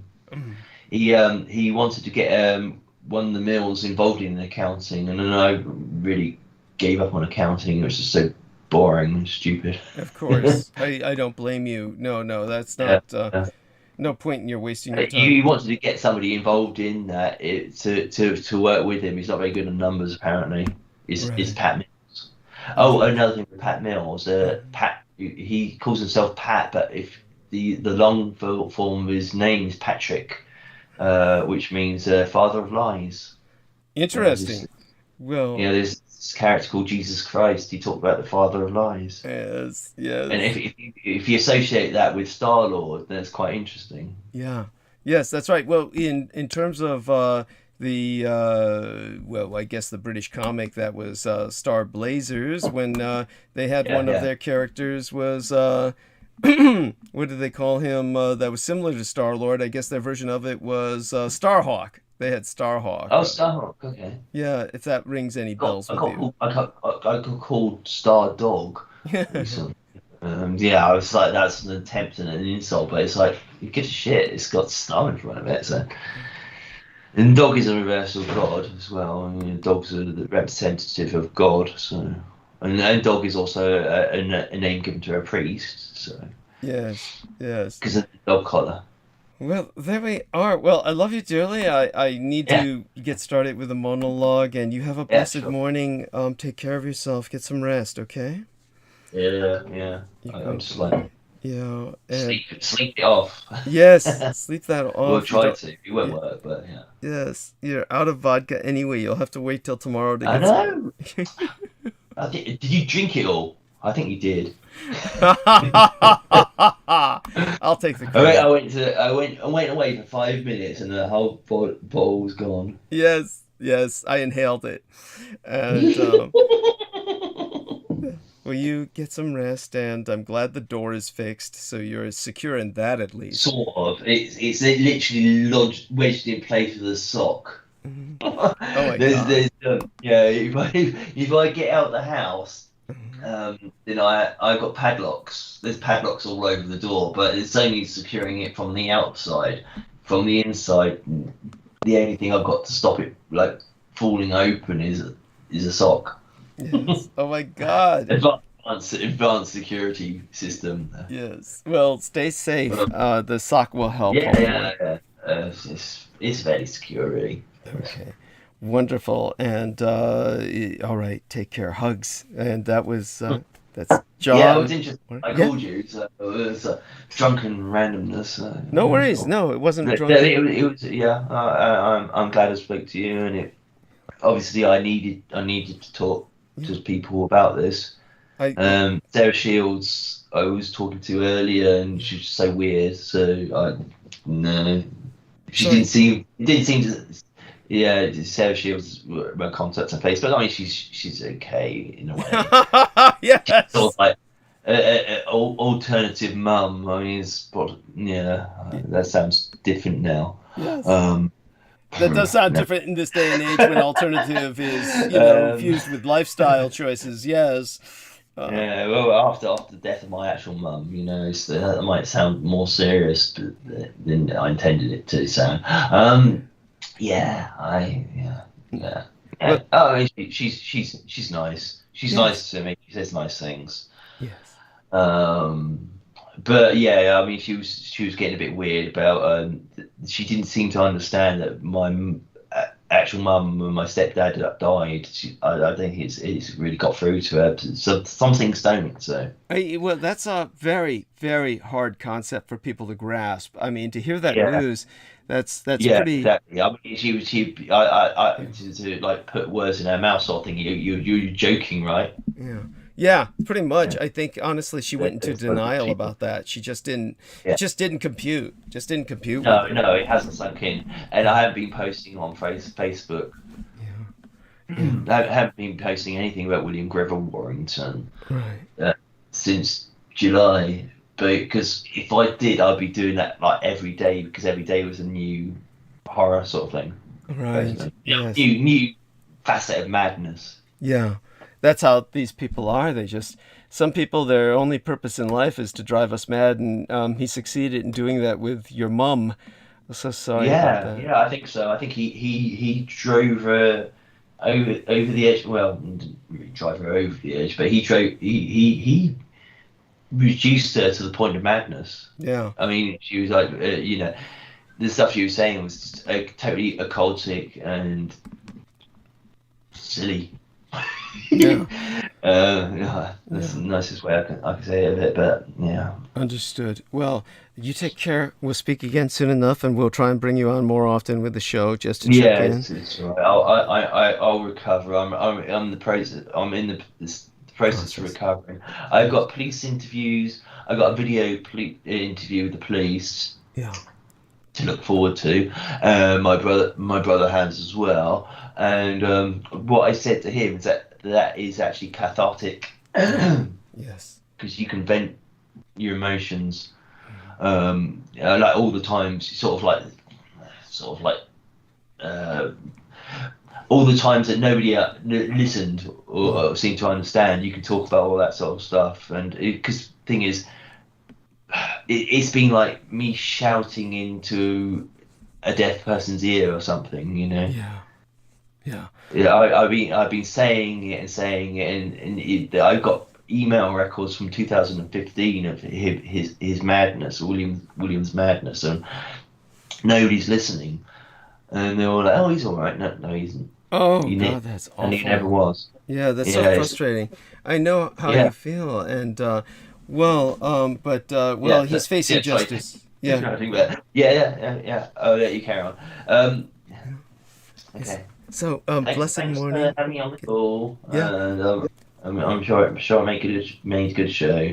Yeah. Thank you, and of course, love you dearly. Take care. We'll call you again Sunday to come on. And of course, I'm still uploading your shows on Odyssey. Oh, bless you. Thank you so much. So deeply appreciate. They're still on Odyssey, and that's the place you want to check if you ever get banned on YouTube, whatever, or it's a live, uncensored version of your shows. I don't know if YouTube will censor your shows, but they can do because they've done it. That's right. That's right. And so Odyssey is that resort. Thank God that option is there. And matter of fact, I'll have to ask around for some other options to.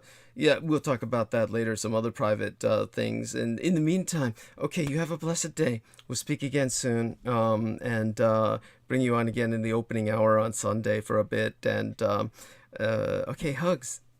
Blessed day. Yeah. Thank you. That's thank you.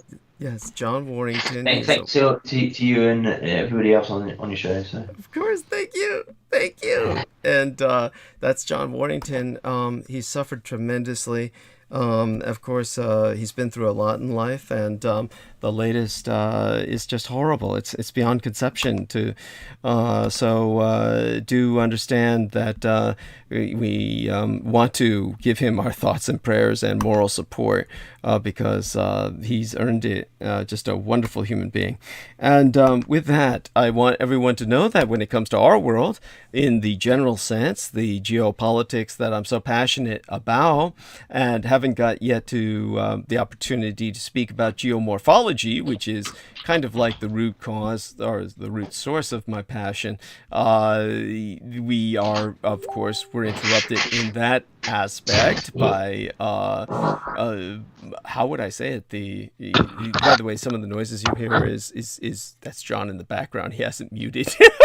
So he's... Yeah, don't worry. I'm going to turn off the webcam soon. I just found it. I lost it. No worries. When you do that, then I'll continue. But thank you. I'm so glad you were. That was me standing up. It wasn't fun. Yes. And really, most blessed be. You've been through so much. And I'm still going to be going through more as well. I've got more interviews and stuff to go through, but I don't want to interrupt your show. No worries. Thank you. It was not an interruption. We really needed to share that, and we'll share more in the future.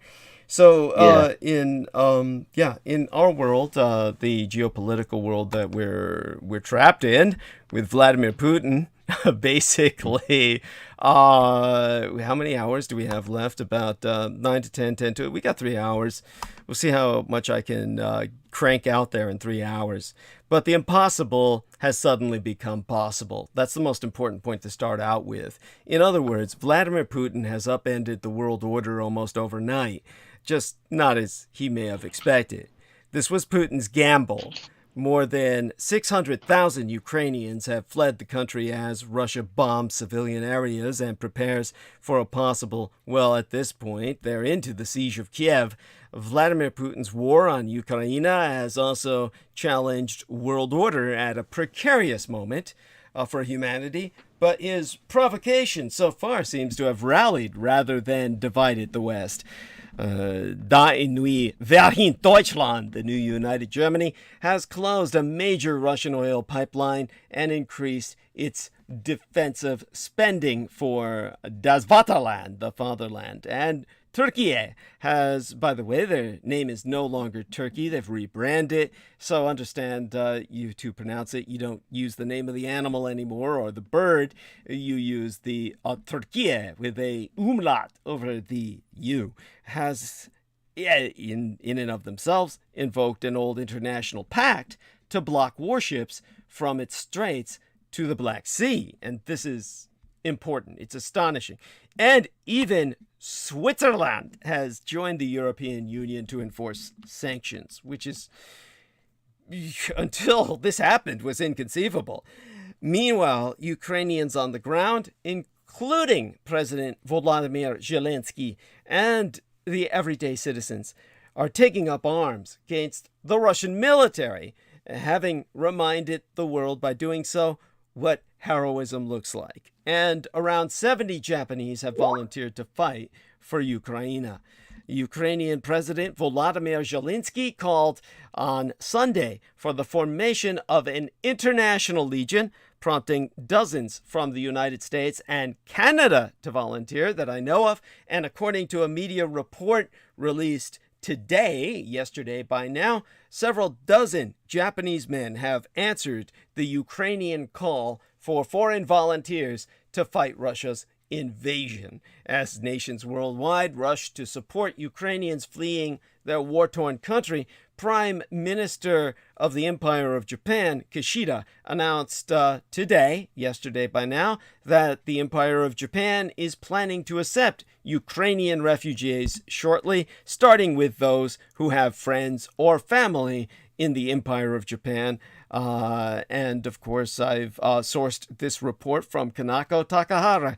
The Empire of Japan also said yesterday by now, that it will temporarily close its embassy in Kiev and relocate to Lviv as the invasion escalates and the number of civilians fleeing Ukraine nears 1 million.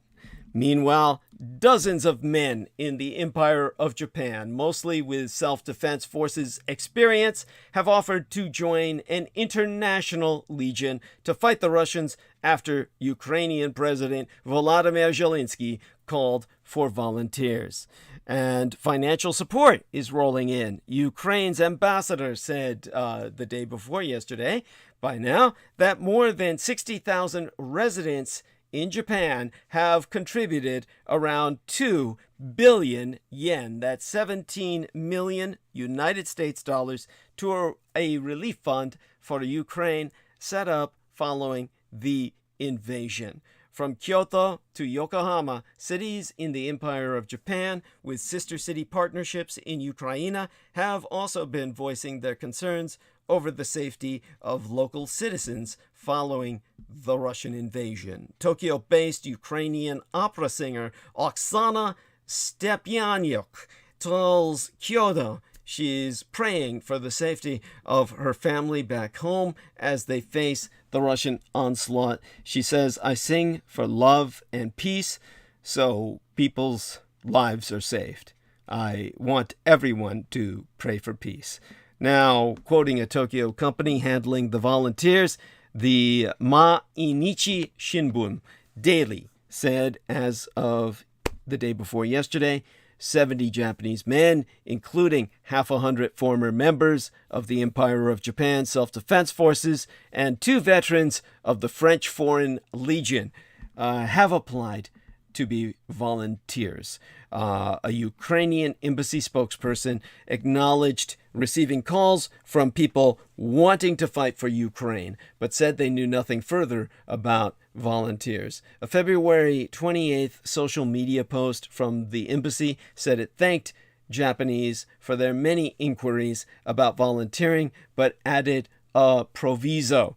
Any candidates for this must have experience in Japan's self-defense forces or have undergone specialized training. Now, in a new post on Twitter on Wednesday, today, as far as I'm concerned, by my experience, but yesterday by now, the Ukrainian embassy in the Empire of Japan said it was looking for volunteers with medical, IT, or information technologies, communication, or firefighting experience. It was not immediately clear if the volunteer positions were remote or involved traveling to the Ukraine itself. So we have an incoming news item that I'm going to click on just so that I can have that, there. And this is, of course, an item that I will follow up on later in my private time. But definitely having to do with everything developing in Ukraine, of course, and how that impacts the rest of the world. I mean, everything happening there may as well be happening on your front door, believe me. In fact, it is. The Empire of Japan has told its nationals to put off travel to Ukraine for any reason, other than these volunteers, of course. A warning that was reiterated yesterday by now, by Chief Cabinet Secretary Hirokazu Matsuno, who said he was aware of the reports about the volunteers, telling a news conference, the Japanese Foreign Ministry has issued an evacuation advisory for all of Ukraine, and we want people to stop all travel to Ukraine, regardless of the purpose of their visit. We are communicating with the Ukrainian embassy in the Empire of Japan and pointed out that an evacuation advisory is in place. So, by the way, Jameson Reese has rejoined us. Just going to give him a thumbs up to acknowledge that he is here. And so to get back on Texas Independence Day and its how this segues into Ukraine, understand that Ukraine is around the same size as Texas. Ukraine is approximately 603,550 square kilometers, while Texas is approximately 678,052 square kilometers, making Texas 12% larger than Ukraine, and Ukraine 89.01% the size of Texas. Yes, Jameson Reese, I agree. He says the Japanese know something big is coming. Quite so. Meanwhile, the population of Ukraine is around 43.9 million people as approximated, whereas that of Texas is around 25.1 million people, meaning 18.8 million more people live in Ukraine than in Texas. And it goes sans saying, Putin gets Ukraine as wrong as he does Texas. Or rather, at least perhaps he gets Texas as wrong as he did the Ukraine. Texas comes up as a topic of discussion in the Kremlin more often than one might expect. That's because Putin actually visited there to hang out with old man Bush, who said Putin was super cool. Well, he was an idiot. Now, during a news conference in December, the Russian dictator Vladimir Putin evoked the Lone Star State to defend his country's annexation of the Ukrainian peninsula of the Crimea, in which he said, Mexico and the United States never had territorial disputes. Who did California used to belong to? And Texas? Although few people question that Texas is part of the United States, Putin said that most countries still recognize Crimea as part of the Ukraine. This war is but an escalation from Russia's annexation of Crimea in 2014 and partial occupation of eastern Ukraine that it has maintained, albeit denied, ever since. And by the way, Jameson says, figures Crowley's grandson would admire Putin. Thank you. Yes. Now, after massing an estimated 190,000 troops around three sides of Ukraine. Putin moved to recognized Russian-backed separatist regions, the Donetsk and Luhansk People's Republics, and greenlit military action abroad. And now Russia has brought a full-fledged war of aggression to the European continent. One of Putin's main justifications for military action should give us particular pause. In an hour-long speech recently, translated into English, which our friend John Warrington read himself, he made a factually inaccurate historical argument, Putin did, claiming that Bolshevik leader Vladimir Lenin invented the Ukraine, and that the country has no right to exist within its internationally recognized borders. Now, Russian state media have aired maps of Ukraine cut into pieces that it labeled as gifts from Russian czars and Soviet rulers. But he's wrong. Ukraine has its own rich national history that dates back more than 1,100 years. It has its own language, culture, and traditions, not to mention its own national security interests. Putin expressed bitterness in his speech that Ukrainians in recent years have toppled statues of Lenin in avowed acts of decommunization. He then issued what was clearly intended as a threat to Ukraine's territorial integrity. You want decommunization? Very well, this suits us just fine. But why stop halfway? We are ready to show what real decommunizations would mean for Ukraine. If Putin truly believes this version of history, and there are all too many indications that he does, then he sees the annexation of further Ukrainian territory as the correction of a historical wrong. Under that rationale, Spain, France, and Mexico would be, they would each be justified in launching wars to reclaim Texas. To most, this proposition sounds absurd on its face, and it is.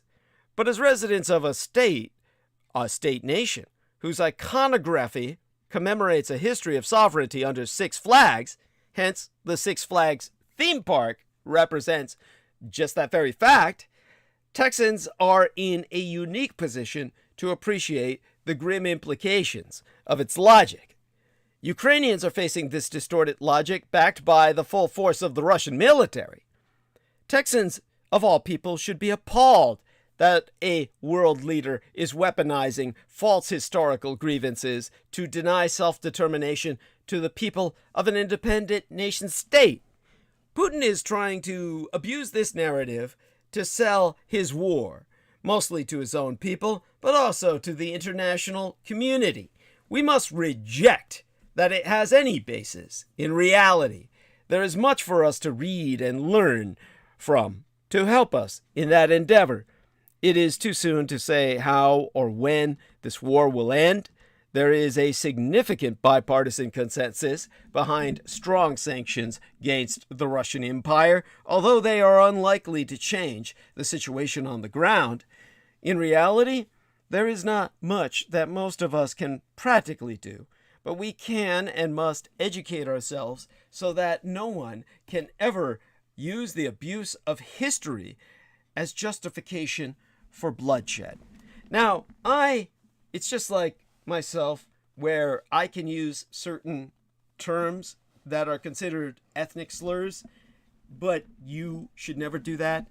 It's just like your average black man can use the word nigger with a soft R, in fact, no R at all, more like N-I-G-G-A or N-I-G-G-A-H. And that is kind of like a way to speak among the brothers, or even the sisters. But you should not, just don't do it. It's not going to end well for you. I can use that term, the Ukraine, because I'm speaking from a historical knowledge of the Ukraine, with the being used in the sense of an emphatic. For you, it's not the Ukraine. The country is much more than a sphere of influence. Not so long ago, most Americans didn't know better. They spoke of a country called the Ukraine in a manner that was not pronounced the way I pronounce it. And by appending the article to the name, Americans were inadvertently insulting that nation, as if Ukraine were merely a region, an object of subjection. For most of Ukraine's history, that's how much of the outside world has treated it, as a swath of black earth ripe for conquest, whose fertile fields could feed empires. Even now, as the Russian Empire threatens Ukraine under supermassive invasion, it is spracketh about as an abstraction, a passive victim of great power politics. Perhaps this explains why so many foreign policy realists and much of the American public are so willing to readily sacrifice that country to the Russian dictator Vladimir Putin. They see Ukraine as part of a sphere of influence, not a collection of human beings. I can understand the impulse to write the Ukrainian people out of the calculus, but Ukraine, without the "the" in front of it, matters because its fate is, in all too many senses, our own. These are the bloodlands, the perpetually contested soil of Western Ukraine. Even if Russia nominally accepted the fact of Ukraine's post-Soviet independence, the Kremlin treated it as a vassal state. Putin manipulated Ukrainian politics so that its corruption enriched his cronies, and its leaders never deviated too far from his desired policies.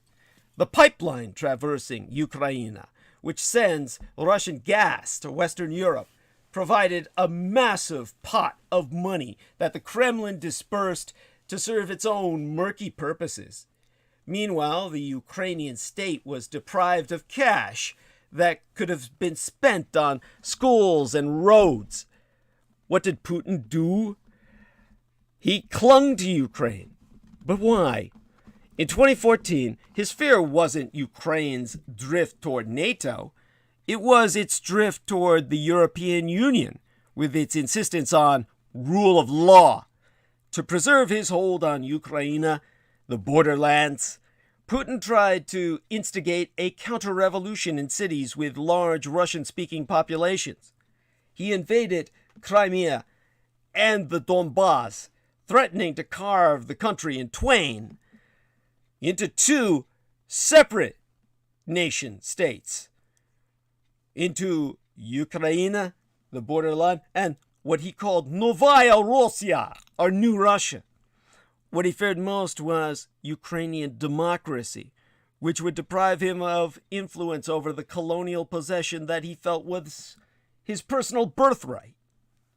There was no defending Crimea or the Donbass, but Ukrainian resistance in the rest of the country felt almost miraculous. The Kremlin had tried to stoke the resentments of Russian-speaking Ukrainians. Language has long been a great fault line in the nation. But after Russia waged war, Ukrainians began to see themselves as part of a common country, a common project. Putin's imperial pretensions ignited a sense of Ukrainian nationhood that had long struggled to take hold. And although Russian propaganda attempted to tar the revolution as the production of Judeophobic hooligans, the nation had clearly begun moving beyond that ugly past. One poll proved that Ukrainians affirmatively wanted their daughters to marry Jewish men. And while that may sound like the punchline to a bad joke, I will admit, it would have astounded anyone of the generation before, or the generation before that, as up there with white people saying, I'd really want my daughter to marry a black man. More substantively, the country would eventually elect one of those Jewish men, Volodymyr Zelensky, to be its president. It didn't just elect to parliament the Afghan-born journalist whose Facebook post kicked off their revolution. Voters also selected a wrestler of Rwandan descent. And at the Tokyo Olympics, he also became the first black Ukrainian to win a gold medal.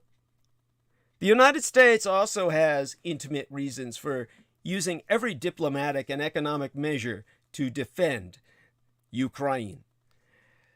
Despite all the deserved criticism of American foreign policy in the 21st century, well, hell, for the past 300 years, Ukraine is the place where these United States has best fostered democracy. The State Department has prodded the government in Kiev to fight corruption. American NGOs, or non-governmental organizations, have nurtured a robust civil society. Thanks to promises of American protection, Ukraine has had the confidence to step away from Russia's authoritarian shadow. One of the most poignant expressions of this idealism is a speech that then Vice President Joseph Biden delivered to the Ukrainian Rada in April of 2014, soon after the occupation of the Maidan. Perhaps not surprisingly, he dispensed with the prepared text and riffed in his high folksy style.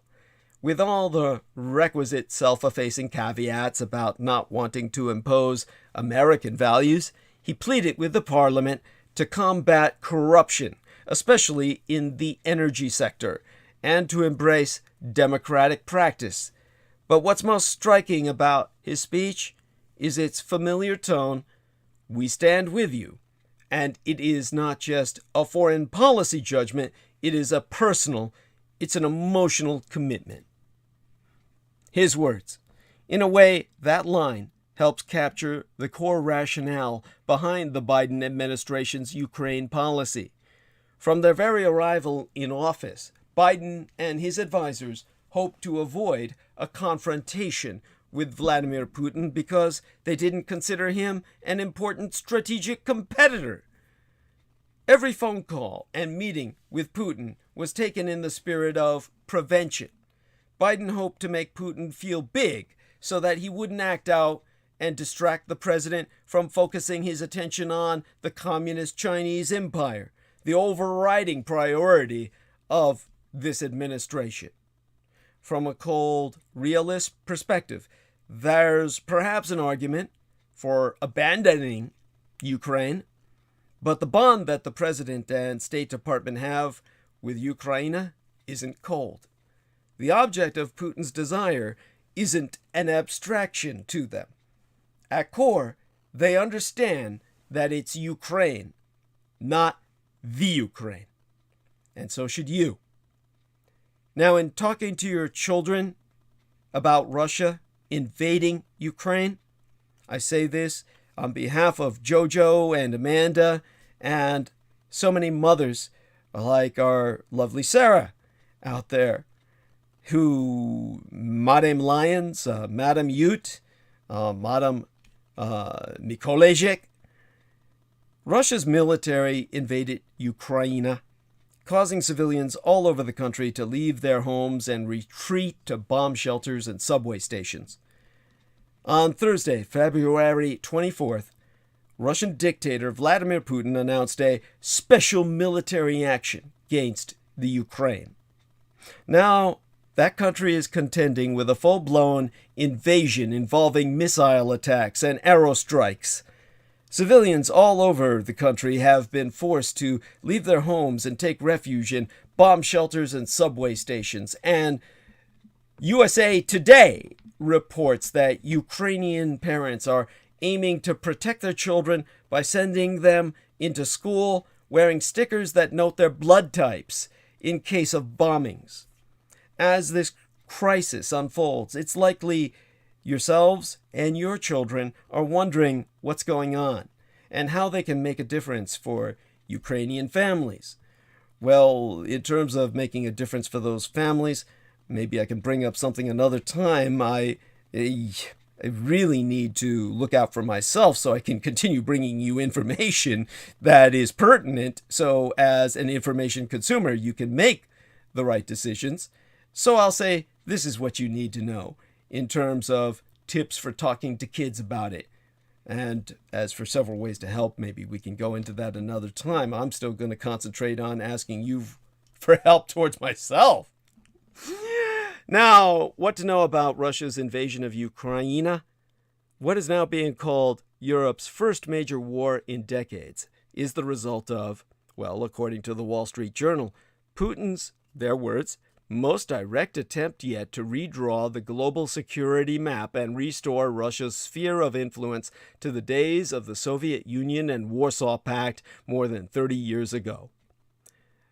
This timeline from the New York Times that I'm looking at now offers a detailed overview of key moments that led up to the invasion, and so far the offensive has led to, according to a United Nations estimate, the flight of about 100,000 Ukrainians.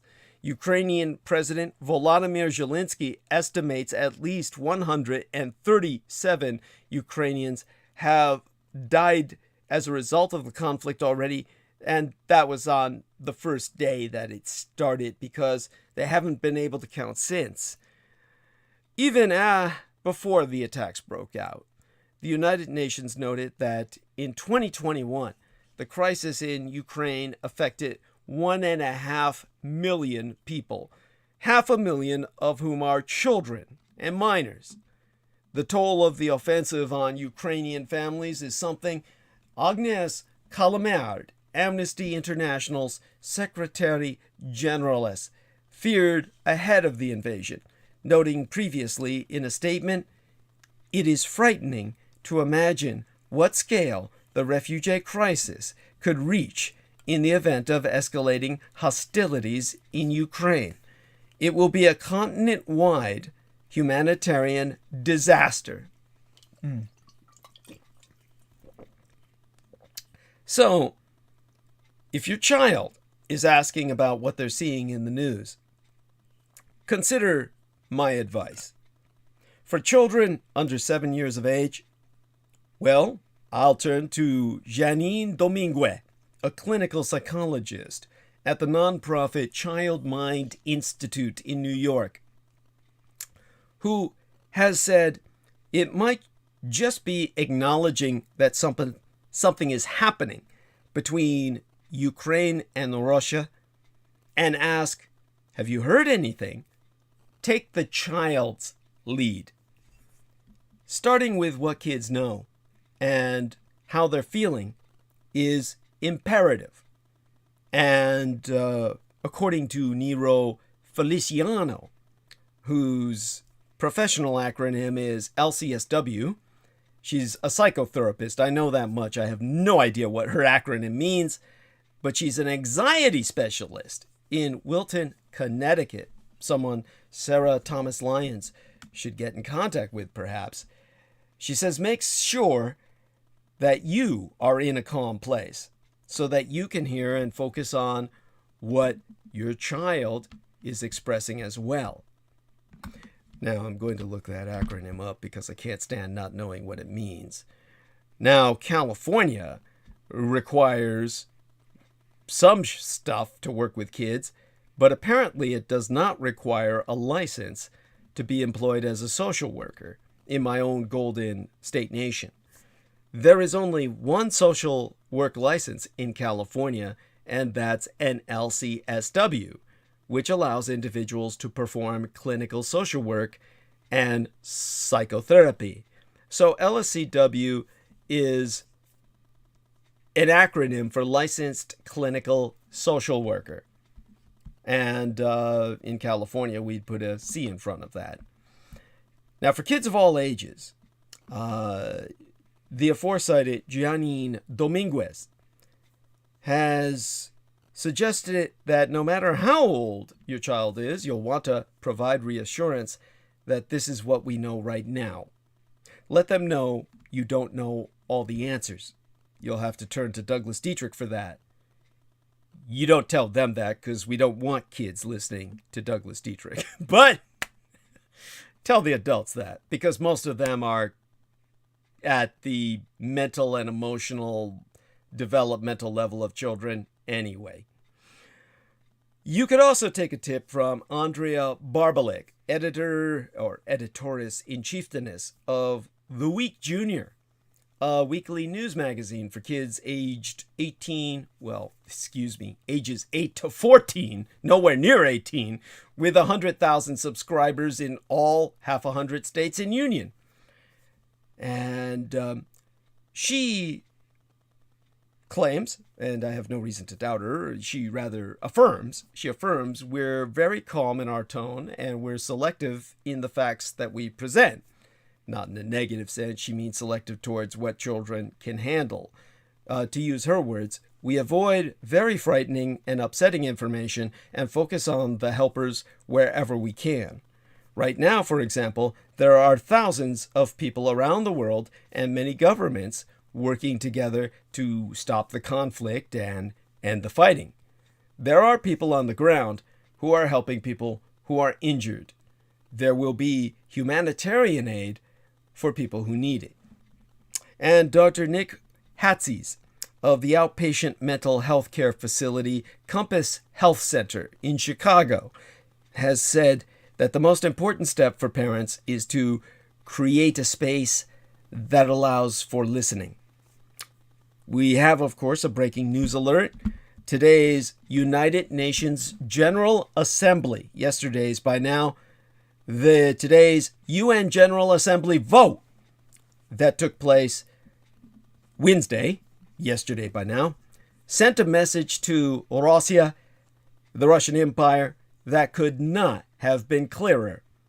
Most of the world lined up against Moscow in the United Nations yesterday to demand it withdraw from Ukraine, as Russian forces renewed their bombardment of the country's second biggest city and besieged its strategic ports. The UN General Assembly voted to demand that Russia stop its offensive and immediately withdraw all troops, with world powers and tiny island states alike condemning Moscow. The vote was 141 to 5, with 35 abstentions. It came after the 193-member assembly convened its first emergency session since 1997. Russia's currency is nosediving. The market is in panic. Frantic citizens are trying to withdraw savings, and anti-war protesters are joined by members of the billionaire elite breaking rank against their embattled dictator. The Russian blowback to Vladimir Putin's war on Ukraine is growing, and even in an empire where the media is dominated by state-run mouthpiece TV stations, signs of disquiet are clear. And that brings us to our own State of the Union. What Biden could have learned from Eisenhower's 1957 State of the Union address. By the way, a shout out at this point to Laura Eisenhower. Hey, honey. I'm sure you remember me. We have met. And don't know if you've still got that hippie boyfriend. Hope he's doing all right, too. But she is, of course, the granddaughter of Eisenhower, whose family has rejected her. But understand this, whoever you are. The world's conscience has been shocked by Russia's recent invasion of a sovereign European state.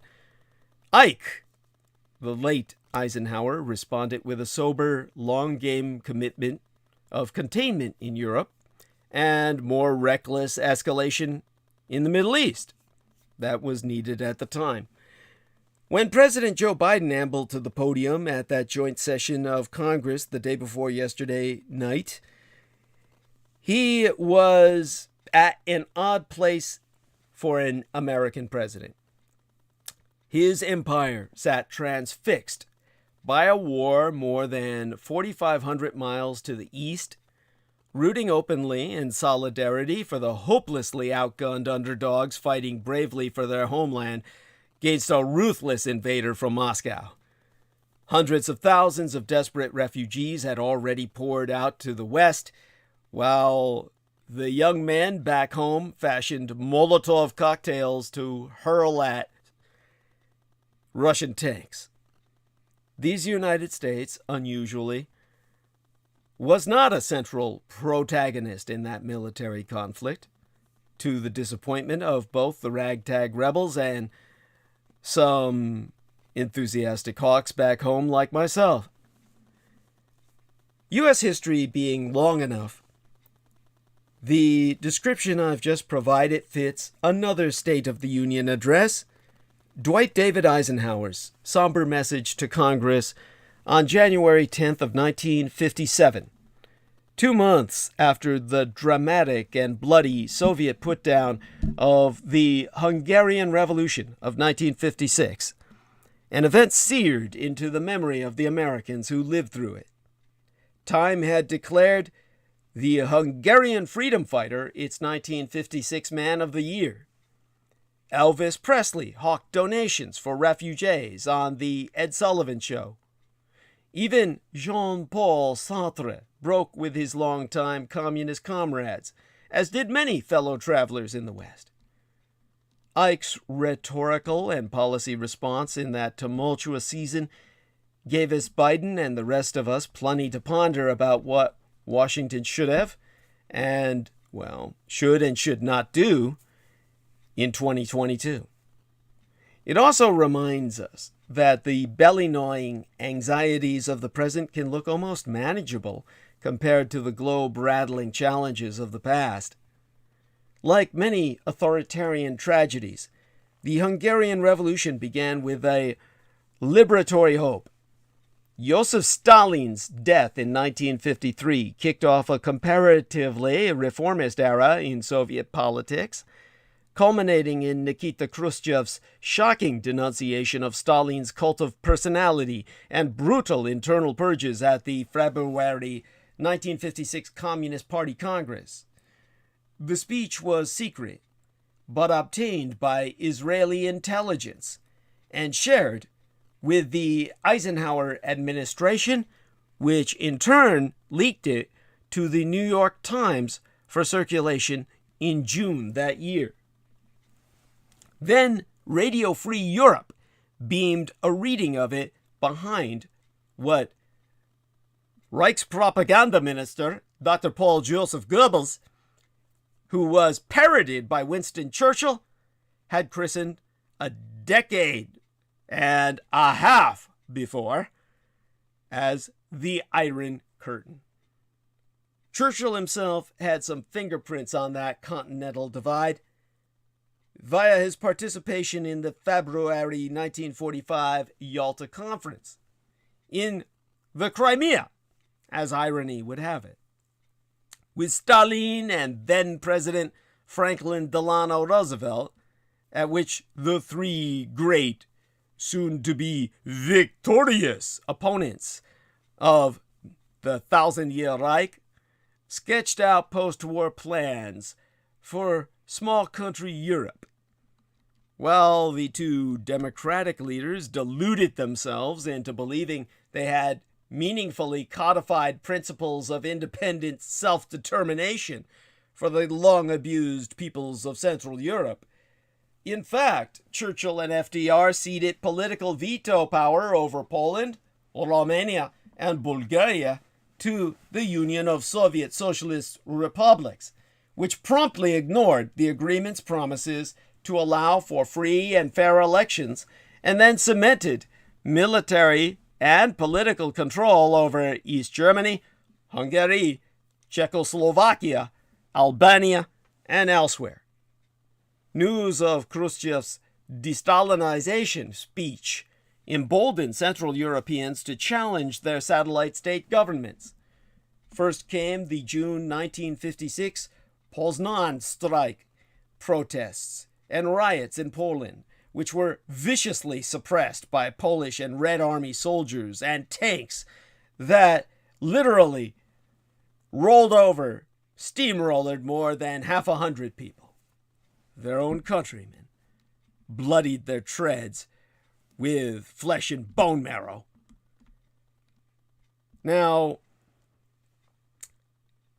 the clash nonetheless led to that year's Polish October, in which newly elected Polish leader Vladislav Gomulka, a reformer, successfully stared down Nikita Khrushchev, who had mobilized 2 armored divisions toward Warsaw.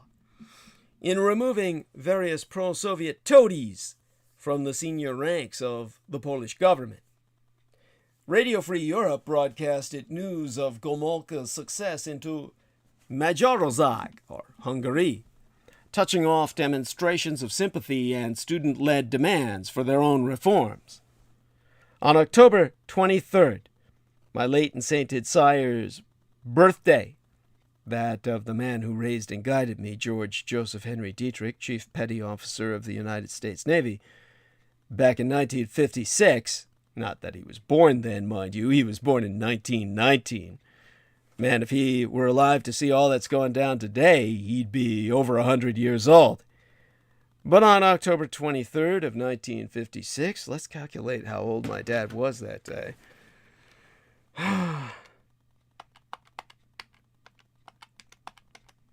Shit. Press the wrong buttons. Like I said, 37. Oh my God, the day my dad turned 37 years of age, some 20,000 protesters gathered in Budapest to demand independence from the Kremlin. Police opened fire.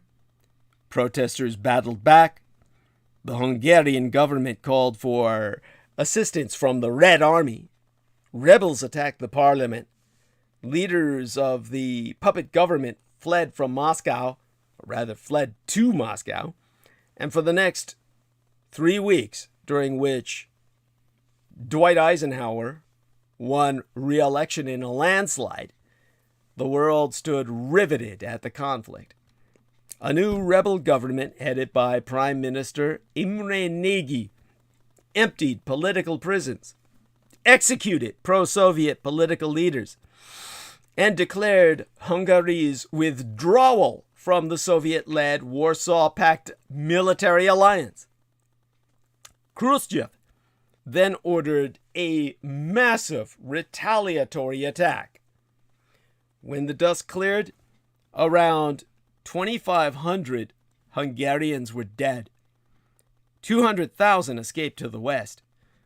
And Moscow once again exerted political control around the Danube, or all along the river.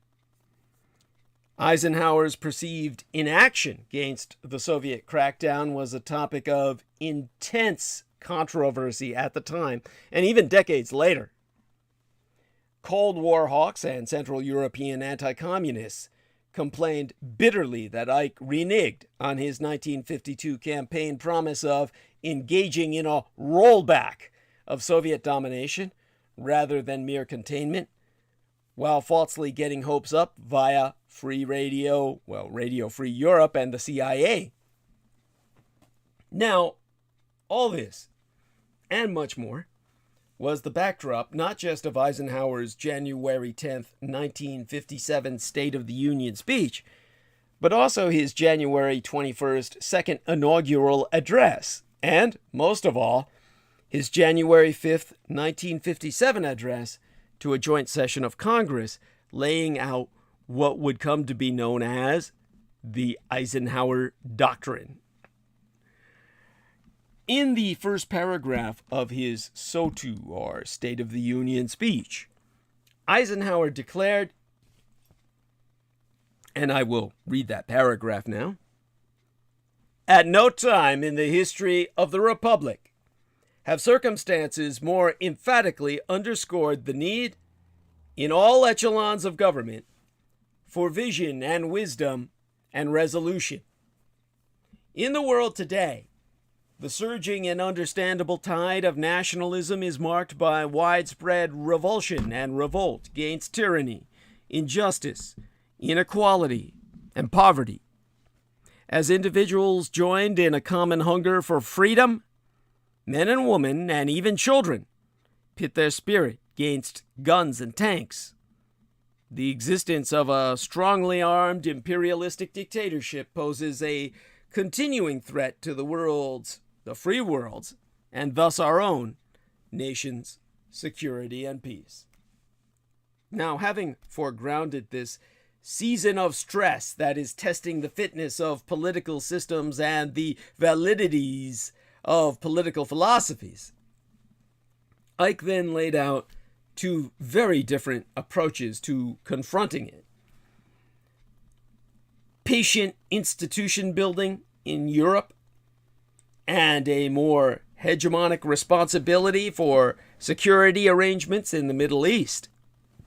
Biden would be good to learn lessons from both. Now, Eisenhower said, "The recent historic events in Hungary demand that all free nations share to the extent of their capabilities in the responsibility of granting asylum to victims of communist persecution." So, asylum, not bombs. The president also emphasized non-military means of bolstering the anti-communist bulwark in still rebuilding Western Europe. He said, "We must emphasize aid to our friends in building more productive economies and in better satisfying the natural demands of their people." Critical to that effort were long-term tariff reduction and mutual cooperation. So he followed up by saying, "We welcome the efforts of a number of our European friends to achieve an integrated community to develop a common market." For the duration of the Cold War, increasingly freer trade would be seen by Washington as an essential component of strengthening what was then called the free world. Now, none of these measures provided anything like immediate relief for Polish workers, Hungarian students, or other rooted freedom fighters in the East Bloc. But, importantly, they also avoided hot military conflict between two nuclear-armed superpowers, while also clearing the way for the eventual anti-communist revolutions of 1989 by the very people who'd been subjugated for so long.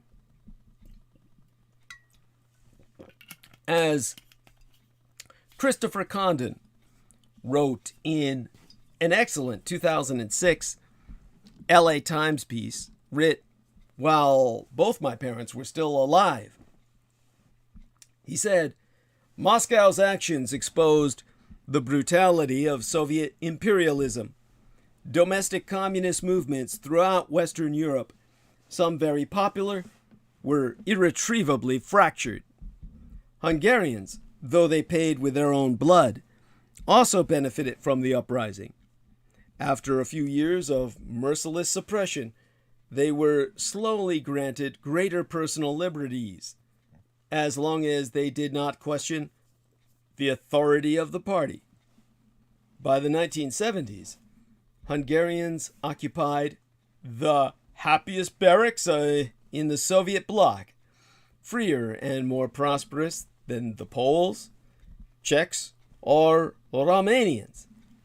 Some even argued that the concessions granted to Hungary, partly out of fear of another uprising, inexorably undermined Soviet influence and greatly accelerated the collapse of communism across Eastern Europe. It is often forgotten that the Iron Curtain fell not in Berlin in November 1989, but 3 months later, when Hungary's foreign minister, Gyula Horn, did the honors with a pair of wire cutters on the Austrian border. But not all of Ike's reticence was attributable to mere prudence. The whole globe was one hot mess in 1956, as European colonial powers lost their overseas holdings one by one. On October 29th, in the midst of the Hungarian Revolution, Israel attacked the Egyptian Sinai Peninsula, clearing the way 1 week later for Britannia and France to seize the recently nationalized Suez Canal. Eisenhower opposed America's old allies, leading to a temporary rupture of relations. The president looked upon the power vacuum in the Middle East and the concurrent rise of Arab nationalism as a threat to, a threat of potential Soviet malfeasance, and an opportunity for these United States to more vigorously shape regional events. In his State of the Union address, he said, Western Europeans, whose economic strength is largely dependent on free markets and uninterrupted movement of oil from the Middle East, cannot prosper. Indeed, their 6 economies would be severely impaired should that area be controlled by an enemy and the movement of oil be subject to its decisions. Now, 5 days prior, in another address to a joint session of Congress, Ike unveiled a fateful doctrine by which any nation in the newly independent Middle East could call on the U.S. to provide military assistance and even a security guarantee. Ike so observed, "We have just seen the subjugation of Hungary by naked force. In the aftermath of this Hungarian tragedy, world respect for and belief in Soviet promises have sunk to a new low. We have shown, so that none can doubt, our dedication to the principle that force shall not be used internationally for any aggressive purpose, and that the integrity and independence of the nations of the Middle East should be inviolate." Now, that latter promise, alas, would generate well-deserved doubts from the first. We can be thankful that we don't live in the world of 65 years ago. As the Eisenhower Foundation puts it, with something approaching gallows humor for the president, 1957 was nearly an impossible year. Their words, not mine.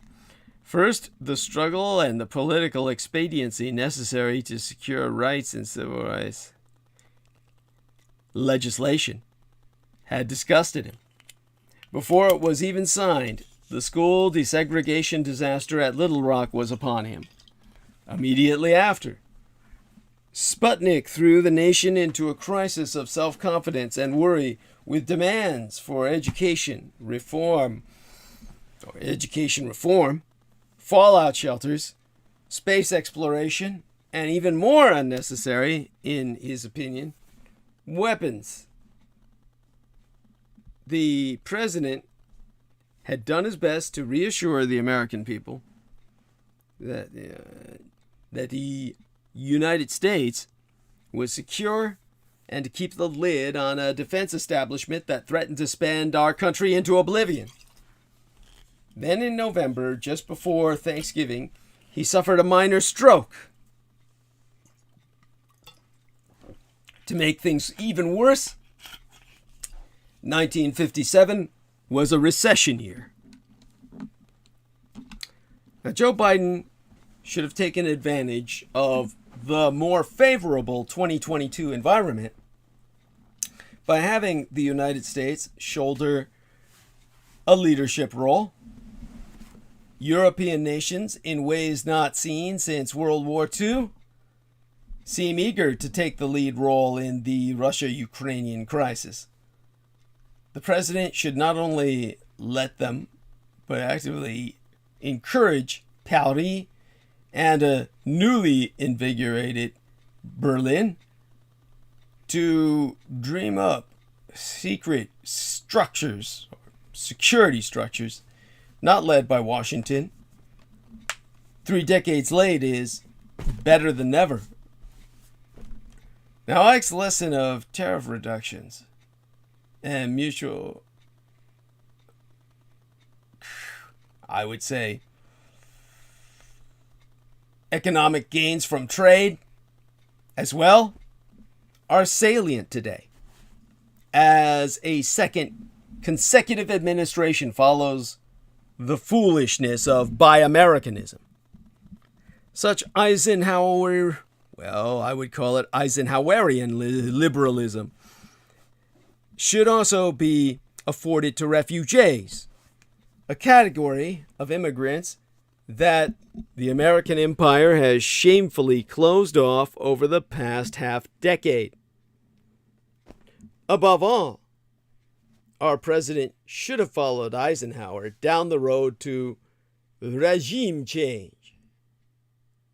We only have, these days, a kind of bakery where we can find cakes suggested of that. We could have that written in frosting on yours during a birthday. Now, in his 1957 State of the Union address, Eisenhower said, "The world has so shrunk that all free nations are our neighbors." Thanks in part to his patient exertions on containment and his immediate military response to the Israeli war with Egypt and its seizure of the Suez Canal, the free world has grown larger than many of us once dared to dream. Let us all hope that Ukraine can join our ranks, because the war in Ukraine may be intensifying, but Vladimir Putin's invasion is most certainly not going to plan, as Ukrainians show a too complacent West, an all too complacent West, what it means to fight for freedom. Russian forces may make military progress elsewhere in the short term. Biden acknowledged that the weeks or months ahead will be hard on Ukrainians, with a spillover on the world and our markets. But Putin is betting his political future on whether Russia can prevail long-term in Ukraine. Karen J. Greenberg, the directress of the Center on National Security at Fordham Law School, says Putin's gamble seems to be that he can be in charge of what comes next, how far and wide this spreads. That is a foolish lack of appreciation for the power NATO and other countries have to contain his incursion, and in that lies his miscalculation. Holding Ukraine, given its vast size and population, will be a challenge militarily and politically. Russia has the largest land army in Europe, but it would need to send in many more troops than it already has to occupy the entire country, which is, as I've said, roughly the size of Texas. The Ukrainian government has called up reservists and promised weapons to civilians to form a public resistance force.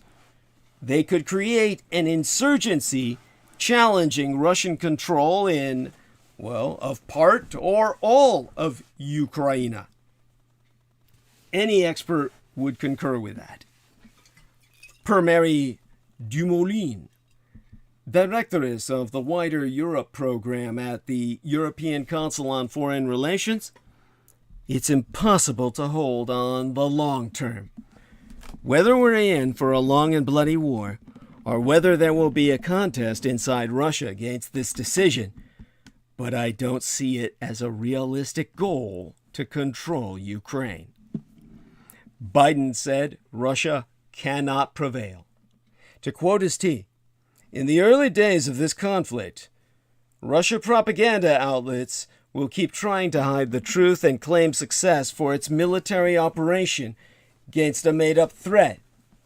But history has shown time and again how swift gains in territory eventually give way to grinding occupations, acts of massive mass civil disobedience, and strategic dead ends.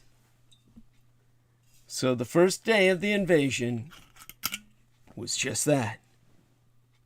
The first day.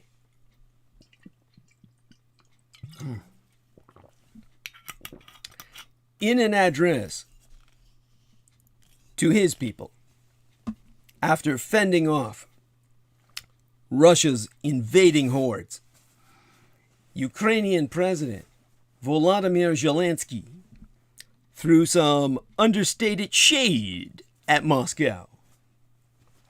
From his Twitter feed addressed at Euromaidan Press, Zelensky addressed Ukrainians at the end of the first day of Russia's attacks. Our defenders are brilliantly defending Ukraine from the second most powerful army of the world. They kill people and turn cities into military targets. It will never be forgiven. The second most powerful army in the world likely threw Russian dictator Vladimir Putin into fits. Indeed, his core rationale, after you strip away all the bullshit, is about Russian humiliation. Indeed, he's called the breakup of the Soviet Union the greatest geopolitical catastrophe of the century. Bear in mind that century included 2 world wars, the Holocaust, mass murders by Stalin and Pol Pot, the countless other tragedies that rank higher than a bunch of state nations got their independence, okay? And as the sun sets on yet another day in unoccupied Kiev, the city has still not yet fallen to the Russians. This is unquestionably a defeat for Vladimir Putin. Russian strategy relied on technology. It appears all quite inadequate. Last week, many political and military experts predicted that the Russians would be successful in their invasion of Ukraine. However, the war is clearly not going as the Kremlin planned. Their gains have been small, and they have been met with fierce resistance. As the conflict continues, they are also losing on the world stage. Although initial reports from the war are filled with disinformation and propaganda, it appears that the culprit for the Russian failure is their technology. At the culmination of the war, the Russians assembled a force of approximately 200,000 troops along the Ukrainian border. This force may seem formidable, but by most military doctrine, it was somewhat small. The Ukrainian military has approximately 360,000 troops. Doctrine holds that an offensive operation should have a 3-to-1 advantage in manpower, which would require the Russians to have a much larger force. The United States and its coalition partners overcame a similar manpower deficiency in the invasion of Iraq through their deployment of technology overmatch. Technology overmatch, especially aero power, allows a small military force to achieve the combat power of a much larger force. Presumably, the Russian military had planned something similar. While the exact doctrine being followed by the Russians is unclear, they appear to have adopted a multi-domain approach, heavily leveraging technology. The Russians started with cyber attacks aimed at disrupting Ukraine's financial sector and command zones. They then launched a multi-pronged offensive with a strong push to capture Kiev. The ground forces are supported by the Russian Air Force and Navy. Their overall goal was to destabilize the Ukrainian defense, then put them on their heels, and then quickly rout them. However, the Russian offensive stalled, and the military was not able to make the gains that they had planned at all. The underlying issue is their defense industrial base, which has significant weaknesses.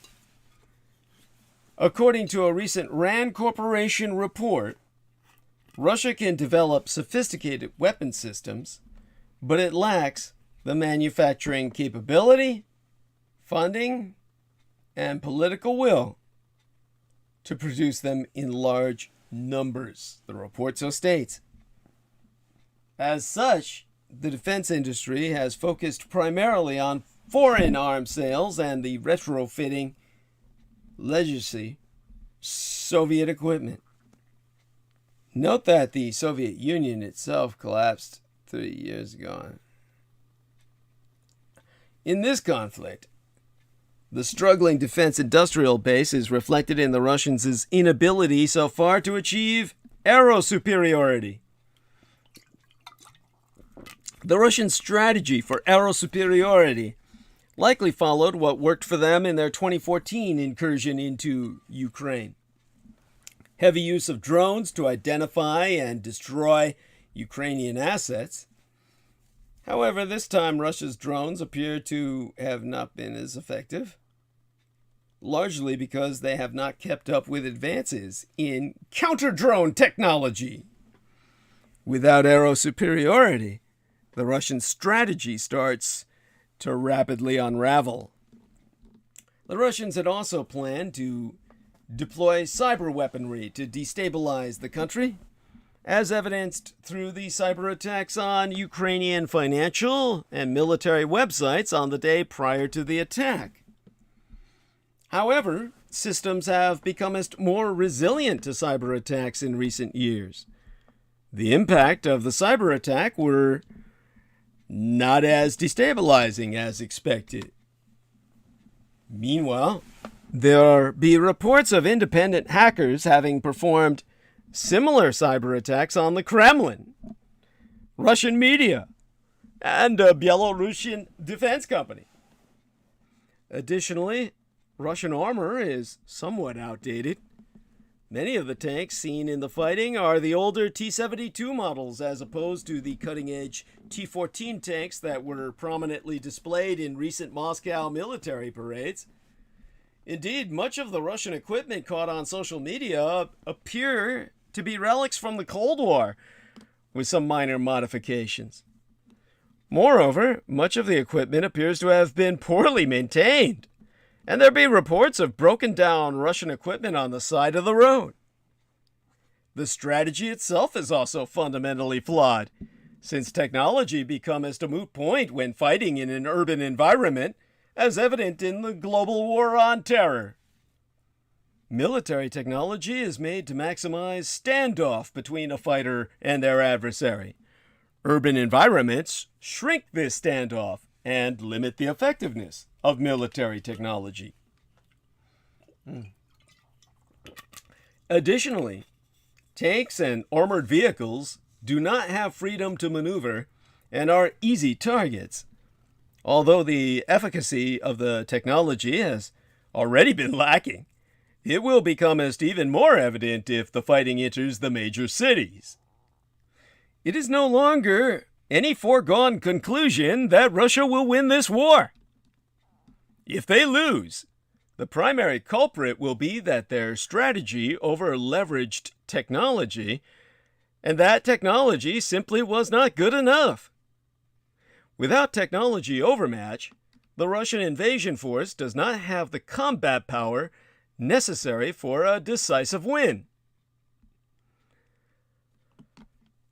It's important to not get carried away here. The Kremlin is still favored by the odds to win this fight, but the last 7 days of combat should put a serious dent in the reputation of this new Russian army that all the whites so worship. We should, however, try to understand why the Russians are struggling. First, the Russian army's recent structural reforms do not appear to have been sufficient to the task at hand. Second, at the tactical and operational level, the Russians are failing to get most of their manpower and, well, the most out of their manpower and material advantage. There has been much talk over the last 10 years about the Russian army's modernization and professionalism, or rather, its modernization and professionalization. After suffering severe neglect in the 1990s during Russia's post-Soviet financial crisis, the army began to reorganize and modernize with the strengthening of the Russian economy under Vladimir Putin. First, the army got smaller, at least compared to the Soviet Red Army, which allowed a higher per-soldier funding ratio than in previous eras. The Russians spent vast sums of money to modernize and improve their equipment and kit. Everything from new models of main battle tanks to, circa 2013, ordering Russian troopers to finally retire the traditional Port-Yankee foot wraps and switch to socks. But the Russians have also gone the wrong direction in some areas. Circa 2008, the Russian government cut the conscription term from 24 to 12 months. As Gil Barndollar, a former U.S. Marine infantry officer, wrote in 2020, Russia currently fields an active duty military of just under 1 million men. Of this force, approximately 260,000 are conscripts and 410,000 are contract soldiers, kontraktniki. The shortened 12-month conscript term provides at most 5 months of utilization time for these servicemen. Conscripts remain about a quarter of the force, even in elite commando Spetsnaz units. As anyone who has served in the military will tell you, 12 months is barely enough time to become proficient at simply being a rifleman. It's nowhere near enough time for the average soldier to learn the skills required to be an effective small unit leader. Yes, the Russians have indeed made efforts to professionalize the officer and the NCO Corps. Of course, NCOs, non-commissioned officers, have historically been a weakness of the Russian system. In the West, NCOs like my late and sainted sire, the man who raised and guided me, are the professional, experienced backbone of any army. They are expected to be experts in their military specialty, armor, mortars, infantry, logistics, etc., and thus be effective small unit commanders at the squad and sectional level, as well as advisors to the commanders at the platoon and company level. In short, a Western army pairs a young infantry lieutenant with a grizzled staff sergeant. A U.S. Marine Corps company commander, usually a captain, will be paired with a gunnery sergeant and a first sergeant. The officer still holds the moral and legal authority and responsibility for his command, but he would be foolish to not listen to the advice and opinion of the unit senior NCOs. The Russian army, in practice, does not operate like this. How do I express this? A high proportion of the soldiers wearing NCO stripes, non-commissioned officer status in the modern Russian army are little more than senior conscripts near the end of their term of service. In recent years, the Russians have established a dedicated NCO academy and cut the number of officers in the army in an effort to put more resources into improving the NCO Corps, but the changes have not been enough to solve the army's leadership deficit. Now let's talk about the Russian failures at the operational and tactical level.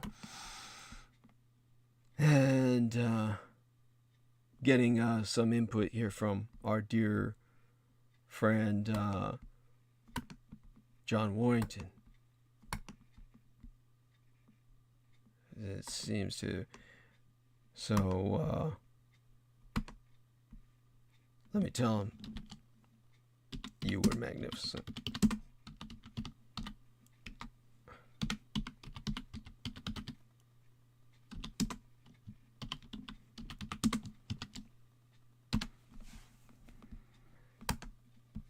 Now, in terms of getting back to the task at hand, my God, what that man's been through. I can't begin to imagine. My God, losing both parents in a single day like that to a violent brother, a violent sibling. I'm surprised he didn't kill his own brother. This is Cain and Abel all over again. The story replays itself. It replays itself with Russians fighting their Ukrainian brothers, telling them they have no right to exist. Now, here we are. Let me answer him.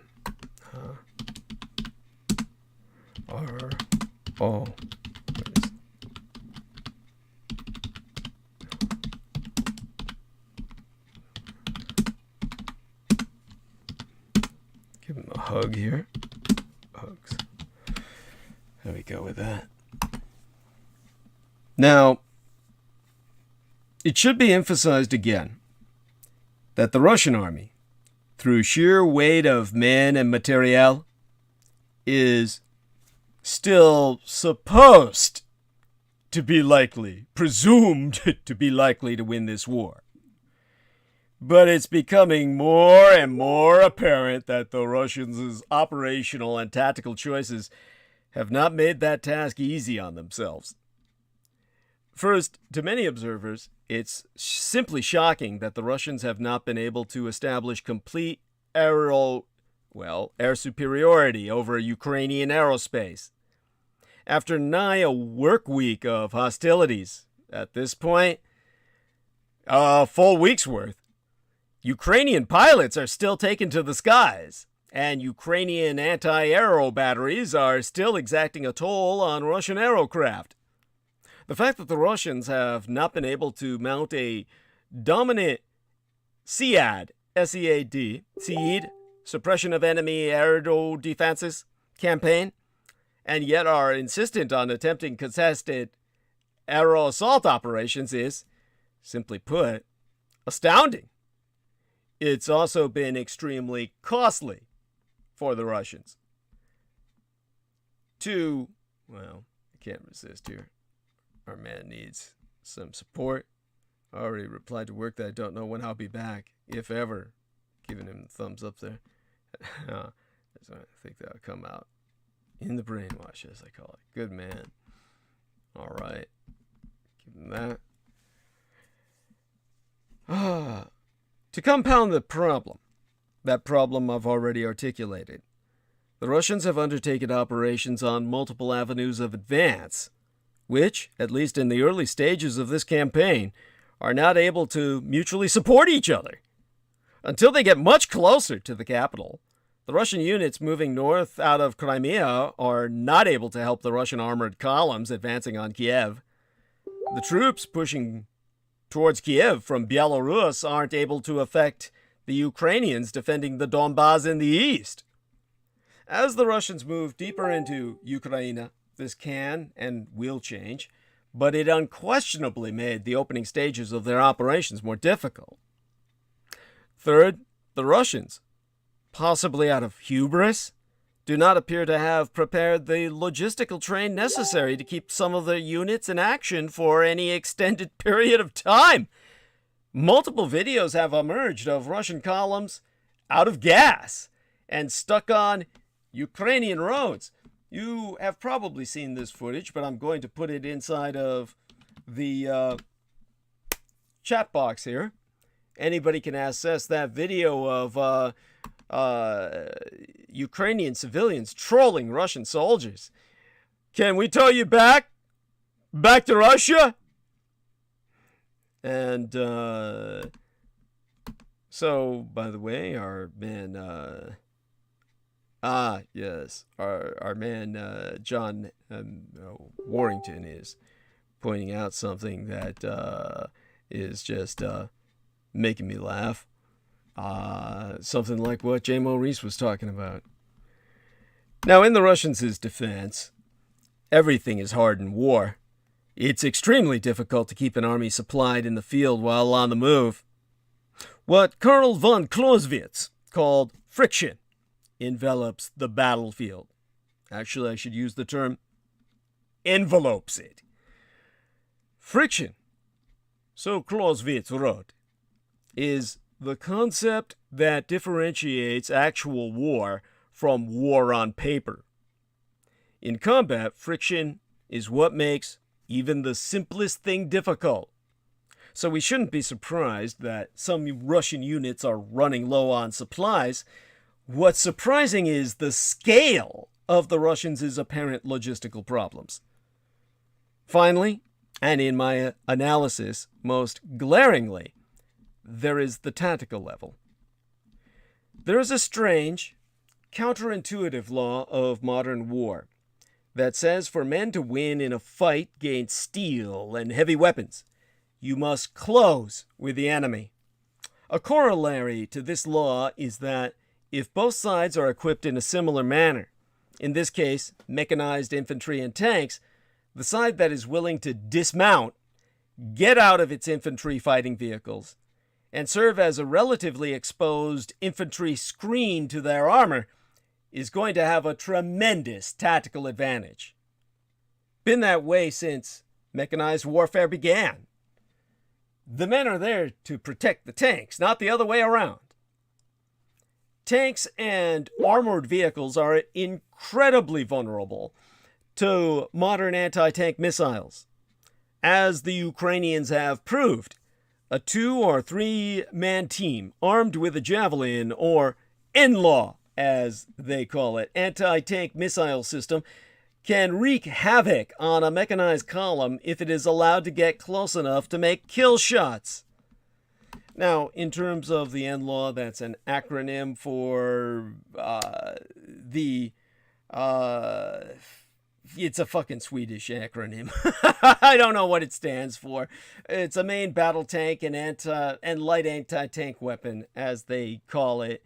It's a hell of a lot lighter than some of the other shit I've seen in the field, but nevertheless, it's not all that fucking light, all right?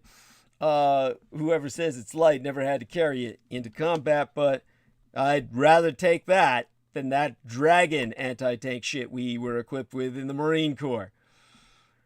Now, yes, our man, the Maggot Man, says, "Oh yeah, I'm still alive." Ah, yes, indeed you are, sir. So here's some further video reference for anyone in the chat room who cares to access it on portable anti-tank weaponry from a British perspective of providing such. The key to countering such weapons is to operate as a combined arms team.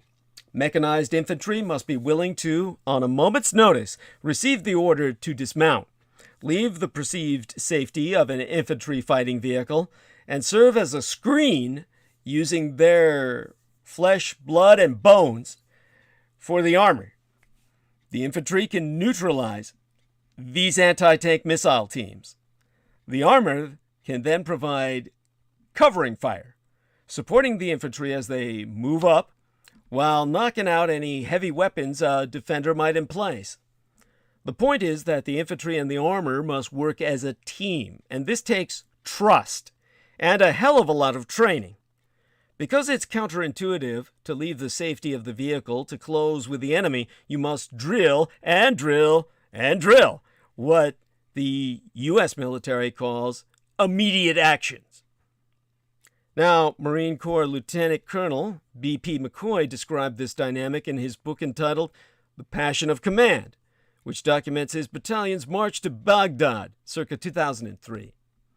The reasons I used Marines as exemplary in this is not so much to honor them because of my experience with them, but rather to honor the Kuwaiti people, because the day that I was going to speak about this was Kuwaiti Liberation Day, which was basically the transmission before tonight's on Sunday night.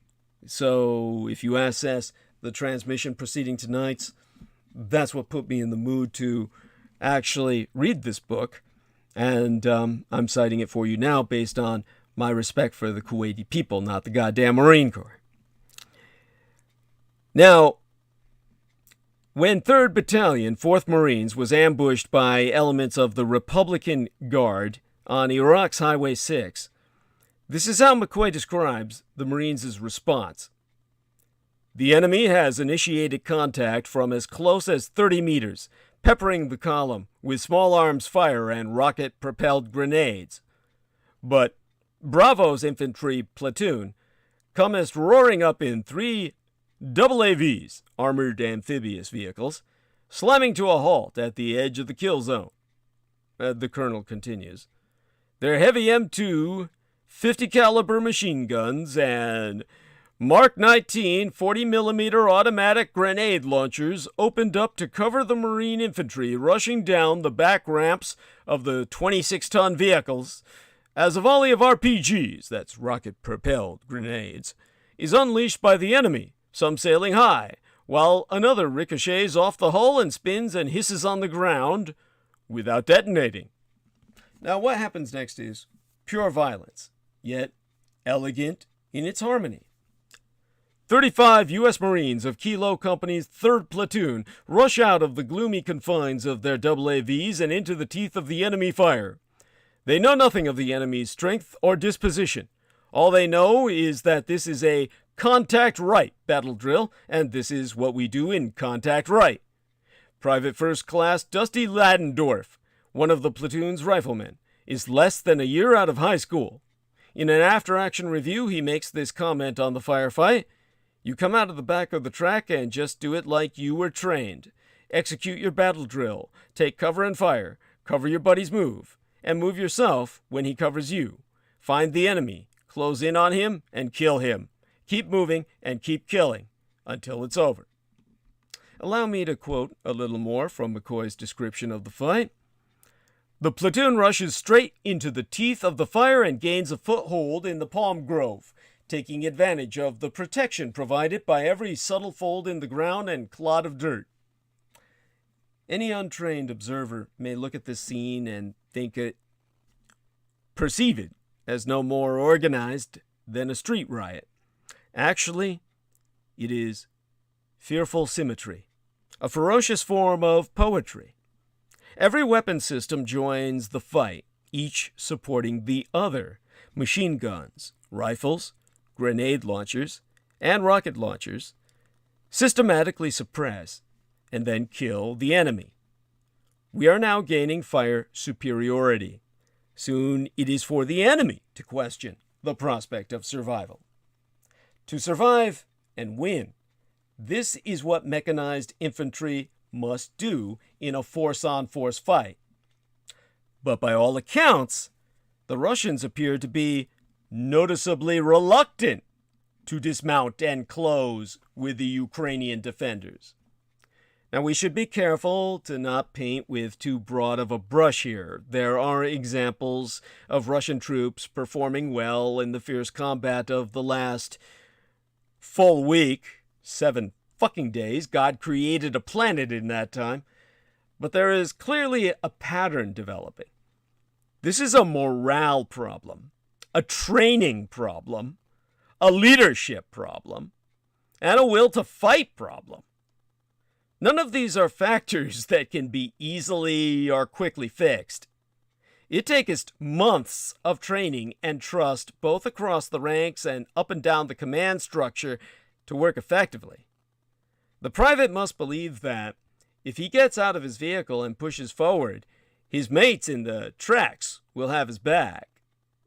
Hanging back in perceived safety leads to defeat. Counterintuitively, it makes you more vulnerable to enemy fires. None of this is easy or simple. There's a reason that every Marine infantryman learns from day one of boot camp that the mission of the rifle squad is to locate, close with, and destroy the enemy by fire and maneuver, or repel the enemy assault by fire in close combat. Unfortunately for the Russians, as they advance into Kiev, every part of what I described above and before becomes immeasurably more important than the terrain transitions from woods, fields, and roads to urban combat in any major city. As I've sprackethon before, urban combat is hell itself, and as the Russians are learning, fire can comest from all sides. The fog of war becomest all enveloping, as nerves are frayed and exhaustion sets in. Trigger fingers get touchy. Every window, doorway, and sewer drain is an aperture that can house a rifle or a medium machine gun. Streets and buildings constrict the lateral movement of an attacking force. In urban combat, units tend to drift towards the path of least resistance and easy avenues of approach, such as major roadways, which can play right into a defender's hands by funneling the attackers into overlapping fields of fire. It takes tremendous courage and discipline to initiate a movement-to-contact operation in an urban setting. It takes effective communication both within a unit and with the units on your left and right. There can be no shortcuts. Each time a unit crosses a road or moves to a new building, it must set up its movements in the correct sequence. First, an element must possess local security. Then, once local security is achieved, the next element can provide covering fires, achieve fire superiority, and suppress the enemy. Only then can the assault element cross the street without being gunned down. Get the order of operations wrong, and a unit's flanks will be exposed, or the assaulting element will reenact the charge of the Light Brigade. In combat, movement without suppression is suicide. The Russians, by all evidence, most certainly do not appear to be good at the details, and their failures at the operational and tactical levels have made an inherently difficult task much harder. This is why they are struggling. It's why they will now turn to brute force to try to smash their way into the capital. From the New York Times, let me read this. Just checking first on some of the incoming messages. And as I said, at least I'm taking on some of the military aspects I promised to. Got to live up to my name as the renegade military historian, eh? Damn, I'm getting a lot of incoming messages. Holy shit. But, hey, cool. Oh, yeah, gotta share. Cool. All right. So, from the New York Times, Russia has not taken any population centers, the official said, nor has it yet managed to achieve air superiority over Ukraine. The Ukrainian aero defense and missile defense systems, he said, have been degraded, but Ukraine's aero force still have aircraft in the air that continue to engage and deny air access to Russia. Now, they've just finally taken some little city, the first ever, in a week of combat, whereas in the days of my father, Adolf Hitler, he was taking cities by the minute. Now, there's some wisdom to bypassing population centers. Looking at maps of Ukraine, I see Ukrainian towns commonly have bypass-style highways that loop around the cities themselves to keep traffic out of towns.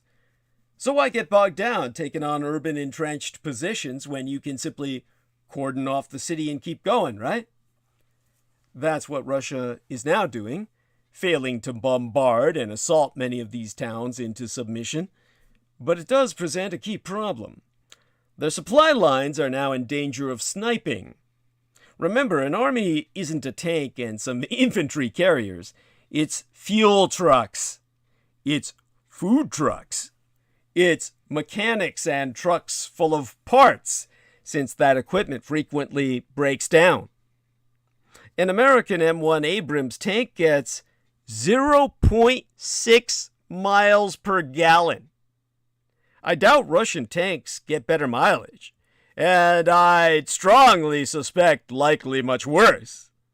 In fact, the biggest challenge managing the logistics of, say, an MLRS missile artillery battery for the U.S. Army crews is exactly that, fuel. They are always running out of fuel. Now, you've got to get that MLRS, that multiple launch rocket system, where it can deliver its painful punch. And they have a dedicated fuel tanker assigned to their battery to do just that. But if that vehicle is destroyed, they're literally sitting ducks. By bypassing those cities and towns along the road to Kiev, Russia risks saboteurs and ambushes to emerge from those towns, taking a toll on its supply lines and potentially leaving its forward deployed troops starved of fuel, food, and supplies. Now, the official that I cited from that New York Times column, who was anonymous, went unnamed, said that Russia has begun an amphibious assault from the Sea of Azov near Mariupol in the south. Thousands of Russian naval infantry, that's their Marine Corps, are coming ashore there, with defense officials assessing that the plan is to move toward the city of Mariupol. Now, I have myself noted how curious it was that Mariupol had been left so far alone, given it's a stone throws away from Russia itself and adjacent to the separatist Donbas region, which supposedly was Russia's excuse for invading in the first. Well, no longer left alone. Pentagon officials warned that as of Friday morning into this weekend, Russia had deployed into Ukraine only 30% of the 150,000 to 190,000 troops it had massed at the border, so Moscow could intensify its attack at any time. But here's the thing. By the way, Mariupol is being hammered, but it's still fucking free. So here's the thing. If Russia can intensify its attack at any time, that's the question. Can Russia intensify its fucking attack at all? If Russia could send those troops across, it would have done so already. The fact that it hasn't evidences that it can't. Why? Supply lines. You send all your tanks across, but without the infrastructure to fuel and maintain them, and they end up dead in the water, sitting uselessly at the side of the road. Or even worse for Russia, captured and pressed into service by the Ukrainian side. There is clearly a limit to Russia's military capabilities. In that briefing, reported in the New York Times, American officials said they had counted around 200 missile strikes. In comparison, here's the tally from the American Shock and Awe campaign that supported my war, Gulf War II, Gulf War I being Iran versus Iraq, Bush War I, that Shock and Awe campaign that supported George W. Bush's invasion of Iraq. Actually, you know what? Fuck Operation Desert Storm. Bush War II. Go for Bush War II. That's the real shock and awe campaign. And when they invaded Iraq itself, not just liberated Kuwait like the chicken shit Marine Corps did back then, Junior W, he had 1,700 air sorties, including 504 cruise missiles. That compared to 200 for the Russians in the first work week worth of war. Russia couldn't muster anywhere near that kind of firepower. Putin's desperate scheme to be taken seriously as a military superpower is really fizzling out. Ukraine is still seriously overmatched in manpower and equipment, but it's starting to look like a much fairer fight than anyone dared hope. As I've always spracked about, morale can be a great equalizer, and Russia's early difficulties are doing more to buck up Ukraine's national fighting spirit than just about anything else possible, absent the entrance of allied armies into the fight. President Biden acknowledged on Thursday that his new sanctions against Russia would take us months or longer to affect Vladimir Putin's behavior, if they affected at all. So what are the United States and its allies doing now? What can they do now to help Ukraine resist the invasion? The stark answer is not much.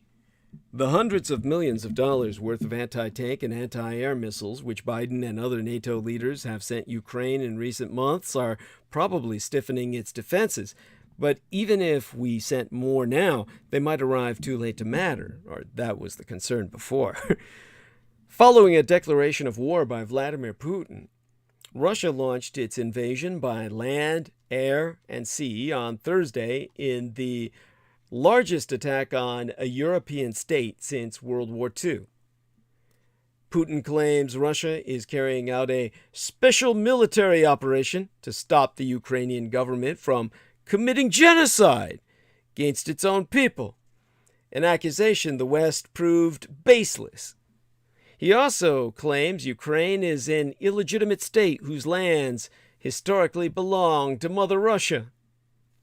So missiles pounded the Ukrainian capital on Friday as Russian forces pressed their advance, and Ukrainian President Volodymyr Zelensky pleaded with the international community to do more, saying sanctions announced so far were not enough.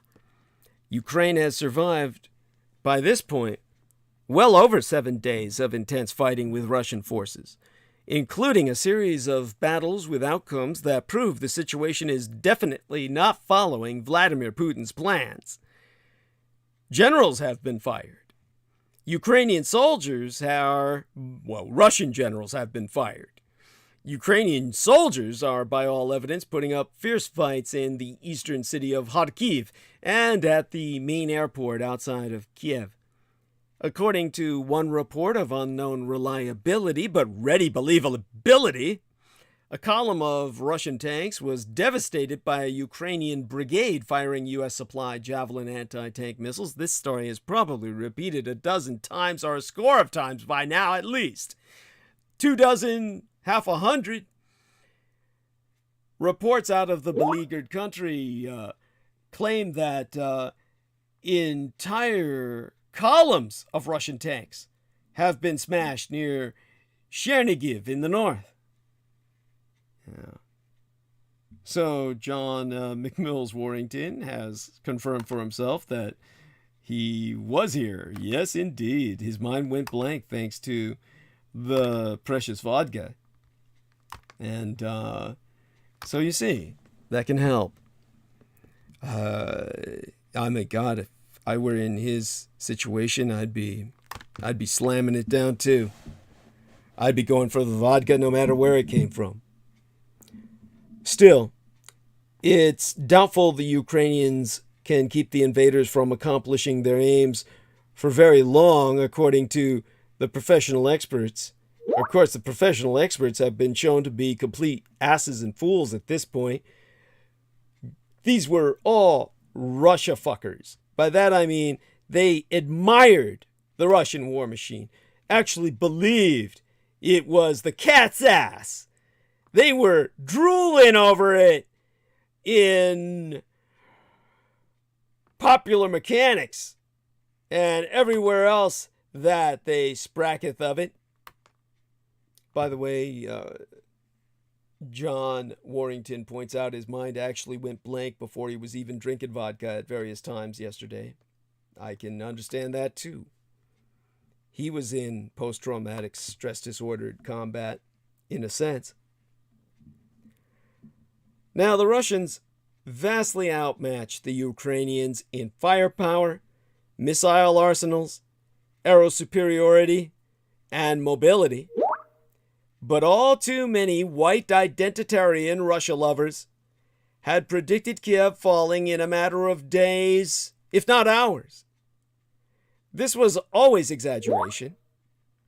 Russians haven't conducted such a large, complex military operation in more than 100 fucking years. It wasn't likely to go like clockwork. Tonight, as I host this transmission, fighting remains restricted to its northern suburbs, with major avenues of approach otherwise destroyed or obstructed. Amazing! And while Russian troops will be marching in the streets of the capital at some point soon, supposedly, they're facing the prospects of brutal street-by-street, hand-to-hand combat if they do. But let's say Russia captures the capital, ousts the popularly elected president, Volodymyr Zelensky, and installs a puppet leader with the mandate to haul Ukraine back into Moscow's orbit. All supposedly reasonable expectations, or at least the experts will tell you so, other than the renegade military historian, because he knows so much fucking better. Oh. Our man, John Henry, relating that some police detectives were leaving the house and he had to let them out and thought they were the new tenants. Yeah, that's vodka and stronger. Ah, yes, indeed. Indeed, sir. Now, as I said, let's say for the sake of argument, the Russians take the capital. Then what? Ukraine has been an independent country since 1991. And as Tim Judah notes in a dispatch from Ukraine for the New York Review of Books, most young Ukrainians, who have no memory of the Soviet era, are now just like other Europeans. There be no appetite for resuming a supplicant status to an empire, an evil empire to the east. Even among the older generations, 3 decades of independence, combined with Putin's new aggression, have intensified a sense of Ukrainian nationalism and a longing to join the West. That brings us to something that has to be confronted yet again. This, how do they say it in popular American gaming culture? You know, in game. There was a play on those words by that doofus of doofuses. Oh God, what the fuck was that idiot's name? I can't remember his name. John Henry says, I should have been drinking something stronger than vodka, but I didn't, so don't worry. Yes. By the way, Jameson Reese, are you back yet? If so, he can try and help me remember that idiot. Tom Clancy. Tom Clancy. Yes, I can't stand that son of a bitch. And for obvious reasons, of course. He's wrote stupid shit like, Jameson's back. Thank you. So I'm just trying to get my act together here and remember Tom Clancy's name. So when it comes to what I'm trying to suss out here, as the Brits would say, when it comes to, where we're going now with the state of war. Just what kind of end game Vladimir Putin's got going here. It's something that bears some level of analysis before I go anywhere else, perhaps. Or perhaps I can always return to it. He says global chaos. Yeah, that aside from that. Yeah.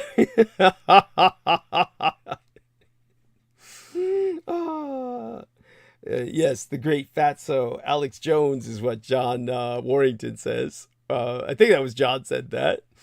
Let me try and breathe here and try and see if I can think about what where we're going with this in terms of what's possible.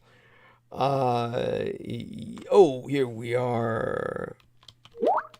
And let me look a little something up here to give myself a little update. Yeah, and okay, it's not here. Okay, so trying to find myself something here that would remind me of something. Okay, let's see if this is is this the right place? Okay. Well, I guess we'll come back to that. Like, what would Putin do if he had Ukraine? To tell you the truth, I don't think that's going to happen. If it does happen, it's the stupidest thing in the world anyway. But, as I said, you've got everybody in Ukraine now considers themselves Western. And as a result, after the main fight is over, whenever that happens, those 150,000 Russian troops in or around Ukraine will have to remain as an occupation force. They will face resistance, not just from Ukrainian soldiers, but who will have access to weapons, but from civilian insurgents who have training in arms as well and who will surely receive supplies and perhaps more from these United States and other intelligence agencies. Without Russian occupiers, the new Quisling regime would be overthrown at once. Even with the occupiers, its edicts are unlikely to be obeyed. The notion that Putin could control Ukraine in the way that his Kremlin predecessors did in Cold War times seems improbable, to say the least. Irregardless, Russia plans to take the whole of Ukraine, but is failing. The Russian offensive was unexpectedly slowed by fierce Ukrainian resistance. 7 days in, the Russian advance was evidenced to be stymied Friday by stiffer than expected resistance from highly motivated Ukrainian armed forces. Despite overwhelming advantages in manpower and equipment, Russia lost some of its momentum Friday into this weekend, and the quick victory Russian president for life Vladimir Putin was counting on is, well, beyond no longer assured. It's just not going to happen. Whereas Ukrainian President Volodymyr Zelensky, who has shed his tailored suits and is now dressed for battle in hunting gear, has refused to leave Kiev and has been pleading for Western governments to take tougher measures against Moscow. Now, Jameson Reese is suggesting this could all be a front for Putin to try to hit us in some way. He's crazy enough to expand the war, and there's things I'll recommend to stop that. But if I don't get to him tonight, don't worry about it. I'll get to him on Sunday. The reality is, if he's doing so poorly here, then the guy's truly insane to start expanding the war in any other way, nuclear or otherwise. The guy would have to be. Douglas, you sound like you're in need of a little bit of relief. Oh, thank you. Yes, I am. I was listening to you for at least the last half hour upstairs on my TV. Cool. And I said, you sounded like you were running down a little bit. So I said, And of course, what you're talking about is very much, being expounded in what little news reports I read or hear. But the best one I heard was that, and this wasn't from the mainstream sources, is that Putin was invading Ukraine to stop child trafficking. Oh God, yes, isn't that a good? We know where that comes from. Yeah, but I mean, it's like people really have glommered onto this. He's going to, stop child trafficking. I think you had mentioned something about an alleged or somebody. Oh yeah, Holocaust. The Ukrainians were holocausting their own people. Right. And Putin to the rescue. It's pretty sad. I think what's the most perhaps shocking. Trump was saying that Putin was very shrewd, very calculated, very smart to take advantage of Joe Biden, and I Joe Biden definitely precipitated this whole thing. But this whole exercise, as of right now, makes Biden look far smarter than Putin. Yes. And that's really sad. That Putin thought it was evident to me after reading reports that what you were just, confirming is that Russia has no idea. And the press doesn't really pick up on this. The Russians have no experience. They have no experience in fighting a war. I mean, it's been too long, as you said. Yeah. Very evident the way they're conducting themselves. Yeah. And their resources are apparently far more limited than anybody believed. And the sheer idiocy of what you were saying is the experts. Thank you. And sheer idiocy. Yeah. Beyond that, I haven't brought it up yet, and I'm afraid to bring it up and might wait on it for days because it's just so unbelievable. The first thing I want to assume, and thank you for coming on with me. I really do appreciate it. I need it. As you know, I was laboring because, it was quite the night. We were talking about what I did earlier with yourself and JoJo. It took a bit out of me because, as you can imagine, it took a lot out of me because whenever I speak of memories of my mother, you can understand that that really bites into me. But I'm glad we spoke of it, most certainly. Thank you, because I'm faced with the responsibility to go back and re-listen and type. I might have to ask for some clarifications of words. Of course. And JoJo wrote to me while we were on saying she was taking notes. I said, this is amazing. She said, yeah, she was taking notes. Hope I spelled things right. Of course, she didn't know what she was spelling. But it's like it was. I'll give you the spelling, so don't worry about it. I know you will, but I'm just saying is she was taking notes herself. Wow. Recognizing the importance vis-a-vis the dream she had shared with me, because why did I dream of this snake? It's obviously incredible. It's obviously Kundalini rising. Yes. But it's much more than that, and it ties to my dreams. It ties to the whole penetration. Of course, what is the earth energies, the Nagwa? That they're a staple of Hinduism and Buddhism. That's and right. It's like, okay, what are they? I get a better insight into what they are instead of, shape-shifting reptilians that, Buddha was a shape-shifting reptilian, so on and so forth.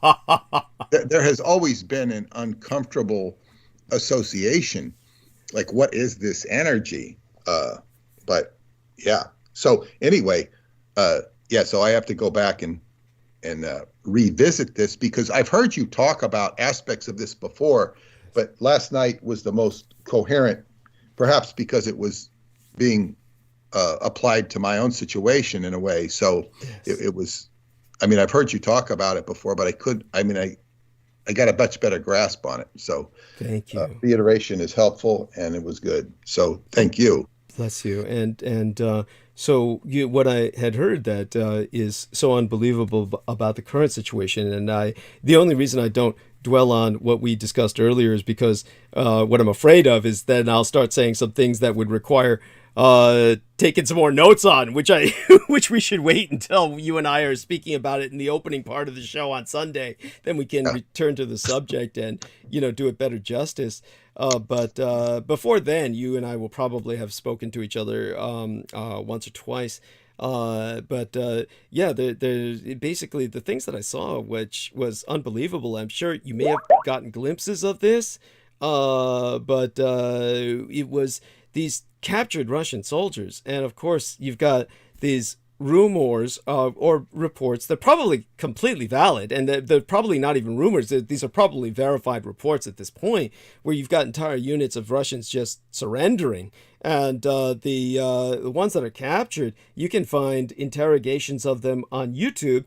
And obviously they've been battle damaged, and you wonder, okay, so these guys have been captured. Have they been beaten up and just told to say this? But after a point, you can see there's only so much you can beat a guy up and ask him to say, or before it becomes obvious. It just becomes obvious this guy was beaten up and he's just saying this. But then you see these guys and they're like saying shit like, we didn't know we were coming here. They were insisting they thought this was maneuvers, that this was some kind of training, and that they... I believe that. That's how they got them to do it, because the Russian people have been softies. The Russian youth, they rejected communism. They're so over it. They're not brought up in the fear zone that they used to be. Right. So that's what the old Soviet military was all based on, fear. They didn't have toilet paper. Yeah.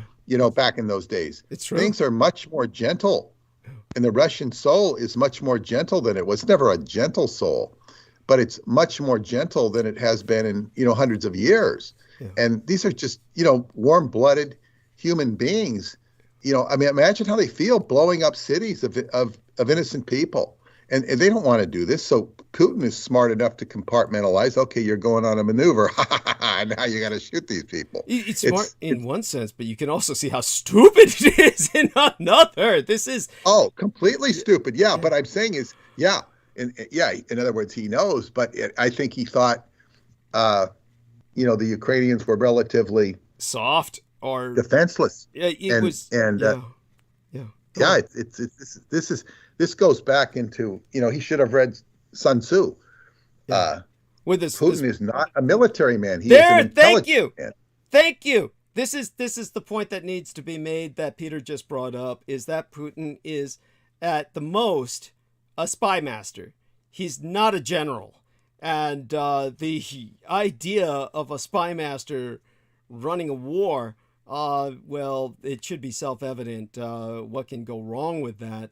Every person really can manifest an enormous talent based on what forged them in terms of a professional experience. And when it came to someone like Emperor Hirohito, he was a marine biologist, and his way of waging war was ultimately successful. When it came to Adolf, he was also trained as a military person. Yes, he was trained. Thank you. And Trump was also trained as a military person, even though he didn't serve in the war. He was trained in a military academy. Yes, that had to rub off on him a lot in his conduct. I'm sure, as a president. Yes, it certainly is something that. It made him savvy enough where he didn't get involved with conflict while he was president. That's he was very smart in that way. He didn't want conflict. Yes. So credit where credit is due. In terms of you again with someone like Adolf Hitler, you're talking about a squad leader, and so when he attained supreme command, the first thing he was aware of was that World War I was a lot like the American experience in Vietnam. You had, on all sides, the leaders just patting each other and themselves on the back for complete catastrophes and military debacles that they were propagandizing as victories. And so when he was in charge, he made certain to shoot a few generals, hang a few, and reconnection successful. So everyone, give us feedback on our quality of sound. And as I was saying with Adolf Hitler, you had a squad leader, and when I say the results speak for themselves, don't think of the sarcasm or something stupid like, oh, he lost the war and all that stuff. That man was not in any way, shape, or form a loser of that war. That man operated a war for objectives that the average person has no concept of. And his objectives were exactly the opposite of what Putin should be doing here, which was Putin should have put all of his... If you ever take a look at those maps of Ukraine, I'm sure you've seen them, Peter, where you've got the red, where the Russians are coming in from all sides on Ukraine, and you just look at it with... They're just coming in from all sides, but they're not going anywhere.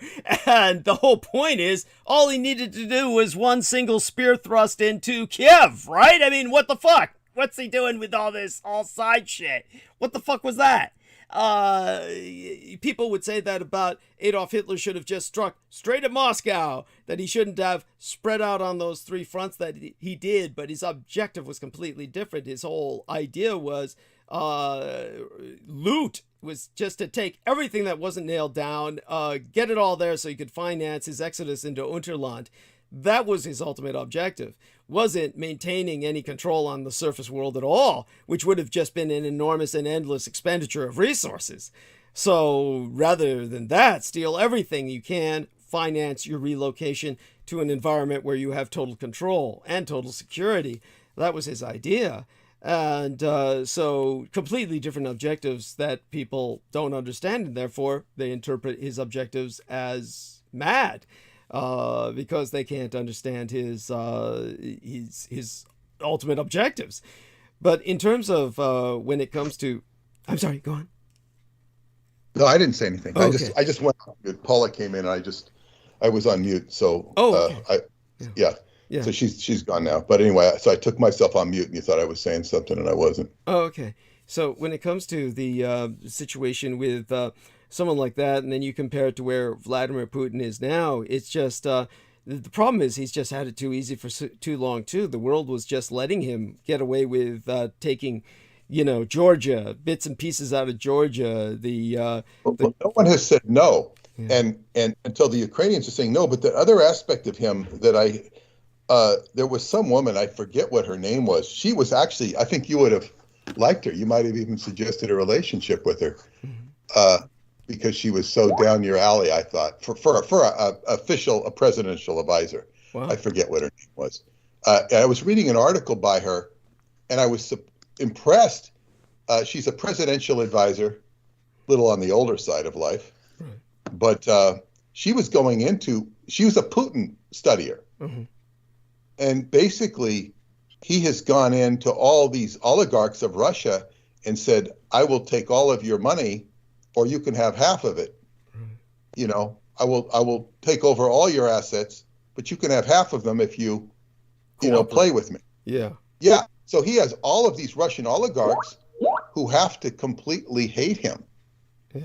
Yeah. Completely hate him. He's alienated the most powerful people in Russia, to say nothing of the people under him and the way he treats people. So he is desperate. So he is very self-destructive. He is self-destructive then. That is such a stupid thing to do. That was so fucking stupid, because those guys have all lost their money now to a great degree. They've lost incredible, it's just incalculable. But many of them have put their assets overseas, the Russian mafioso and the Russian oligarchs. So what he did is, by enriching himself, becoming very rich, he created a lot of enemies. Of course. So his supporters are more like Saddam Hussein supporters. They're doing it under the threat of gun. Yes. And he's achieved a lot of power, but he's really alienated himself and dehumanized himself in the process, because who can like this person? Yes. So it's like you can only go so long without any friends. And it's like, you'll be my friend, and we'll hold a gun to your head. Oh yeah, I'll be real nice, and that wears on you. The pictures of him look like he's in halfway decent shape. Actually, they're saying how bloated he looks. He looks the way I looked when I was on antidepressants. Bloated out. He's bloating out now. He looks. You know what the term for it is? Porcine. He looks porcine. If you take a look at his face and see his eyes kind of squinting, his face kind of bloated. Porcine is Porcine. I'm sure Peter knows that, but it's for our listeners. Means like you look pig-like. You look piggish. He looks piggish. And so when you take a look at those close-up photos as to how he's looking now, his health is taking its toll on him. This stress and this distrust of people, and of course just the distance at which he keeps everybody. If you've seen those long-ass tables, if you look up photographs of Putin's I've seen those, but I think that's to prevent like a quick assassination, somebody pulling out something on him. I think that's what that's for. It might look like he's arrogant and full of shit, but I think that's, he's afraid somebody might, but to just pull be something on. Just be that afraid. I mean, think about Adolf Hitler, where he was allowing people to bring suitcase bombs that they placed right next to him, and he was protected because the heavy oak of the table, the German. I know that story. Yeah. Yeah. I mean, so there you have that. I mean, and think of all the assassination attempts that Hitler continually survived, and there were hundreds of them. It was like he seemed to be unkillable, and so when it came to Vladimir Putin, he claims he survived any number of assassination attempts, not nearly as much as Hitler, though I think he's going to have that ratchet up to the point where he'll match Hitler's if he lives that long. Because I don't know if you heard this. That's possibly quite true. Yeah. Because when you're in a position like that, already look it up. You can look this up. There's some Russian oligarch already who's put out $1 million bounty on Putin's head. You can look that up. That's not very much money to kill Putin. I was about to say, I said that. When I read that, I said, that's not enough. Not for now. But that guy probably can't afford to offer much more. He's lost so much money. That's probably true. Yeah, and but I mean, I don't know if you've recognized, and I'll probably go into this more in on Sunday, but when I'll have, I'll probably dedicate a good 8 hours at least to expounding on this. But already the what we're seeing right now is, for the first time in history, through all of the sanctions that have been placed on Russia, we're seeing this is cancel culture. Russia is being canceled. That's what's going on with everything that's going on with their being disallowed from sporting events, which is just a statement that's symbolic. But aside from that, what is going on with the money is just that's profound. It's really taken Russia down. I mean, take a look at what was it with their bank? Their biggest bank plunged by 95% now. The ruble is now worth an American penny. So this is like Putin cannot go on financing this war. He tried to pull a Hirohito, and he has all this money all over the world, but they're really making it much harder for it to be accessed. As a matter of fact, you have heard that Switzerland has decided to join in these sanctions, which is something it never did with Hirohito. Yeah, that's unprecedented. Yeah. Yes. It's totally unprecedented. They never did that with Hirohito or Hitler during World War II.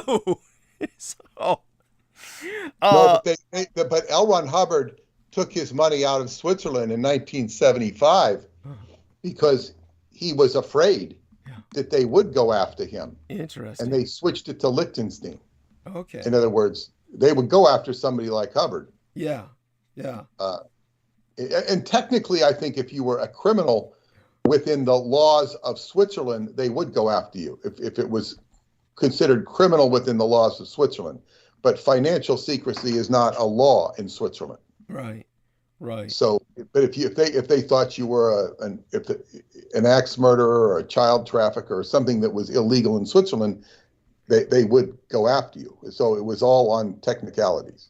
Yeah, it's definitely, so except in the case of Martin Bormann, because this was in the book Operation JB, which meant James Bond, where Ian Fleming, according to this book, it's a very gripping story by Christopher Creighton, which is, I think, a pen name for what his real name was. He went in with Ian Fleming into the last days of the war, into the bunker. They don't mention any, I think, of the Hitler. They don't mention the Hitler foul suicide or anything like that, but they go and they rescue Martin Bormann, and they bring him out under Russian fire, and they're very impressed with Bormann's fortitude in escaping. But the reason they're going after Bormann was because Ian Fleming, who was a banker, an international banker before he got into naval intelligence, and said that he wasn't a very good one, which may or may not be true. He knew all these people in Switzerland, so they sent him into Switzerland first, and he wanted to know where all the German treasure that they'd plundered from Austria and whatnot, where it was or what the account was. And it was like they basically put a gun to this Swiss finance minister's head, not a metaphorical gun. And they said that the minister handed him I think it was a name. It was a name. And it was Martin Bormann. That's all. He just wrote Martin Bormann, which told him that Martin Bormann was the signatory for all the German stuff. Well, everyone knew he was the money man. Go on. Yeah. Hess was the money man. And that was part of the problem with Hess in Spandau, is like he was a signatory. So they couldn't have him come out. And then Bormann was also a signatory, but they got him out and then gave him a new identity elsewhere.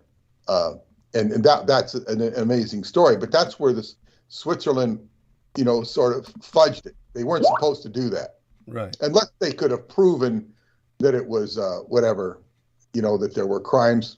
Yeah. Well, I guess there were crimes technically with it, at least. But anyway, they still didn't want to give up the secret. Yeah. But it's a great book to read.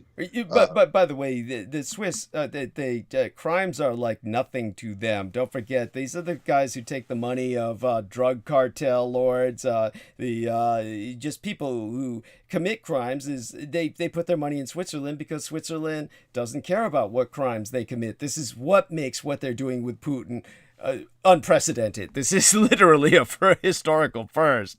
As you said, if somebody had committed crimes by Swiss definition, it would be one thing. But who the hell is going to do that? Go to Switzerland and commit a crime in Switzerland or something. But otherwise, you could be running hell all over the world. And you'll put your money in Switzerland and they'll take it. That's their whole point. That was their raison d'être, their raison d'être, their reason for existence. And of course, it's L. Ron Hubbard was foreseeing something. He was foreseeing maybe they were going to change their mind with him, and that's entirely conceivable because I think you read an article that they were changing their laws or positioning, and they were being But whatever they were considering, they didn't follow up on it until now. So that's a long time from conceiving such a thing and then acting on it. As Jameson Reese is saying, it might be good to go to Switzerland and commit a crime. The jails are probably much better there. Yeah, that's funny. Or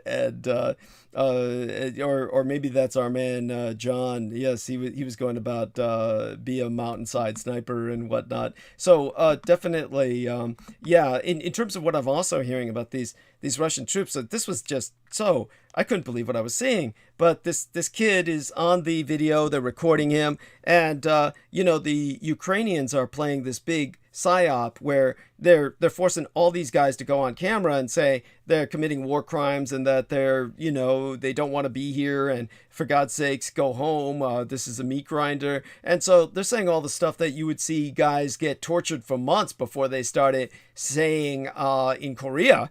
where they had guys claim they were war criminals, and pilots were claiming they were dropping biologicals, this sort of thing. The North Koreans and the communist Chinese were making them sign, all the Manchurian Candidate shit that Hubbard himself was brought in as a consultant for when the U.S. was faced with this challenge.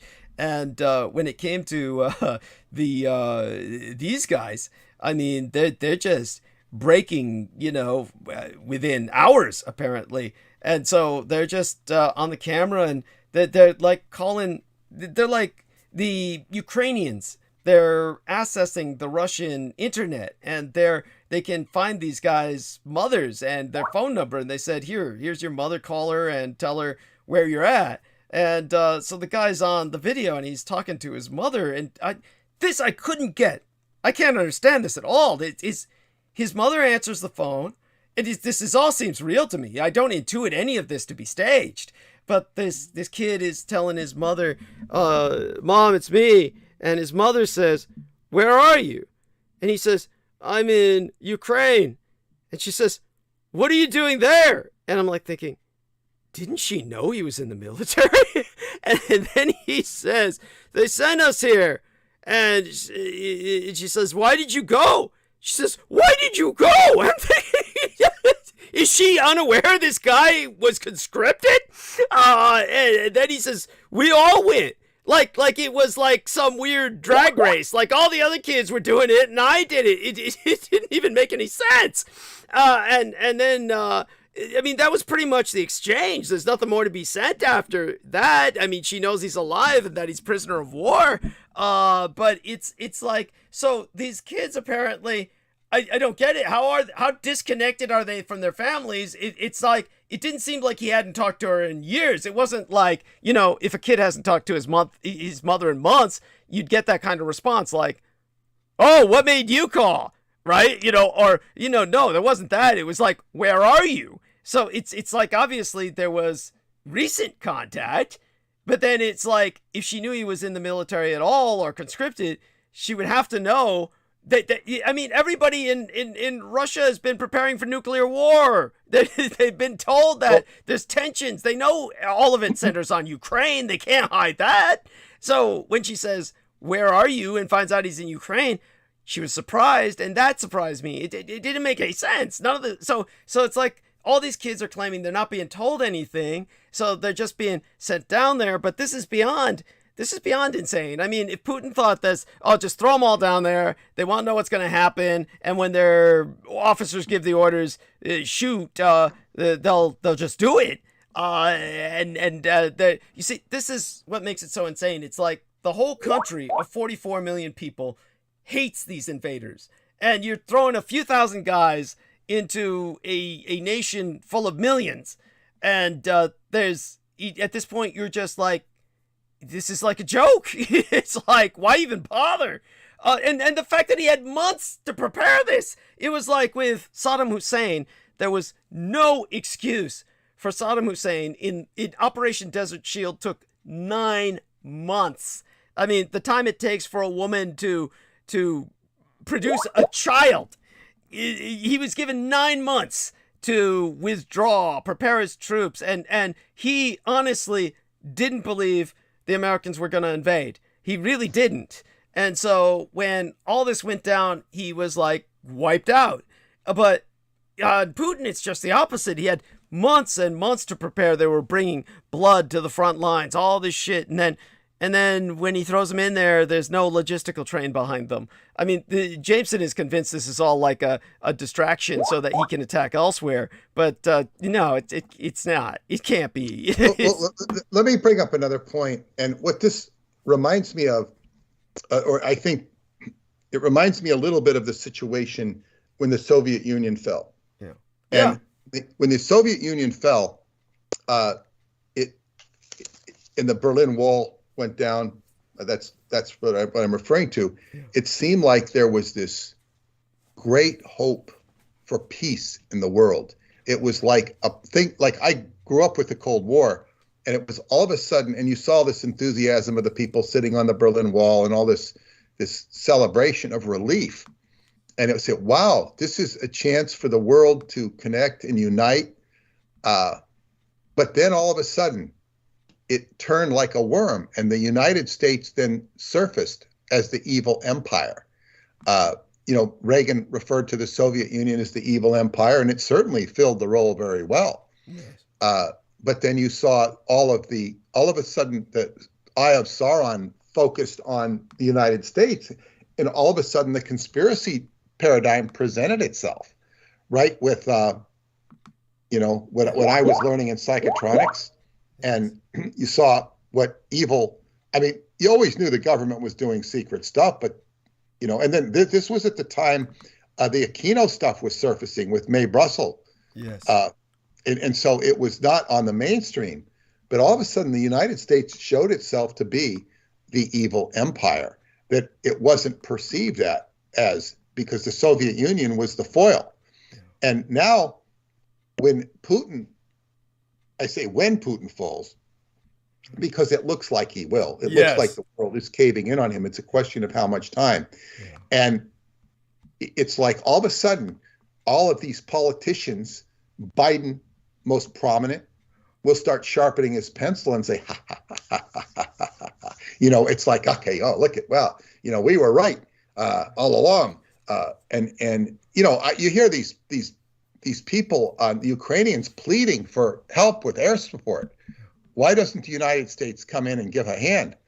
It's very, very easy. They could do it silently. They could protect the airspace, no problem. And it's innocent lives at stake. No, this is Ukraine's fight. Well, it's great for Ukraine if Ukraine can win, but it's like, look at the cost of humanity, 1 million people. It's like the United States really doesn't give a damn. They really don't give a damn. This is what they're saying. It's true. I agree. I agree. Pardon? Yeah, we'll give some sanctions. We got sanctions. And then the Ukrainians are saying the sanctions you're doing against Russia are nothing. They're only like 5 out of so many countries.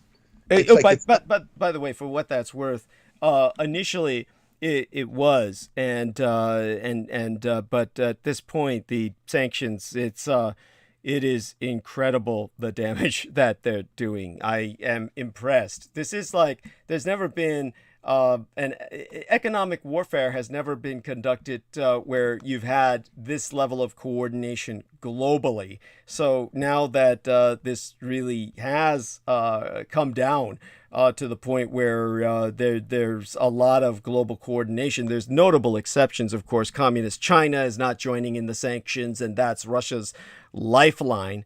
But I've also heard a report that was countering everything we're talking about, that was saying, that China's gonna take care of Russia's problems and pump them up. I don't know that they can, though. There's going to be difficulty in doing that. That's like... But and besides, they hate the Russians anyway, and they're only going to do that to ultimately weaken the Russians. Ultimately. Pretty much. No, I agree. I agree. Whatever they do is going to be, how would you say it, volte-facedly. They're going to volt. Yeah, but what I would be most concerned about as an American citizen, I feel I'm going to survive any which way. Yes. But is how they can turn this to screw the American middle class, the American public in general. That's what they do. That's who they are. So in other words, Putin has bit off more than he could chew. But by the same token, so all the world can stand up and look like heroes. The French, I saw the French president. That French president needs to work on his French accent because he sounds like he's somebody from Switzerland who speaks all the languages of Switzerland. I get it. It's like I said, this guy does not sound French to me. Then he'll go into it a little bit, but not like a real Frenchman. So in any case, he's these guys will all stand up and take credit for Putin failing and doing what little they did to help. I very admire the Finns who sent in all sorts of stuff. The people from Finland, of course, Finland hate Russia. They hate Russia with a passion. Yes. I think the only people that traditionally like the Russians at all are the French. That's because they've traditionally aligned with Russia to contain Germany, and that's always been a doomsday machine in motion, because that forces the Germans to break out. And but certainly I understand exactly what you're saying, but yeah, bear in mind that the definitely Europe might be on the brink of another continental war, simply because of Russia threatening everybody from France to Finland and Sweden with war. They've threatened. But yeah, how can they fight a war when they can't even beat the Ukraine? Thank you. The only thing they could do is launch nukes. So basically, this is why Putin is going nuclear. This is why, but believe me, I take it seriously. When he said this is not saber rattling, I believe that if he feels he's going down, I mean, he intuitively knows that. He's probably willing to take everybody he can down with him. But it definitely, these are going to be some very strange times. Well, but this is the thing. I think you've said that the nukes they have are pretty limited. Oh God, yes. I would tell everybody it's nothing to lose sleep over. I mean, but it's still unless something. Unless you live in the zone where they unleash them. Thank you. This is the point: is that the people who are most at risk are the people who are nearest to Russia. That's basically it. The closer you are to Russia, the more you're in danger of. The people he would probably nuke would be the Ukrainians. And those would be the first people to be nuked. And the way that they would do that is they would roll the nukes in on a truck. That's how they would do that. The idea of just launching them on missiles is almost a joke. But they would probably lob some missiles at if they went just all out balls to the wall and they just really didn't give a shit, Putin just would just launch them at different countries. And also when you go back to the Cuban Missile Crisis, that kind of told us that Russia really couldn't have done much to us all at that point without Cuba. That's right. Oh, absolutely. Yeah, of course. That's why they needed Cuba. They needed Cuba so fucking bad is because they couldn't launch a nuke from fucking Russia to hit the United States. They had to have Cuba. That was all they had to counterbalance the U.S. So, of course, it's what it brings down to. By the way, so our man, Mr. John Warrington, was talking about Putin could just have assassinated Vladimir Zelensky. But the reality is, just to catch people up on this, I'll go into more detail about it on Sunday. But understand this much, that's what Putin has just tried to do. This has to do with, of course, for those of you who remember you might have heard me the other day when I talked about my dream, and I talked about a dream in which I believed that that fucking Chechen son of a bitch, that dictator was coming out of San Francisco's subway systems with his goons and killing everybody. And of course, I was thinking about my son, who's transgender, and of course, this person's pathological hatred is of transgender people, just like Putin's. And they purged all of the quote-unquote gays, or whoever they identified as gay, in Ramzan Kadyrov's Chechnya. So what happened was Putin turned towards him, and like I said, this is a guy who's running Chechnya, which is larger than some areas in Europe in terms of its land area. It's not very big compared to Russia, but it's a fairly large land area considering, and it's a no-go zone for any Christians. And he's Muslims' pet, Putin's pet Muslim is the best way to express it. And so this son of a bitch has been turned loose, not as himself personally, but a lot of his jihadi have been turned loose in Ukraine, and their specific order was to assassinate Mr. Zelensky. And so they not only have failed, but entire units of them were wiped out. As a matter of fact, just as Peter Moon suggested, entire armored and mechanized columns of the Russians have been wiped out by drones, which the Ukrainians purchased from Turkey. So they purchased a bunch of drones from Turkey. They were using them against the Russian mechanized columns, and the drones also took out this entire unit of Muslims that was sent to kill Zelensky. So in terms of Kadyrov, basically they have this whole several units, and these were units that were dedicated to extermination. They were dedicated to exterminate anybody gay that they found, which is, like, if you ask me, is a pretty stupid strategic objective. But hey, this is why the Russians aren't getting anywhere.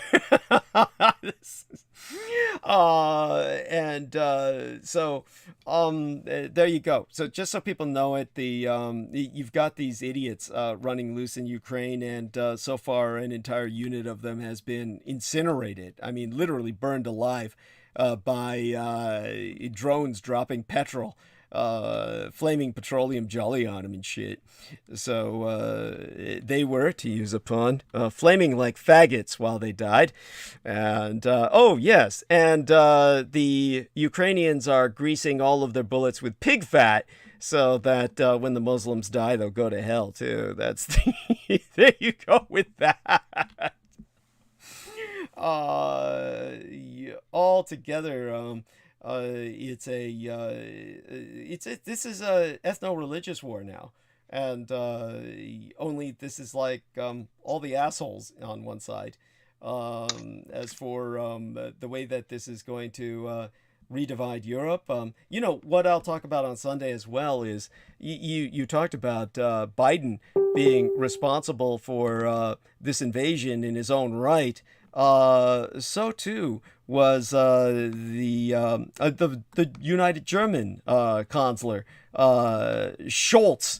Olaf Scholz was such a chicken shit. He gave the green light for Putin to invade. So I'll also explain that. Now, of course, I have a question here. Sure. And I don't really know. You might know better than me. I might be able to find out from my friends in Romania. I don't think Paula would have a clue, but Romania is very rich in oil. Yes. Where does it stand in all of this, or do they just keep? Who do they sell their oil? Excellent question. You can look this up yourself. What happened was recently, because you were dealing with a bunch of idiots. What happened was Putin has his puppet dictator in Belarus. The guy doesn't like him at all, but the guy's totally dependent on him for his existence now. He withstood from integrating into Russia for years, but that's the idiot who's running Belarus, and let me look up his name again. Okay, Belarus dictator, and this has directly to do with the question that you asked. So let me just get the guy's name out so that you can look this up better at your leisure. So the Belarus dictator is Alexander Lukashenko. And what happened was Alexander Grigorievich Lukashenko was holding this debriefing. And he was holding this debriefing about how his troops were going to join the Russians in Ukraine. And by the way, he fully stated this is World War III.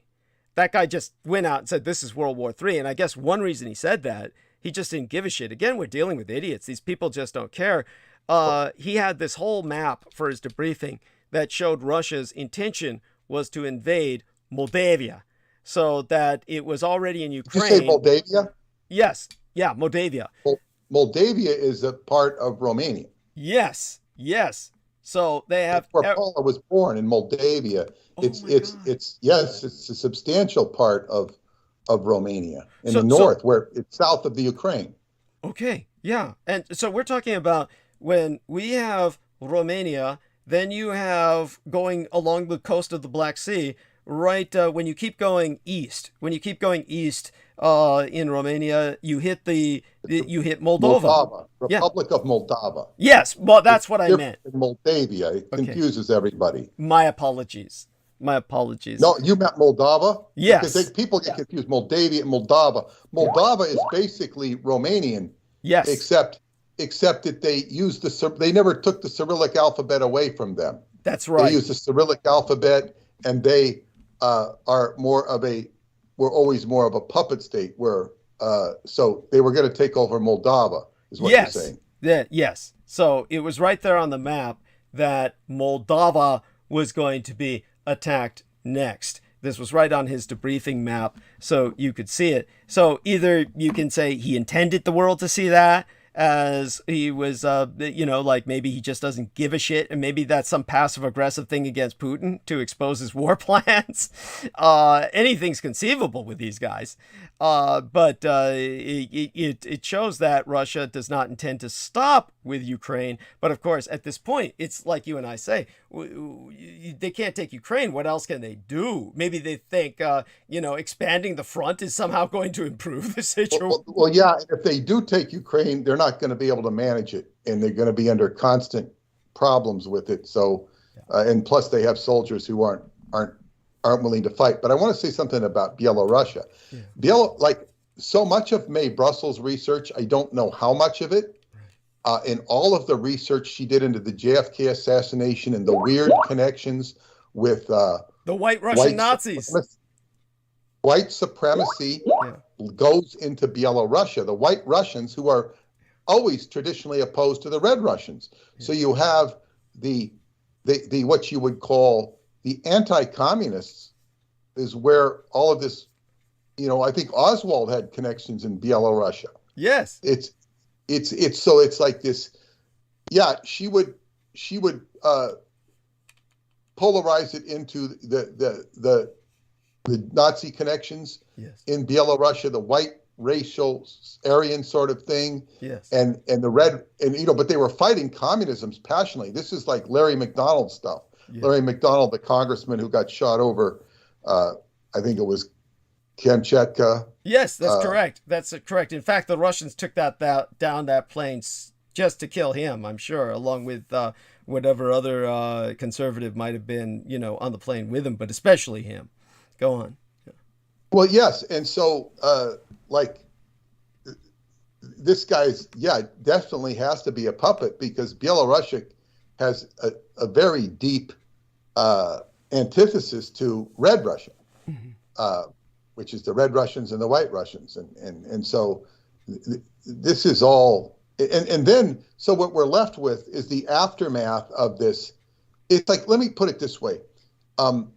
When Don King, the famous boxing promoter, who I think is still alive, we haven't heard of him dying. He must be on life support. And what does he say? What does he like to say? God bless America, and wave that American flag. But Don King was at this point he was promoting Tyson, but he had put together the fight in Tokyo with Buster Douglas, and Buster Douglas beat Mike Tyson in Tokyo. And of course, Don King is right there at ringside, and it surprised everybody. Didn't surprise me too much because I knew about Buster Douglas. Right. And Mike Tyson always ducked him, and Buster Douglas was one of the best athletes to ever fight in the ring. The problem was he wouldn't train, and when his mother died, it motivated him to train and beat Mike Tyson, who he knew he could handle in the gym. Right. So anyway, when the world is shocked, it's like the world is shocked, the boxing world anyway. This is in Tokyo, where they called Tyson, the Monster Tyson, they called him, right, in the translation anyway. So they're sitting there, and Buster Douglas has won, Tyson's knocked out, and Don King has this stupid-ass smile on his face. And he's Tyson's promoter. Why is he smiling when Tyson is lost? He's like befuddled. Wow. I think he owns the rights for Buster Douglas. Okay. Interesting. But he's like, what spoils have I got on my hands now?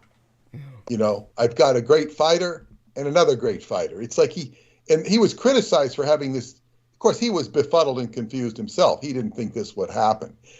This is what the world leaders are going to do when it's absolutely clear that Putin has fallen. Yeah. And in other words, this says that waging war does not work. It will make the Chinese think 3 times before they invade any place.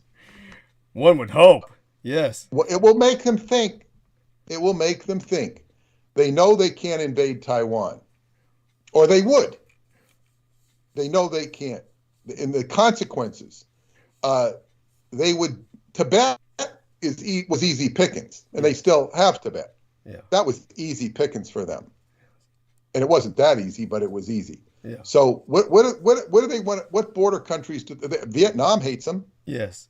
Well, everyone around them really hates them. I mean, yeah. So it's like, who can they invade? They could invade maybe some of those USSR countries and do it for Russia, but that's not going to work either. So it's going to promote a narrative of, we can't fight you, the world, so let's cooperate. And how are the George Soroses of the world going to try and capitalize on this?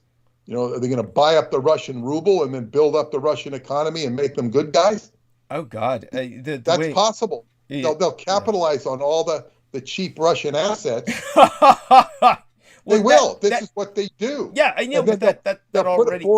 Somebody who looks like Boris Yeltsin in. Yeah. I mean, that already happened once. It's I don't think history's going to repeat itself that identically. You know, that's like a repetition that would be almost like shall we say, like playing a video back. It would be like, well, it wouldn't be Boris Yeltsin, but I mean, Boris Yeltsin was somebody who liked to drink, you know, and he was, you know, a congenial guy, which Putin never gave off that impression. Oh God, so, no. You know, you get a kinder, softer, and whoever that Russian guy is, he's going to have to be dealing with the oligarch mafia. We'll see what happens. I think that there's a potential for a real sea change here. I think beyond what you and I can imagine right now. This may take a while to play out. At the same time, maybe it'll be Trump. Maybe Trump will go to Russia and be the president of Russia. Well, that would be perfect. Everybody would. You see, people have no idea about these Russian people. Yeah. We're going to give them democracy. We're going to give them, you know, what the United States doesn't want. Yeah. They don't want me. Yeah. We're going to give the Russian people. It's great over here. They believe what's happening over here. So yeah, he might. Yeah, he would be perfect. I think everybody would be happy. I think he'd do a real good job too. I'm not arguing. I won't argue with that. I think that would be perfect. That would be one of those ideal solutions. And they could have Don Jr. run for office here. There you go. Yeah, that's what he would probably try to do. The Trumpocracy. Yes. We'll see what happens with that. I mean, God knows. There were, with the CPAC, people were chanting Putin at the CPAC. What's the CPAC? You know, that Conservative Political Action Committee that Trump was speaking at, where they held the straw poll, where he was essentially nominated as the presidential frontrunner for the Republican Party, basically. How long ago was this? Just a few days ago. Just like all screaming Putin. Yeah, he's going to save the child trafficking. Yeah. What is so stupid about that idea is if that were true, he would be lobbying for that. He'd be explaining this, that he was trying to save the world from child trafficking and bi-gender homosexuality and all this stuff. He would have campaigned for that and used rhetoric strongly so that he would have had induced sympathy for what he's doing. Right. But he's clearly crazy.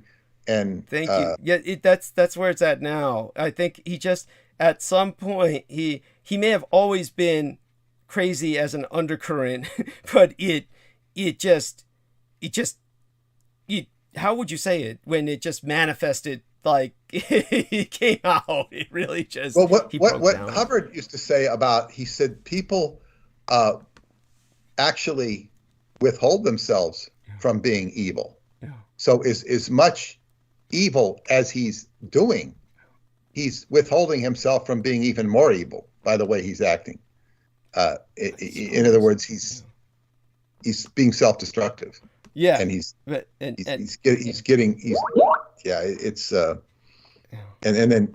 then I think right now the media is too stunned to be too cunning right now, because you see that the reports on CNN and Fox are pretty consistent. I mean, Fox will go after Biden, deservedly so, and then you see Nancy Pelosi in the State of the Union smiling with this smugness that is just so revolting. She's so smug. I hope you heard what I said on the audio the other day from my episode that was before the last episode, where I was talking about how disgusted I was at Munich, where they had Kamala Harris and Nancy Pelosi delivering their speeches on issues that had nothing to do with the threat that was at hand at Munich, and it was beyond offensive. That was where Zelensky was asking for help for Ukraine at Munich. And of course, Munich is where they hold a big security conference. And so he was talking about Putin was going to invade then, and they let him speak, but they were obviously anxious for him to go back home so they could have Nancy Pelosi speak on issues that, I'm pro women's issues. I mean, that had nothing to do with the threat that was staring down all their throats at the moment. And so there you have it. And with one thing I got to point something out here, and I just didn't really realize it. Biden had when he was on TV yesterday. Sounds like I've been watching a lot of TV, but I really haven't. I don't know. I just see it at the right moments. Right. Biden had, the ash on his forehead for Ash Wednesday. Oh, yes, he's Catholic. Yes. Yeah, I know. And Pelosi is very Catholic. Mm-hmm. So you have to wonder, Tony Blair became a Catholic from England, so he could be the envoy to the Vatican if he's still doing that. I don't know if he's still doing it, but you see, you have a very strong Catholic presence in the United States government right now. Of course, Trump is not Catholic at all. He's more on the evangelical side, right? Which I think he uses rather than believes. I think he does have some belief, but definitely Protestant. He used to go to church in Manhattan. He was known for that. Not every Sunday, but he would often appear at his church in Manhattan. The Catholic strain in the U.S. government. Now, my friend Sid Catlett, who's no longer with us, did a whole research. There's so many of Congress, at least at that time when he told me this, was tied to Notre Dame. It's like this sort of society that sounds like it's religious, but it's not, that runs Notre Dame. Mm-hmm. And it was a very complex intrigue that went back to somebody from France named, I think, Sauron. Uh-huh. But it was like, to the degree that the Congress was not controlled by the Mormons, it was controlled by the Catholics via this association with University of Notre Dame. And so it's kind of a unseen influence, right, or unobserved influence. And when you see Pelosi, she's the head of the Congress, and I didn't see any ashes on her head, but then maybe that was a different day. Maybe I didn't see her on Ash Wednesday, which was yesterday. We can always look it up. We can always look it up and see if she ever put any on her forehead. But, and then we have Biden, and I just don't know how deep these, political connections to the Vatican are between the two of them. Of course, Pelosi's husband is an active participant in the Bohemian Grove. Of course, that goes sans saying, right? Yeah. I would consider Biden to be a junior member of that enclave, where Pelosi would be much higher on the secret government chart than Biden. Biden's more like the probably the guy who do the work that the big boys want. Right. And by the way, is my perception from the hip? Yeah, no, got it. So, Jameson, is that you saying you're going to go head to sleep? Yeah. Oh, okay. Well, we love you dearly, like a son. Thank you so much for making this possible. Deeply appreciated. And do say good morning to everyone. Good morning, folks. And I assume I could exit out the call because you and Peter are on call, right? I think so. Yeah, I think so. Should be fine. All right. Yeah. Okay. All right. We have a blessed day. And this is actually good night for me, but yeah. Well, good morning. it's day, but blessed sleep. Sweet. Wait till the coffin opens at sunset. Yes.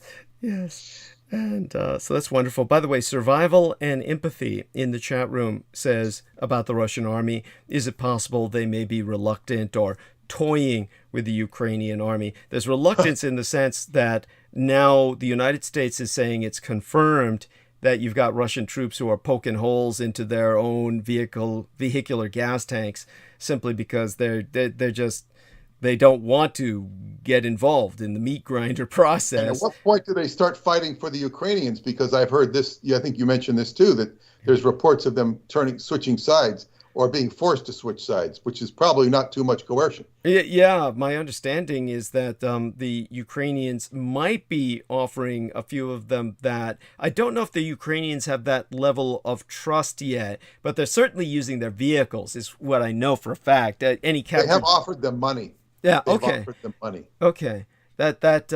Reports are. Yeah.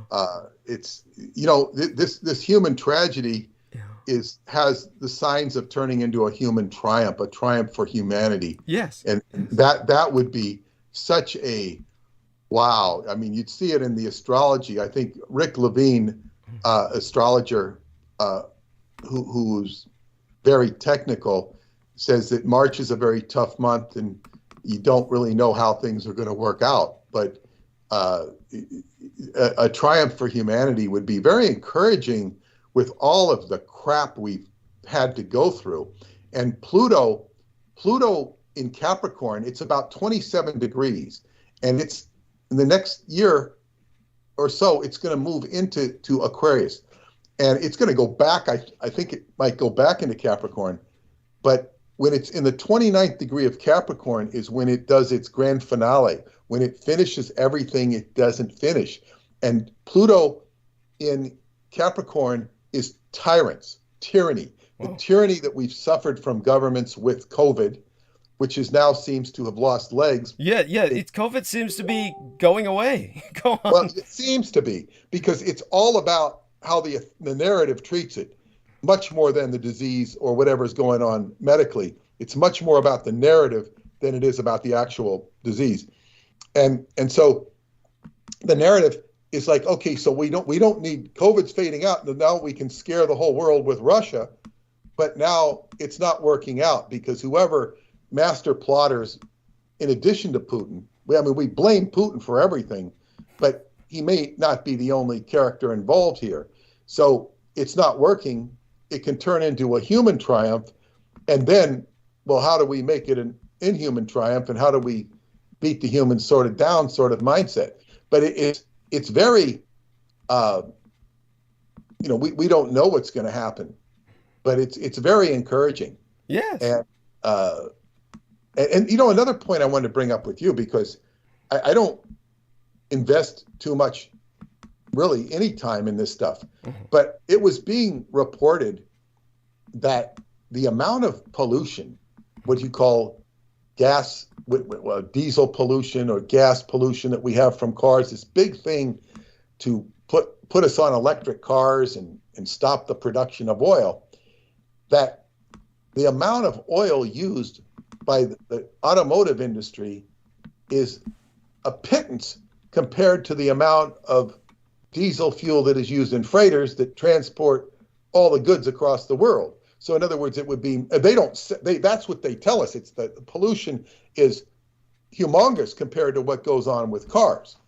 Now, if that's true, you don't see a narrative. You see, let's get us all on electric cars. Let's stop producing oil. But what about all the oil that's produced to make these diesel engines run? If you talk about running a tank,